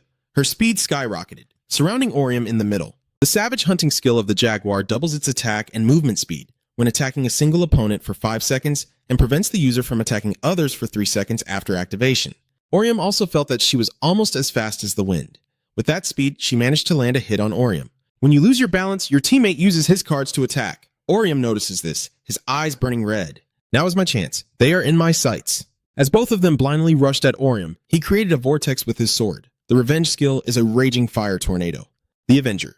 Riven's skill is a fierce fire tornado attack that costs 38% of the player's HP and creates a column of fire based on the player's attack stats. The player cannot use Riven is fierce fire for 180 seconds after activating this skill. Mion and the teammate are knocked back. After landing, Orium's attention shifts to the monsters on the upper floor. This is taking longer than I thought. Is it too inefficient to wait for the right moment to attack both at once? What should I do now? With this speed, I feel like I won't reach first place. But without making Orium wait in despair, he sees the savior. Waiting. It's that ant nest trap. That's it. I will be able to defeat those two and the monster. With that thought, Orium summoned the system, exchanging items with the system and its time. Orium wants to use the Vampire Fang item to gradually increase attack power while decreasing HP. HP decreases by 2% per second until it reaches 5%, then it will recover after 10 seconds. The monsters float around the floors of the shopping mall, while in another corner, the tension between Cyan and Kiho is also extremely intense. Sigyeon speaks. I guess you're still alive after all. I think you died when you heard about the superclass. Ki coldly replied, that was us. I think you two died after you ran into the Emperor. Oh, do you have that strange sickly hair? He mentioned a big game, but he's not feeling well, just like you. Sai takes the opportunity to hide his bag, seemingly provoked by those words. Oh, it might even come from a supporter class character, always hiding behind a merchant. You won't speak again after I crush you. Kiho lunges at San, swinging wildly. Sai refuses to back down. She controls the large rocks behind to trigger the buried trap. The rocks are thrown down at Kiho. He can only run to dodge, but still boasts and insults. Truly a slow skill. Suddenly, Sai turned and ran away. Kiho guessed her plan. I think she wants to take it out this time. Run away again, huh? Kiho jumps high, preparing to strike down. His entire body seems surrounded by ghostly spirits. Sai is panicking and muttering to himself. That damn terrifying bastard. Kiho is clinging to kill her. Where does he think he's going? We haven't finished our game yet. As soon as he finished speaking, he struck down hard at Seoyeon's position. But then he suddenly realizes it's a trap and finally relaxes his facial expression. Sorry, I really want to play, but I have some work to do. Sai is setting his anthill trap. The chains tightly bind Kiho's legs. Sai gently gives Ko the middle finger with love. Let's play later, okay? Kiho's mouth is even more bitter than chili peppers. He shouted angrily, stupid nonsense. I don't care if the dogs bark. She wants to do something else. I don't need to fight him right now. I need to act quickly and set a trap to change the situation because I am an important player in this mission. Currently, Orium is being attacked continuously by sharp playing cards. But thanks to quick reflexes, he has managed to resist to some extent. But not long after, Mayon charged from behind like a lightning bolt. She immediately unleashed her water pearl technique. Despite facing a difficult situation, Orium remained surprisingly calm. An idea suddenly flashed through his mind. I will counter the attack. With just one move, you managed to block the strike. Seizing the opportunity, Orium kicked Mion away for hundreds of meters, leaving Mion utterly stunned in the current situation. That's hard to handle. How could you kick a girl in the stomach? Orium immediately felt confused and asked, Are you a girl? Her voice was trembling. So I was sure you confidently asserted, I don't care if you're a boy or a girl. In the end, we are just characters in a game. Orium's words gradually roused the monster inside Mion, you bastard. In her frenzy, she charged forward like she wanted to devour Orium alive. Go down to hell. The battle between the two is becoming more intense than ever. At this moment, Orium quietly considers taking the time to understand their powers. But it's not easy to handle two opponents with the same strength at once. Sion needs to set up the trap as soon as possible. At the same time, Mion kept launching lightning-fast attacks, while her teammates seemed to sense something strange. Something doesn't seem right. He's not attacking head-on. The last time we fought, he was everywhere and used a better strategy. Is he fighting differently because of us two? Or maybe he thinks he's planning something else. Immediately, he ordered Mion to stop the attack at once and step back for a second. Mihyun immediately looked confused. What? Why are we so close to him? He's almost out of blood. However, he denied that we went too far. Let's step back for a second and take a breath. Then we can see what Orium does next, although Mion still seems stubborn. I can't understand it, but it's okay. At that moment, Mion suddenly raised his weapon and unleashed freezing fog. Quickly, the fog caused Orium to lose sight of the two of them. Damn it, I can't see anything. At that moment, I accidentally saw them fleeing. This action immediately makes him suspicious. Do they know that he's inviting them into the hive? No, that's impossible.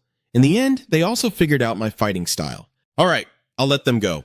Anyway, the mission is more important. I just need to focus on hunting monsters. A fragment of Orium's memory suddenly flashes back, instantly making him anxious. But is this okay? Should I really let those two monsters go? The scene gradually shifts to an apartment building. Mion and her team continue to run desperately.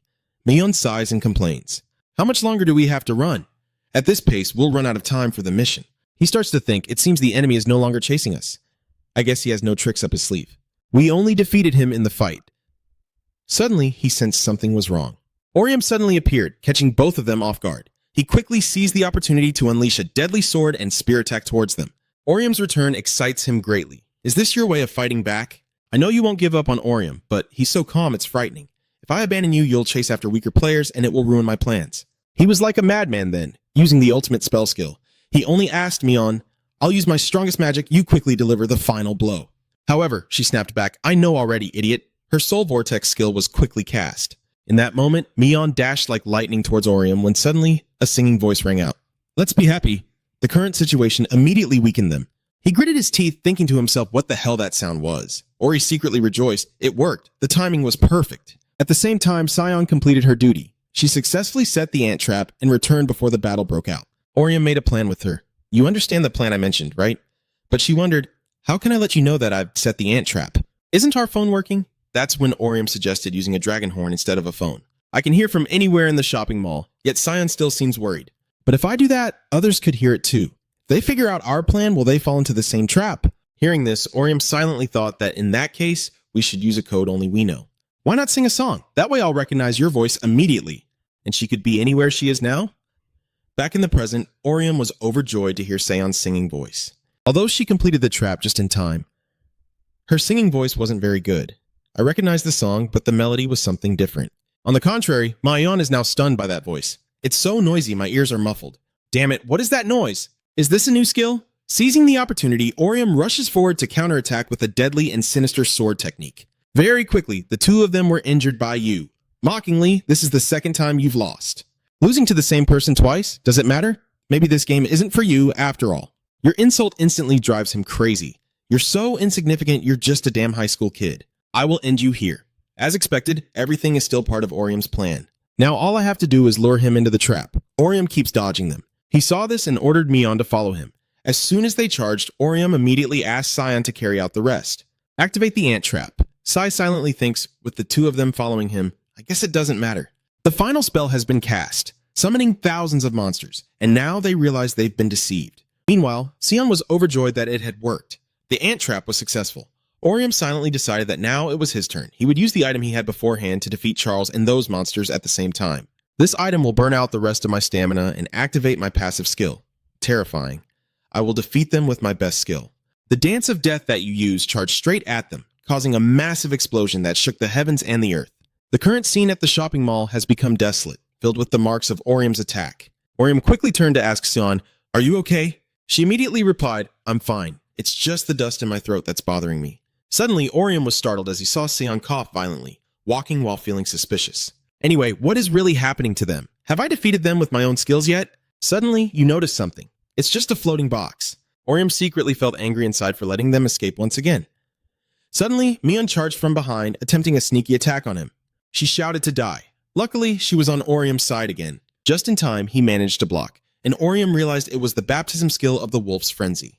However, the power of this attack gradually drained him. Mihyun, you're advancing now, but your cooldown isn't finished yet, right? There's nothing you can do now. Idiot, I will send you straight to hell. She becomes even more insane. Zahn stood aside, still not understanding what was happening. Wait a moment. At the moment she lunged forward, a trap was triggered and Mion froze, unsure what to do, before she was sent back to her homeland in front of Orium's eyes. Sai suddenly looked genuinely disappointed.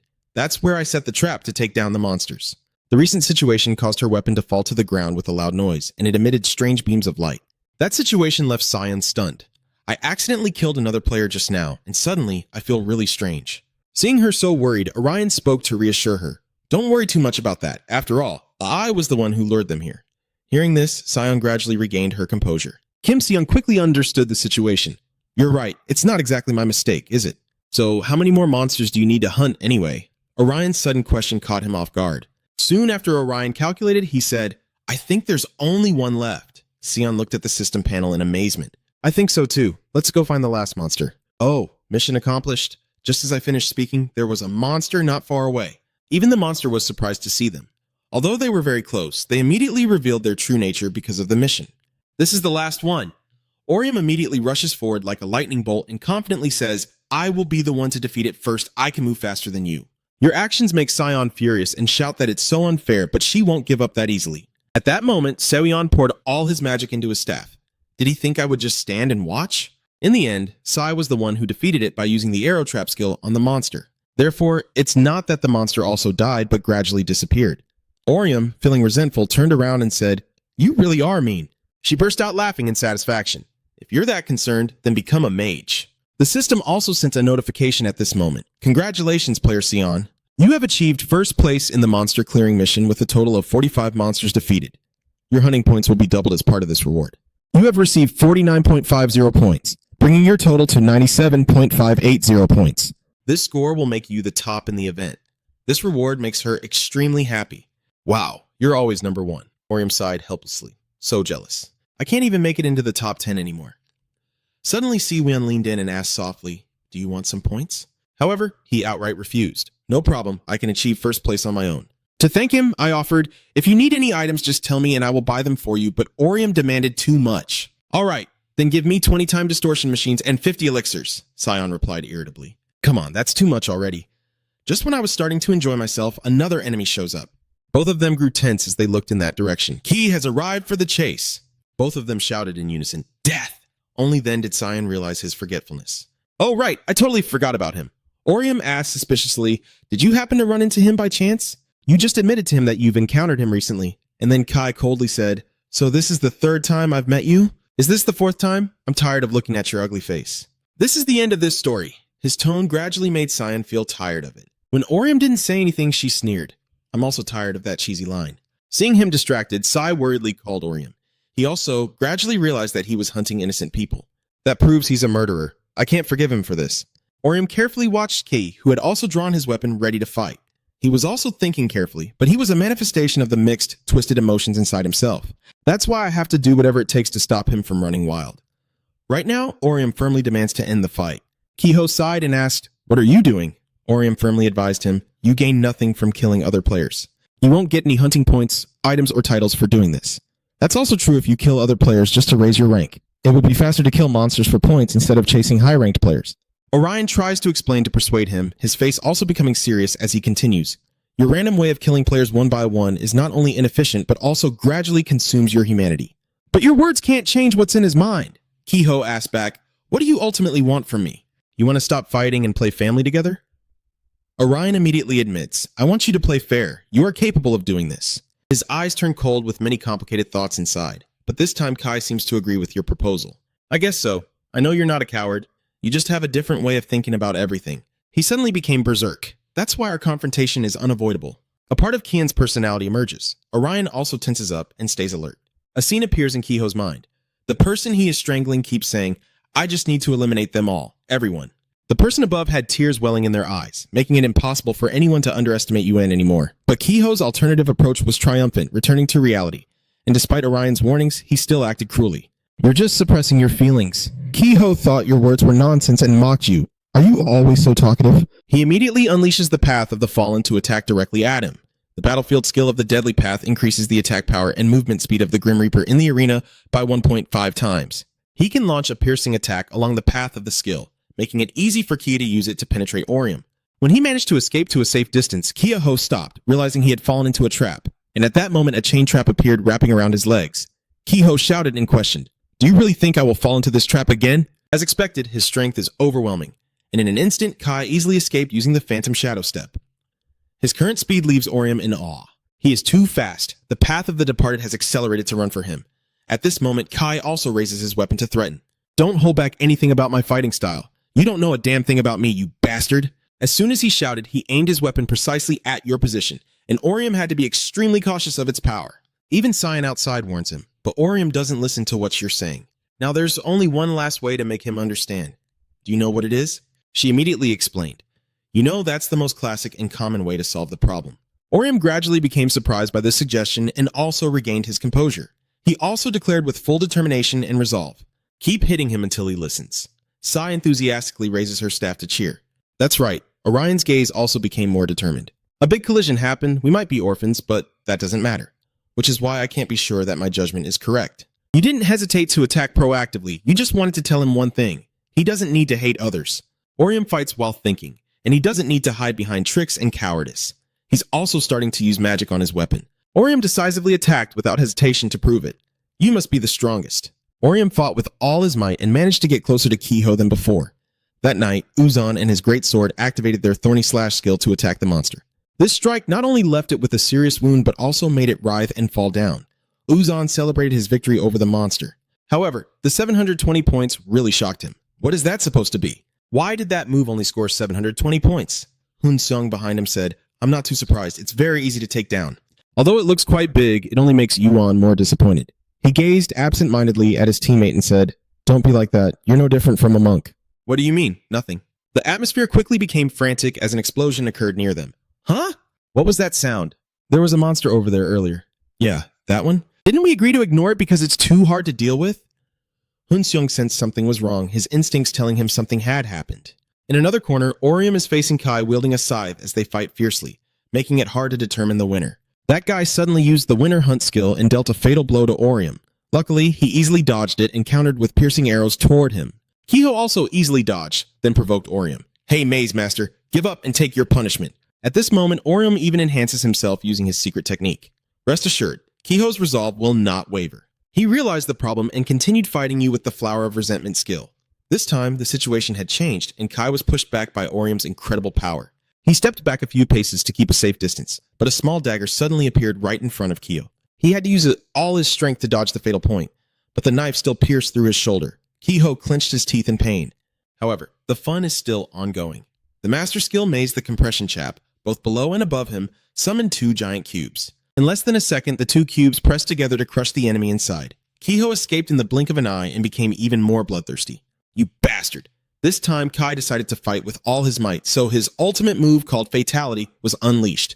A violet-tinged rose appears behind him, its immense power making Orium and Suion worried. Apparently, this will reduce the enemy's health by 44% through accumulated hits, and also cause dizziness and slow down the owner's blood loss. Sai was quite surprised and shouted, Are we not even fighting for long, and he's already used his ultimate move? I feel like he's betting his life on this. Kiho replied, Didn't I tell you already? This should end here. Die. That rose suddenly sprouted tough thorns attacking both of them. Orium and Sewin could only dodge with speed, unable to do anything more. At this moment, Sion became angry. Damn it, your decisive move really annoyed me. She uses the Lightning Spear on her weapon and rushes toward Kiho. He stands still for a few seconds as if he hasn't realized the problem. Strangely, those tentacles are different. They extend their bodies to block Sewion's attack. Sai angrily thought, did he really block that attack? It was clearly a very powerful strike. It's Orium's turn to counterattack. He rushes at Kiho and points his sword at him. Surprisingly, that agile tentacle can move continuously. It hit the right wing, causing Orium to stumble back a few steps. Damn it, my skill still hasn't recovered from that hit. I can't do anything right now. I also need to wait a bit longer if I want to use the Destiny skill just once more. During this time, Orium asked Sion to attack the nearby ceiling. Although Sion didn't quite understand the purpose of this, she agreed to do it. Sion carefully chose the Abyss Chap skill and aimed straight above her. She suddenly thought that using this skill on the ceiling was indeed very effective. When the ceiling takes too much impact, everything shatters. A giant block falls freely above Kiho. It didn't take long for Ki and that rose to be crushed. Sai immediately rejoiced, success. The collapsing ceiling fell on him. That's what they say, but in Orion's eyes, this move is just a way to buy a little more time. You're asking Sion for another favor. Alright, then we'll have a little time. Now quickly gather your belongings. We need to continue fighting. Sion hesitated for a few seconds while Orion searched actively, then asked if that death god had become stronger than before. The reason Sion gave was that the power of that death god shouldn't be underestimated. Orium immediately denied it, saying that close combat doesn't have any different stats. Maybe it's just because he's decisive in using his skills. At this moment, Sion glanced over at Orium. Seeing his actions, she shouted, Don't step into the super level! Seeing his awkwardness, Sion added, You're lucky to have survived because of that side effect. We don't know what will happen next. So don't even try to join the super level. I don't want to go through that feeling again. Orium sensed Suion's worry and promised not to get involved in that if Suion didn't want to. Suddenly, another explosion erupted where they were, coming from Kiao's earlier pile of rocks. The shockwave was so powerful it could blow away Sai and Orium. As he struggled to follow, he realized this was actually a superlative level. Ki pushes forward through the rubble. Now his body is completely different from before, much more formidable than initially. Now, Kai has become a Shanant, the god of disaster.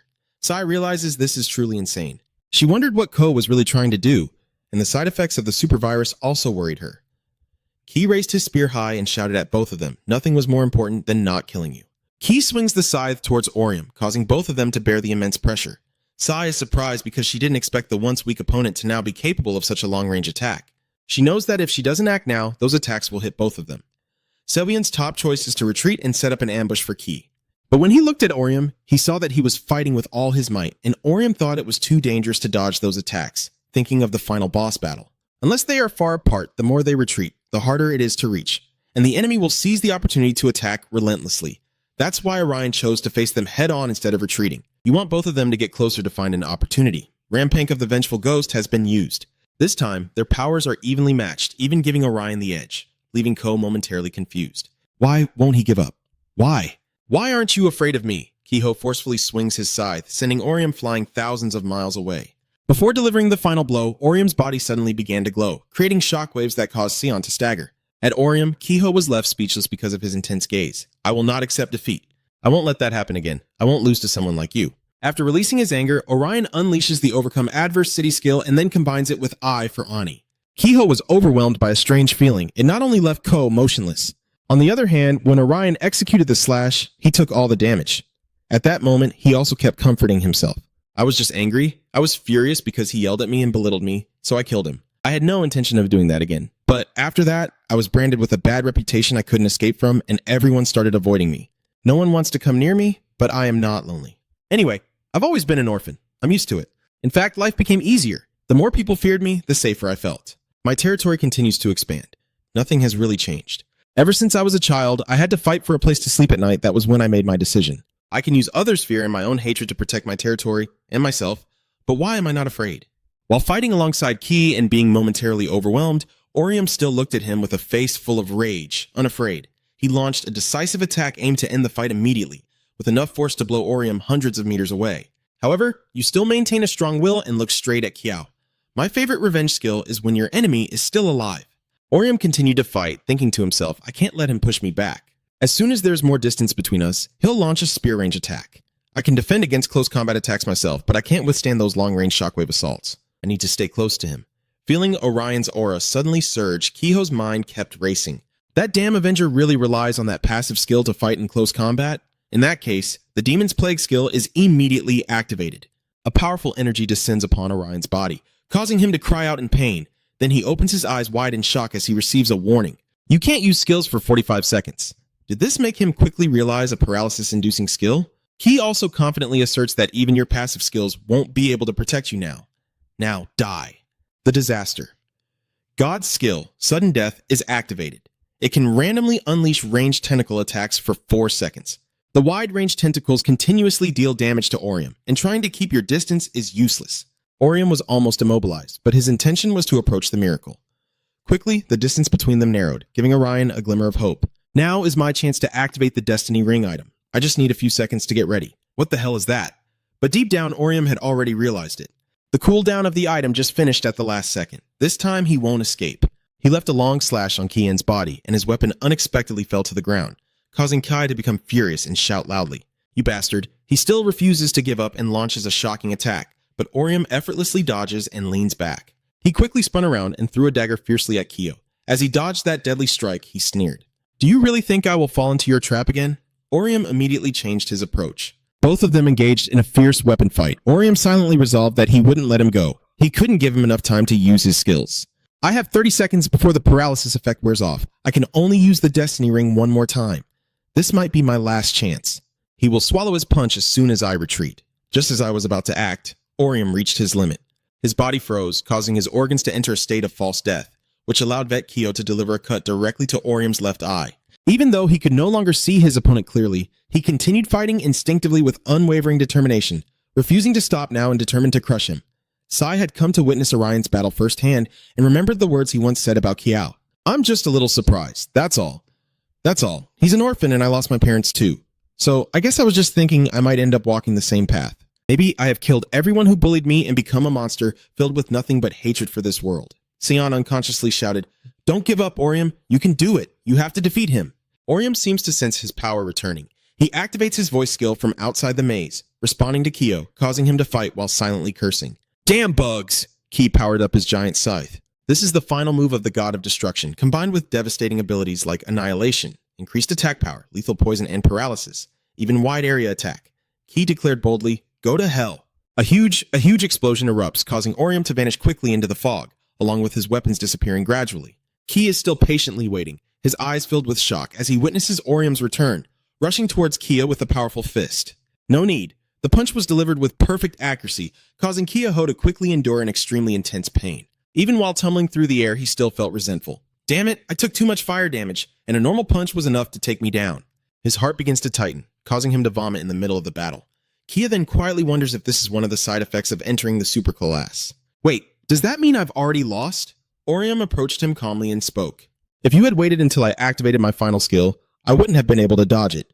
You could have also won by increasing the distance between us while I was affected by the paralysis skill. I don't have many range skills, so I couldn't counterattack. What are you trying to say? Is this what happens when you attack everyone without reason?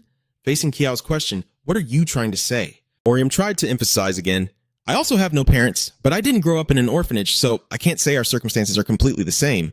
Seeing him remain silent, he lowered his voice and said, I want to tell you that there is another way. Kiho seemed moved by those words and began to explain. You think I don't know that? But now I'm used to this. I'm used to fighting like this. Death God, what's your name? Orium just gave his answer when Kiaho smirked again. Your name is really funny. You'd better secure the top spot there. That way, you can prove your way is better. I really hate those who only talk without doing anything. With that, Kiaho completely disappeared. Sai also breathes a sigh of relief. Quite eccentric indeed. I guess you've never really gotten close to him, right? Orium also nodded in agreement. Yeah, he's really eccentric. He just sent me his hunting points, that Death God. Meanwhile, in the city, the boss is facing off against one of the powerful monsters. He looks pretty cocky, probably because he doesn't see monsters as a threat. The boss unleashes a new Republic sword skill. A giant sword woven with light appears and cuts the two monsters in half, and the system congratulates the boss. You earned 1,250 points for defeating the Guardian Tree monster. He immediately became arrogant. I feel like I'm now hot enough to take down a monster worth 1,250 points. My total hunting score is 11,300, currently ranked 65. At this moment, Jeon Hon appeared and said that it seemed like you were enjoying this, sir. The new boss said, I haven't gone monster hunting in a long time. It feels great to be an ordinary person again. After all, it's been a while. Then, Gyeong Hoen asked the boss, when will you and the rest of the guild join the war? I don't know who's to blame, but we've already lost 2 people. He dismisses what was just said. I don't care how many people die. Then he admits that he only wants one thing, that he only needs Jeon Hen and Ruan, and he can create the world he's always dreamed of. Hi, Yang Hoen burst out laughing. That kid sounds really interesting. I feel so restless. Suddenly she paused, then opened the ranking system. The current top scorer already has over 100,000 points. Looking at how quickly they earn points, I guess they are also very talented. Who could they be? Could it be someone from one of the top 3 guilds like Vaughn? Or a secret master like Orium? The more I think about it, the more intrigued I become. I want to hack the ranking data and find out who she is, but I will hold off for now. If I try to hack it and encounter an error, I might miss the final prey. I have to see this through to the end. No matter what happens, I need to see who will come out on top from this chaos. The scene shifts to the ongoing chaos where Seong-ha is still fighting. After clearing out the crowd and looking around, Seong-ha accidentally became the target of another monster. Luckily, Do Hyuk spotted him rushing in like a god with divine strength. The last monster has fallen, meaning both of you will get bonus points. In less than a second, the system sent a congratulatory message. Congratulations, Seong-ha and Do Hyu. You have completed the regional combat contest and earned 8,450 bonus points. However, Do Hyu was not very satisfied with the result and struggled to wipe away the sweat. We still rank 11th and 9th. I guess there are many experts still playing. Anyway, our team members still hold high ranks. There were originally 140 participants, but now only 92 remain. Seong-ha immediately sighed. That's a significant drop in numbers. Maybe they gave up halfway through. They could have been killed by monsters or escaped using the deep hole area, or the chaos that killed them. Yeah, maybe so. Do Hyuk told Seong-ha to return to the meeting point since they had already completed their mission and it was almost 11 o'clock now. Seong-ha glanced at the aftermath of the battle, and in hindsight, the chaos was much calmer than I expected. I thought the Emperor would take advantage of the disorder to cause more trouble than usual. Is this just the calm before the storm of our all-out war, or what? Seeing Seong-ha lost in thought without replying, Do Hyuk gently asked, What are you thinking about? It's nothing. I just started to think negatively because it's late, but I'm fine. Do-hoo felt a bit awkward, but still comforted Seong-ha, saying there's no need to worry too much. No matter what happens, he and the other members of the club will be here to protect me. Hearing this, Seong-ha's mood eased, and a smile began to form on her lips. Alright, I think I should consider myself lucky to have a brave man by my side. In the end, are you happy to have spent a night with me? What did you just say? It's nothing. Back at Science Place, she is chasing a flying monster on the rooftops. Sai points his spear at the creature and then uses the Despair Mace skill to create a long barrier blocking its path. Before it crosses the barrier, it was stopped by Seoyeon's skill. Orium, now is your chance. Finish it off. You appeared from behind with the familiar sword. A spin combined with an attack sent the flying monster to its doom. Orium flew off the building's roof and landed safely. After finishing, you finally breathe a sigh of relief, feeling really exhausted. Orium's hunting score has been increased to 128.400 points, currently ranking second. Sion approached Orium and said, "That mission was a waste of time. It didn't even give us that many points. Your hunting score has also increased to 132,400 points, keeping you in first place. Let's choose our next mission carefully, okay? We still have a limited amount of time after all." But Sion realized it was already midnight, and Orium was also surprised because he didn't think it was that late. The sky looked the same all day, so I didn't even notice. "Aren't you tired?" "Sion, I'm not tired, but I think I should go take a bath. I really feel so dirty now." Orium has the same plan. "Wait, what is this? A rest period announcement? It only informs about the break time and reminds players to pay attention to the upcoming rest period. This is a notice for all players participating in this event. All players will receive a 7-hour break from midnight to 7 a.m. You can still go hunting during the rest period mentioned above, but monsters will not respawn and new quests will not be created. A random quiz NPC named Jeff Fetty will be assigned to each area. Through that, players can win random boxes by solving simple riddles and minigames. A new area called the Lucky Zone has also been created. This area cannot be invaded by monsters, so players can safely spend time resting here.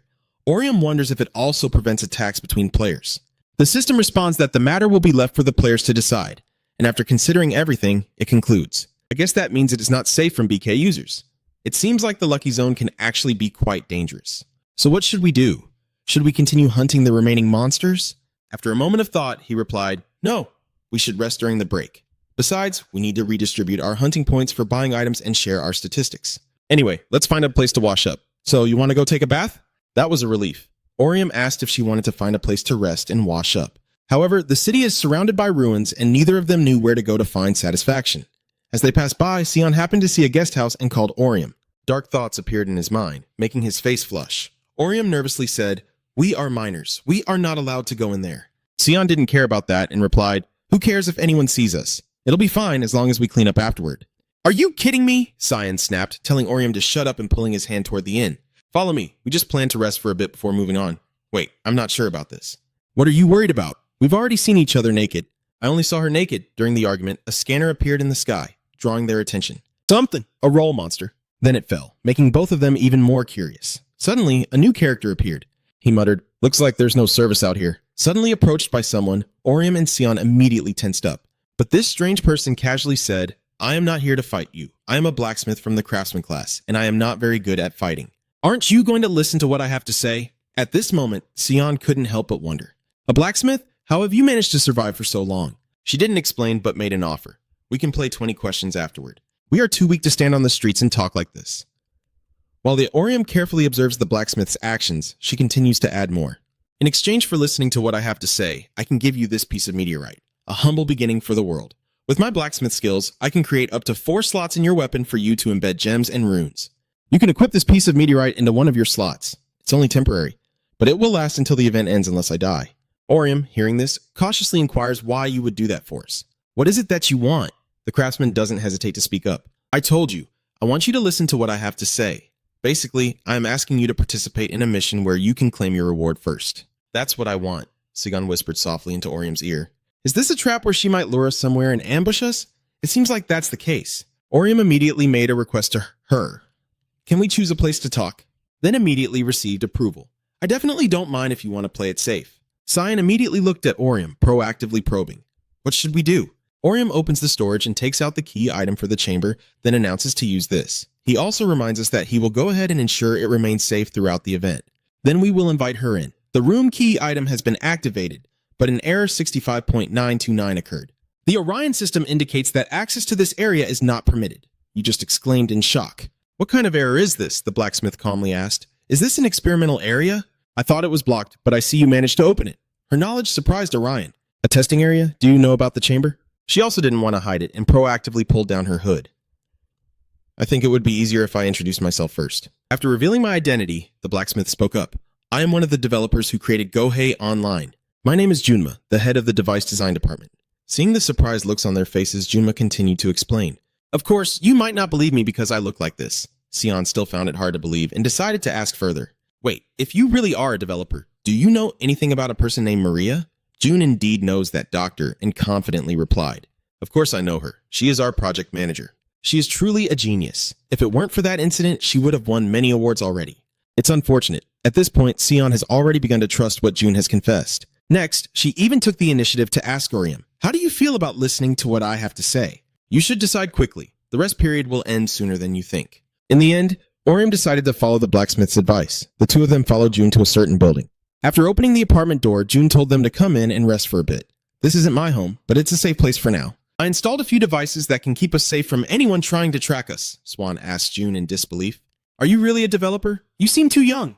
June also didn't hesitate to reveal that her main character was actually a 43-year-old man. This information left them stunned for a few seconds. June continued to shock them with the next piece of information. It took me a while to get used to this body. I used to be quite tall and had a bit of a belly. Could that happen to her? I mean, even if you could, why did you choose a girl with pink hair? Are you a pervert? June immediately corrected himself afterward. Absolutely not. I had to choose a character that looked like this. I had no other choice. I can't let anyone recognize me, so I need to choose a character who doesn't resemble me at all. Do you know how hard it is to become someone else? Nothing is more painful than your mind and body not matching. Sion no longer argued with Ju and instead reached a conclusion.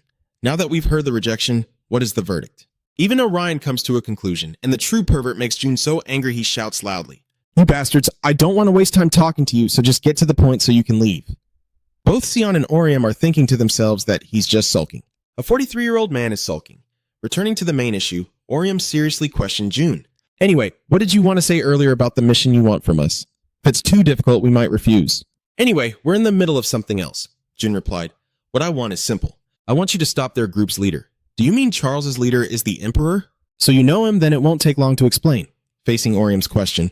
But why do you want us to stop him? I mean, we know he's not a good person. But June quickly provided an explanation. Because he wants to turn the whole world into a game like Horizon. He's planning to use the wish granted to the top player to make the entire planet online. Seeing Orium and Sion's astonished expressions, June further explained that he has been causing trouble ever since he was a developer. He was talking about creating a world without discrimination, where the playground is completely fair. I mean, a world where everyone starts from level 1. Basically, the game will make everything equal according to him. Hearing this, Orium paused for a few seconds as he processed his thoughts. Wait, so Trung is also a developer? Sai responded with a doubtful attitude, not hesitating at all. Are you telling me that eccentric guy has those kinds of dreams? That's so childish. I didn't expect June to nod in confirmation. Yes, it's very childish. That is the kind of illusion that obsessed teenagers have about games. But even a childish dream can destroy the mind of someone with power and ambition. Like an immature child jealous of someone else's toy, they are driven to steal it. Orium and Seweon remained silent in the face of that information. Then Orium became suspicious again. But the ones with true power and motivation are her, the game developers. That means you and Maria are basically accomplices of the boss, right? June felt quite satisfied with that question and happily admitted it. Not bad, you're quite perceptive. You would attack me without any need for justification. But you're right, we're no different from his accomplices. We shouldn't have created this technology in the first place. But you need to believe one thing.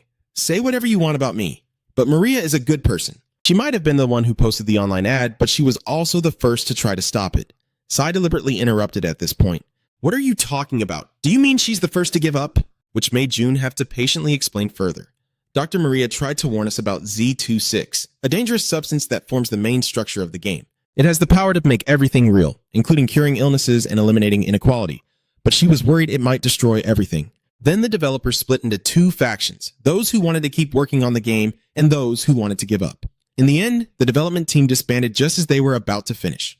Orium immediately questioned June about which side she was on, then suddenly received a response. To be honest, I didn't want to stop. I was sentimental about my project, sure it would succeed and we would all be rich. But after the boss started forcing people out if they wanted to stop working on the game, I realized that Maria was right to worry. Even technology created with the best intentions can be manipulated for evil purposes in the hands of someone powerful. Seeing their attentive listening, June awkwardly explained, "That's why I asked you to do whatever you can to stop him." Seeing June's hesitant expression, I asked directly, "Don't you think that's a bit irresponsible? I mean, we're just high school students who like playing video games." However, June believes that's his desperate way to stop him. If the boss wins, the world as we know it will come to an end. It will be chaos. Monsters will roam the streets and everyone will be obsessed with hunting and competing. It will be hell. Their conversation quickly came to an end, and Sion, just out of the bath, excitedly announced, "I feel clean and refreshed now. Are you going to wash up too, Orium?" but he calmly replied, "I'll take a shower later." Seeing that, Cyan immediately asked, "So what are we going to do anyway?" "We will help that old man. I mean him." Seeing Orium's hesitant attitude, I was still deep in thought. She also expressed her concern. "If we get first place, the boss's wish won't come true, right? So isn't that enough? That way we won't have to kill any more players." Suddenly, Jigen shouted out loud, "I found it! I found it! Thank God for the backups. I thought everything had been deleted, but it's here on the backup drive. Here, take a look. These are the photos you wanted to see." Jigen curiously stepped closer to check what those pictures were. Orium suddenly stammered, "I told you I couldn't just trust him, so I asked to see a few photos." But San, after a moment of observation, quickly realized, "Wait a minute, that photo looks like a selfie. Is that the old man with the beard?" Jun suddenly exclaimed proudly. "Yes, that was me." It gave me chills. "Do you really want a few photos of a guy standing behind the station and 5 meters away from me?" Jun immediately explained, "If I have to stay 5 meters away, I'll have to leave the house. If it bothers you that much, then go ahead and leave." I didn't expect Sai to make their conversation easier with a suggestion. If you can change your appearance, you should pick some male idol group members. That would definitely be better. But Jun feels a bit uncomfortable. Why does his main character have to be a guy too? Did Sion have to shout in frustration? Orium is still carefully observing the photo, which also features Dr. Maria. I saw her once when I confronted the soul container, but she really looks like Arium. Wait, is that the boss? He seems to have changed a lot. Then he suddenly froze, realizing something, and exclaimed in shock, "What is he doing? Who is that man?" Jun snatched the photo and answered, "He is an external consultant. Our project involves some human trials, so we need a medical advisor. This information only makes you more curious and prompts you to ask what his name is." But Jun was a little unsure when giving his answer. "I've only met him a few times, so I don't really remember. But I think it's Noah. It must be Dr. Noah." Right now, in the laboratory, Maria was taking a break outside to get some fresh air when she suddenly heard someone calling her, and Dr. Maria Noah was approaching with a probing tone. "I heard you're planning to scrap the entire project. Is that true?" Maria also doesn't deny it. "Yes, the rumor spread quickly, but I'm surprised you knew about it. I'm sorry, you even gave up your training to join, but now there's nothing to prove it. But now you can become a kind, friendly doctor just like you want. That would suit you." Noah was just stunned and exclaimed upon hearing this. But if she had completed her research, why would she still be able to cure all those diseases? Hearing that, she sadly admitted, "I really can't continue with such dangerous research in these situations." There is also an ethical issue with the research. Even if she didn't want to, Noah still tried to emphasize it. "But what about your illness? It's still in the latent stage, but eventually it will take your life quickly. Aren't you afraid of dying?" Dr. Maria immediately changed her expression after that. "Of course I'm scared. Sometimes I think about it before going to sleep at night. What did I do to deserve this? Why am I so unlucky? Why does everything feel so pointless? I wish there was a miracle in my life like in the game we're creating." Noah couldn't bear to listen any longer and deliberately interrupted, which is exactly why if we continue the research. But Maria still continued to show her look of boredom. "I still don't want to. In reality, what I create could be used as a weapon to hurt others. I want to become perfect. I don't want to create something imperfect." Noah also doesn't mind revealing the truth. She can kill people with books too. The creators themselves are still innocent, Maria immediately confirmed. "That's right. It's a sweet thing to say. I definitely feel better now. You will be a great doctor, Noah. Good luck." She quickly brushed past Noah, startling him into shouting for Dr. Maria, but she still chose to stand her ground. "Sorry, but I won't change my decision." All Noah could do was helplessly watch. Back to the present, Cheyenne quickly snatched the photo and asked urgently, "What is Dr. Noah doing there?" Jun, still chewing his food, looked curious. "Do you know him or something?" Sion admitted excitedly right after. "Yes, he works at the same hospital as Orium's sister." This information made Jun stare in surprise. "Really? The world is really small." Orium also immediately asked Jun, "What kind of person is Dr. Noah?" He slowly recalled the moment they met and then gave his answer. "I can't really say he only comes to the lab when we need him. He is quite close to Dr. Maria, but he doesn't hold any real influence over the research." This information suddenly dampened Orium's mood as he remembered the question Noah had asked him earlier. "Have you been playing video games lately, Orium?" Then he continued the story with another question. "You said the game project was canceled, right? So how was the game released and supported?"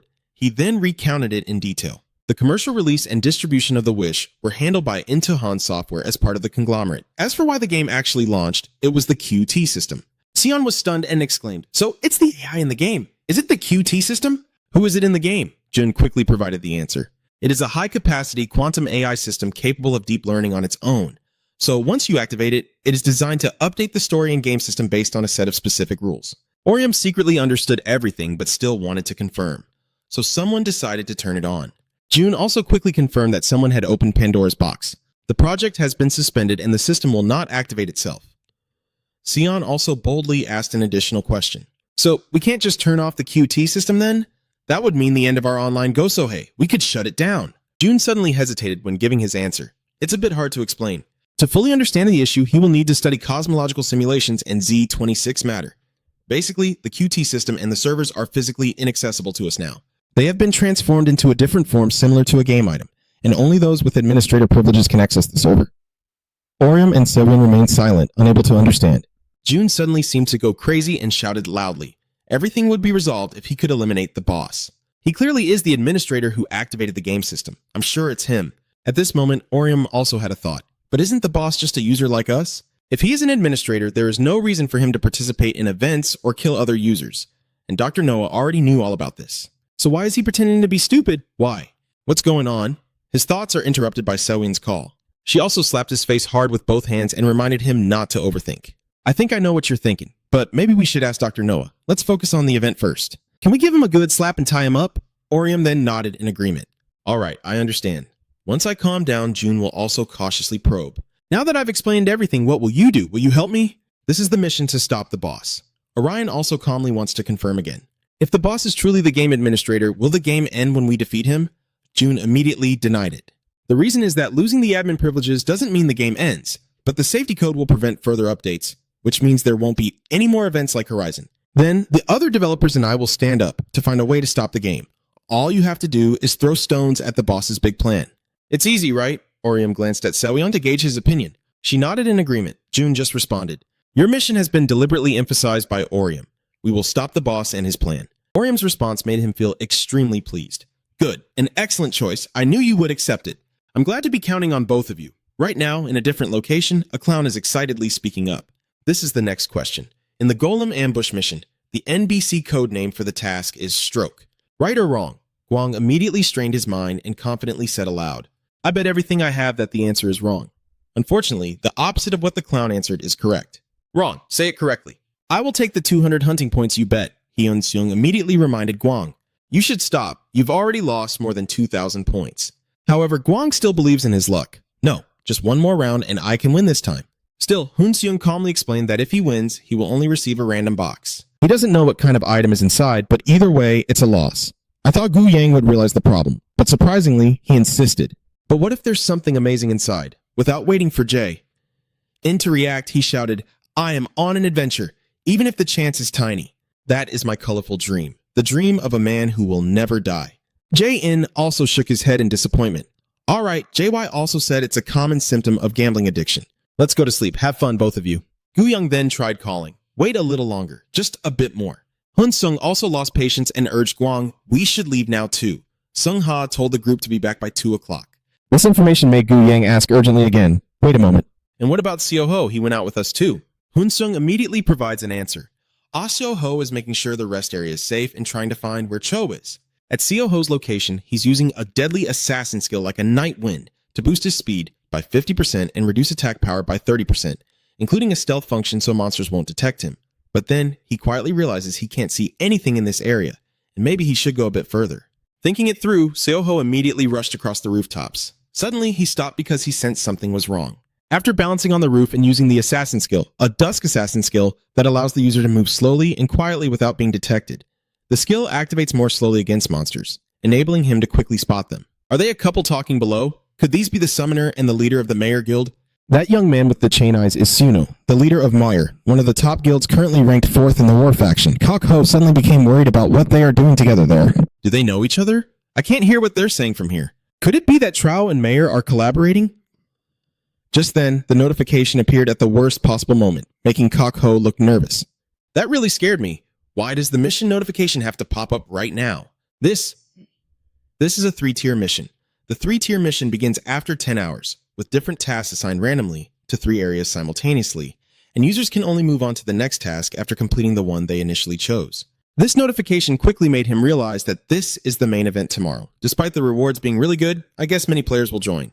There's no need to say it. If those two factions merge, the battlefield will only become more chaotic. Thinking about his comrades, XOC's mind was filled with many thoughts.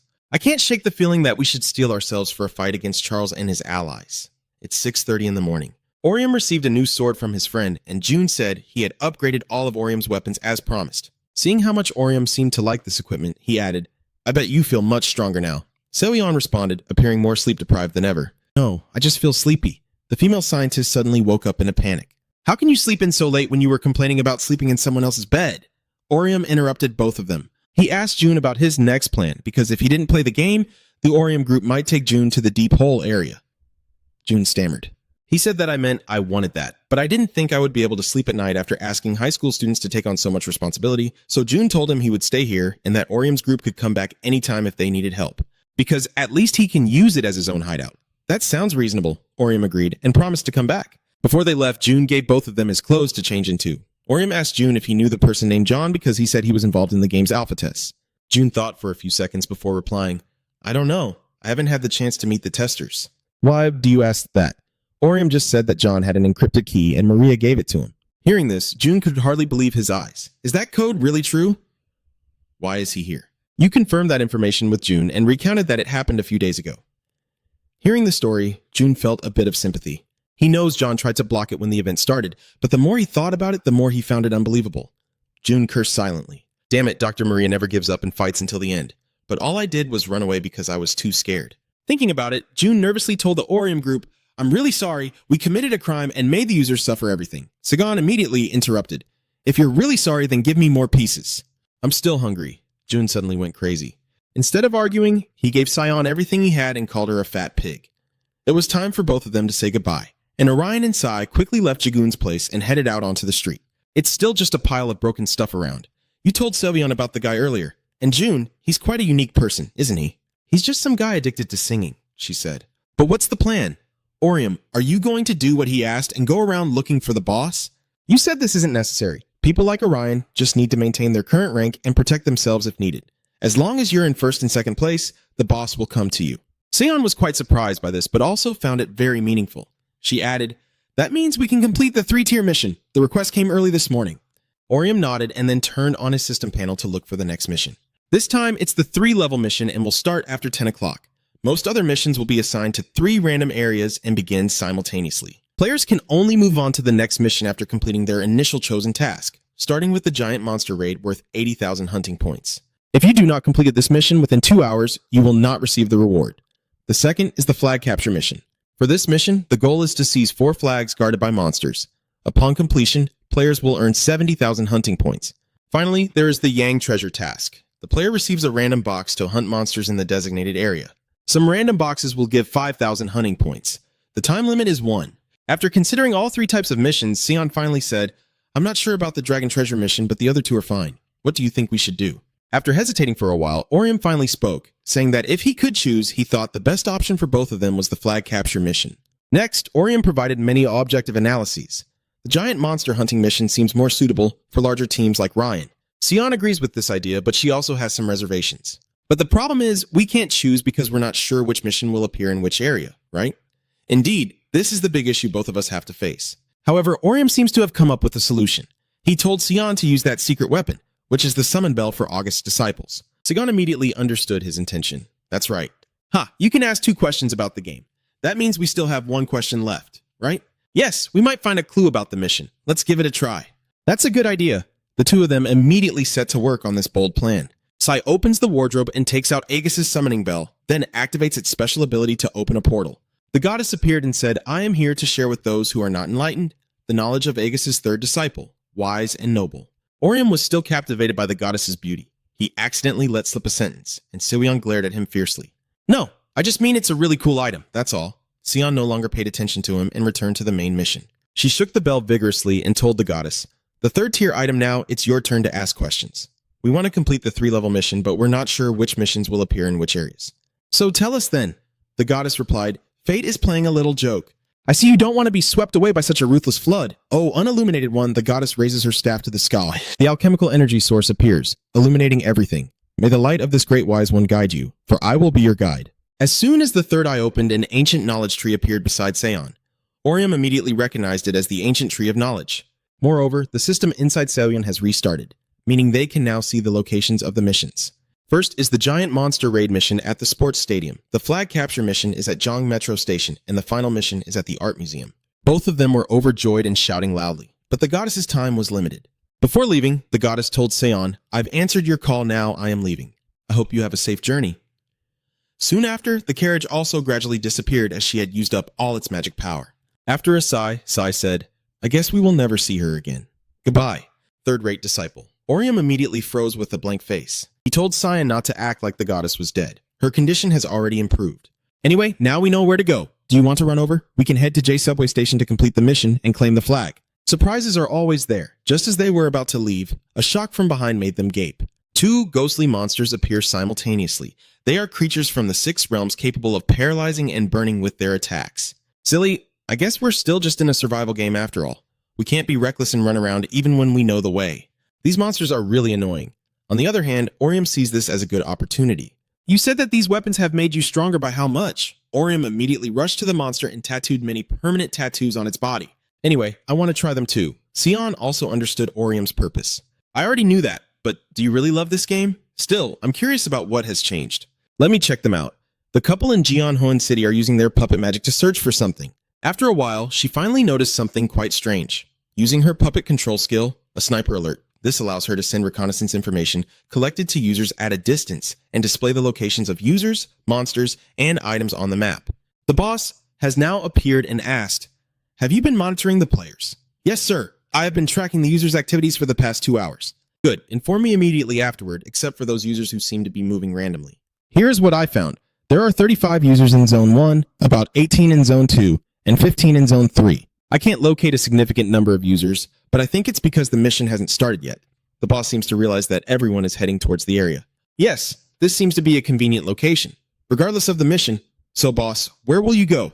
The boss said that although he's an entrepreneur who enjoys risk and adventure, he wouldn't go to Antarctica to sell refrigerators. We should monitor the data and choose the most popular location. "Go to Area 1. Jion Hoenn asked the boss if they are going there to cause conflict. Unfortunately, that's not his real goal. His plan right now is a massacre. Meanwhile, in the Alliance area, after Orium checked the system board and saw that the area's structure had recovered, gradually restoring health and healing all abnormal states, we are almost at the mission location, about 100 meters away. Hearing that, Sion asked, "Should we find something to eat while waiting since there's still plenty of time before the mission starts? I saw a convenience store on the way here earlier." "Let's rob it completely." Seeing her so excited, Orium hesitated. "Oh my god, I didn't know you were a juvenile delinquent, but I have no reason not to do it either." And in the past, they both always paid before eating. Before they could break into the store, Orium received a notification. It says that a team member will teleport to your location in 15 seconds. Press yes to teleport immediately. This caught Orion off guard. "What's going on?" "The puppet master has left the team, right?" Silly immediately said, "Just go ahead. If it's a team member, it must be someone I know." Following her words, Orium immediately pressed the button. In just a second, the person appeared right behind him. With assassin skills, the ghost disappears, allowing the user to teleport to the location of another team member. The ability has a 2-minute cooldown for other teleportation skills, and he even greeted with a "good morning." "You two seem to be doing fine, huh?" This certainly surprised Orium when he met Jason. But unfortunately, Orium doesn't remember clearly. "Wait, what's your name again?" He shouted, "I am a assassin, you should know that by now." And then Sai asked Zoe, "How can you use teleportation skills?" "I thought I could only teleport between team members." He also admitted, "Yes, I tried to find a way to locate both of you." Then I remembered that we had formed a team during a previous mission, which is how I was able to use teleportation. Hearing that, Sion was amazed and said, "I thought you had disbanded the team." Orium immediately said, "No, that's the only thing left with John's name on it, so I just removed that puppet." Exoho also said, "Skip the introduction." "Are you both also doing 3-star missions? What's your plan?" "Are you planning to put all your effort into the mission in this area?" Orium confidently replied. "Oh, we used an item to identify where the mission was taking place. So we came here to participate in the mission we wanted most." Hearing that, Siok gasped in amazement. "What? Really? I don't know if that's possible. So what missions are there and where are they?" While he was extremely excited, Sai straightly refused. "Sorry, but I can't give it for free. If you really want to know, you have to give us something in exchange." Oxho immediately burst into laughter. "Oh, come on. You're so strict. You can't tell me? We're allies after all." But Sion insists that this is still a competition. If we reveal everything, we'll lose our advantage, right? Hearing that, Kakho also found it reasonable. "I can't win. You really don't act like high school students at all. All right, then I want to propose a deal." Then he asked Orium if he wanted to form a team for this mission, which made him quite curious. "But why?" Sex said seriously. "We actually found out that the mayor and Charles clubs contacted each other last night. It seems they have formed an alliance. The Mayor's Society is a small but very aggressive group that often participates in battles between societies. If they have cooperated, it would be very dangerous for us." Hearing that, Orium immediately realized that you wanted to form an alliance and increase your forces, right? In addition, Kok Huan emphasized that this is also an opportunity to participate in the 3-level mission. We would benefit more by dividing into 2 groups and completing both missions simultaneously. While Orium was still considering the final decision, Sion suddenly asked loudly, "What about the reward? If we complete both the giant monster raid and the flag capture mission, we will earn 150,000 points. How should we split it?"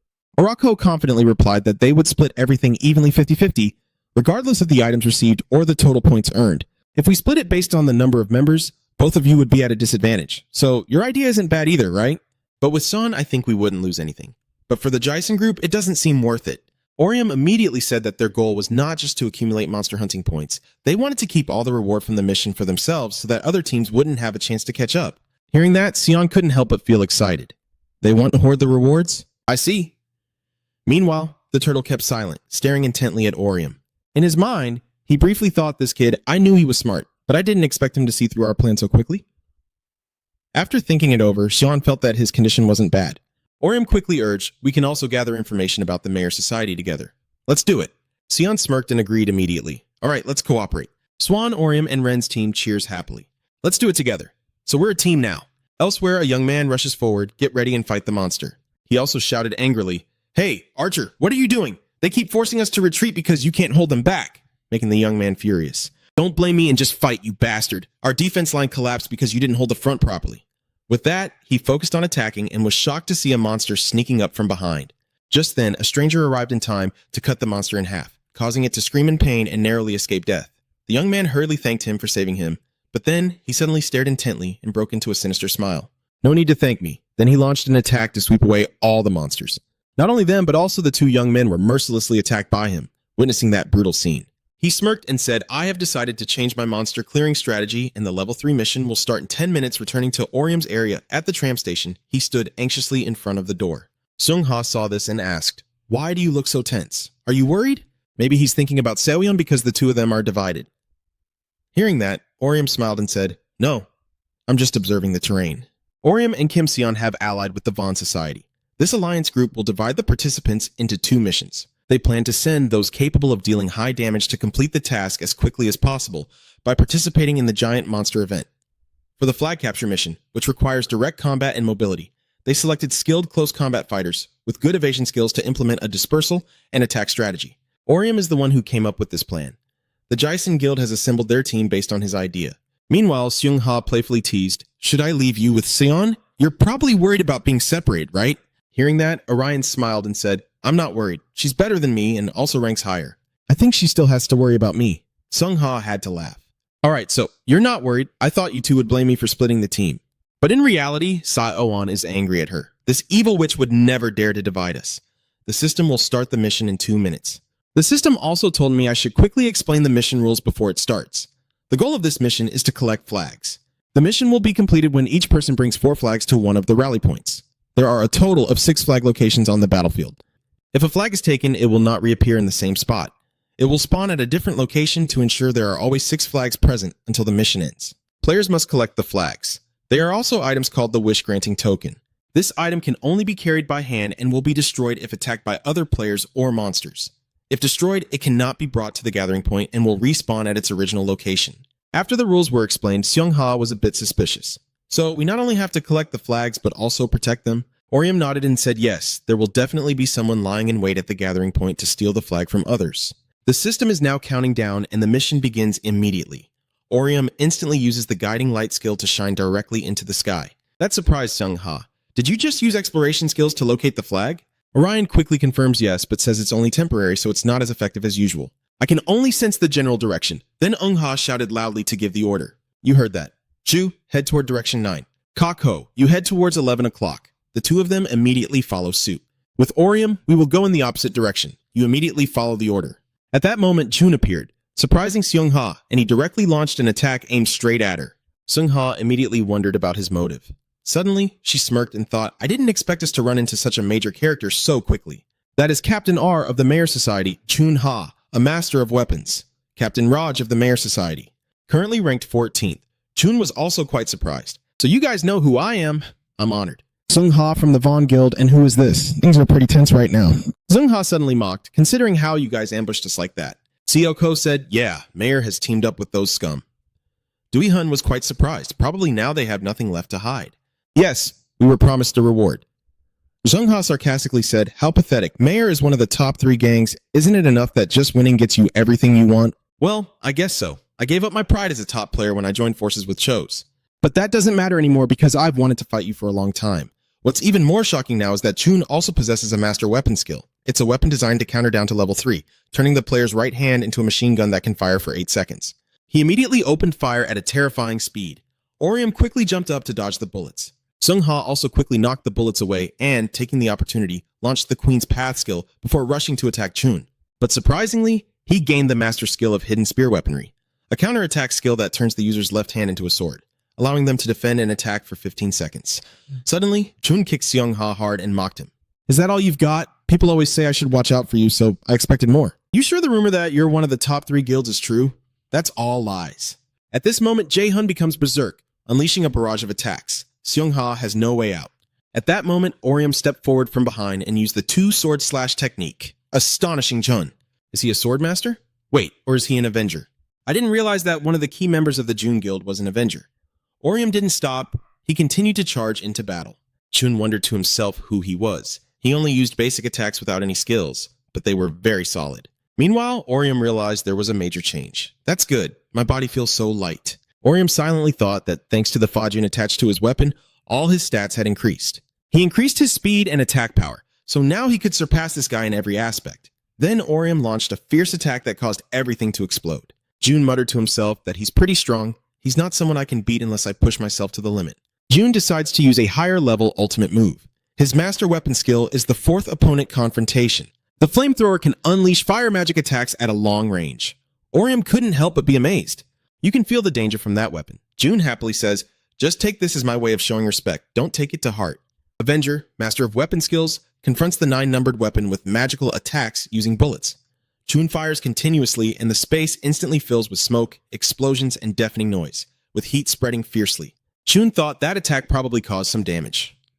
This time, Seung Ha suddenly launched her Queen's Garden domain skill, continuously pressuring Jun and making him confused. Do I still have to deal with Seung Ha now? Constantly changing opponents in battle is so inconvenient. It's better to find out where the Avenger is in case he tries to ambush me. Seeing Jun distracted, Seung Ha growled, where do you think you're looking? Don't get distracted, just focus on me. That way you can tell if I'm real or fake. After finishing, she unleashes her move, the Queen's Song skill. That is the Queen's Guard skill, the Queen's Enchanting Song. Increase normal attacks by 120% of magical attack power, capable of penetrating 40% of the opponent's defense. Suddenly, Chun screams in pain. Meanwhile, Orium was protected by Seung Ha behind a magic shield, and she told him, I can take him down. Orium, go get the flag. However, you can't help but feel worried. And what about you? I think he might be able to get past you. We should go together, but Seung Ha insists on not going. Maybe it's a bit childish, but he really made me angry. He provoked me and insulted our gang. I have to stay and teach him a lesson. I will show him what kind of person I am and what kind of gang Jun is.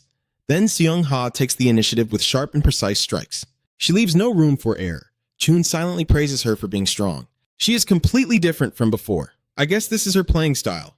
In addition, she doesn't try to defeat her opponents with a single blow, but gradually builds up her skills until they are forced to kneel. I shouldn't have underestimated her just because of the skill she used at the beginning.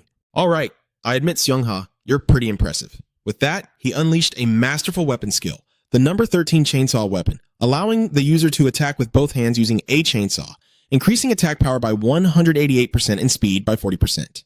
This time, Chun aimed directly at Seung Ha. She tried to block its destructive power and counterattack. Seung Ha suddenly spoke up. I already knew that even if you said it or not, Ji-hun froze. No way! Can she counter with her chainsaw grinder's combo attack like that? Is that even possible? Next, Seung Ha continued to use the Queen's Guard skill, Steel Ear Guard, increasing attack power by about 150% and defense by 200%, while reducing movement and attack speed by 60%. Before finishing, Seung Ha also confirmed that, looking back, it wasn't the top 3 guilds, just Raisen. With that, Seung Ha delivered a decisive strike with a single slash. His entire body paralyzed, he screamed in pain and finally collapsed to the ground. Seung Ha still sneers, but I like his attitude, being able to see and evaluate himself. I'll show you that. I need to see something new to believe it. Meanwhile, at the shopping mall, a group of people blocking XQG Sec from the mayor gang suddenly stepped forward and asked, are you Ron Shang's raid team leader? But he didn't answer right away. Yi said he's wanted to fight you for a long time. Ron rarely participates in guild battles against other well-known groups. There are doubts that the John Guild doesn't deserve a spot in the top 3 and that all of you are just cowards. However, X-Do remains silent, leaving Jeoncock feeling confused. Or if you prefer, I guess that's fine too. I don't really want to hear your excuses anyway. We'll find out if you're truly strong when we fight. Don't you all agree with that? X-Do has no other choice now. Besides fighting them off and taking each one down, X-Do then spoke. There is only one reason why we don't like to participate in guild battles. We always win, no matter who the opponent is, it's just a waste of time. This is the Kangshu gang, Jason, currently ranked 3rd. Currently, Orium Roy is wandering around looking for something. He keeps pondering that he knows Charles and Mayer have teamed up, but he didn't think they would target Ron so immediately. I don't know if the others are okay. Suddenly a loud noise echoed in the sky, and Orium was stunned to see a giant creature flying towards him. Isn't that the Sky Serpent? Is that the main monster of the mission? However, in that brief moment, he was still able to hurt it. Although its strength wasn't too great, its guerrilla tactics made it difficult for a melee player like me to defeat. The beast kept attacking Orium rapidly, but luckily, with his speed, he managed to dodge just in time. Orium confidently declared to himself that it didn't mean he couldn't win. At that moment, he quickly climbed onto its head and realized that the Sky Serpent had a fatal weakness. Destroying the red crystal stones on its back will make it faint. Seizing the opportunity as it is out of sight, he rushes forward and unleashes the Furious Flame technique. That's how I'll drive it out of the sky. The snake was quickly knocked down to the ground by your strike. Yet it still shows no respect for the heavens or the earth. Now Orium has completely taken control of the battle. Now I just need to unleash a brutal combo on it before it wakes up. Orium frantically charges forward, slashing thousands of times across its body. In the end, you decided to unleash the ultimate move, the Twin Dragon technique, successfully destroying it. At this moment, Orium is extremely excited. I knew I could win. You seem quite surprised by your new weapon. This upgraded weapon is truly amazing. The Sky Serpent has a lot of health, so I usually have to use that move 2 or 3 times. I'm confident I can fight the boss with this weapon. After walking for a while, Orium suddenly discovered the wish egg and immediately went to grab it, feeling excited. I found the wish egg. If we can bring it to someone at the rendezvous point, we will complete the mission. It hasn't been long before the others set out. At this rate, we'll finish faster than I thought. So I'll use that assassin skill to teleport and help Seon. I'm sure they won't be finished anytime soon. Suddenly, Orium brushed past a stranger, yet this person let him go so easily. Cut to the station, Kakho seems to have encountered an enemy. Si-hyun speaks with contempt to him. Hey old man, you're with the Jason gang, right? I've heard about you. My brother said one of John's members looks very old. Kakho also calmly admits it. That's right, it's me, the old-looking one. Don't forget to ask him, and who are you? He looks surprised. Huh? Don't you recognize me? I am the leader of Mayer's younger brother. I thought I was pretty famous. Hearing this, Soham reconsidered. Oh, now that I think about it, I heard that Mayer's leader has a stealth class player with him. He was all smiles when he heard, see, I knew you knew about me. We are one of the top 3 guilds, everyone knows us. However, Akho was surprised to counter, I just didn't realize the assassin player was a kid. Hey, I'm not a kid, I'm in 2nd grade. I'm in my 2nd year of high school, got it? No matter how he explains, Akho still doesn't really care. Anyway, you're still just a kid, Si-hyun grumbled. I guess you only say that because you're an old man. I bet anyone younger than you still looks like a kid in your eyes. You don't think so? Does the Tutuan age group treat you well? Faced with gossip about himself, Kakho immediately retorted, Watch out, my young mouth. I'm still a vigorous 32-year-old guy.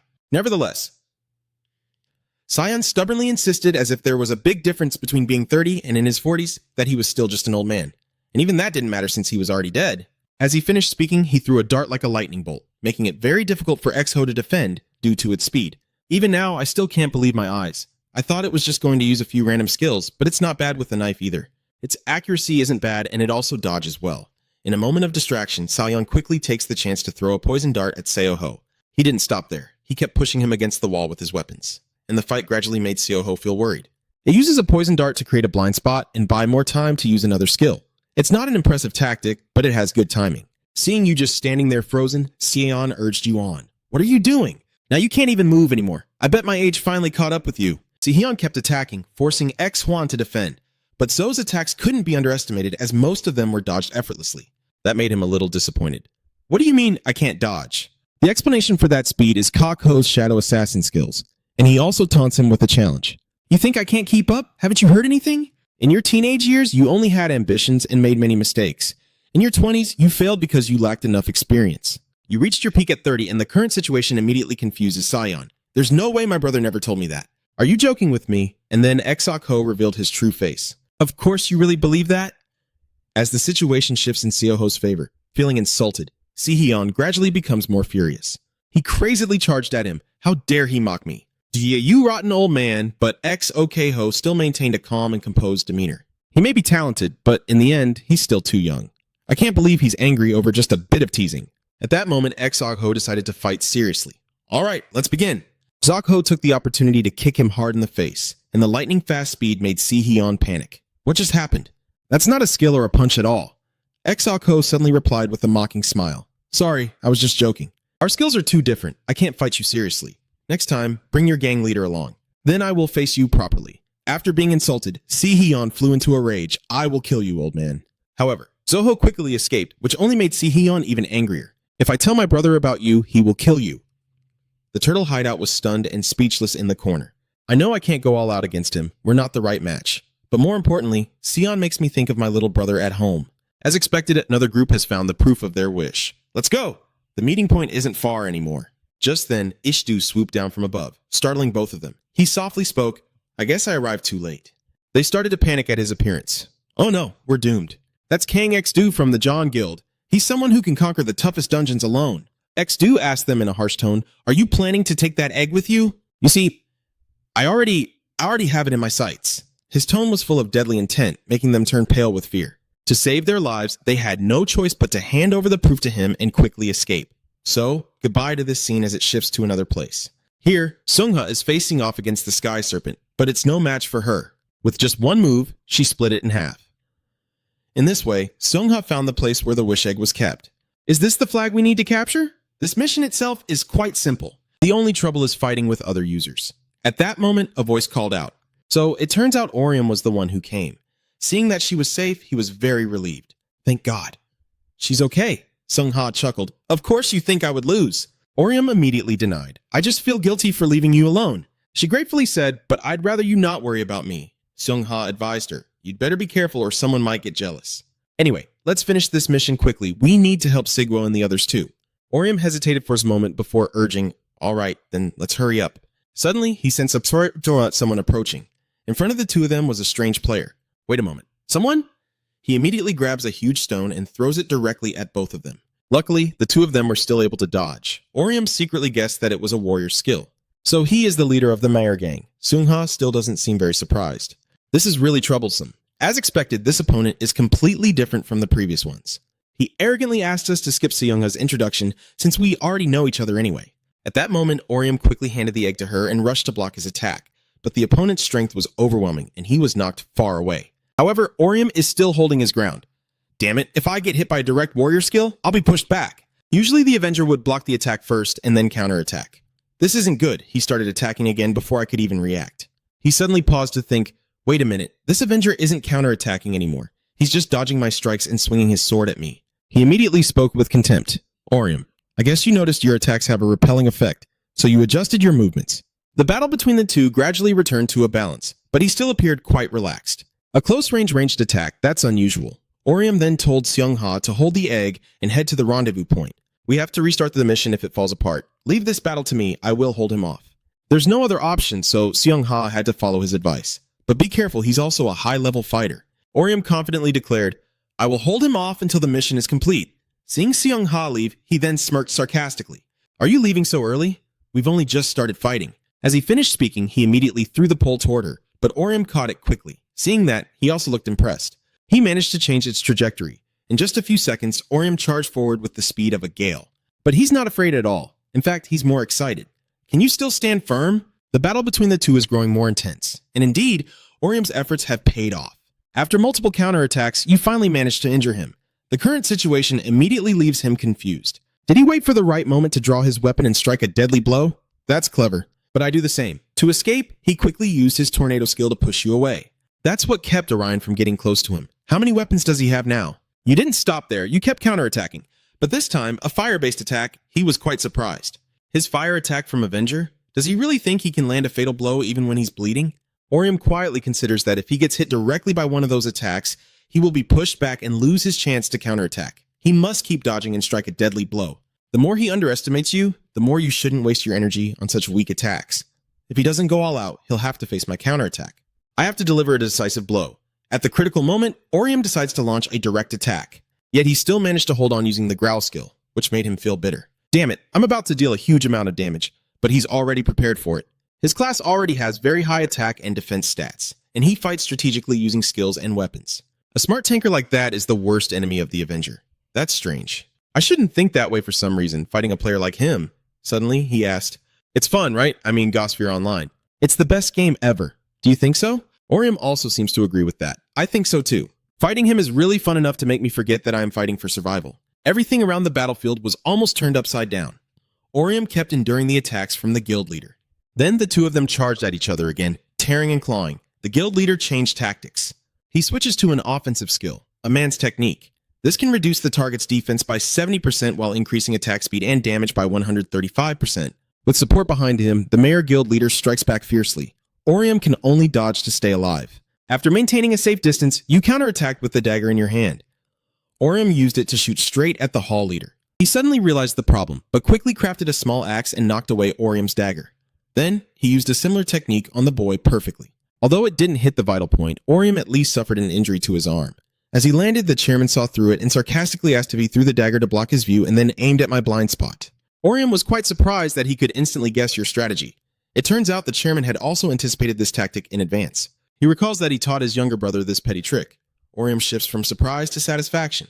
Through the faint smile on his face, the battle erupts once again as both rush at each other like tigers pouncing on prey. The guild leader grabs the pole to attack Orium. He quickly spots the opening after each of his opponent's strikes, and Orium seizes the opportunity. Then activate the skill. Revenge is a raging firestorm of swirling flames. A column of scorching fire engulfs the battlefield. If the leader of the Mayo Guild falls for this move, he will suffer and struggle. Orium doesn't give him a chance to recover, rushing in with his illusionary revenge sword and delivering a straight, decisive strike. As soon as the chairman opened his eyes, Orium finished his skill. But the opponent was not as simple as he thought. A strange beam of light appeared in the chairman's body. Even the mind of the leader of the Mayo Guild couldn't see through it, making Orium wonder if he was using an evasion skill. I can't believe he hid that in his sleeve. Turns out the chairman soared into the sky using another skill from the man. This allows the user to jump extraordinarily high, but the drawback is a slight dizziness when charging. At this distance, the chairman can finally breathe a sigh of relief. He knows that if Orium strikes again with 2 consecutive moves, he won't be able to hold on to his life anymore. That's why the leader finds the battle with Orium to be something very exciting. He skillfully lands on the ground and waits for Orium's next move. As for Orium, he has a similar thought, wondering how his opponent will attack him. Should I keep my distance from this Orium? Honestly, those things don't matter because fighting him is really fun. Orium charged at the leader, but the system appeared just as they were about to face off. It announced that the mission was over because another player had already captured 4 flags. Next. The system announces that players who capture at least 1 flag will receive corresponding hunting points. Thank you all for participating. Orium was overjoyed because Seonha achieved a miracle. The Jason Guild collected the flags first. The leader of the Mayor Guild has declared a ceasefire with Orium and cautiously approaches him, constantly complaining. I was so caught up in the fight that I forgot my mission. Whenever I get excited, I end up like this. Orium asked the opponent if they wanted to settle the fight and decide the winner. Unfortunately, the leader declined. He said he really wanted to settle the outcome but had to stop here because he only promised to cooperate with Charles until the mission was over. The leader added, I still need to take care of the other members of the guild. They have all been defeated except for my younger brother. Besides, your goal isn't to fight me, right? We should focus on our own objectives. Orium thought there was some truth in his words, but he still felt regretful. So, he hoped the chairman would face him again in future encounters at important events. The friendly chairman agreed with you, and the two of them then parted ways, but before leaving, the chairman still had his usual sarcastic remark. As long as you didn't die, he said. Orium immediately smiled and quickly cut to a scene where he gathered with Seonha at the alley nearby. As soon as he saw you, Seonha questioned you. Did you deal with the leader of the Mayo Society? Not yet. We were still fighting when the mission ended. He is very strong. Seonha doesn't care much about his strength, just chuckles and says he's also one of the best. Anyway, we are waiting for Seoho to arrive. Seonha said that Kakho had already completed his mission to eliminate the giant monster, so he will be here soon. So let's move together to help others. Orium guesses that everything is going quite well. Earlier, he was a bit worried when he heard that Charles and Mayer had teamed up. Seonha quickly calmed his fears and reassured him that their alliance was the strongest. Then she asked Orium where he went last night. You were with Sion last night, right? Last night? Orium paused for a few seconds to think. We stayed with June. Can we tell Seonha about it? Getting the Joyson group to help would be the fastest way to complete June's mission, but she's hiding, so maybe we shouldn't spread the news about her. Seeing Orium hesitate, Seongho realized he was a bit out of line. Sorry, I shouldn't have asked. You kids are really enthusiastic. At this moment, Xdu interrupted Orium's thoughts. He yelled in his face, Don't do that, this isn't the time. Realizing everyone misunderstood him, he blushed and hurriedly explained, It's not what you think. We didn't do anything. That's true. We almost crossed the line, but we didn't. Sung-ho suddenly felt playful and teased Orium. She smiled softly and asked what that meant. Actually, before she could explain, the system sent Sung-ho a request. When she checked, she found that a team member had sent a teleportation request. So it's a teleportation request. You got here faster than I expected. Given the situation, Sung-ho decides to put Orium's story on hold. She told Orium to continue the conversation after completing the mission. That's fine, no rush. Sung-ho immediately pressed the accept button, and then the whole group was transported to a different location. As soon as they arrived, Orium was stunned by the chaos before him. Wait, what the hell is this? Sung-ho immediately asked Seko, what's going on here? I'm sorry, I still don't know what's happening. We split up to fight against the Emperor. The Emperor? Orium became worried, constantly looking around to find Sion. Meanwhile, the boss had the upper hand over Do-hyu and spoke in a savage tone. That attack was really cute. While Do-hyuk was struggling, he praised him. You almost had me, but it's over now, Do-hyu. It's the end of the line. About 20 minutes ago, the players working together to defeat a monster named Igor Ju-hyu charged forward with the Diviner skill, dealing a powerful shock. He easily took off half of Igor's head. Next, Do-hyu told Seo-in to use the power-up skill to gain the upper hand. I understand. Voice from Beyond Tabarin skill. That guy saw it and also wanted Sion to use it on him, so he started to cause trouble to get attention. Use your muscle skill on me too. I'll give you one in return, so shut up and focus on fighting. That funny guy immediately started to sob. I just wanted to try fighting a new team member. Remy assesses the situation and thinks everything is going better than I expected. The monster isn't too difficult. Besides, we don't need to worry about fighting other players, so we'll probably finish the mission quickly. Sion also agreed with this view, but everything was going too smoothly, and she felt something was off. She didn't see any players anywhere. Had they already gone on other missions? Now the monster has launched its attack towards Sion. Oh no, it's coming. Uzan immediately told everyone to fall back behind him. Now was the time for them to defend themselves. Suddenly, Do-hyuk realized something and hurriedly ordered Sion and Jun to help him fight Igor. He knew the monster was about to use its skill, and this was their chance to finish it off. Jun and Siwon agreed to this request. However, she saw the figure of Orium somewhere within Do-hyu. Both are the type of people willing to take risks when they see a chance to win. Do-hyu opens its wings with Paladin Wingai's ultimate skill. This allows the player to fly for about 8 seconds. The player can unleash 2 magic spear attacks at 300% power. We did it. Do-hyu has closed in on Igor. It is gathering energy to launch an attack. As it unleashed its destructive beam, Do-hyu was ready. He easily dodged everything with his wings. Finally, he lunged at the monster, causing it to scream in pain, and Uzan couldn't hide his joy. It's dead. Just as Do-hyuk was about to celebrate, he suddenly saw the boss not far from where he was. He still holds a weapon in his hand along with a sinister smile. The Overlost power skill is used by the boss. Do-hyu directly falls into an explosion with significant destructive power. This skill is a type of targeted long-range attack. Besides boosting its destructive power, it also helps increase magical damage.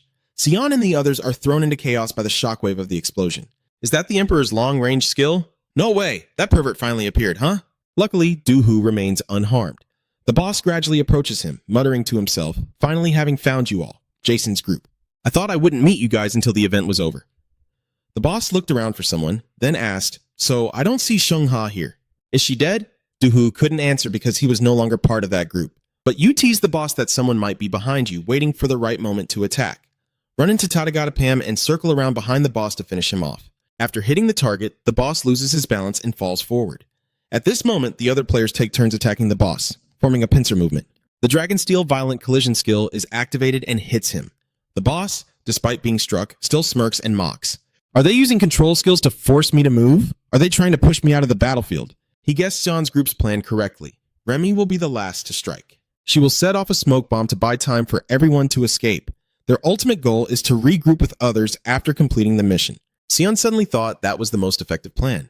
After all, we don't need to waste energy fighting the boss right now. But if we leave that pervert here, Do-hyu won't agree with this plan. He insists that the whole team must deal with the boss right now. The reason Do-hyu gave was that the group would be in danger if they left him alone, as he could come back and sabotage other missions. He wants to keep the boss here until the other team arrives. Sion already knew this was how things would turn out. All she could do was sigh and do nothing more. I knew he would say that.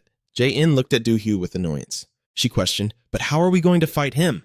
If there's no plan, he'll attack us like last time. Luckily, Do-hyuk just came up with a pretty good idea. The boss has circled around a few times, but didn't see Sion's group anywhere. He wondered if they were planning a surprise attack. Or are you running away? Do-hyuk's voice suddenly rang out. Hey, what are you looking for? Do you think we're running away?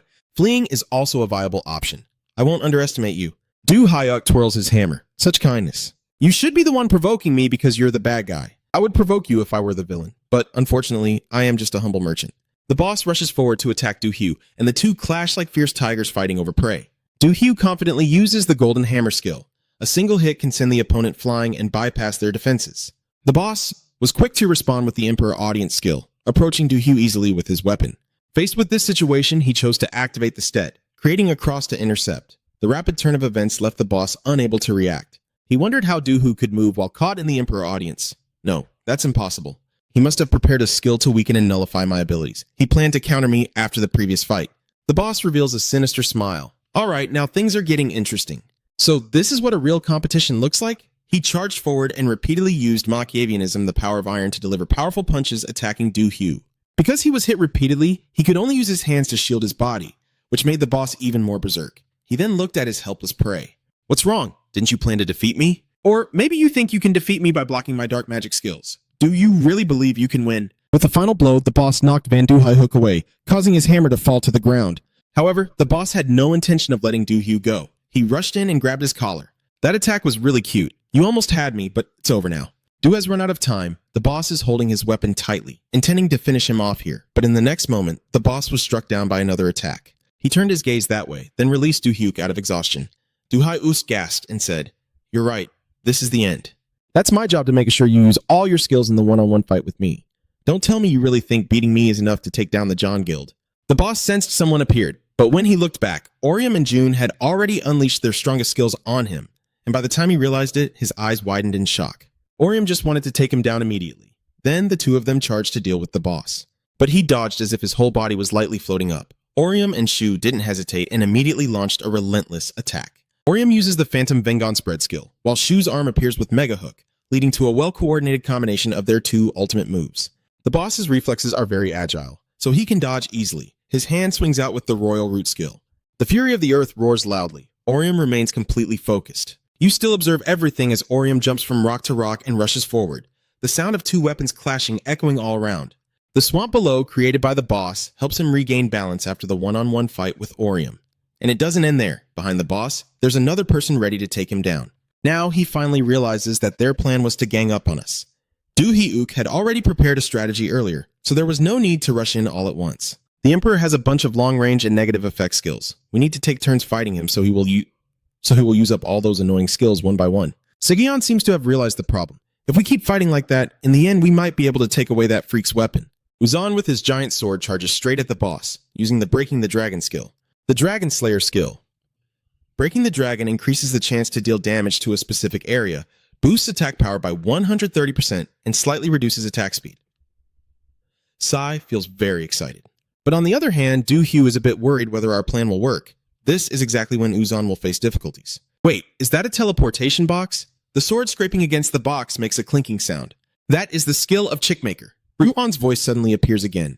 Are you settled? Orium instinctively turned back to look at you, unprepared for this to happen. The boss smirked confidently. Yeah, I'm fine. Thanks, Ruan. Ruan asked if there's anything else you want. You can see the confident look on the boss's face. Just do what you're best at. Go ahead and cause chaos. It's not just Ron. Everyone on the boss's side is here. Orium angrily exclaimed chaos. The boss's mind came up with a new plan. We don't have enough people. Maybe I should help them. The ultimate skill of the Imperial Army. The loud pounding of statues appearing on the ground, Uzan shouted in panic. Damn it, he's using the ultimate skill and they're rushing here. On the other hand, X-Do is stronger than anyone else. There's nothing to fear.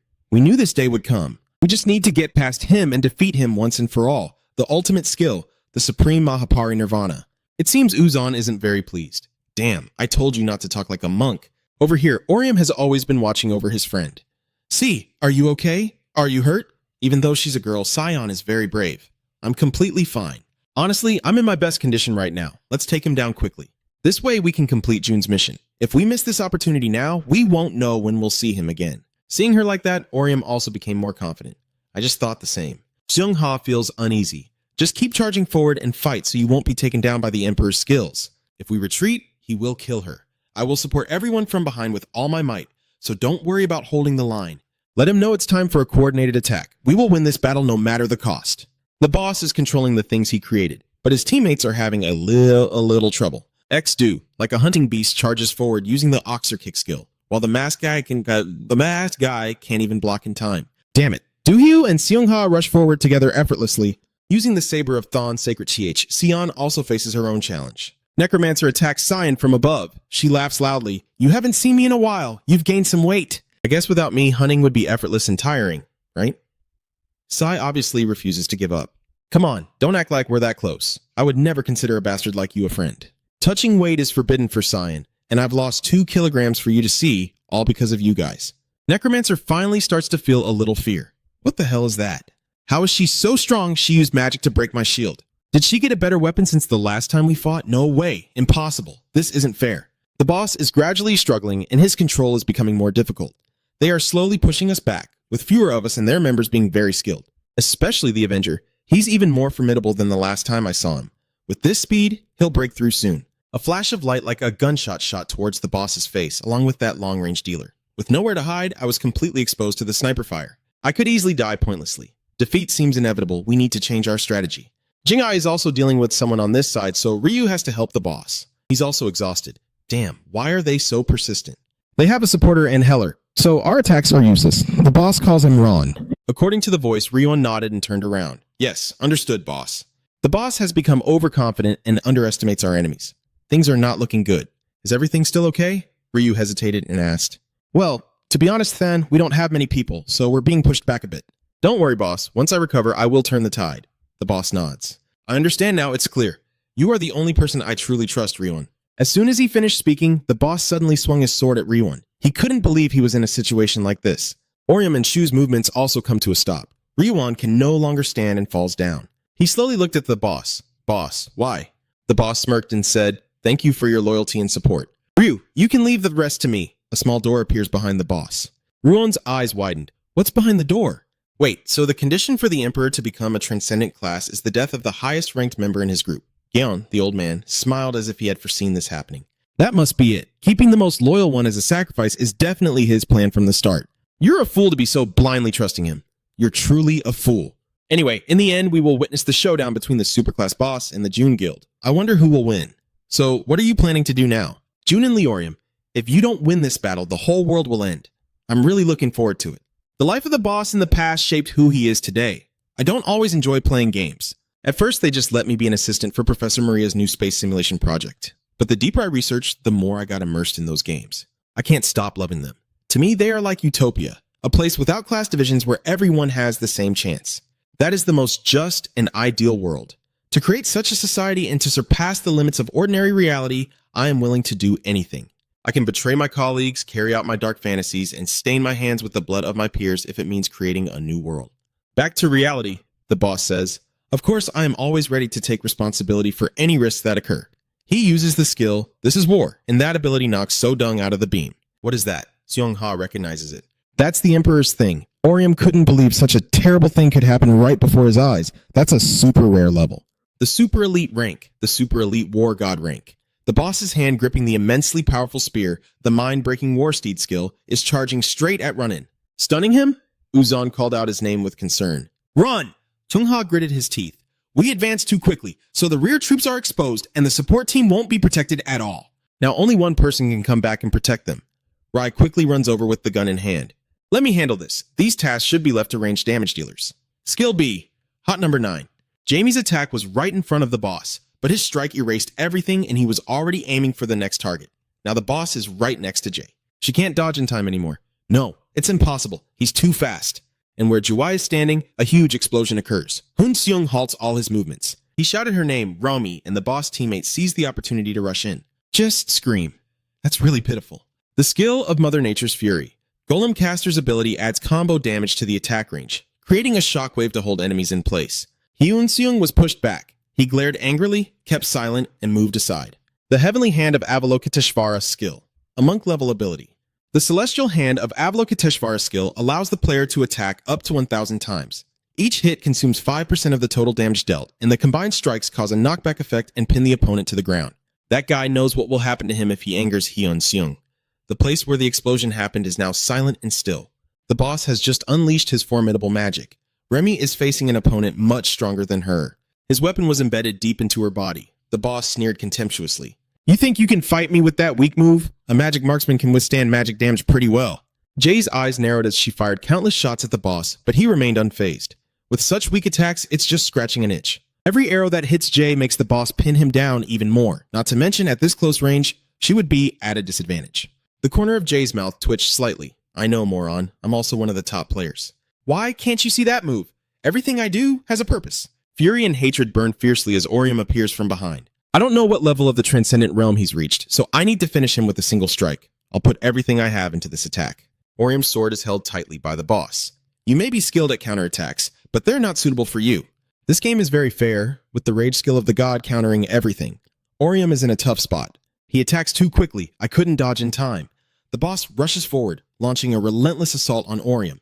But Orium didn't know what to do to avoid his attack. X-Doo's punch, powered with all his strength, slammed straight into the boss's face. Lightning sparks from that arm, the ultimate step of the fallen god's decay. The boss still manages to smile. Soul Warrior. Defeating this one is even easier than beating the heroes. The punch from X-Doo was so powerful, but the boss was many times stronger than that. X-Doo cried out in pain. Run still feels a dull ache in the hip. It seems Shu was completely stunned by that blow. Seung-ha nervously calls out to X-Doo. Orium sees them as just tiny ants. He really is too strong, not like a newly advanced death god to the supreme level. The Emperor understands the supreme level very well, so he fully integrates with it. What should I do now? Should I step back and fight with everyone? I can't let that happen, it would hurt my allies, I need to stop him. But how? The boss reclaims his weapon and turns to ask Orium, suddenly remembering the name of the explorer who was with him last time. Then he sneered and said, I guess that guy has been wiped out. That's only natural. He's really weak. What comes will come, this game is very fair. It's Xok Ho's turn to attack the boss, using the silent departure skill. Of course, the boss will notice within a few seconds. Xok Ho's fate is no different from Shu's earlier. Damn it, did he see my attack? Hey, Orium, run away. Don't just stand there. The boss's actions are relaxed, and his skills are nihilistic. How many more times does Orium have to see his friends in danger while he just stands there? I only have one choice left. The only way to overpower the Emperor. C turned to look at Orium, and behind the boss, the door appeared just like before. Oh, a back door? So you're really starting to fight now? This time, Orium focused his mind. No, I will defeat you. It's time for revenge. A powerful and imposing strike from Orium's sword was unleashed, but the boss below easily blocked it with just a single sword in his hand. Revenge? For whom? Don't tell me those players we defeated before. As soon as he finished speaking, the boss swung his hand to knock Orium back. The madness in the boss keeps escalating, and he keeps shouting loudly in Orium's face. If you can't fight, then you have to die. Isn't that right? The boss continues to unleash the deadly hammer skill. He swung a skillful strike, but Orion was no pushover. He immediately used his sword to block the attack. As he fought, he kept telling them, but they are still just flesh and blood humans. As soon as he finished speaking, he delivered a deadly strike that even the boss found hard to handle. And after landing safely, he responded clearly to Orion's words. Don't try to play the emotional card with me. You're still having fun playing the game now. You're so fake. I hate arrogant pretenders who always try to hide their ambitions.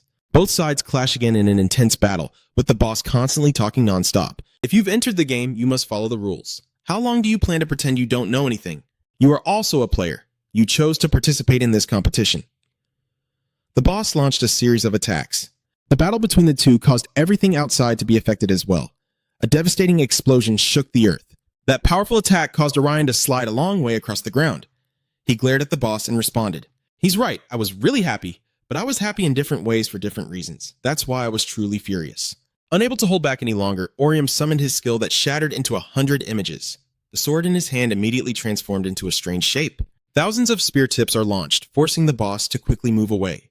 The rebel level skill shatters into 100 pieces, dealing slashing damage when the user's attack stats reach 120% in an unpredictable direction. The opponent will be pushed back slightly with each hit. The boss stands amidst Orium's attacks, trying to use his strength to withstand them. Suddenly, a thought flashes through the boss's mind. He activates his skill, turning this into a war, and rushes unexpectedly toward Orium.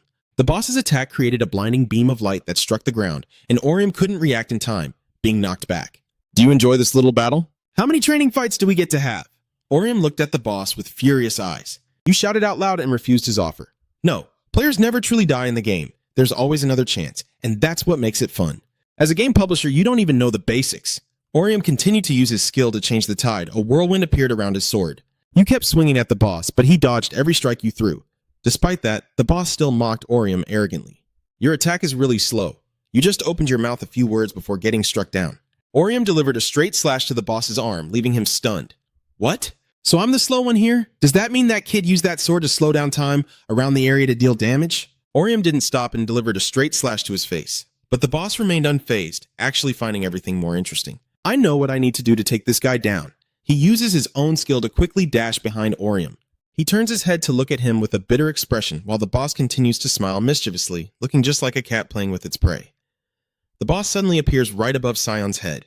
He has shifted his target to her. Before she could realize it, he delivered a skillful slash. A fragile girl who can only resist with the sword in her hand. The boss smirks with a knowing smile. The hero's weakness is his pitiful friends. Orium also seems to realize that the boss is trying to cheat to hurt him. You bastard. An anonymous masked man appears out of nowhere. He raises his hammer high and threatens loudly. Get ready for hell. That brat is called. The hammer of that guy is gradually approaching where Orium is standing. To deal with this stranger, Orium activates the skill, the Curse of Resentment, to suppress him. He swings his sword powerfully, knocking his entire hammer into the sky. He must endure Orium's overwhelming power, glaring at him warningly. Don't make things difficult. Move aside. As he finished speaking, Orium launched another attack with the new Tide skill, creating a powerful wave that pushed the mysterious man far away. He must fight alone against the rebel level skill of the new Tide to push the enemy away from himself. When reaching 80% of the critical damage potential, the attack will deal magic damage. After dealing with his minion, Orion slowly walks towards the boss with his sword in hand. At the same time, sensing the right moment, the boss unleashes the Divine Fury skill. A powerful strike suddenly comes crashing down, knocking Orion back and sending him flying backward. He clenches his teeth, suppressing the pain inside as the wound spreads across his body. The boss smirks and says, relying on your teammates was a mistake. If you hadn't rushed to save them, you could have ambushed me. So relying on others for help is pointless. The boss is still very strong, so he launched a powerful attack. The ultimate move of the war god Rudra. Summons 4 swords, each with 220% attack power, boosting the opponent's control and resistance. The boss keeps attacking Orium relentlessly, forcing him to defend with his only sword, and he feels extremely bitter about this helpless situation. He breaks through his own layers of defense. Facing a life or death situation, Du Hyuk suddenly rushes in wielding that huge hammer. He smiled confidently and shouted back at the boastful boss, enough with the trash talk. In a game like this, isn't teamwork the smartest choice? Du Hyuk charges alone to block all the swords the boss has created. Jung-ha tightly grips her sword and suddenly leaps out from the right flank. So now the boss has to fight alone against 2 people from different directions, but he remains fearless, even challenging them, saying if they want to prove themselves, show me what you can do. I've heard rumors about you. They say whoever gets your support always wins. What's the secret? As he said that, he spun his sword around, making it impossible for Seung-ha to keep his footing and causing him to fall to the ground. Du-hoo's side isn't much better either. He was kicked squarely in the face by the boss as if to humiliate him. The boss keeps mocking Du-hoo, saying he has no skills, so how can he spread those rumors so well? They say whichever team gets Du-hook's support always wins. What's their secret? Du-hoo also didn't hesitate to admit it. I can tell you, it's just luck on my part. Or maybe it's because I'm good at distracting my opponent? Sure enough, while the boss was off guard, Orium was ready to attack from behind. What is that? No way, is that the ultimate transformation of the supreme rank? Orium boldly walks forward with his sword towards him. The ultimate transformation of the rebel rank, the mirror blade of the anti-divinity army, increases attack power by up to 1,800% during the skill duration. Significantly increased attack range, but Orium's heart remained filled with fear. Damn it, my attack power isn't high enough. With this much, I can't defeat him with just one hit. But I can't hold out any longer. If I hesitate, everyone might get hurt. The boss immediately charged at Orium like a predator upon seeing him, as a mysterious blue light appeared out of nowhere, leaving him stunned in surprise. It seems Orium has discovered something truly earth-shattering. Wait a moment. This skill. Turns out Sion arrived just in time and launched an attack on the boss. The ultimate move of the Labyrinth Master. The Hellish Maze increases the attack and defense capabilities of nearby allies by 222% at the same time. Deals 20% damage over time to the opponent's and monsters' defenses and blocks their ability to use other skills for 50 seconds afterward. He clenched his teeth tightly, considering the worst-case scenario. If I use this skill, I won't be able to use my trap skills for a while. It means she shouted loudly to alert us. You have to take him down now.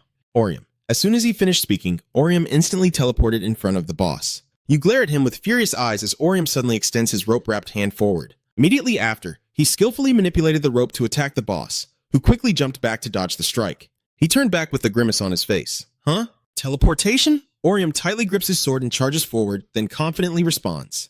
I have it because John gave it to me. If I don't use it, how can I call this a warning beast? Orium shouted loudly to boost his morale, then launched a dazzling sword dance with the Reflection God Army's mirror skill. Outside the real world, everything falls into silence. Then, a loud explosion erupts from beneath the ground, destroying everything. After the fierce battle with the boss, everything became terrifyingly desolate. A long trail on the ground also appeared as if something had just been dragged there. Orium stood silently in the thick fog, eyes wide with surprise. A sudden heart attack causes Orium's whole body to go completely numb. He clenches his fist against his chest and collapses to the ground in pain. My heart was the same way last time. Suddenly, I realized something appeared right in front of me. The stubborn boss, like that old disc, still won't give up. He faintly appears through the smoke, blocking the way. The boss grins happily. To be safe, I created something quite interesting. The earring item that saves the day makes the user become unbeatable when their health drops to 5%. Orium is so furious he can't even speak. And he gently raises his sword, but before he can do anything, Orium is kicked right in the stomach by the boss. His surprise attack sent Orium flying far away. Seizing the opportunity, he summoned the mirror skill of the Eternal Empire and charged straight at Orium. He swung his sword forcefully forward. Luckily, thanks to his quick reflexes, Orium was able to use his sword to block the attack. And so he kept unleashing a relentless barrage of attacks, forcing Orion to jump from side to dodge. Seeing Orion struggle to cope with him, the boss's laughter grew even more triumphant. This game is so fun. Keep fighting hard and see how far you can go. But most importantly, in the end, I am still the one who wins. The fighting spirit within him surged uncontrollably. He swung his sword back to strike, then delivered a powerful slash towards Orium. After the battle, he stands laughing arrogantly. But just as he thought Orium had fallen under the boss's blade, his surprise is evident when your voice suddenly rings out. That's right. Orium appears right beneath the boss's sword. He confidently declared, "I am the winner. This time I am invincible." While he was still stunned, Orium punched him directly in the face with his iron fist. Your sky-high punch sent the boss flying backward. He had to endure the pain and frustration of being betrayed like this. Unbeatable. The passive skill of the hero class. Others don't usually play in hero mode, so not many people know about it. And I can't believe I was defeated by its only effect. Suddenly, a sword pierced straight through the boss's chest. By the time he realized Seon-ha had secretly attacked him from behind, it was already too late. She whispered into his ear with a sarcastic tone, "Thank you for living long enough for me to finally put an end to you. How could I face everyone in the team otherwise?" The boss shouted loudly in anger. "Seon-ha," and she then decisively turned her sword. After that attack, the boss started to weaken. He collapsed forward in excruciating pain. He clenched his teeth tremblingly, his eyes filled with panic as he watched his body gradually vanish. "There's no way I lost. I worked so hard. To turn your dreams into reality? Now you're telling me it's all over?" Orion said softly to the boss. "Accept it. This is the end of the world that Mr. Hang dreamed of, and also the result of this battle." The boss still seems unable to accept this harsh truth. Orion also openly confided in him, "I really like Gosphere Online. You created a great game, but not for fighting or competitions. I like it because of any choice I make. I can also create my own adventure. A Gosphere Online is a whole new horizon for me. This is not a place to hunt other users." Orium's words made the boss realize something. A new horizon, perhaps. "I remember now, I once wanted to create a better world than the real one." He questioned his foolish self. Why did I do these things? As the emotional moment unfolds, Seon-ha coldly points his sword at the boss and says, "Enough. Speak less. No one cares about your excuses. You deserve to die in pain. Don't leave behind more resentment and regret." The boss looked up at Seon-ha and then burst out laughing in a mischievous way, accepting everything. "All right, I guess this is the ending that suits me best." That was also the last words of a boss. His body gradually disappeared into the void. Seon-ha, though confident on the surface, still had a hint of sadness in her face as she watched the scene. She suddenly asked Han Uzan, "How are the others?" He quickly replied, "Du-hyu is trying to get everyone out of the chaos. The others are treating Run, but perhaps it's already too late for Zak-ho." Seon-ha put on her coat and replied, "All right, I understand." Over here, Orium is holding a vial of liquid when suddenly his body begins to experience sudden pains. Orium knelt on the ground, wondering what was happening to him. The chest pain returned. Could this be a side effect of advancing to a higher level of transcendence? Am I going to die? Sai saw you like that and hurried over to ask what's wrong. "Hey, Orium, what's going on? Are you having chest pain again?" Orium quickly denies it to ease Sai's worries. I'm fine. I just need to handle something like last time." But everything still got worse. The pain continued to worsen with each passing moment. Orium had to scream in pain, his face as pale as a banana leaf, and in fear, he shouted for help. "Someone help or Orium will die." Uzan was shocked when he heard this. "What's going on?"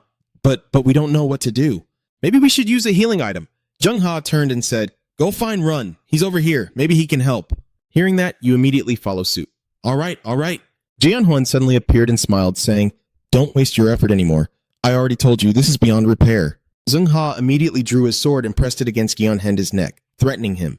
"So, you do know something." "Help Orion up," she still calmly replied. "Maybe I know one or two things, but I can't do anything to help. Hacking the software and dismantling it are two completely different approaches. It's over. No one can help him now." On this side, Sai continued to call out to Orium in fear. Please don't, Orium, don't go. You can't die in vain like this. Please, you don't plan to leave me alone, do you? There's still a whole day before the event ends. Please don't go. John recalls the happy times they shared together. You're not planning to leave me, are you, Orium? Please don't go, just hold on a little longer. Please! As she spoke, she lowered her face into utter agony. Orium's body gradually disappeared, just like the boss's, tears streaming down Sewon's eyes as if they might spill over. She could only scream loudly in despair as Orium, Seongha, and Jeon Hwang watched Orium gradually disappear before their eyes. Seongha still can't believe what she's seeing. What just happened? Unlike everyone else, Guy Hoen burst into laughter happily. Are there any fun games with prizes involved? Uzan asked in confusion. Wait a minute. What is this? Orion was just shrunk, Sion calmly replied. No, he didn't get smaller. This is Orium's main character. He has returned to his original form. As Sion gently stroked his head affectionately, the scene shifts to a residential area in a central district where everything is dark. Saigon nervously reached out to check Orium's forehead, watching him struggle to breathe beneath her, silently hoping that his fever had gone down and his breathing was steadier. Maybe he's all right now. After confirming he's okay, Sion gently leaves the room. Seongha anxiously asks, Are you sure you can stay here? It's a bit far, but I can always take you to the hideout of our side. Sion replied indifferently. I'm fine. Since I'm already here, there are still a few buildings around that haven't been destroyed, so there probably aren't many monsters left here. Hearing her say that, Seongha became even more worried and suggested, Let's keep a few team members here. The main group hasn't attacked yet, but who knows for sure. Sion quietly replied, feeling worried. Thank you. But Orium and I both don't want that, she seriously expressed her thoughts. So that the first place doesn't fall into the hands of some stranger, Uzan heard this and immediately asked loudly, So does that mean we're not participating in the competition anymore? Sion was no longer interested in the game and coldly replied, Yes, I will wait for Orion to wake up and decide later. But I probably won't participate anymore. Remy was stunned and shouted, Why are both of you so strong? Thinking about how much effort you two have put into this game, even Doohoo found it strange and asked, Are you worried about Orion? Hearing your question, Sion silently replied, Yes. If I don't give up, he will continue fighting with me alongside his original form. Everyone was very surprised by her answer. Seeing that she couldn't be convinced, Seongha said, All right, we understand. In that case, we have to try even harder to win first place. Wow, are you really planning to risk it all? Are you joking with me? Seongha replied seriously. No, I'm thanking you. Getting first place is how we repay you. As she softly continued, she remembered Seo Ho, who, despite being injured, still wore a reassuring smile. Zahn pondered deeply at that affirmation and then sighed. All right, then make sure you win. It hasn't been long since I was sad, and now I'm happily saying, if I win, I have to buy you that ice cream, got it? Anyway, I'm already rich. Hearing those words, Chung-ha just smiled and gently replied, All right, I'll buy you the best ice cream in the world. The scene shifts outside the building, where Chung-ha and her team have already left.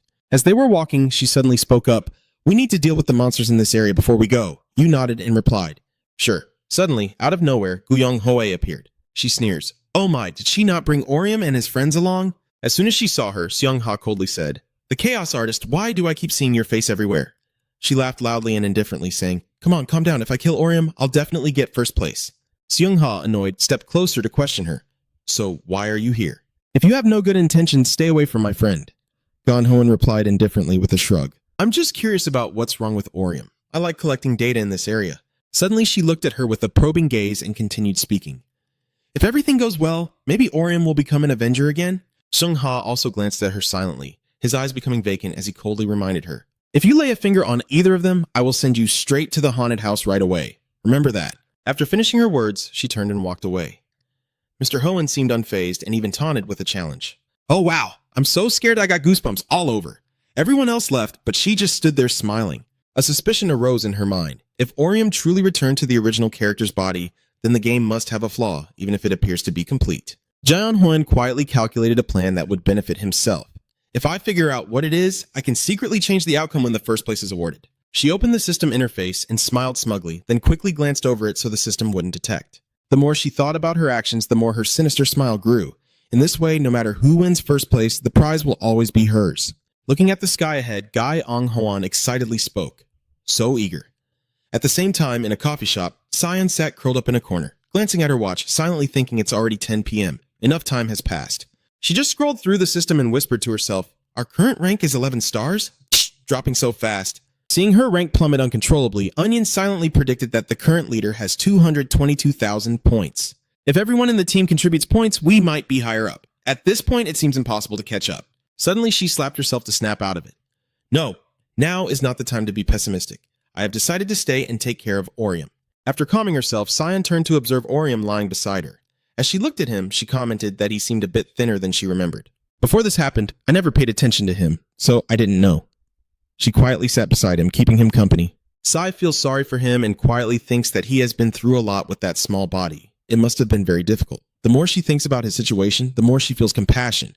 No one is helping him. How lonely must he be? Suddenly, Sion's eyes welled up with tears of compassion for Orium. Lost in despair, she suddenly remembered something and shouted loudly, "Oh right, Juma, I just remembered someone who can help you." As if discovering something great, Sai stood up and loudly said, reminding himself that he is also in his substitute character's body. Maybe he will know how to deal with this and how to help Orium return to being an Avenger. Saigon was restless, pacing back and forth, tugging at her hair and hands, wondering what to do. Should she go see June? It's not too far. But then Orium would be left alone? Or should I wait until the next break? She raised her hand, lost in her own thoughts. But then Sion had already made his choice. No, I have to go now. I can't wait any longer. She secretly calculated that since this place is covered with trap lines, she would use a teleportation item to move, and Sion wrote a note and placed it on his body. She silently told herself that she would come back soon, so wait for her here. She would do everything she could to save him. After thinking carefully, Sion quickly rushed forward. Orium was still lying motionless with no sign of movement. Right now, you're trapped inside a dream. Orium quietly says to himself, I hate winter. Orium, as a child, stood alone in the snowstorm. He silently thought, I don't like snow and it's cold. But when sunset arrives, it becomes a nightmare, and all the children have to go back to their homes. Orium stands alone, watching the children leave. He also has to go home. When he arrives, Orium nervously opens the door. He secretly thought, I have to stay home. Orium remembered his aunt and uncle and continued, They will come to take care of us. They have always been warm, but that kindness was not truly for me. It was the warmth of a completely different family. Orium just stood there coldly, silently complaining to himself, and I hated that atmosphere. When I am home alone, the coldness and emptiness left by my parents are unbearable. The image of young Orium is of a lonely boy. Orium continued saying, That's why I never go home until you call me or pick me up after school. Even when panic and darkness fill the space, my fingers stiff with cold and no one is around, I still refuse to go home. I will wait until I hear your voice. Suddenly, I hear a call from behind. Orium suddenly woke up from the dream. Orium sat up suddenly, causing a slight concussion. He clutching his head in pain and lamented, What's happening to my head? As I was holding it, Orium suddenly saw the note Seoyeon had left. He softly called out. Orium, surprised, picked up the note. Did Sai leave this note? The content of the paper is that I went to meet June. But I'll be back soon, so just stay there. After reading, he wondered silently. Why did he go to meet June? Suddenly, Orium sensed something unusual, suspecting that his body felt strange. No more muscles, limbs shorter. He seemed to realize something, his eyes darkening as he thought, wait a moment. Orium stared at his hand in shock, wondering to himself, Am I back in my old body? Suddenly, he coughed violently. After coughing, Orium considered what he should drink while thinking, but now he no longer knows what is happening. The scene shifts to outside the corridor of the shopping center. Orium struggles to take each difficult step forward. As he was walking, he suddenly had to stop. In front of him were many magic circles. Orium silently wondered if these traps were set correctly, and sensing her concern, he just gave a faint smile and assessed silently. He really ordered a lot, probably because of the monsters, or something that would definitely die if hit. After some time walking, he finally sat down at a cafe where Orium was standing and drinking water. After drinking enough water, he sighed in relief and said, Phew, I'm feeling better. Orium looked outside, silently thinking that it's better to stay put and wait for San since he didn't know what he might encounter if he went out. So going out with this body isn't really a good idea, and it's pretty safe here too. Suddenly, the snack counter caught my attention. Orium blushed, debating whether to grab a snack or not. Just as he reached out for a bag of chips, he heard a voice call from behind. Orium hears the call and turns around, only to see the person who called brandishing a weapon, ready to attack him. Orium said in surprise, Hyung, it's been a while, hasn't it, since the last time I saw this side of you? He exclaimed in surprise, I thought I wouldn't see you like this anymore. Orium, frightened, asked in amazement, Why are you here? Hyung softly said with sincerity, but secretly launched an attack on you. You must be really tired of being my replacement, right? Hearing him ask that, Orium was stunned and lost in distant memories. While you were playing, you heard this call. Young Orium Hyung quietly approached and asked, What are you doing here alone? Orium looked back in surprise, thinking to himself as he reflected on it. One day he brought a game console and invited you to play. If you're free, watch me play this game and I'll let you try it. Orium sank into his thoughts. I can't remember when we became friends. We just had no reason to go home early. You stare at him in surprise and continue your train of thought. So that's how we became friends, during a time that was once dull and lonely. Although I didn't say it out loud, I had implicitly accepted him as my friend. The scene shifts to the present. Orium is being pointed at with an arrow by his friend. He asked in surprise, How did you know I was here, Uhyung? He smiled and replied, A spirit girl had already told me. I think you know that. Orium asked the fortune teller in surprise. You already have the answer in your heart. You curse silently. Damn it, did she follow us? All right, no need for Han Huyen anymore. Hand over all your hunting points or I will deal with you immediately. Orium was stunned and stepped back, saying, My hunting points? Inside he was screaming, wondering what he should do now. He suddenly realized that he was now too weak to fight anymore. Seeing that he refused to do anything, he got angry and shot a shot into the sky to scare him. Woo-hyung coldly said, Don't overthink it. Moron, I have given you the best solution. Orium, who was on guard, was also stunned by his words. Just follow my instructions like you always do. Hearing him say that, you become even more angry and furrow your brows. Suddenly, Orium confidently replied, I won't give you my points. Your voice is louder because you're angry, and I won't do what you say. I can beat you. Hyung didn't believe it, and he replied with contempt. Is that all your strength? He didn't say anything else, and directly started firing rapidly at him, making it hard for him to dodge. Unwilling to submit, Orium also summoned his weapon and fought back fiercely. But then Orium was utterly amazed. After just blocking one hit, his weapon was already damaged. He couldn't believe his eyes and wondered, Wait, what is this? A low-level Heller weapon? Orium only now begins to panic. Not only is his body transforming, but his rank as well. There was no other choice but to run away. Orium struggled to muster some strength to withstand the attack. Orium immediately uses the skill of the Light of Life. The system displays that when used by a Heller of the Light of Life to counter an opponent, it causes 80% magic damage based on the total attack stat. When used on allies or ordinary people, it heals their wounds. And Hyung sarcastically comments on how pitifully weak it is. He didn't hold back and used the pentagram arrow skill. A giant pentagram appeared and attacked Orion. He was determined to hold on, secretly hoping he could resist this move. But to be more confident, he used the Mother Mary's breath skill. Orion closes his eyes tightly as he blocks the attack. The system screen appears again, showing Heller's skill. The breath of Mother Mary increases the 20% chance to nullify ranged attacks. Hyung's attack was too powerful, causing Orium to be seriously wounded. He silently lamented that even though he had defended himself, it still hurt a lot. It's no longer about rank or skills, but our levels are too far apart. Dodging attacks, Orium kept calculating. What should I do now? The Hellers are not focused on offense, so they can't do anything. Now I need to find a way to fight him evenly. While escaping, Orium suddenly comes up with an idea. I've got it. As you run away, an arrow speeds down from above. Orium opened his eyes wide in shock, but luckily managed to dodge the attack in time. Holding the item in your hand, you secretly rejoice. It worked. Your level is gone, but your item remains unchanged. Hyung was very surprised that he dodged that attack. He wondered to himself, did he just use teleportation? Orium hurriedly ran away, and seeing that, he also chased after him. Running after Hyung while scolding, You're truly cursed, that's a dead end. Orium hurriedly turned back and looked, then coldly said, Boom. A surge of energy from below strikes him unexpectedly. Hyung grimaces in pain, thinking to himself, Wait, is this the trap skill of the maze's owner? Orium silently calculated that if he used the trap science set, he might be able to defeat him. Suddenly, he took out a bomb and without hesitation decided to throw it at Hwang Woo-hyung. The explosion rang out and the force of the bomb made it hard for him to hold on, triggering many traps to activate. Orium silently calculated in his mind that if he used his items, he could increase their accuracy along the traps. Oh, Hyung, after being beaten up, got angry and started cursing. Orium, the sneaky bastard. His eyes turned fierce. He asked, Do you think you can mess with me? And Hyung immediately used his bow to attack Orium. He stammered in fear, saying, No, this can't be. You stand and watch him, wondering silently, is he planning to blow away both me and the traps? Ong-hee-ung coldly uses his skill. The Spear of the Dragon has a very powerful attack force. At that moment, a loud explosion rang out. Orium tries to stand up, coughing continuously from the smoke. He coldly looks ahead, but all he sees is an empty void with nothing in sight. Woo-hyung asked, Orium, are you running again? But there's only empty space ahead, no one in sight.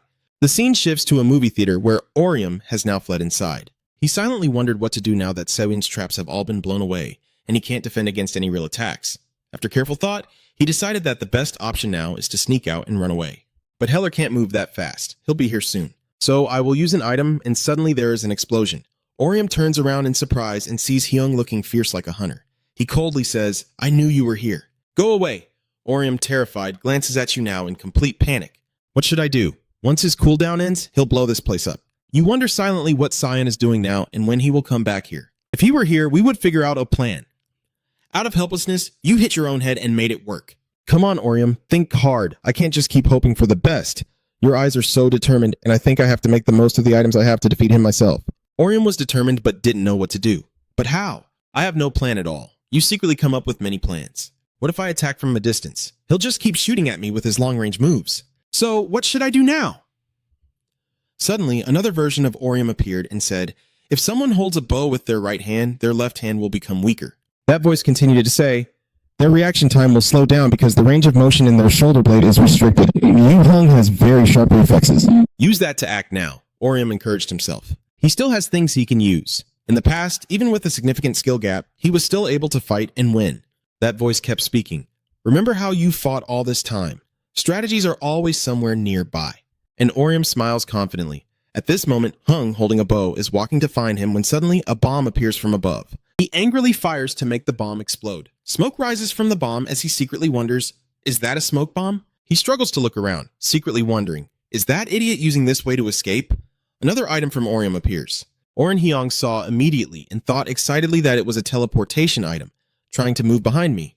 He smiled smugly, thinking, Moron, do you really think I don't see you? This is indeed the perfect prey. Just when he was most confident, you appeared right from the direction he wasn't paying attention to. Orium was about to reach out when he finally opened his eyes and looked. He raised his voice and said, your target is right here. Woo Hyung. Orium's hand stopped in front of him just as he stopped imagining, and that voice continued to say, and remember, Orium cheers seriously. Your other side is always with you. Orium delivered a powerful punch that sent him sprawling. Although slightly hurt, he still had enough strength to attack you. Orium quietly calculated for himself. Even though he couldn't use the dagger skill of the Avenger rank, using it as a normal weapon was still fine. He coldly swung the dagger. At the same time, his bow also fell out. Hyung, clutching his arm in pain and screaming, looked at you with a terrifying gaze. Seizing the opportunity before Hyung could react, you delivered a punch. Deep down, you think that because he's Heller, you can't give him the chance to attack from afar, so you need to stay close to him. Enraged, he shouts, you dare! Suddenly, he unleashes a spinning saw blade attack. In his mind, Hyung silently thinks, so what if there's no weapon? I can still use my defensive skills, but then he opened his eyes in surprise. Orium still stands unharmed after being attacked by him. An Hyung, amazed, silently wonders, why does a Heller like him have so many offensive skills? Why didn't he run away? Orium, with eyes burning with hatred, throws a punch at him. He didn't hold back and beat him senseless. And Hyung was still stunned and wondered, did he realize I would use defensive techniques? Has he been healing himself all this time? While he was still stunned, I kept punching him. After making Ha angry, Orium silently thought that although it was self-healing, its effect was relatively weak. If he used a move like the one just now, I would definitely die. You remain determined, thinking I can't give him a chance to strike first. Orium keeps throwing punches at his face, secretly thinking I need to strike first.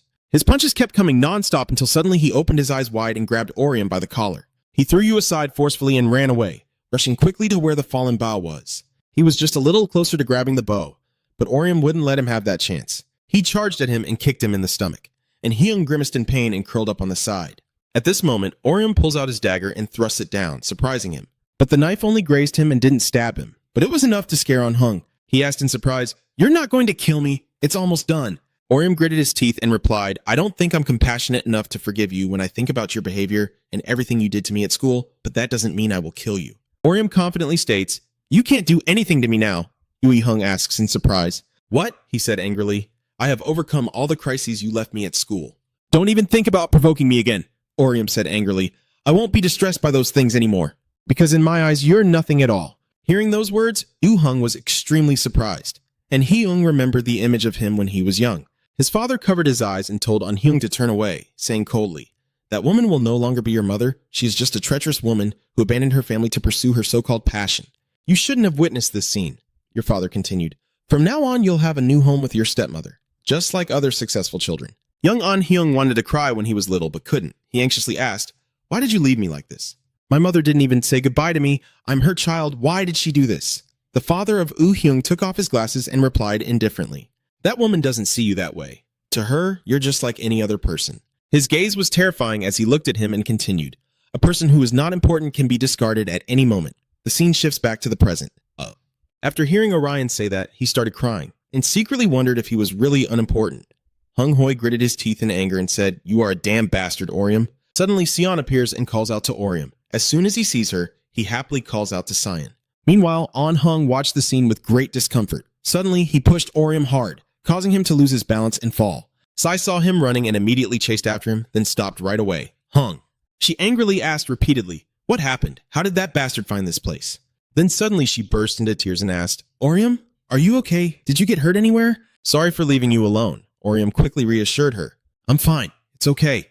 Then suddenly Sai burst into anger and said, Hung, that bastard, better hide well so I can find you. Don't blame me for being ruthless. Orium quickly looked over and replied, "It's okay. After all, he's not very strong. Be confident that he won't come back." Outside, Woo-hyung was running for his life, furious. Suddenly, he stepped into a trap that Sion had set. The magic from the trap caused him to be thrown down the stairs. Woo-hyung's whole body was violently slammed to the ground, and he lay there cursing silently. Damn it. He didn't get up, just lay there crying and cursing again. It hurt so much, damn it. His angry voice echoed. It really hurt. Orium suddenly remembered his mother and called out, "Mom!" The scene shifts to a central area, and June tries to run as fast as he can. As soon as he arrives, he hurriedly asks, "Orium, are you okay?" You suddenly called out to June. He was surprised and let out an exclamation. "Wow, your body really changed. Are you really... Orium?" Orium shyly scratches his head and says, "I am not. Who am I?" A bit embarrassed. "I haven't been in this state for a long time." Sejin looked extremely worried and uncomfortable as he glanced at both of them, then turned in surprise and asked, "What's going on? What did you think?" But then she said, "I just find you really cute like this." Orium asked back in surprise. "What?" She continued, "I think I changed my character." He asked back in confusion, "What kind of goo is that?" John stopped joking and asked June, "Do you know how to transfer a person from their original body to their alternate character form?" "June, you said you were thinking as you went," John replied indifferently. "I think you two are just playing a game, right?" Sion quickly nodded and replied yes. "But this is a life and death game," he replied in surprise. "In that case, why don't you log out of the original body and log in with the substitute character?" Both of them were stunned by the suggestion. Sion shouted in surprise, "Wait, is it that easy?" It sounds reasonable, but Orium, being naive, said, "Let's try." "I think it will work. Then you loudly command the system to log me out of the main hell account and log me into the substitute account Avenger." The system immediately started processing, suddenly emitting many warning sounds. Error 345, unable to log in as the substitute CHR. Orium is out of luck because it can't get what it wants. I'm so sad. Seeing that, Celie immediately spoke to comfort me, knowing how easy it is not to be. Suddenly, June spoke up. "Error 345, it seems your account has been locked by the system." "I guess your CHR will be locked until you manage to fix it," Sion asked worriedly. "So what should we do now? Is there no other way?" He chewed his food and replied, "Theoretically, we can hack the system and unlock it. But I'm not a programmer, so it's pretty tough." Suddenly, a voice came from behind all three of them saying, "Do you want me to help out?" "You are none other than Jeon Hoen," all three exclaimed in surprise. "The master of chaos." Jeon Hoen spoke up, "I overheard your conversation and it seems like you need a hacker."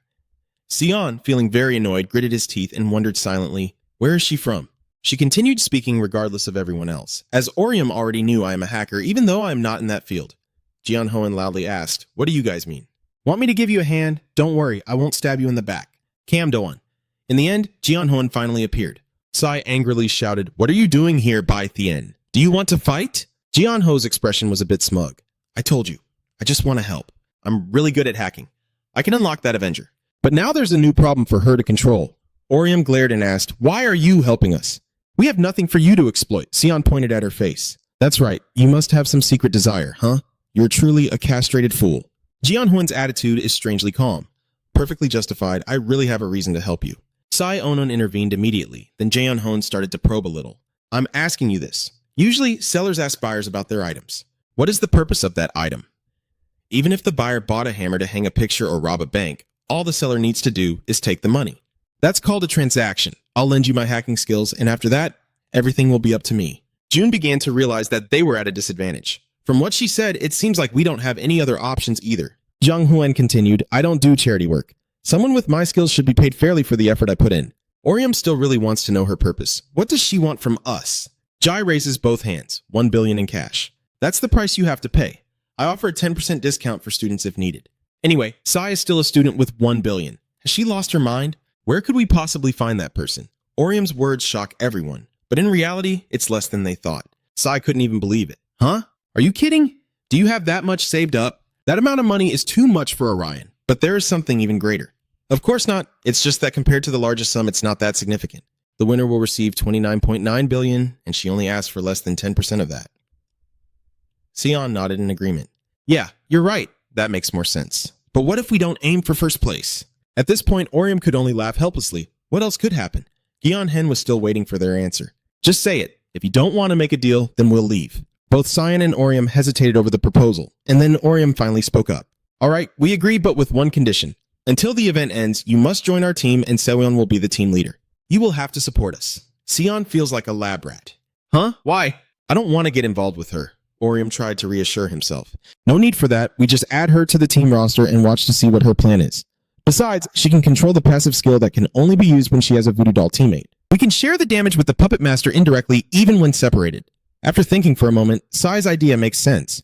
Then it should be fine. Gion Hoen said it's okay either way. The final boss is dead, so there probably won't be any customers, so it's okay to play with the kids. Now it's Jun's turn to use his intelligence. Neorium, it sounds okay, but don't forget that hacking is a risky deal. It disrupts the system's electrical circuits. If a mistake occurs, it could explode and wipe us out. You understand, right? Of course Orium knows. But you don't like to be passive. I understand, but I can't just sit still and do nothing. I have to try something, right? Sion nervously calls out to him, "Hey, Orium, I want to ask you something. Is the reason you're doing all this because you like me?" Orium's face turned red. Huh? What did you just say? Did it have to be so difficult for Sion to even think of it? It's just that last time you said you liked me, so I thought that was why you had to go this far. I was even planning to leave the game if you didn't wake up sooner. You didn't have to do this for me. Orium also relaxed a bit. You explained to Sion that if I said I wasn't doing this because of you, then that wouldn't be the main reason. There's something I have to finish. I want to win first place no matter what. John chuckled and let out a sigh of relief. All right, if that's what you want, I'll always be by your side. Now turn to Gon Hen and say it's settled. Let's make the deal. You craft puppets and break Orion's system lock. I'll give you 1 trillion go. Gon Ho's lips curl into a smile. Listen to them. Leave it to me. The scene shifts to a city that looks a bit more peaceful, while elsewhere, smoke still billows thickly around. The man sitting in the office appears a bit sad. This is Mr. Zhu, the Prime Minister. The assistant snapped him out of his thoughts. Sir, the research team has returned. Mr. Zhu curiously asked, Are they sure about that? The assistant looked at the documents in his hand and reported that their electronic devices couldn't get closer to the strange object, so they couldn't investigate what it was. The more he listened, the more Jianshu felt uneasy. Is there any news about the survivors? The assistant shook his head, saying there are no reports about that issue. Jianshu could do nothing but believe that a miracle would happen. It has been 2 days since the crisis began. Does that mean no one survived that black sphere? No one? It will take some time to think. Then Mr. Gi gave his answer. All right, I will take a shower and come back later. Please report what just happened to the council. The assistant nods clearly. Sir, Prime Minister. Afterwards, Mr. Zhu was in the bathroom for quite a while. He just walked out sighing. Suddenly, a woman appeared and called the Prime Minister. Oh, so now you're in charge of the presidency and the overall commander, right? Mr. Gi Shu replied instinctively, Yes, but only temporarily. Who are you? Journalists are not allowed here. Then she handed over a piece of paper. I'm not a journalist. Take it. Write that. Mr. Shu tried to look at it carefully. A business card? There's nothing on it. And one detail surprised him, the Red Moon Organization. That woman also explained, This is probably the first time you've heard of us as the president and commander-in-chief. The Zich Moon Organization is a secret international fund for disaster prevention caused by human hands. I work for this organization. I see Mr. Shu frowning. A secret organization? I've never heard of it before. What do you want from me? Every woman who comes here has her reasons. We don't ask for anything from you. Our fund is creating disinformation campaigns that allow them to freely exploit people's information. However, there is one thing I must tell you. From now on, our organization will take control of the current situation. After all, it's beyond your understanding. You'd better let us do our work, or else your embezzlement and corruption scandal will become public. Hearing this, Jianshu's face turned pale. Returning to Orium and everyone's focus, Gai Hen was still carrying out her task. If it's quick, it'll take about 5 minutes, but this time it'll probably take longer because I also have to prevent the system from detecting us. It's like sneaking to unlock something. Even with the right key, you have to be gentle and careful. That's what we're doing right now, understand? Sun just answered vaguely. Of course I understand, but honestly I still don't quite get it. Ho turned to Orium and said, Okay, now I'll start. It's best if you don't move. The orange box item activates, its mouth and eyes opening wide, but the system seems to be malfunctioning. It screams loudly. Sion shouted, What's going on? Where's the mistake? Oh, June knows well, so there's nothing to worry about. It's nothing. She successfully infiltrated here. The system didn't detect her. Gi Ong Ho chuckled quietly. This is really interesting. This isn't just the game code, but also the city, the people. Time and the reality we live in are all here. This is the hidden revival stage beneath the multi-dynasty evolution project. There are so many good things here. The more obstacles there are, the more darkness to hide in. Someone's hand suddenly grabbed Jian Ho's hand. She was also surprised by this appearance. Who is this? Orion turned back to look. Sion was also surprised but didn't know who it was. Only June could realize it. No way. Dr. Maria shifts to the Horizon event, day 3, 9:32 a.m. There are about 23 hours left. A three-headed monster stands tall before Uzan. The raptor monster destroys Kiao, unleashing a lightning-fast attack towards Uzan. He observes it for a moment before preparing to strike. Uzan uses the skill to defeat Wen. The monster immediately lunged at the whole sword without realizing it. Hyun-seong and Jin also started to rush forward.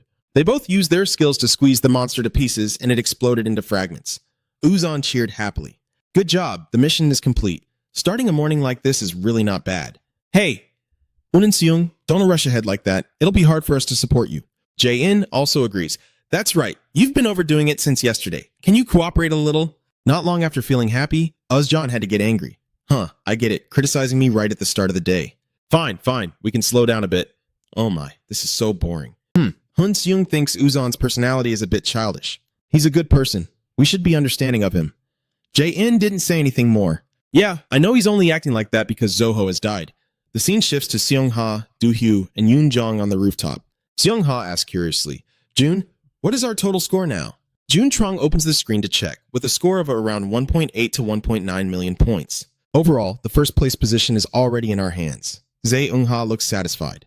Good, now there's no need to worry about chaos, just hold your score until the event ends.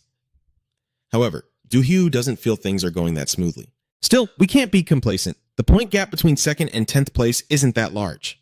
Furthermore, those outside the top 10 might band together at the last minute. If they combine their points, they could turn the situation around. Seung-ha said, even though the point gap from top to bottom is quite large, you're right, no one has dropped out of the game yet. That possibility still exists. Do-ha-hyuk said seriously, we must not be careless, we have to be careful. Suddenly shivered and shouted, Huh? What's going on here? Seung-ha quickly asked, What's going on? Running in an attempt to calm down, he notices that the scores of other players haven't changed, meaning the lower-ranked players haven't teamed up yet. But there's one person climbing the ranks very quickly, so fast that Seung-ha has to ask again, low-ranked players? Who is that? Switching to Seon's team location. Sigyeon is fighting a giant monster. The red moss golem is a tough bug to eat in the game, but now I am much stronger and can easily crush it. Seon uses the ultimate axe trap skill, but the golem is right above Sion's head. However, Seon still can't react quickly. Orium lent a helping hand, using the illusion of the cursed blade skill. Golem let out a cry of pain as Orium's fatal strike pierced it, causing it to explode and end its fate. Orium lands on the ground and breathes a sigh of relief. Mission accomplished, Orium lie. Point hunt 254,500, rank 1217. Sijian walks over, chuckling. You're sweeping through, Orium? Have you completely adapted to your Avenger form now? Orium was very pleased. Yes, I've been in this body for a long time now, and I'm completely used to it. I even feel much more relieved. I don't know why, but I prefer seeing the world from this height. My little sister said if I had ridden on your back more when we were kids, you'd be less arrogant now. Let's go, my steed. Orion also thought about that. You riding on my head? Sion felt much more at ease. Still, it's a relief that he has returned to being an Avenger. We're already disqualified from the ship. Orium silently thanks himself. Yeah, me too. Orium recalled the moment when Gon Hoen and Dr. Maria suddenly ran out. John Hoen was furious about the disruption. Is someone from NBC? Maybe it's sensor data, Maria slowly said. If you try to unlock it from the outside, the system will detect it immediately. John Hoen couldn't believe what he was hearing. What? Maria said. Let me open it. Don't touch anything. Maria focused on scrambling the numbers on the screen. Everything follows Maria's instructions. John Hoen is still in shock. Wait a minute. This code. It not only unlocks the system, but also erases its entire concept. June hurriedly approached. Dr. Maria, you are Dr. Maria, right? Maria laughed silently, then seemed to merge with the system. June watches Maria's figure, thinking I thought he was already dead. Why is he inside the game like that?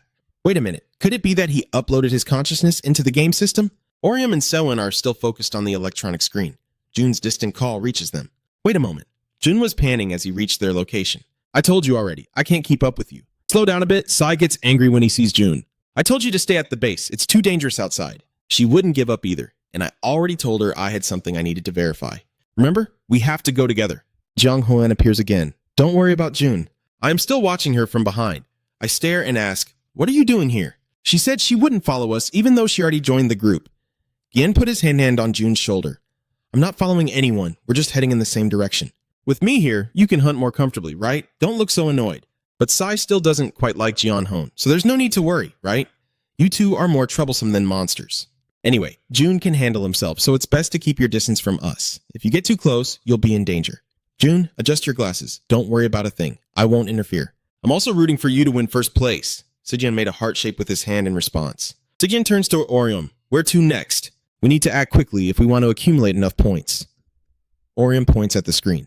The next location is here, the Tower of Reincarnation. Mission, Reincarnation Tower. Players will try to conquer every floor of the tower. When completed, the player will receive hunting points 10 times their current points. Sion deduces. A tower. So that means it's a special dungeon? It might take quite a while to reach the top of the tower. Do you think he's okay? Orium considers for a moment it might take about half a day. It's not like ordinary dungeons, so there will be special rules. But if we succeed, we'll earn 10 times our current points. This is the only way to guarantee we take the top spot. Cyan's face showed surprise. 10 times the points? Wow, June is always the most anxious person. But with such a huge reward, many people will definitely join. The competition will be extremely fierce. Do you think we can handle it? Someone like Seoyeon is always eager to win, so that just gives us more reason to conquer it. Orium feels the same. If we let others finish first, we'll never catch up on points. Anyway, that's their decision. June couldn't stop them. Alright, they really aren't afraid of anything. Orium advised Sion that there isn't much time left before the mission starts, so he would explain how it works on the way. She nodded. Alright, speed up. Let's head to the reincarnation tower. Scene transition to another location in the city. Nayoung, smoking, said, "Do you know that the gummy candies we eat are made from insects? And if you sneeze without closing your eyes will pop out." Really? That sounds so gross, huh? Nayoung burst out laughing. I was just joking. Idiot, is he overreacting? Only Young is the most normal person here. The mission is about to begin. Stop joking around. This is the time for us to go to the reincarnation tower. This time we will turn the tide. We will win with a Hojun move, a comeback. The top guild Orion led by Isan Ham, the current summoner rank, is ready. Neige Ongli as the knight, Osa-chan as the knight. The scene shifts to a large building inside the city. Orium's group is rushing to their destination and something appears in front of them. Sean is a bit disappointed. Huh? It's just a strange door. Did we get the wrong place? Just to be sure, Orium, open it again and check. According to the map, this is definitely the place. Let's try opening it. Orium searches for a spot to open it. The door creaks and gradually opens. Sai gasped in amazement. Where is this place? Is this the reincarnation tower? Jun seems to know about this. This time, the mission is an instant dungeon, which means it's a virtual area. The other floors of the tower also feature designs that mimic different locations. Orium looked around and it reminded me of the evening hall. Even Seon realizes it, I think the same. Suddenly, a strange creature appears, welcoming you to the reincarnation tower. I am your honorable guide. Sheep Jung Jung, this floor is the waiting hall. Let me explain the rules of the tower. Sai hugged it close without paying any attention to the words. Wow, that's so adorable. Truly lovable. I can't believe it. Is it possible for a tour guide to be this adorable? Jung Jung is just too cute. Do you want to hear an explanation of the rules? Orium also found it adorable, so he agreed. Let's listen and see. Maybe there will be some useful tips. Jang Jang explained slowly. The reincarnation tower is a competitive task where the first player to reach the top will win all the points.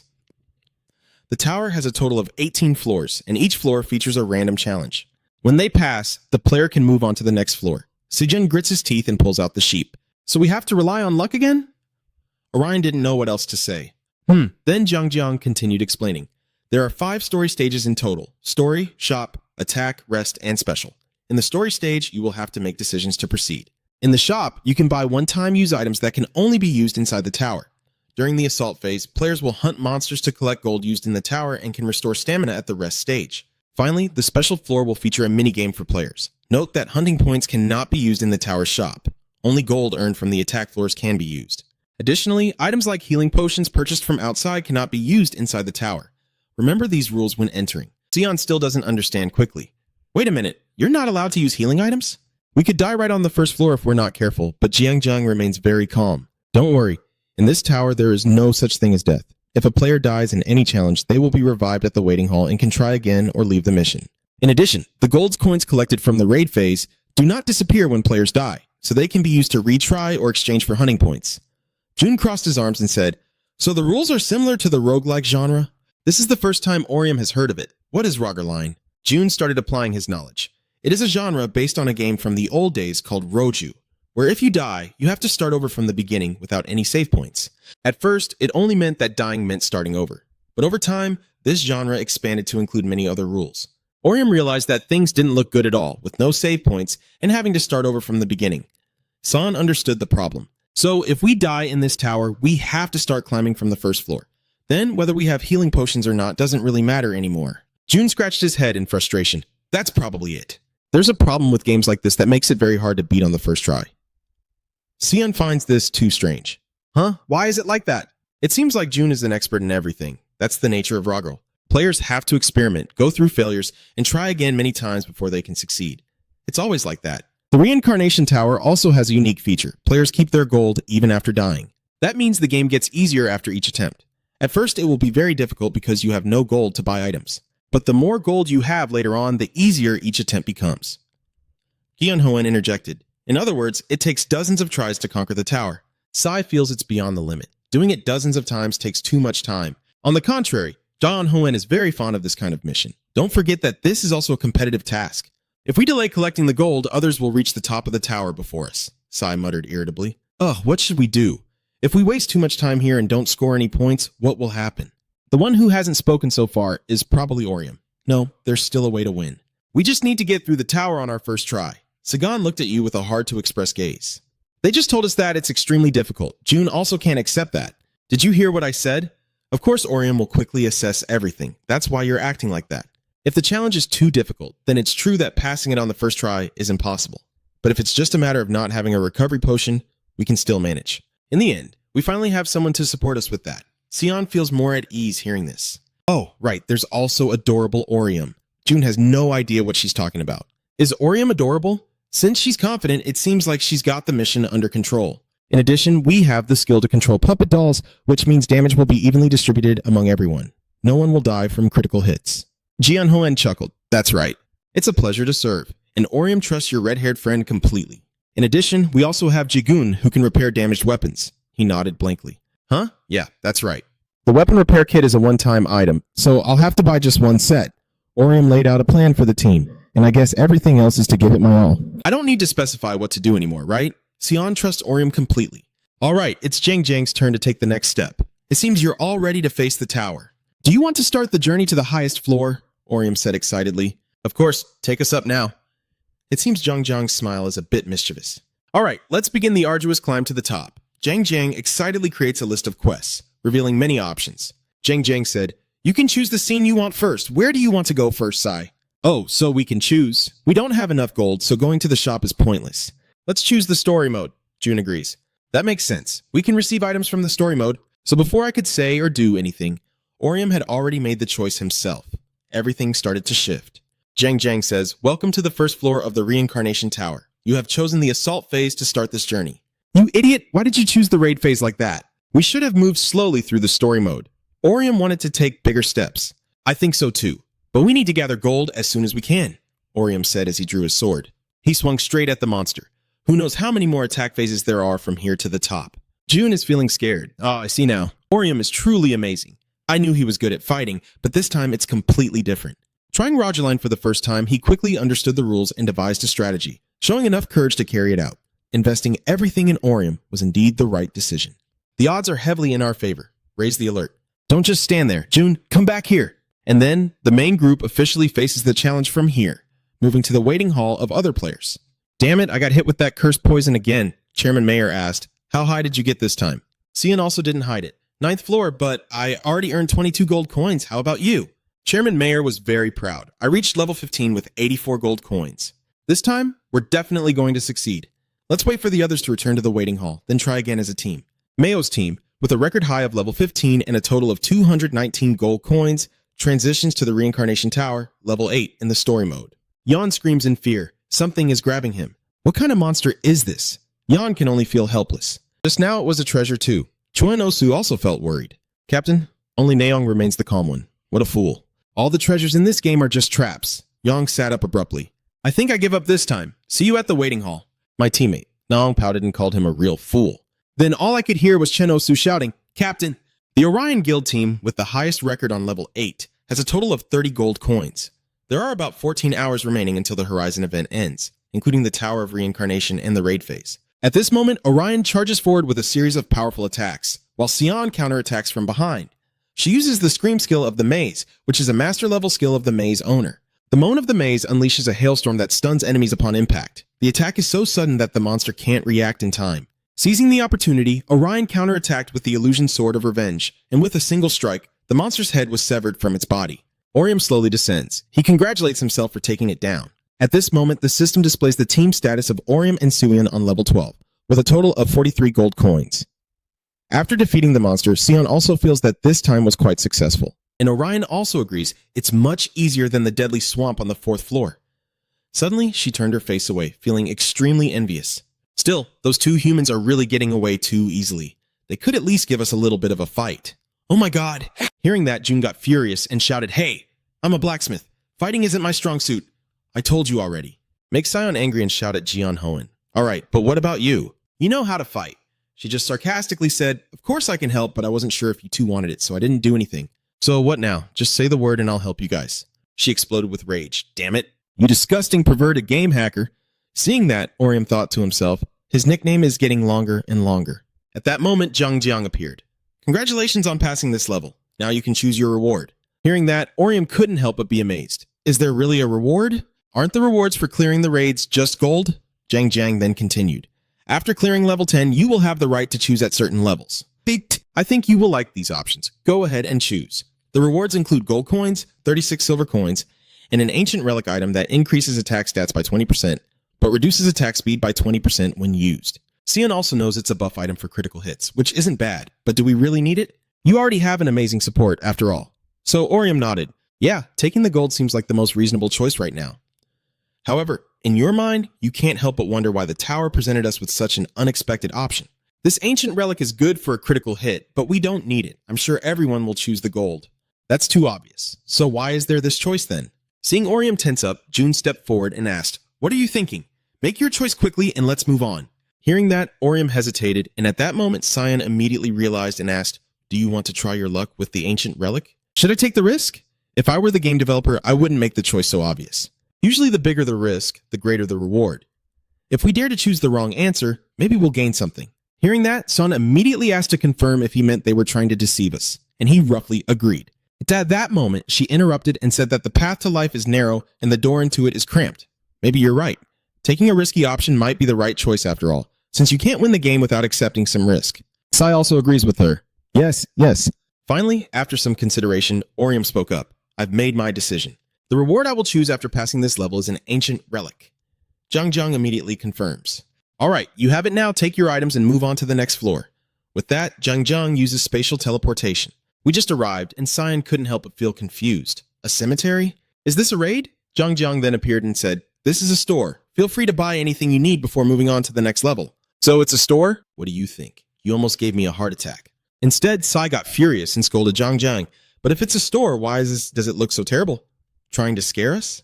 At that moment, a stranger entered. NBC, the wandering tomb raider and smuggler. NBC sneered and welcomed you to my little shop. Explorers, I have many useful treasures. Just take a look, only exchanging for gold. But when he saw what Orium was holding in his hand, he couldn't help but be stunned. Huh? Wait a moment. Is that an ancient relic? Orium hesitated and asked, is that so? As soon as they realize this is an extremely valuable item, NBC immediately changes their attitude. Oh my, I apologize for not recognizing you as a distinguished guest.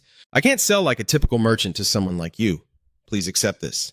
And NBC respectfully presents a sacred item that reduces players' and allies' death rate by 40%. The tower grows and changes every day like a child. Maybe it's a world of dreams, but as soon as Sion saw it, he frowned. What the hell is this? Looks terrifying and useless. June immediately said, I think the final relic is just a trap. However, Orium suddenly pondered about the tower, and at that moment, the system displayed a notification. The Reincarnation Tower mission requires players to conquer all the floors of the tower. When completed, the reward will be 10 times the player's current hunting points. After reading, Orium pondered silently. This is a roguelike game that I have to try over and over again. I can only choose rewards on certain floors. This special item is related to the reward. Suddenly, he realized something was wrong and told me he felt this mission was different, making her feel uneasy. Huh? What are you talking about? Now Orion is certain that the Reincarnation Tower is not a dungeon mission. The entire tower is a monster. This inevitably surprises both Seon and her, until June suddenly speaks up. Wait, are you saying we're inside a monster right now? C was extremely panicked. Is that true? Jiang. So what makes you say that? Is it just because of the tower's core? Orium replied, it's not just that, but the Reincarnation Tower seems different from the other events. The Horizon is a survival event within a city, but in a vast web of fate like this, there's no reason to wander around fighting to survive. If the tower is also part of the survival game, then it means we have to hunt it down. But hunting a tower doesn't make sense. It is an inanimate object. That means the tower itself must be a monster we can hunt. After Orium explained, Sion also agreed, that makes sense. Then she hesitated for a moment, but still had her mind on the tower.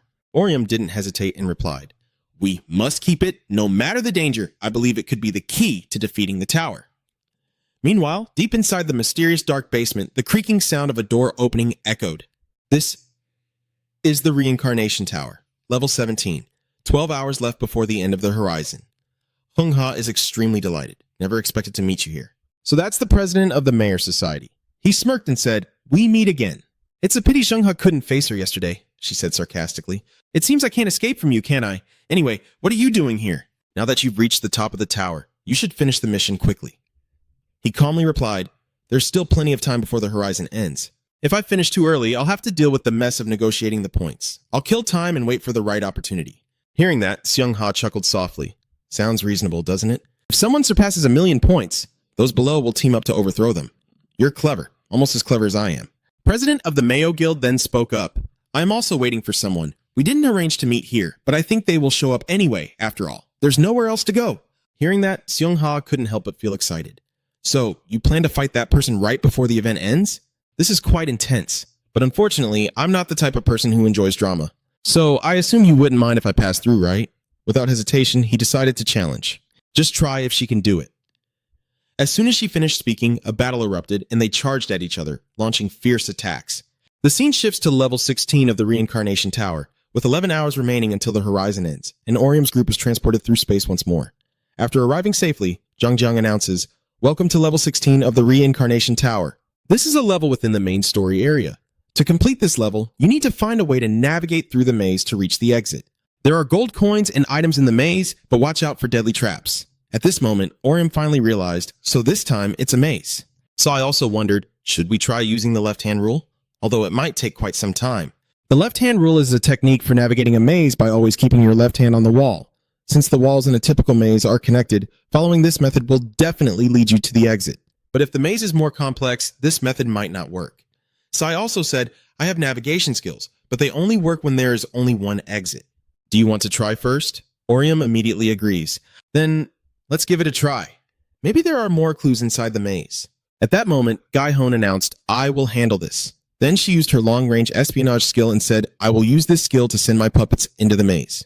They will map it out for us so we won't have to wander around blindly anymore. Hearing that, June couldn't help but feel excited. That's really convenient. But Sai hesitated. Seeing their reactions, Gaihon smiled contentedly. No need to thank me, I just had to walk around to find the way. That's all. Silly immediately pouted. Don't tell me what to do. If I want to thank you, I will. Seeing that, Orium laughed. You really do pay attention to strange things. After some time, she finally finished. It's done. The maze map is complete. It looks like it's just a two-dimensional maze. Luckily, if it were three-dimensional, it would probably be a headache. After examining the map, she quickly determined, all right, this seems to be the shortest way to the exit. June couldn't help but admire and praised her. Impressive. Have you done this before? But she chuckled happily. I haven't. I'm just smart.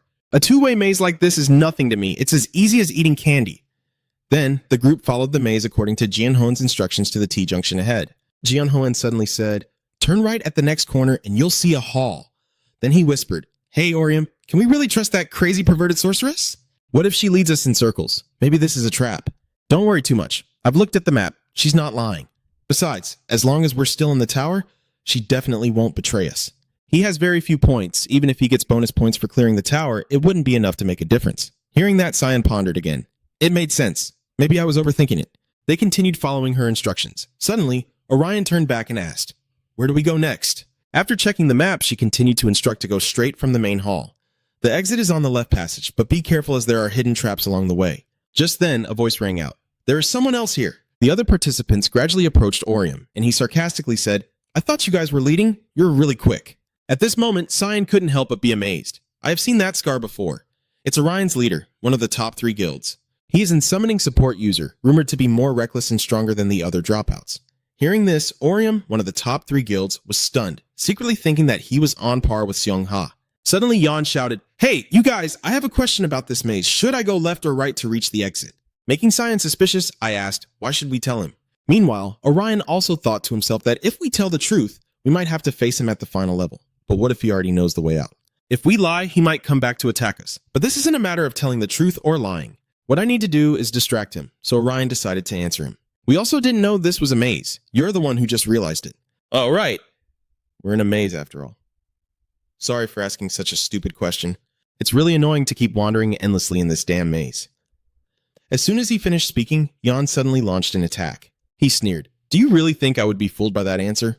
That's a lie. I'm very perceptive, you know. I heard you say the way out is ahead. The situation is critical. Orion keeps cursing. Damn it, he's testing us. Yan keeps advancing to attack. At this moment, Orion had to jump to escape the dangerous encirclement. As he landed, he immediately shouted, Sion, take June and leave here. Joysu and I will hold him back. but she insisted she wouldn't let him go, so he left, leaving Orion stunned. What? Cyan seriously said you can't die in this tower. Remember, we don't need to beat them. The best person should go first while the others stay behind. At that moment, June spoke up. I agree too. You understand how Roggel's game works, so you have to be the one to go on. Hearing that, Orium thought to himself, they're not wrong. It's not our survival that's at stake right now. The most important thing is that at least one person survives and reaches the highest level. All right, I'll go ahead. See you guys later. Sai told him not to worry, that they would catch up soon. Before leaving, Orion also ordered the squad to help Cyan fight and wish him luck. Jian slightly smirked and said, don't worry, I'm a master too. My honor is at stake, so I'll give it my all, as long as you pay me a fairer reward. After saying that, Orion hurriedly left, but Aikong was not going to let him escape easily. Where do you think you're going? The game isn't over yet. He immediately uses the summon cues skill. But unfortunately, Y's ultimate move was blocked. He couldn't help but feel angry. A puppet master? She challenged him at this moment. Then why don't you try with another summoner? No matter the match, I'll drag it into overtime. What do you think? Do you know something? A support can't defeat two sad guys, John Osu shouted in agreement. Yes, that's only natural. Only our leader can do that, or a true legend. Ignoring the mockery, Sean focused on deploying the Minoto Maze Monster skill directly at those two, making them scream in pain. Not stopping, Cyan also retorted, a true legend? That sounds so ridiculous. The level of maze mastery is supreme. I'm not just a knight who only knows how to play one game. Got it? This is a special floor. When you reach the end, you can go to the next level.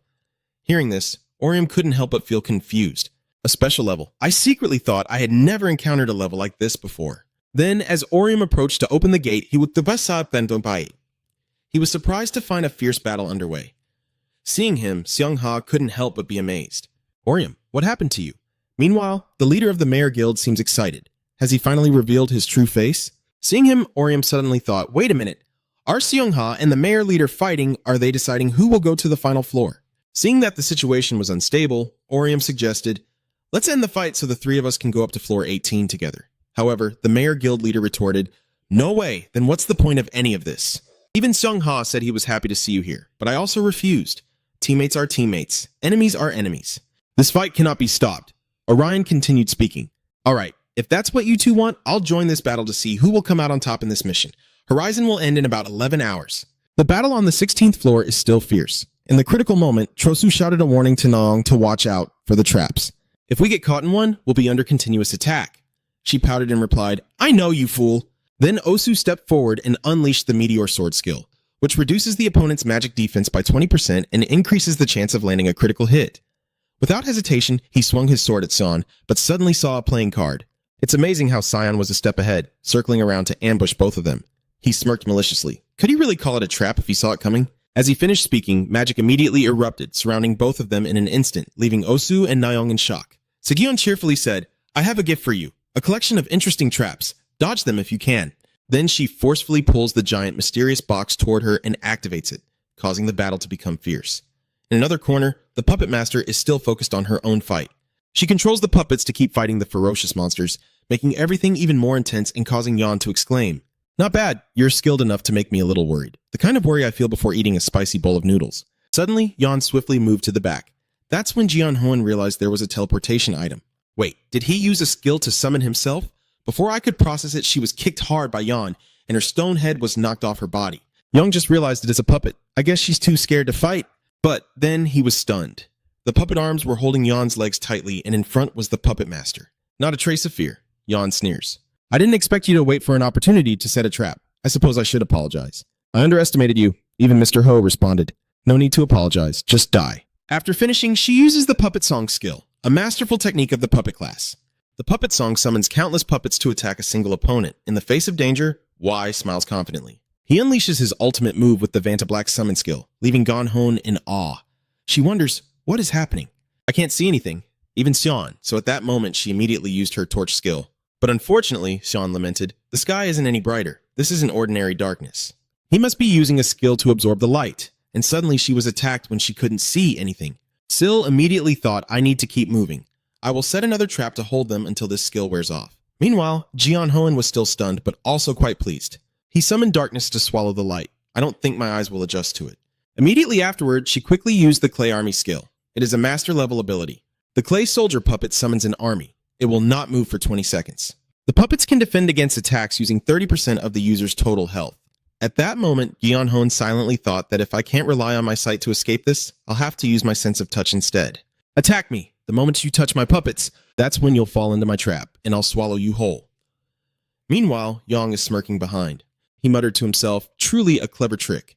I can't get close to the puppet shield protecting her, even in the dark. But that's the problem. I don't want a half-hearted weak fight. I'm here to exchange real blows. The ultimate move of the summoner summons a hollow monster that gives a chance to completely break through the opponent's defense, dealing damage at 240% of normal attack power.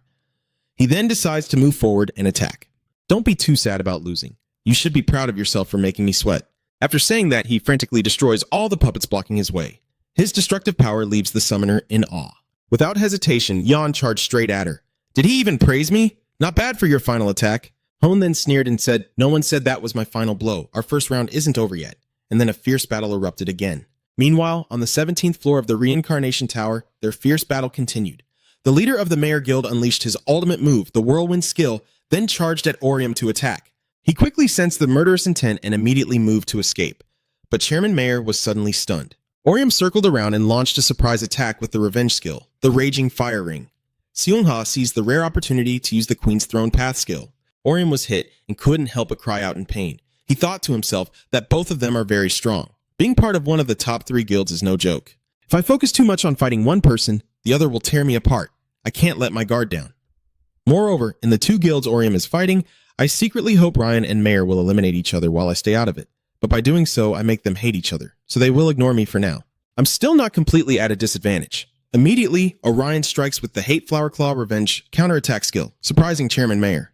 Huh? A double counterattack. Meanwhile, Seung-ha was feeling amused. He took advantage of our attack on him to launch a counterattack against both of us at the same time. That is a classic counterattack technique, but his timing was perfect. I knew it. He wouldn't be easily defeated even with the 2 of us. The battle is becoming more intense, and Orion can't help but be surprised. A magic stone. Just then, Yon's voice rang out. Hey, don't keep all the fun to yourself, or everyone will be surprised. Yong also spoke up. I want to join in. I just finished warming up. Seeing him, Orion couldn't help but wonder what he was doing here. What do you mean? Are you wondering what happened to your friend? About that. I've sent them back to the waiting hall. Maybe they're waiting for you now. Hearing that, Orium gritted his teeth in anger and said, Hey, don't be too angry. They went with my friend. It's just tit for tat. Besides, you're not really going to die in this tower. So there's no need to be angry. I'm not angry either. Even though it slightly bothers me that you all went ahead without me, the details of the game don't really bother me. Furthermore, I hate losing, and I hate my guild losing. That's everything. So that's why I will send all of you back to the first floor, especially you, the vengeful one. Understand? Hearing that, Orium's burning determination flared up fiercely. Yon calmly used the Vanta Break summon skill. Suddenly, darkness enveloped everything. Orium was surprised and silently marveled that he couldn't see anything at all. Seung-ha quietly wondered if he was planning to exploit the blind spot to attack. Even though she knew the map by heart, a surprise attack could cause her to lose her sense of direction, so she had to be extremely careful.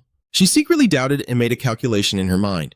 There's no other choice. Even though Min has never tried, she decided to take a risk this time. After thinking carefully, she closed her eyes tightly. Seung-ha raised her sword high, whispering a sound. Everything around her gradually became silent. At this moment, Seung-ha sensed the monster, and without thinking much, she swung her sword to attack. After defeating the monster, Seung-ha silently praised herself. Not bad, I can counterattack now that I know the exact distance. Yon was amazed by her strength and silently marveled. Impressive. She didn't even see her own body but used sound to block the attacks. Then he looked at Ha-Yong and silently assessed the strange boy, who was attacking wildly to deal with the monsters. Maybe he's simple, but he's not stupid. The Avenger, he's the only one left who has been beaten to a pulp by the monsters. Yong smugly thought to himself, all right, then let me send you off first. Orium was exhausted now, panting heavily, but his eyes sparkled as he silently calculated. A counterattack, just one strike is enough, and my grip on the sword tightens even more, determined to think that if I'm not careful, I might waste my skill on a normal attack. I'm cornered. While he was thinking, he was suddenly attacked. Orium's face showed great pain as he silently calculated to turn the tide, stay strong, and try to ignore the monster's attacks. Orium calmly and firmly thought that his attack power was strong enough that even if he was hit, it wouldn't matter. He silently told himself to endure until he caught him in the trap. The more he thought about his plan, the more excited he became and got caught up in it. Suddenly, Yon appeared out of nowhere, trying to ambush him. He shouted and launched an attack while Orion paid no attention. He stood stunned as the sword slowly approached him, Yon's blade just a little closer to his neck. Suddenly, Orion stepped back and used the revenge technique of sacrifice, a counterattack he didn't expect, catching him off guard. He looked confused and wondered, what the hell is that? A counterattack. His gaze is so determined, but he thinks that's not enough. Now that I know his position, I have to attack more fiercely. Suddenly, Orium uses the revenge skill, the Raging Hellfire, and its overwhelming attack causes Yan to scream out loud. At the same time, Seung-ha appeared and stabbed him, coldly saying, "You shouldn't be so loud, I know exactly where to find you." As soon as he saw her, Yang angrily called out Seung-ha, but then he used the Warlord skill. He uses his power to summon a monster. Spring God, Flora. The system displays a message about the influence area of the summoning skill. Summoning Spring Goddess Flora unleashes a shower of brilliant cherry blossoms that slow anyone who touches them. Orium quietly marveled at the skill of weakening strength. Oh no, my body is starting to feel heavy because I've been carrying items that reduce strength throughout the battle. He remembered the heart-shaped item he was holding. Suddenly, a dagger appeared from behind without a word, and he attacked him. Orium, exhausted, barely defended against the strikes, fighting back while mocking. "You're slower than yesterday. Are you okay?" Orium smiled and replied, "I just have too much stuff in my bag, actually more than usual." His mind was tangled like a ball of yarn. What should he do now? Surrounded on all sides like this, he hardly had a chance to land a decisive blow. Looking at the scene before him, Orium firmly thought about the need for a strategy. What was the best way to break through this chaos? He sank into his thoughts, but then he told himself, forget it. I don't want to think anymore. This is a survival challenge now. Without overthinking, he charged forward to attack with the Rage of the Vengeful Spirit skill. He was fighting Yu Ha-Yan, while on the other side, Seung-ha was battling Yan, but then she was injured by his attack. At that moment, he appeared and counterattacked Yan. His eyes have turned deadly, and though he's a bit startled, Yan manages to block. He secretly rejoices, "Idiot, now he will move more slowly because he rushed into my skill zone without thinking." Seeing that, he immediately used the summoning skill of the 4 Great Dragon Gods class. At the same time, the system appeared along with an explanation line that stunned the enemy. If all 4 attacks hit, each dragon attacking with 70% of their magic power stat, the total damage if all strikes land on the target. Orium's eyes widened in astonishment as he saw him like that, and Yan became even more proud as he continued his assault. That attack caused the ground where you stood to shatter into debris and thick dust, just as Orium teleported high above. He had to stop laughing because of your skill. I didn't know the Vengeful One had teleportation abilities. Owenhai Y, who was watching from outside, was also stunned. Wait a minute, he's not just attacking recklessly, he's amazed at his own deduction. He is trying to lure the summoned person into the battle to find a chance to climb to the 18th floor. Zeha was also surprised and said, "I should have guessed you would make such a bold move. Orium, do you really think you can escape just by barging in like that? If you're planning to interfere, all 3 of them will attack you at the same time." Seung-ha also said, "The 3 of us will give you a lesson." Their combined attack caused that place to explode. Orium was thrown far away, crying out in pain. Although wounded, Orium still tries to stand up. Seung-ha and Yu Ha-Yang stare in confusion when suddenly a block of stone appears in front of them. Seung-ha, surprised, said, "Is that tombstone the final blow from the Avenger?" Then she suddenly realized something and thought to herself, "Wait a minute, does that mean he's not trying to get past us to reach the 18th floor, but doing something else? He is trying to gather all 3 together." Orium smiled and explained, "I have an item that reduces strength so I can't attack like before." His eyes grew calm and he continued, "That's why I had to run fast to escape. It gave me a chance to use my final move." Eon-Hai Yang asked in surprise, "So you weren't trying to run away earlier?" Orium quickly shook his head and replied, "No, of course I don't. I raise my sword high with determination and say, I have made up my mind to kill you." Everyone heard that and could only remain silent, not responding. Seeing this, Orium immediately launched an attack on the 3 of them. Another explosion, this time louder. The scene shifts to another place where Sion sits with an anxious heart. Jian-Hun laughed and asked, "Are you worried? Do you think he will lose to Orion?" "I'm not concerned about that. What I worry about is her suddenly revealing her worries on the top floor. What if a group of beautiful women tried to seduce him with seductive dances?" Jian-Hun burst out laughing and asked again, "What? So that's why you're worried?" "Aside from that, I honestly don't worry about anything else. At this moment, I really can't imagine who he could lose to." In another corner, June, exhausted, lies on the ground, lamenting and feeling discouraged after being shocked by his own defeat. The scene shifts to a door. Inside is Jiang Jiang, who is now on the 18th floor of the Reincarnation Tower. Jiang Jiang suddenly speaks, "Welcome, you have reached the top of the tower." At this moment, Orium looks extremely exhausted. Jiang Jiang continues speaking. Orium, hearing this, you smile with joy. Jiang Jiang continued speaking. "Let me explain this floor's challenge. The final stage you must clear is 1. You will use the fragments of destruction to hunt during the attack while Jiang Jiang continues explaining tirelessly. At the same time, the system appears with an explanation. The exclusive item of the Rebirth Tower, destruction shards that instantly kill anyone hit by them, disappear immediately after use." Orium stood in surprise as Jiang Jiang said, "The monster you must defeat is the Rebirth Tower." It was silent for a long time before speaking again. "I, Orium," asked blankly again. "Huh?" Jiang Jiang smiles and repeats, "I am both Jiang Jiang, your guide, and the soul of the Rebirth Tower." Orium clenches the magic stone in his hand, still not understanding what is happening. Orium suspiciously asked, "Is that all I need to do to kill you with this?" Jiang Jiang quickly nodded in confirmation. "Yes, if you kill me, you'll sweep through the 18th floor, then you'll receive your share of the reward and return to the initial floor." Orium wondered in confusion, what is really happening? I don't want to kill Jiang Jiang. Something's not right. Did I miss something? Seeing you causing trouble, Jiang Jiang quickly reassured him. "Don't make it complicated. After all, it's all just an illusion," Orium asked in confusion. "A illusion?" It then smiled and explained, "Yes, everything you experience in this tower is actually my dream. Nothing will matter if it's just the tower's dream." Jiang Jiang continued to explain, "I was cursed by the Wizards Guild, and now I have to live again within the same dream forever. As a result, I am trapped here, neither alive nor dead." Ignoring your surprised look, Jiang Jiang continued, "Even if you end my life, I won't truly die. It's just the end of the dream. So don't torment yourself, just kill me." Orion, unable to believe what he just heard, suddenly spoke up and asked, "Even if it's all an illusion, nothing will go back to how it was before, right?"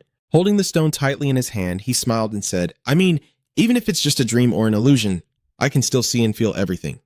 Orion expressed his doubts. "That's why I felt hesitant but couldn't do anything. Emotions are real too." Orium smiled after speaking, and Jiang Jiang, confused, hesitated for a long time before finally responding, "I understand. Still, you have to kill me if you want to get through this level." Beep! Orium could only laugh helplessly and then speak.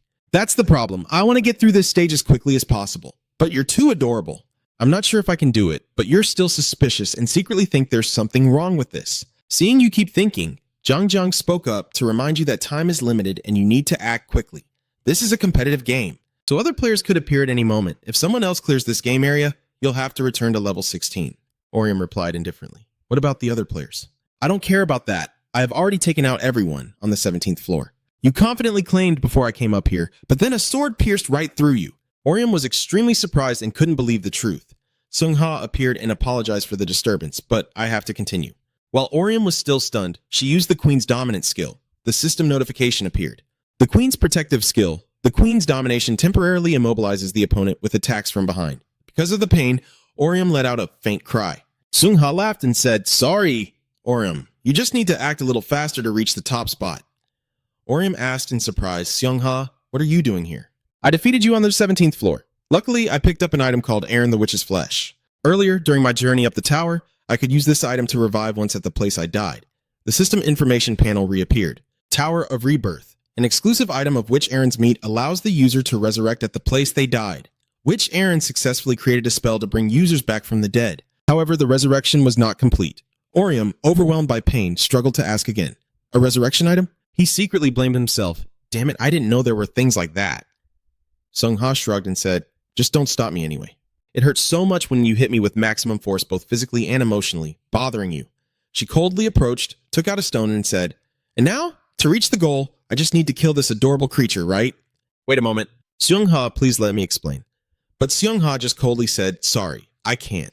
Her eyes became vacant as she continued, "I have to win first place at all costs." Orium panicked and slapped his forehead. "Think quickly. Why do I always feel like something's wrong?" Jiang Jiang said that the goal of this round is to clear floor 18. Orium quickly considered various options, thinking that eliminating everyone on the 18th floor would earn a great reward and a return to the initial level. It seemed he had received some insight. That means if I kill Jiang Jiang in front of me, I will return to the first floor, where I will meet another Jiang Jiang guiding me out of this tower. Orium was very surprised by my discovery, which means only half of the truth, that Jiang Jiang is the soul of this tower. Even if Jiang Jiang dies, this tower will still exist, if I want to end everything. He looked at the item in his hand, determined to use it, when suddenly a loud explosion sounded behind Seung-ha. She turned around in surprise and asked, "What is that?" Orium coldly explained. "I also picked up some items on the 18th floor. You are extremely determined to confirm that the true soul of the tower is at this moment, as its heart has been pierced by your magic stone." Seung-ha looks confused, not understanding what is happening. Is that the tower's main soul? Orium struggles to stand up and calls out to Jiang Jiang, "Is that the challenge I need to face to clear the tower? Am I right?" Jiang Jiang happily replied, "Yes, I have found the answer. This is the destruction of the tower reaching its end," continuing to guide and advise Orium. "The true ending of the pursuit. If you want, Seung-ha still doesn't believe and asks again, is this the final ending? So what happens if I kill you?" Jiang Jiang heard that and immediately said, "If you kill me, you'll end it like a normal ending. The person conquering the tower with a normal ending will receive 3 times the gold and return to the first floor." Seung-ha looked confused, still unwilling to believe it, and spoke up again. "So it's like an ongoing role-playing game. You have to keep playing over and over to complete the mission. You don't have to keep playing if the mission is too difficult, but that way you can find out what conditions you need to meet to discover the true ending. Zhang quickly replied. Yes, Orium managed to remove that knot on his first try. Orium proudly raised his hand to hide it and then smiled. Only now does Xiongha accept it. She sighs and says, looks like I lost. I was too busy trying to climb the tower quickly. Then suddenly she spoke. Orium, I really am surprised. Xiongha, I should have taken you out the first time I saw your face. Hearing that, he could only smile faintly and say, that's the best compliment you've ever given me. Xiongha looked at him intently and then smiled peacefully before preparing to leave and saying, anyway, congratulations on winning first place. Live well after escaping from here. Hearing her words, Orium was stunned and helpless, sighing, but then he reached out to shake her hand and said, you too, Xiong H. The scene shifts outside where everyone is anxiously waiting for him when suddenly Sean realizes something and unexpectedly warns. Wait, what's going on in the hallway? It's gradually disappearing. Young Hone stood up, stretched, and said, I think the mission is complete. I am quite curious who got first place. Let's see. Suddenly Sion feels someone appear beside him. Seeing the person appear, all three shouted loudly. Orium C hurried over to ask what was going on. What happened? Were you able to do it on the 18th floor? There's no pretty girl there, right? Seeing that, June also rushed over to ask his father. What about that spirit creature? Did you rush at it? Did you kill it? Orium looked confused, silently wondering to himself, a pretty girl? But he didn't answer, only gently signaled for silence. Suddenly, he waved his hand and opened the system. She opened her eyes wide in surprise and shouted out loud, 2,610 points? That was an earth-shattering victory. Orium confidently asked again, what do you all think?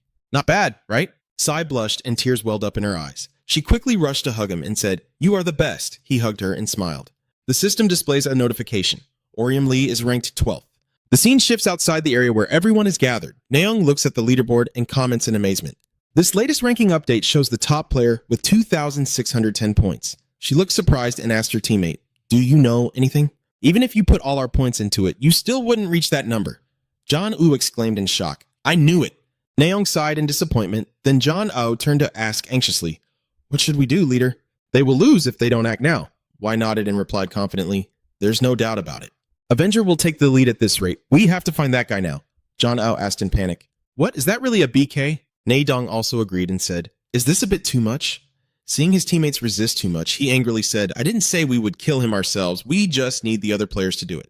Yan's face grew more ferocious as he confidently told them when they saw his score and were terrified. There's no way he could have earned 2 6-million-point scores just by hunting monsters afterward. He reached out his hand and continued. That means other players will do one of 3 things. Give up together, try to negotiate, or become more brutal. Ision remained silent for a long time before continuing. We can use our group of 3 to our advantage. We will start by telling them that Avenger is in first place and make them attack him. He cautiously laid out the plan. He may be talented, but he can't fight against dozens of people at once. Suddenly, his voice grew louder as he continued. When we reveal ourselves, we will threaten him or try to reach an agreement. We have to catch Avenger. Janosu quickly spoke to follow the order. Nong replied indifferently, I understand. Yong coldly spoke to remind them. Until the event ends, we will play the survival game. Yong flashed a deadly glare and said, now it's time to see who survives and who dies. Elsewhere, Orium is still happily with Cyan, unaware that danger is approaching. Inside the subway tunnel, Orium is hurriedly moving. Suddenly, he sensed that something was wrong. A giant bear suddenly appeared right behind him. It frantically charged at him as if it wanted to devour him whole, seemingly controlled by another player with the ability to transform into a beast. He rushes straight toward Orium. What do you think you're going to do? He quickly used the Red Thorn skill to stop him from approaching, while also counterattacking to deal a heavy blow. Suddenly, an archer appeared behind him.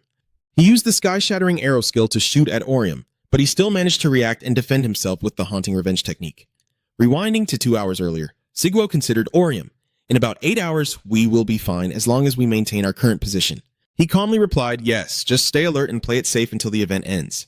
Mr. Hone suddenly chuckled mockingly. Do you two really think it's that easy and comfortable? You're currently leading overwhelmingly. Such a huge score difference will make others risk everything. The other players will start changing their tactics when they see the top scorer's points. Is that clear? Sigwo immediately asked with a frown. What do you mean? Do you think they will try to turn the tables? However, June interrupted them. She was saying that they might target Orion. But Sigwo still couldn't understand why, even if they fought him, they wouldn't be able to steal his hunting points, June confidently asserted. That's why it's so extreme. In theory, no one should be able to win anymore. So they will either give up or decide to drag everyone down with them. During the remaining hours of the event, those players might ignore their missions and focus on hunting Orium. Sigwo, after hearing this, also gradually understood. That's just like Orium hesitated for a moment. All right, then let's try this. Back in reality, you are facing two enemies at once, but that doesn't make Orium weaker. At that moment, you use the memory fire skill to make both of them struggle. This is your chance. Nevertheless, they stubbornly keep chasing him. He's trying to escape and catch him. At the same time, Yan's group also found their way to the subway tunnel, filled with excitement. Just as you said, the other players are spreading the news that the Avenger is at the top of the leaderboard. Now they are hunting him down. Yang can't hide his excitement. I told you so, just as I predicted. Nayoung thinks differently. They are no match for the Avenger. I doubt they can catch him before the mission is over, but Yang doesn't seem to care about that at all. This is psychological warfare. Nayoung finds it a bit hard to understand. What do you mean? He smirked confidently. When someone is being chased, their survival instinct will override their desire to win. We will win as long as we corner him psychologically. Then we will negotiate. That is the only way to make him surrender. Back in Orium, he still feels uneasy. Did I finally shake them off? I thought Driss would be fast enough to catch up with me, but it seems I'm even faster than I thought. I need to control my speed, or our plan will fall apart. I knew the guilds would target me, but I didn't expect solo players as well. Surely the guild spread the word to lure others into the hunt. At this moment, a puppet appeared and attacked directly towards him.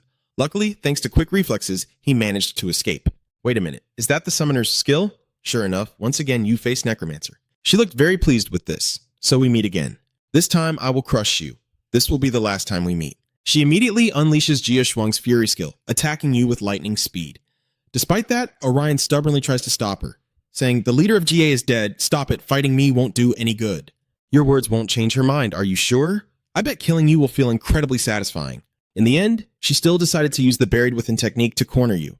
With no other choice, you had to counterattack with your ultimate move, Blood Tears. She couldn't react in time and got hit with that move, causing her to faint immediately. I told you, it doesn't matter, you're no match for me, so keep trying, but you won't be able to beat me. The scene gradually shifts outside the city. Orium is still struggling to find the way, with about 2 hours left. Luckily, the rankings haven't changed at all. Second place has 2,200 points, which is probably the total score of the John Guild. They're catching up fast. I have to be careful. They might try to make a last-minute push, but this time it seems Orion isn't as lucky. You accidentally ran into the Orion gang, and the ground around you suddenly exploded. You immediately fell into chaos, but are those magic stones supposed to slow you down? At the same time, Yang calmly appeared and said, "Relax, we're not here to fight, we just want to do business, okay?" This situation left Orion a bit surprised. "A deal?" Yang casually admits, "I've observed that the other players are hunting you in a circle. So here's the deal. If you give us what we want, we'll protect you until the end of the event." Orion gradually understood everything. So these guys are the ones spreading the rumor that I'm in first place. That's why you asked, "All right, what do you want?" He immediately proposed their offer. Half of your hunting points in exchange for a temporary alliance ring and protection until the end of the event. SSS. What do you think? This offer makes Orion give up half of my hunting points. At that moment, a voice rang out. "Look, I found the vengeful one." Given that situation, why kept urging you? You see, you're good, but there's no way you'll win if they team up. After some hesitation, Orion also decided to agree. "Fine, let's become allies. I'm tired of being chased anyway." Your decision indeed made him very happy. Luckily, you chose Huanho correctly. Orion said, "We will become allies as soon as I send you the points right. We will sing and have fun together as soon as I get the points." But you have no idea that it was just his plan. "Fool, I won't need an ally if I already have your points.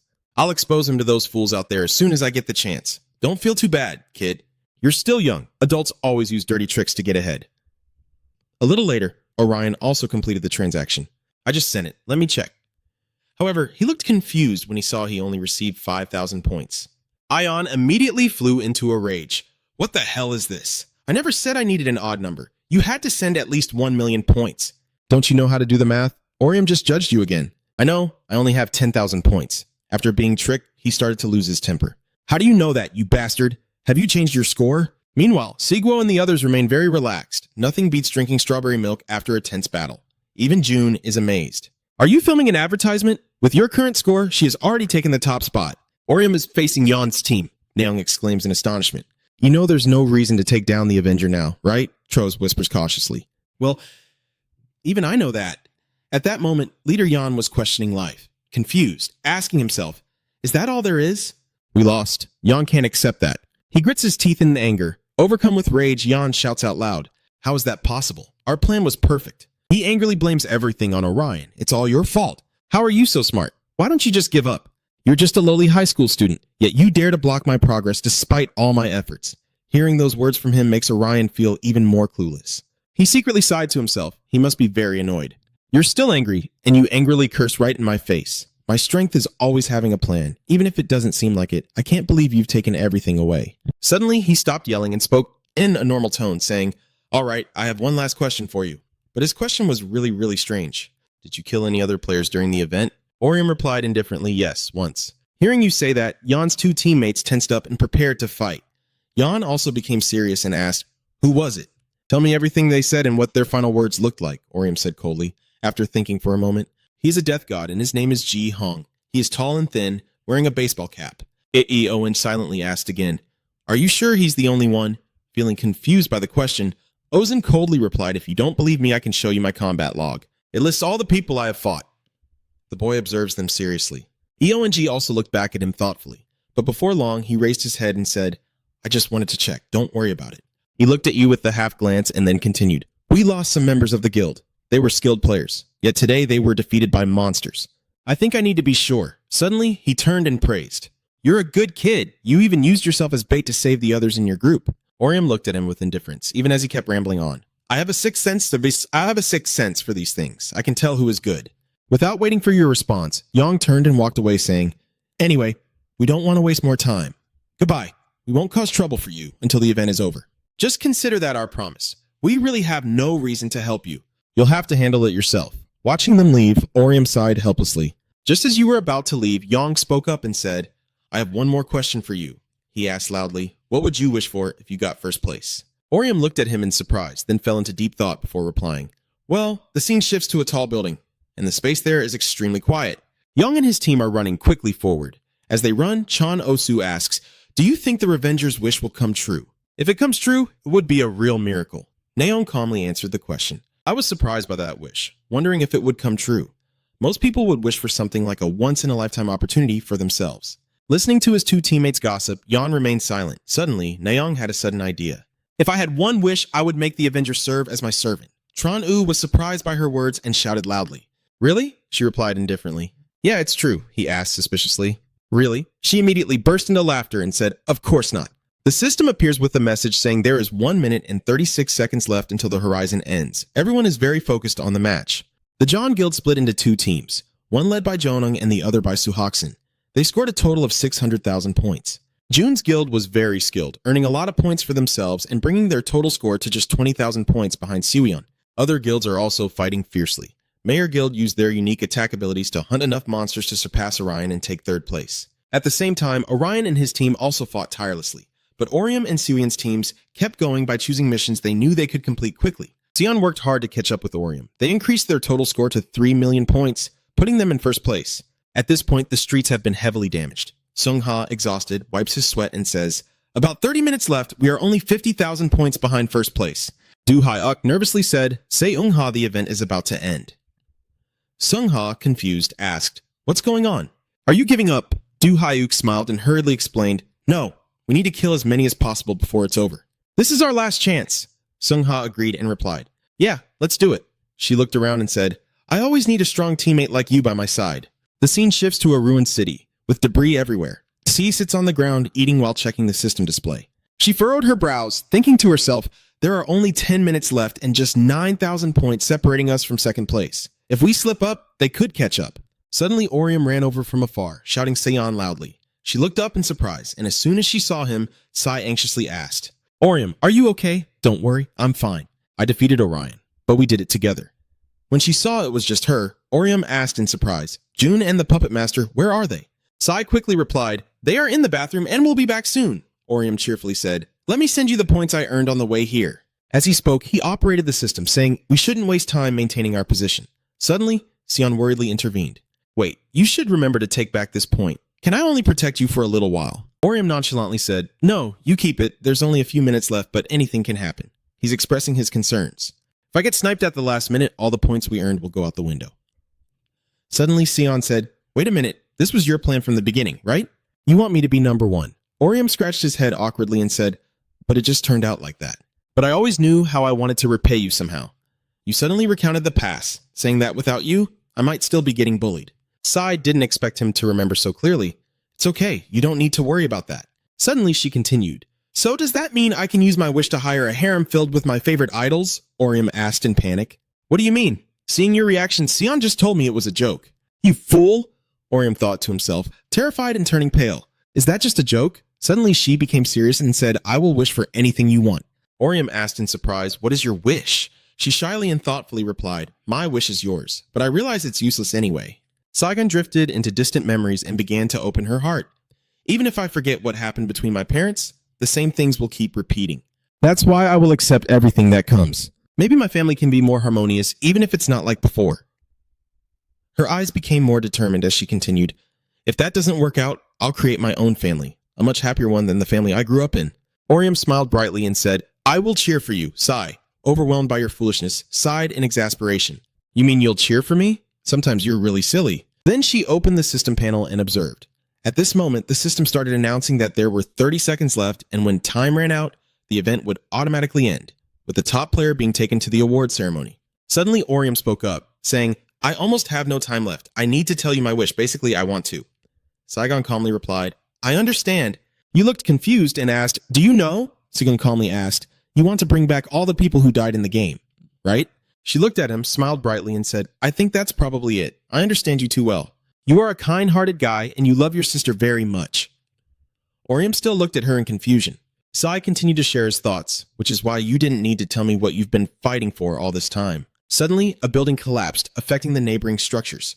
While Orion was still stunned, Sylveon gently kissed him before being transported away by the system. See you later, Sion said with a smile. When you return, we can pop the champagne and check my dad's liquor cabinet. Orium skeptically asked, so this again? We are still minors, but in the end, you could only helplessly scratch your head.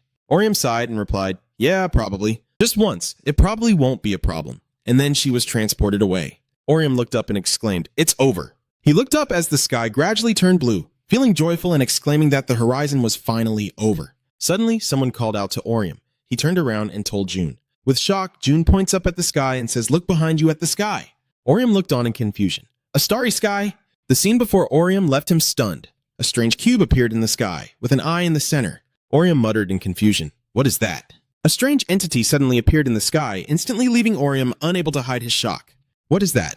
It looks like the event isn't over yet. At the same time, the system information panel appears, and the update begins immediately.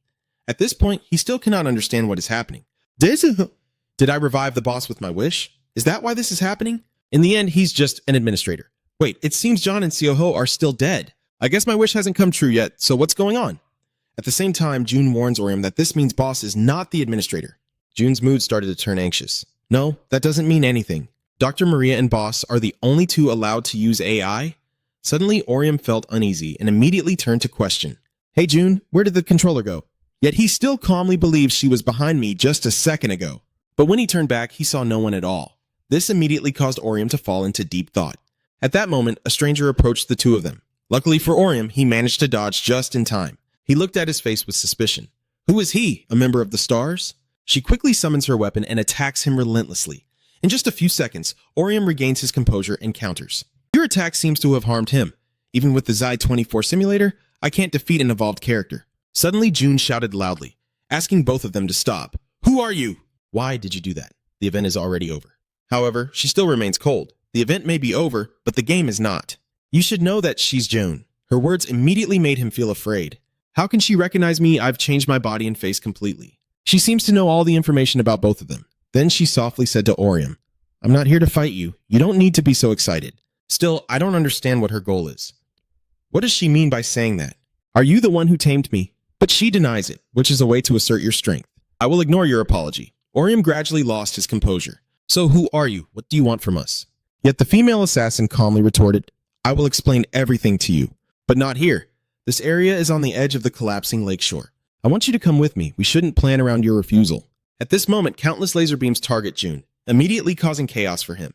Orium is in chaos right now. Damn it, I could use my skill to block the bullet. But for Jigun, that's impossible. Even now, she remains firm in her belief that I have no intention of killing you. I only demonstrate the capabilities of our organization. In a real battle, we wouldn't hesitate to use lasers. It's best if you cooperate and come with us. We won't cause you any trouble. Don't start a pointless fight. After all, neither of us benefits from a conflict. Meanwhile, Siguo was suddenly transported to a large mansion. She couldn't help but be amazed by its luxury. Where am I with the electricity? Does this mean I am finally recognized as the queen? Sure enough, a few seconds later, a boy came to greet her and explained, This is the Palace of Light, where the awards are given. My name is Kui. I am in charge of distributing the prizes. As for Sigo, she was a bit surprised by him. This voice sounds like the QT system. The system has become NBC, right? All right, award me now. Kwai also spoke up and announced that the player with the highest rank will receive $29 billion in cash and one wish. First, I need to explain the details of the cash payment. The cash will be given to users when they create an account. The management team handles all legal and tax procedures, and with all those procedures, her head is spinning. It's more detailed than I expected. Kui Mungro Hai, what do you wish for the rest of the prize? Maybe she seems quite hesitant about this wish. Are there any limitations on wishes? Can you take me to other galaxies? He reminded her. The more detailed your wish, the harder it will be to grant. For example, it will be very difficult to take you to another galaxy if you ask, because we don't have enough information about unseen galaxies. She suddenly looked tense. What about bringing the dead back? We can respond immediately and do it, but such a process would involve restoring the data of players and civilians from the backup server. So we can't revive those who weren't recorded by the game, including players who died from illness or other causes. For example, his attitude made her feel confused. Is that something to laugh about? Sigwo suddenly sighed in relief. Yes, that works for me. That is my wish. To bring back all the players who died in the game, both players and ordinary people. Finish your sentence and then cast your spell as you wish. Please wait while we compile the data. Just a moment. In that moment, Google suddenly thought back. Wait a minute. If I think about it, it means the boss and the members will come back to life. Anyway, it doesn't really matter. There's no way to bring back all the people we couldn't save during the event, even if it causes problems now. Orium can handle it. I shouldn't worry so much. Anyway, I should do something with the prize money. I'll let Orium wear the outfits I choose for him. Suddenly, a familiar voice spoke up. Is this really how she wants to use her wish? This is a once-in-a-lifetime opportunity. Don't you want to use it for yourself? No one will blame you for being selfish. Anyone would do the same. Do you want to reconsider? But Siguo outright declared that in reality, I immediately have something I want to ask you. When she turned around, Bang Huang realized it was Dr. Noah. What are you doing here? What did you do to Orium? He is gradually approaching her. However, Siguo has no idea that Ganhen is also here. Now she reveals a cunning smile. I did it. The Grit game show was a success. I was worried about being caught by the system's security firewall, but I was able to infiltrate with the help of Orium's backup data path. I've always found another way in. Now it's all about leveraging the administrator privileges. This is easy. They haven't seen me here yet. Not long now, I will finally become the god of this new world. I will have a butterfly. Dr. Noah gently reassures Sigo that she won't need to worry about Orium or anyone else. They have been transported to a deep hole, or somewhere else. You need to know that they are in a virtual space called the Afternoon Room. Siguro immediately showed a skeptical expression. What are you talking about? I think those who passed through the deep hole area have been moved out of the event zone, but he still denies it. Not everyone who escaped is in the virtual world. It's better to let them go. There they don't feel hunger, thirst, or threatened by anyone or invaded. That's what I do. If you want, Siguo is becoming more and more stunned, so that's why we can't go in the afternoon at that time. She suddenly shouted, but why do you need to do all that? It would be safer to take them outside the event area. But Dr. Noah calmly replied, I just told you it's my decision. The end of the world is coming and I need to prepare. Just as you thought, the world you know won't last much longer. It will be reborn as a new world, free from sadness and pain. Saigon grits his teeth and glares at Anoa. Wait, what will happen to the world? He replied, this world will be destroyed and rebuilt like an update. A patch update. Why did you do that? Anoa lifted her glasses and said, I simply want to create a better world. A world like in the game, where a single potion can heal all illnesses and even revive the dead. She smirked, sounding idealistic, but in the game, dangers are everywhere. There are monsters and all sorts of other things. What are you planning to do with them? Anoa smiled. We have her, right? As long as there are high-level players. I believe everything will be fine, so you're blaming him, huh? You act as if you're behind everything, but don't you think you're too irresponsible? Weren't all of this carefully planned? Suddenly, his face became strangely terrifying. I have no plans at all, I just need to press the button to start everything. Anoa started to speak strange words. Just imagine what she would do. Try to picture her pressing a button that lets her live her current life, or a button that transports her to a new world with unlimited possibilities. Which one will she choose? Sion hesitated, unsure how to respond. And he put our hands on our chests, not needing to answer because she had already made her choice. She chose the button that made her risk her life just for the thrill of living a different life. She immediately retorted, I am risking my life, not someone else's. Anoa presents her argument, but so many people who are unaware are also caught up in this. How can she tell them that it's not her intention? Although Sai was very angry, she couldn't do anything to him. Anoa crossed her arms. Blaming each other was pointless. Our decisions are never based on reason. Hearing him say that, she could only hold back her feelings. Anoa continued speaking. Sion, do you know what is the most important thing for a doctor? Sigion imagined a surgeon preparing to operate with clean hands. Washing hands? It's no wonder he chuckled. Hygiene is vital for patients. But there is something even more important, getting used to helplessness. She seems not to understand what Anoa is talking about. Helplessness? His face is filled with murderous intent. Yes, it's that feeling of helplessness despite trying your best. One day, I was asked to assist with the surgery. The patient's condition is much worse than expected. I tried to recall everything I had learned, hoping I could help him. But, unfortunately, I couldn't do anything. That boy was only 10 years old, just received a new phone for his birthday. Anoa tells the story with a sad expression. Such things are not uncommon. Large hospitals have many patients like that, and doctors are not always able to save them. There are many times when we just can't do anything. He remembers himself standing and washing his hands before surgery, but I have never gotten used to that feeling of helplessness. Whether it's the smell of blood that never disappears no matter how many times I wash, or the repeated death notices, I can never fully accept it. I no longer know if my job is to save lives or just to confirm their deaths. That was when the world started to look like a giant mass grave in my eyes. Anoa crossed her arms. So I started to wonder what it would be like if there was a better world, a perfect world where no one would die without reason. And then I found that magical button, a giant button that could turn this world into a paradise. So you guessed it, you used the QT system power button to open the Pandora's box, right? He admits it, that's right.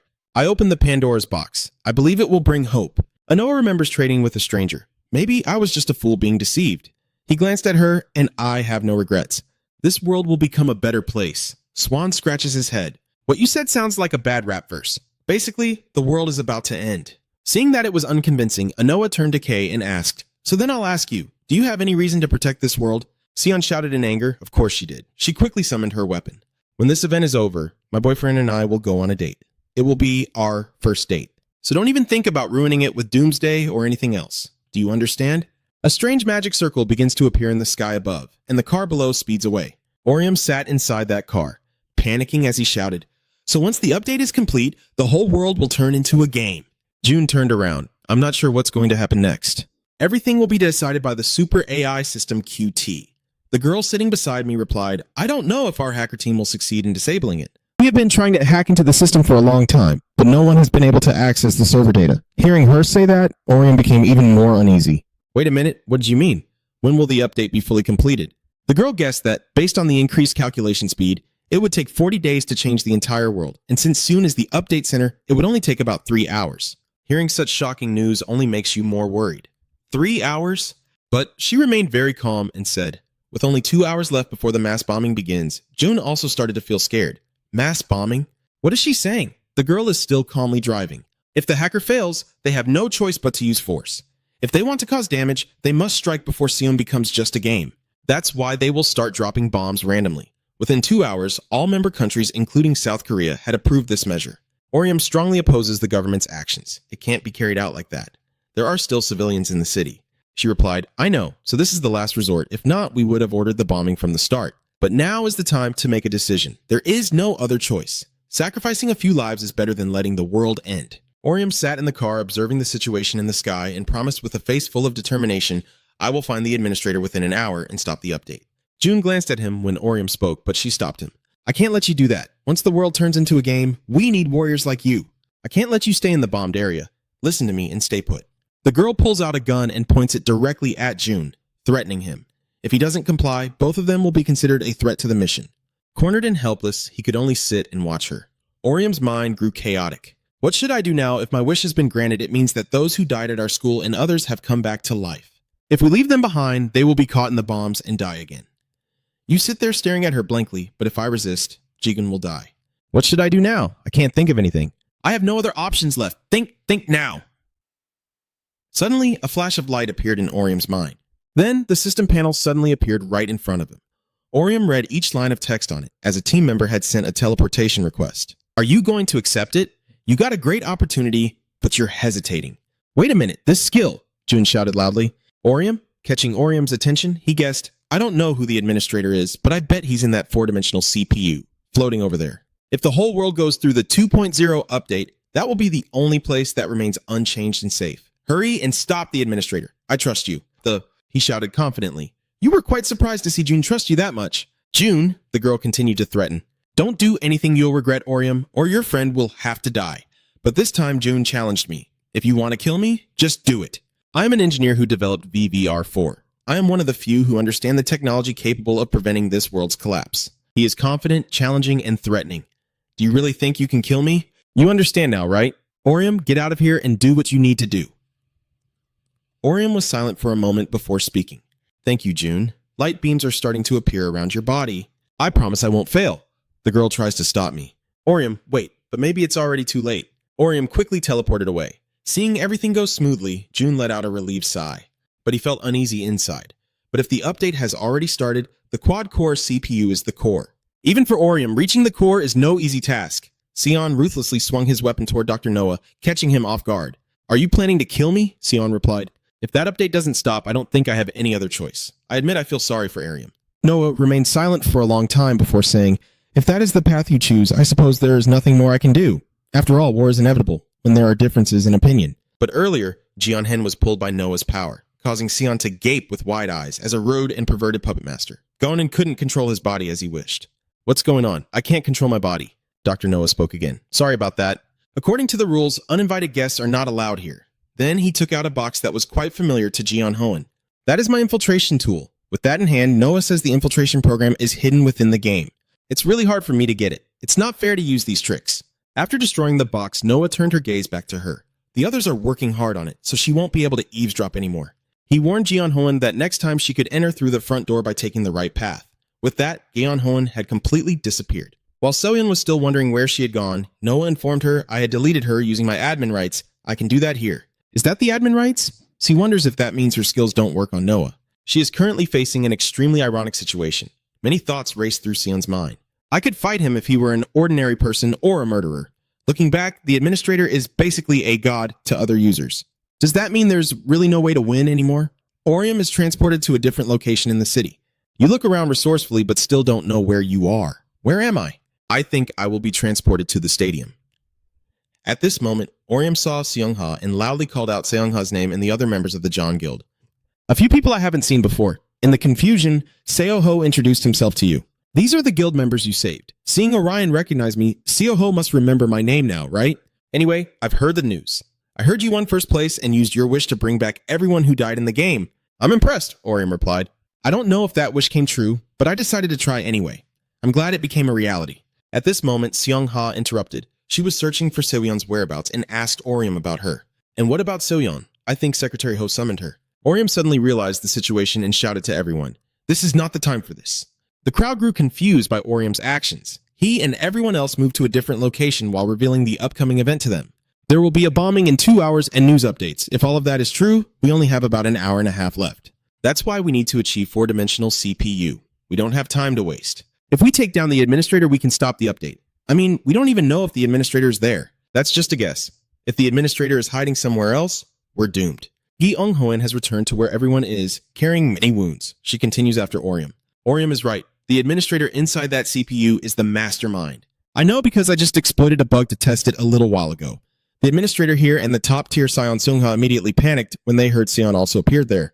Hold on. How can we trust you? You are part of the chaos, a hacker and a professional backstabber. Jian Hoen frowned. Fine, then don't trust me. I've said what I know. Whether you believe it or not is up to you. Seong-ha carefully considers and then approaches Orium. It's up to you, Orium. We will follow your lead. The reason she gave is because in the end you brought their guild members back. We trust your judgment. Orium was about to refuse, but seeing everyone's eyes, he reconsidered and finally agreed. All right, here's the plan. We will split into 3 teams. The first team, including me, will head to the 4-dimensional CPU by going underneath it. We can enter using the Fate's Arch. Seong-ha will lead the second team whose mission is to rescue ordinary citizens still alive in the city. Sion and I have tried to help as many people as possible since the event began. But I'm sure both of them missed some people, including their high school. Some students died at the school some time ago. Please save them too. I understand. We will save them. Then Orium said, I have a different idea for Kakho's group. In the end, Orium's group also encounters the monster. Do-hyu wonders why it didn't disappear after the event ended. Only Orium knows exactly what is happening, just as June said. The entire world is being gamified, and the CPU is the core. Orium immediately motivated everyone to fight hard. He shouted, "We will crush them until we reach the area beneath the CPU." However, don't push yourself too hard if things become dangerous. We won't be able to bring everyone back if anyone dies now. All right, let's do this. Don't get too excited this time. UI and the team start fighting the monsters, each member unleashing their most powerful skills one after another. There is something different about the monster Orium is fighting. They are not too strong, but there are too many of them. Just looking at the statistics, we can't be pushed back or killed, but it will take a lot of time to break through. What should we do? Should we ignore them and move on? No, we can't. They will surround us, and it will become even harder to move forward. So how can we change this situation? Lost in thought, Orion was counterattacked by the monster, causing the formation to fall into chaos. A new character appeared and saved the situation. The leader of the Mayor Guild blocks an attack for Orion and says, "I'm not sure what's going on here, but it looks fun. Do you mind if I join?" Of course, with my guild. A dozen monsters appear along with their fury, but to the Mayor Guild leader, they are just harmless ants. He activates the tornado skill. Orion also activates the hate skill like a blazing fire. The two combine to create a wave that wipes out all the flies blocking the way. The monsters keep falling one after another. The guild leader suggests to Orion that we just need to go down through the structure that's hanging in the sky, right? Yes, there isn't enough time to explain, but that's exactly what we're looking for. He said it wouldn't be difficult. Basically, this is a mission where the entire group just needs to kill monsters, and no one is better at that than his guild. One of the members of the Mayor Guild challenged the monster with the 4th ranked dual weapon. The others are skilled in stealth assassin techniques. Soon, everything will be arranged perfectly. Just as Orium's leader expressed his joy, he didn't think the Mayor Guild could complete this task so easily. At this speed, the whole group will reach the 4-dimensional core in no time. The joy didn't last long as Orium's team faced a terrible shock. A completely different monster has appeared. It has a massive body and 5 blazing red eyes. It is Bet, the king of the abyss. Orium wondered why a boss from the event appeared now. Billet launched an attack, swinging his staff to the ground, creating powerful shockwave columns. Orium suddenly thought it would be easier to kill him if we had a long-range sniper, but the magic marksman had gone with Sunga's team, and then another phenomenon caught his eye. A giant hand appeared above Billet, seemingly aiming a punch straight at the monster. After another shock, Bet was engulfed in smoke. Orium stood stunned for a few seconds until he realized that the one summoning was Assasin from the Ryan Guild. He also said something similar to the leader of the Mayo Society that "I don't know what's happening here, but I came to help you." It sounds a bit awkward. But after all, we do have friendship rings. Friendship ring? Anyway, let this one go so we can handle it. You can step back and have a drink or do something while waiting. It takes a few seconds, and Orium finally realizes he has gained another ally. You're quite good at whining. Now we have some high-level players on our side. Defeating these monsters is just a matter of time. We can prevent the end of the world. At this point, Duhue has returned and reported to Orium that there is a passage nearby and he wants you to check it first. After all, we can't access the core. We will do our best to hold off the monsters so they don't attract attention to you. Orium immediately understood the meaning behind Duhue's words, only telling them not to let the monster swallow them. Duhue softly smiles and unleashes his power along with the hammer, forming a sacred sanctuary skill. I will protect the others and make sure no one has to die. As for Orium, you are rushing toward the spot Duhue discovered. Just a little more. I'm almost there. I probably can't reach the core even if I use the Fate Circle twice in a row, so I need to get as close to it as possible first. Suddenly, Orium felt Kiho appear from behind. When he looked back, sure enough, it was him. I never expected Kiho to help out when a monster appeared in front of Orium. As soon as he landed, Kiho said, "I've died and come back to life, and I don't know what's happening right now. But I have one question for you. Did you really achieve first place, just as you mentioned before?" Orium said shyly, his voice trembling slightly, "I can't, but my girlfriend did." Kai immediately flexed his muscles, looking proud of himself. Orium explained immediately, "I combined my points with Sion's. We both tied for first. Anyway, my wish isn't just for you. All the players who died in the game will come back to life. If you think about it, Hawaii has to listen to a guy who only talks but doesn't do anything. I will think about how I want to live my life after all of this is over." The scene shifts to Sai starting his fight against Noah with his arrow trap skill. But when the arrows hit their target, they have no effect on him. Noah chuckled and said, "Sorry, the administrator can adjust game settings to allow attacks, but I'm really bad at fighting, so I don't think I'll respond to your provocation." That's why Sion's staff simply vanished. Noah is the reason for this. He points at Sion. "I will use my admin privileges to defeat you, because I just can't beat a high-ranking player." At this moment, the system panel appears showing that Sion's assets are inexplicably decreasing. She thinks it's not too late to stop fighting. "Why don't we have a cup of tea until everything is over?" Sion's eyes grew serious. "This is not good at all. I can't attack the administrator as a player. What should I do now? Should I try to run away?" "No, I can't. I don't know if there's a way to go back. I have to come up with something. I must stop him at all costs." In the end, Sion came up with a plan. Using the thorn trap she set, and this move managed to hit Noah. He embraced the pain, confused as to why he was the one taking damage. At this moment, Dr. Maria appeared and said, "I can't be certain because she's an anonymous administrator in the data space, but I have a feeling you're behind this. What is going on?" "I think Dr. Maria is dead, so what is she doing here?" Maria handed the staff back to Sion. "I'm not familiar with this game, so I won't be able to fight well, but I can revoke his system control in the data space. In that way, she could also attack the administrator." After retrieving the staff, Maria invited Sion to join the fight. "We will be a team. It's a bit complicated, but at least Sion understands the situation and Maria's wishes." She replied, "I think you already know what I'm about to say.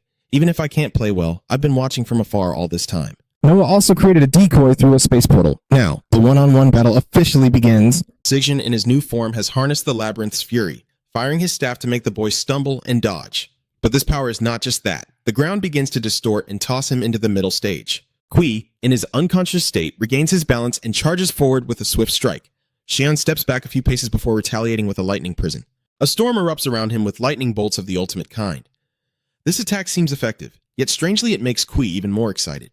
He transformed into a much more terrifying monster, and Xian was frightened by his appearance. She knew he had just transformed into a regional parasite, and Noah was using the game system to make it advantageous for him. Fortunately, in the midst of the crisis, Maria used her acquired knowledge to instruct the monster in front of her that Kui was an NBC mimicking the administrator's mental state. Maria advises Xian to ignore Q and focus on attacking the administrator. Easier said than done. "How can I ignore him?" she replied. The mad beast rushes wildly to attack Sai, its punches causing chaos everywhere. At this moment, Maria's body became hazy. She said, "I don't want to trouble you too much, but while you're fighting, don't forget that we're running out of time." What does that mean? Basically, I am a hidden virus embedded in the data. The final security program will find and delete me. That means, if it happens, Soyeon will no longer be able to attack. Therefore, you must fix this error before it's too late. When Seon heard this, she went berserk and started blaming her senior. "Why are you only telling me about the time limit now? How much time do we have left?" Maria roughly estimated the amount and then gave a figure of just 15 minutes. That's not enough. Without hesitation, she directly told Maria to give her a little more time in a commanding tone. Surprisingly, Maria hesitated and promised to try harder. As for Noah, he continued to quietly observe everything happening. However, in his mind, the name Maria was now the only thing there. A question arises in Noah's mind. Why is Dr. Maria trying to stop him once again? Noah confesses that the ideal world she dreams of is right in front of us. I believe that an ordinary person like me could never hope to understand a genius like Dr. Maria. I respect her, I stop my thoughts, and Noah has created 2 more entities to end the battle as quickly as possible. This is a warning sign for Sion. For now, she can only hold out until help arrives. However, Noah will not let that happen. He controls those 2 entities and forces them to eliminate Sion immediately. She has become the ultimate target in the battle. The scene shifts to Ki with the Winter Hunter card, which has wreaked havoc among countless monsters. He and Orium are gradually getting closer to Sion. Ki spoke up. "Basically, you're saying this will end if we stop the administrator, right?" Orium replied. "Whether this city gets destroyed or not is none of my business. Is that really important right now? But I guess I'll stick with it until the end. After all, I have my own role to play." Another giant monster appears and blocks the way for both of them. It has no idea that it is about to become a pile of shredded meat. Kiho and Orium rush like arrows towards the monster, then split it into 2 perfect halves. At this moment, Mion's teammate appears and attacks Orium. Luckily, Ko is there to help him keep his distance. The teammate looked excited when he saw Kiho and sneered, "What's going on here?" "Kiho, are you teaming up with the revenge group?" In response, Kian swung his stick with great force. "Don't make me vomit. Do you really think I would cooperate with someone as pathetic as you?" Orium nearby overheard this person's rude comments and felt a bit hurt, more than anything feeling embarrassed. "I heard it." Orium's opponent draws cards, their voice growing more savage. "Whatever, I really don't care. Anyway, my world has already collapsed, so I'm just happy to find another prey to vent my anger." The cards quickly split apart and shot toward Orium, thanks to the opponent's card-throwing magic skill. Knowing that if both of them keep arguing with this guy, they definitely won't make it in time, Ken stepped forward to fight him and told Orium, "Go ahead." "What? He will keep me here. Just do what you have to do." Even if I don't understand much, Orium is still very grateful to Kiho. "You hurriedly fled from the battle, and the opponent smirked as he saw you run away. Where do you think you're going?" The 3rd stage of the magic skill is cast, causing continuous tentacles to appear within the magic circle. Its target is Orium over there, but Kaiho stopped this plan, making the opponent furious. Kiho urges his former teammate to stop because he's tired of these pointless battles. Through the storm of bombs and chaos, Orium is finally close to catching up. As he saw the core growing larger, he knew he was close enough to reach it. Orium activated the Fate Ring, but before he could strike, he was hit by a strange light. As he dodged to the side, he wondered what that thing had been just now. At that moment, a giant dragon soared from behind. It is the ancient CC dragon monster, the wise cast dragon, huh? This situation was not part of Orium's plan. He started to lose his composure and kept thinking, "Damn it, why did it appear now? What should I do? It would take too long for me to kill a sudden monster like Kakas on my own. But if I try using the Fate Ring and that dragon blocks my attack, I'll have to wait until it cools down. What should I do now? I wish I had a teammate to go with me." Just as darkness was about to take over Orium's body, a flash of light burst from the tip of the sword. Orium suddenly woke up.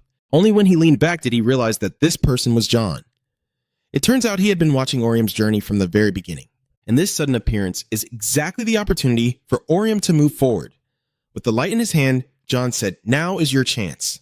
We will distract it while you move into the core 4. What are you doing here? Sorry, I tried to evacuate the explorer as you asked, but he insisted on helping after he understood what was happening. I used a stealth skill so we could sneak in unnoticed. Anyway, you should go now. We'll distract the monsters and make our escape. With everyone's strong support, Orium felt empowered. He agreed and promised to return. But before Orium left, John threw a small bag to him. As Orium took the bag, he immediately recognized it. According to John, it has been restored after I was resurrected. Whatever it is that you know, it's still there. Make sure you use it at the right time. Don't forget. Orium replied, "Got it. I will use it when I need to." Orium reactivates the skill. You know that if you hesitate, you might fail. It's time to move forward boldly and soar into the sky, higher than anyone else ever thought possible. Orium and the weapons soar promisingly into the sky while Soyeon still struggles against formidable opponents. The meat grinder trap was triggered, but things got even worse. Another monster appeared beside Siwon, intent on crushing her immediately. Sai realized she was being targeted, but she no longer had the strength to fight back. In her moment of desperation, Orium appeared through the window. He kicked the door hard, shattering the glass. Then Orium called on Sion for help. Together they fought to kill the monster, surprising Dr. Noah. But the most shocked of all was Noah himself after witnessing the ugly creature's fall. Orium and Noah have crossed paths, and perhaps you are just as surprised to learn that Noah is the one behind everything. Noah speaks. "I'm not sure why, but I feel like it's been a long time since I last saw you. There's something different about your face." Orium honestly recounts that a lot has happened over the past 2 days. "It seems you're not very surprised to see me here. Did you know I was the administrator? I think that might be the case. However, I hope that's not the case." Noah praised Orium. "You're quite perceptive." He said that he hit it pretty well. Orium paused for a few seconds to steady himself before asking him a few questions. Orium's eyes grew serious. The first question was, "What does your sister mean to Noah? And is Noah planning to end this right now?" Let me answer both questions at the same time. Noah replied, "I am serious about both of them. I really like Orium. That is why I can't stop right now. I want to give her a miracle. A world where everyone can live happily with those they love." As the atmosphere grew quiet, Sion stepped in because there wasn't much time left. Since it was hard to explain, she summarized that if they waited too long, they definitely wouldn't be able to fight against Noah. Orium tightly grips his sword, perhaps having found his own answer, and now is the time for both of them to fight Noah together. Orium asks Sion for support, then charges forward with his sword toward him. Those creatures reappeared, this time in greater numbers than before, teasing Orion like a game, then giggling all at once. One of them shot up high and unleashed a blinding beam towards Orium. The attack quickly surrounded him, but his will refused to give up. An eye for an eye. Orium unleashes a spherical slash that radiates energy outward. This attack, though highly damaging, only destroys the little pests. They still use that ridiculous thing to create monsters to attack Orium. He immediately dodged and was assisted by Sion in immobilizing the monsters. Orium timed his attack perfectly and delivered a strike that split the monster in two. He quickly focused on the kid in front of him, but it also had the ability to transform. This time, the character is none other than the Paladin. It's hard to believe those kids can even copy players. Luckily, Orium remained calm. He told himself not to panic because the key to winning this battle was to stay focused. Orium fights directly against Paladin. If I step back now, everything will be meaningless. No retreat, no fear. After destroying the fake Paladin's weapon, Orium was targeted by those three little brats. They didn't hesitate to strike, causing him to be engulfed in a cloud of bones and smoke until it dissipated, revealing Orium with stakes driven into his back. After that attack, he had no time to dodge and suffered serious consequences, but Orium silently vowed to keep fighting. Your determined gaze is clearly reflected in your final expression as Orium activates the dead person's Paven jump. The death blades appear within a formation and fire towards the Q enemies, affecting even Noah. Then, Orium targets Noah with just a small knife. Noah suddenly realized that with this speed, he had no choice but to restart the administrator system, which would cause it to deform. Before he could process it, he had already fallen into a trap set by Sabian beforehand. Did she place this here, hoping to push me back? Now Noah can no longer escape Orium's strike. He violently attacked Noah and then stabbed an item directly into his body. A magic circle appeared behind Noah. Wait a minute, this is Noah. Carefully examine the shape of this cylindrical object. Suddenly, memories from the past flood back. When he was a teenager, Noah encountered a stranger approaching him. Moreover, he handed Noah a mysterious tool that looked exactly the same. As soon as the bag was torn apart, the tool broke in two in Noah's hands. The bag was also returned to Orium. Returning to reality, Noah realizes it is the encryption key. Noah collapsed to the ground, muttering, "I always knew you were good at this game. Orium is just like Arium told me." Orium put down his weapon out of exhaustion and also confided in Noah, saying, "I used to think. I am truly lucky to have met you. You comforted me when I failed to protect the children at school. I think you are a gift from God, not only to me, but to everyone who has ever sat in that chair." Sion quietly approached Orion as a word of encouragement. Noah replied, "I truly appreciate your kind words, but there are still people who cannot be saved just by words or a helping hand. All I want is to help them, even if it means stealing the power of a god." Before disappearing, Maria asked Noah to give her the administrative rights he possessed. She will stay within the data space and control the AI system, using Xi 2-Force power only when necessary to help others. Of course, I won't use it as much as you think. I won't become a god. Humanity must save itself. That is the only way for everything to have meaning. My job is simply to help people find the motivation to not give up. After all, the outcome of the game still depends on the players, right? Noah accepted everything because he had lost the recent battle, but Orium challenged Noah back. You said that Noah is not a loser, but this is a new beginning, like how a wounded person gradually heals and recovers. Noah seemed to understand the meaning behind Orium's words. A new beginning? I wish I had enough strength to do that. The core has started to absorb everything, including living creatures like Orium and Seoyeon, because the update has been temporarily halted. Sion looked at the chaos below and shouted loudly, "What is going on here? Have we been up high all this time?" Seeing that he seemed so calm, Sion shouted into his ear, "Do something, Diorium. Get us out of this mess." Unfortunately, you have nothing, so the two of them start arguing. We are characters in a game, right? That means we will get hurt when we fall, but not die. We would still die if we fell from this height in the game. There's no way to escape unscathed even if your skill activates automatically. You're right. It's heartbreaking that you're the one taking the initiative in this relationship, but holding on tight so I don't fall. Sion took Orium's neck proactively because she would use her skill to escape this predicament. After Orium hugged Seoyeon, she used Icarus's wings. On the other side, Seungha and the others were not drawn in. Outsiders everywhere were also unaffected by the core. An anonymous girl contacted someone and said, "We can forget about the BD plan. We don't need bombs either. When the emergency meeting happens, it will be very difficult to prevent the public from seeing Z24 rebuilding the city." Somewhere, Orium woke up from the shock near her and suddenly became very suspicious. Wait a minute, where am I? The sky is so clear as others wake up one after another from their coma, frantically searching for a safe place to hide. Only Arium remains there, thinking about her younger brother. And what about Orium? No, I don't need to worry. In the end, I knew he was stronger than anyone else. After Horizon ended, news of the unprecedented phenomenon in Korea quickly spread worldwide. The online community dubbed it a video game attack, and everyone kept discussing its origin and cause, but the only possible source that could have provided clues to these speculations. The game development company Into H Software suddenly went bankrupt and disappeared. The company's president donated all his assets and then vanished without a trace. As if all the information about what happened has been blocked, as if an invisible wall is preventing it. No additional information or results from any investigation have been made public in the media. Therefore, there was almost no way for people to know the cause of Horizon. So they simply thought it was a strange phenomenon, or considered it as God's will. 6 months later, while tidying up her room, Sion gathered a bunch of old belongings and threw them all into a plastic box. Orium was also there and helped her carry the boxes outside. Everything should be finished by now. Is this the last one? That's right, I'll finish it tonight. While chatting, Sion said, "I thought you would have more belongings. I mean, since you're moving anyway, you're only bringing your textbooks? That's why I said you don't need to help. I haven't bought any furniture yet. Sean told Orium that you're boring. I thought I would be working all day today." Then she asked Orium if he felt excited about moving into a big house with a room of his own. Orium was a bit embarrassed because he didn't know what to say, so he changed the subject. "I guess cleaning here would be a nightmare." Not getting the answer he wanted, Sion lost his temper and flopped onto the bed. "Why are you reacting like that? It's not fun at all. I came here to help you, so you should feel excited, right? Orium, you're so dull." Suddenly, Orium stared intently at Seoyeon. Not only that, he also moved close enough to make her feel quite embarrassed. "What are you doing? You're the only one outside there." Orium replied, "You wanted me to be happier, right? You started it, don't blame me." "Are you crazy, even now?" The distance between them grew closer, and it seemed like something more exciting was about to happen. Unaware, Arium opened the door on her own accord. She also reminded that she was ordering food.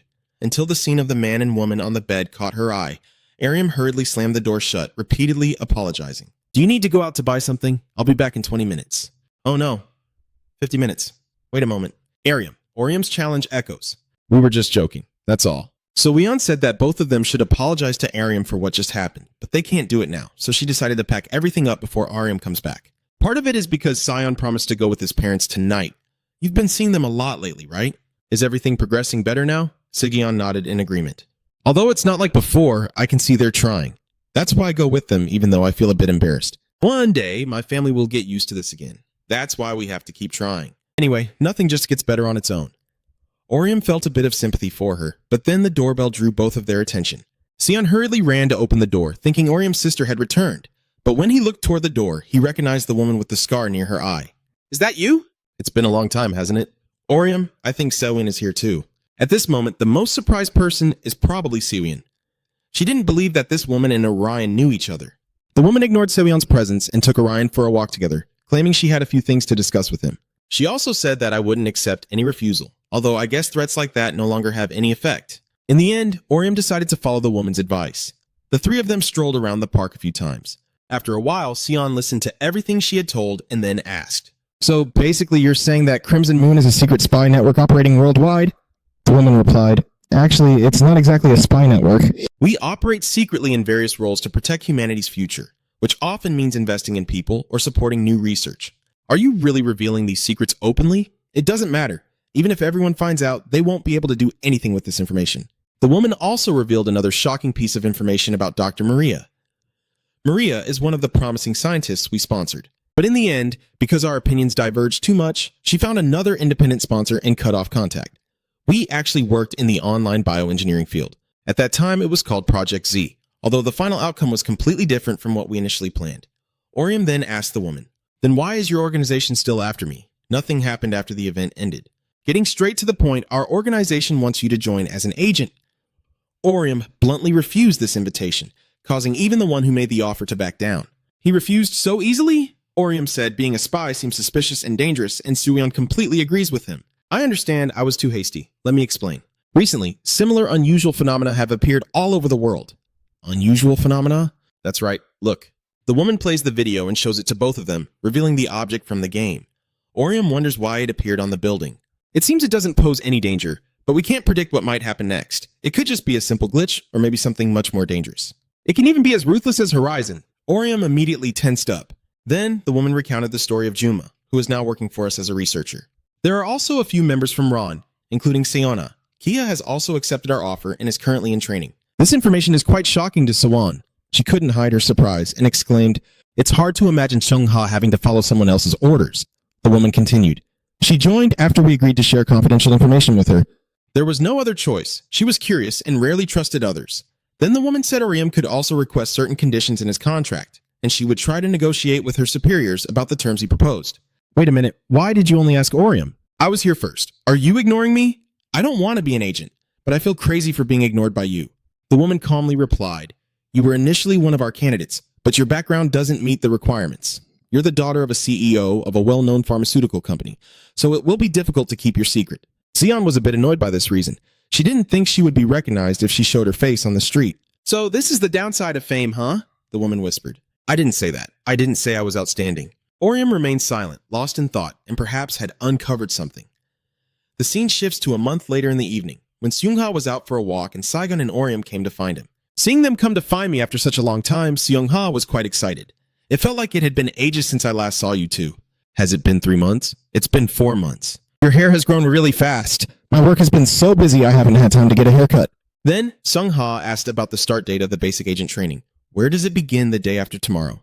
First is Duke, then a secret that sounds just like something out of a spy movie.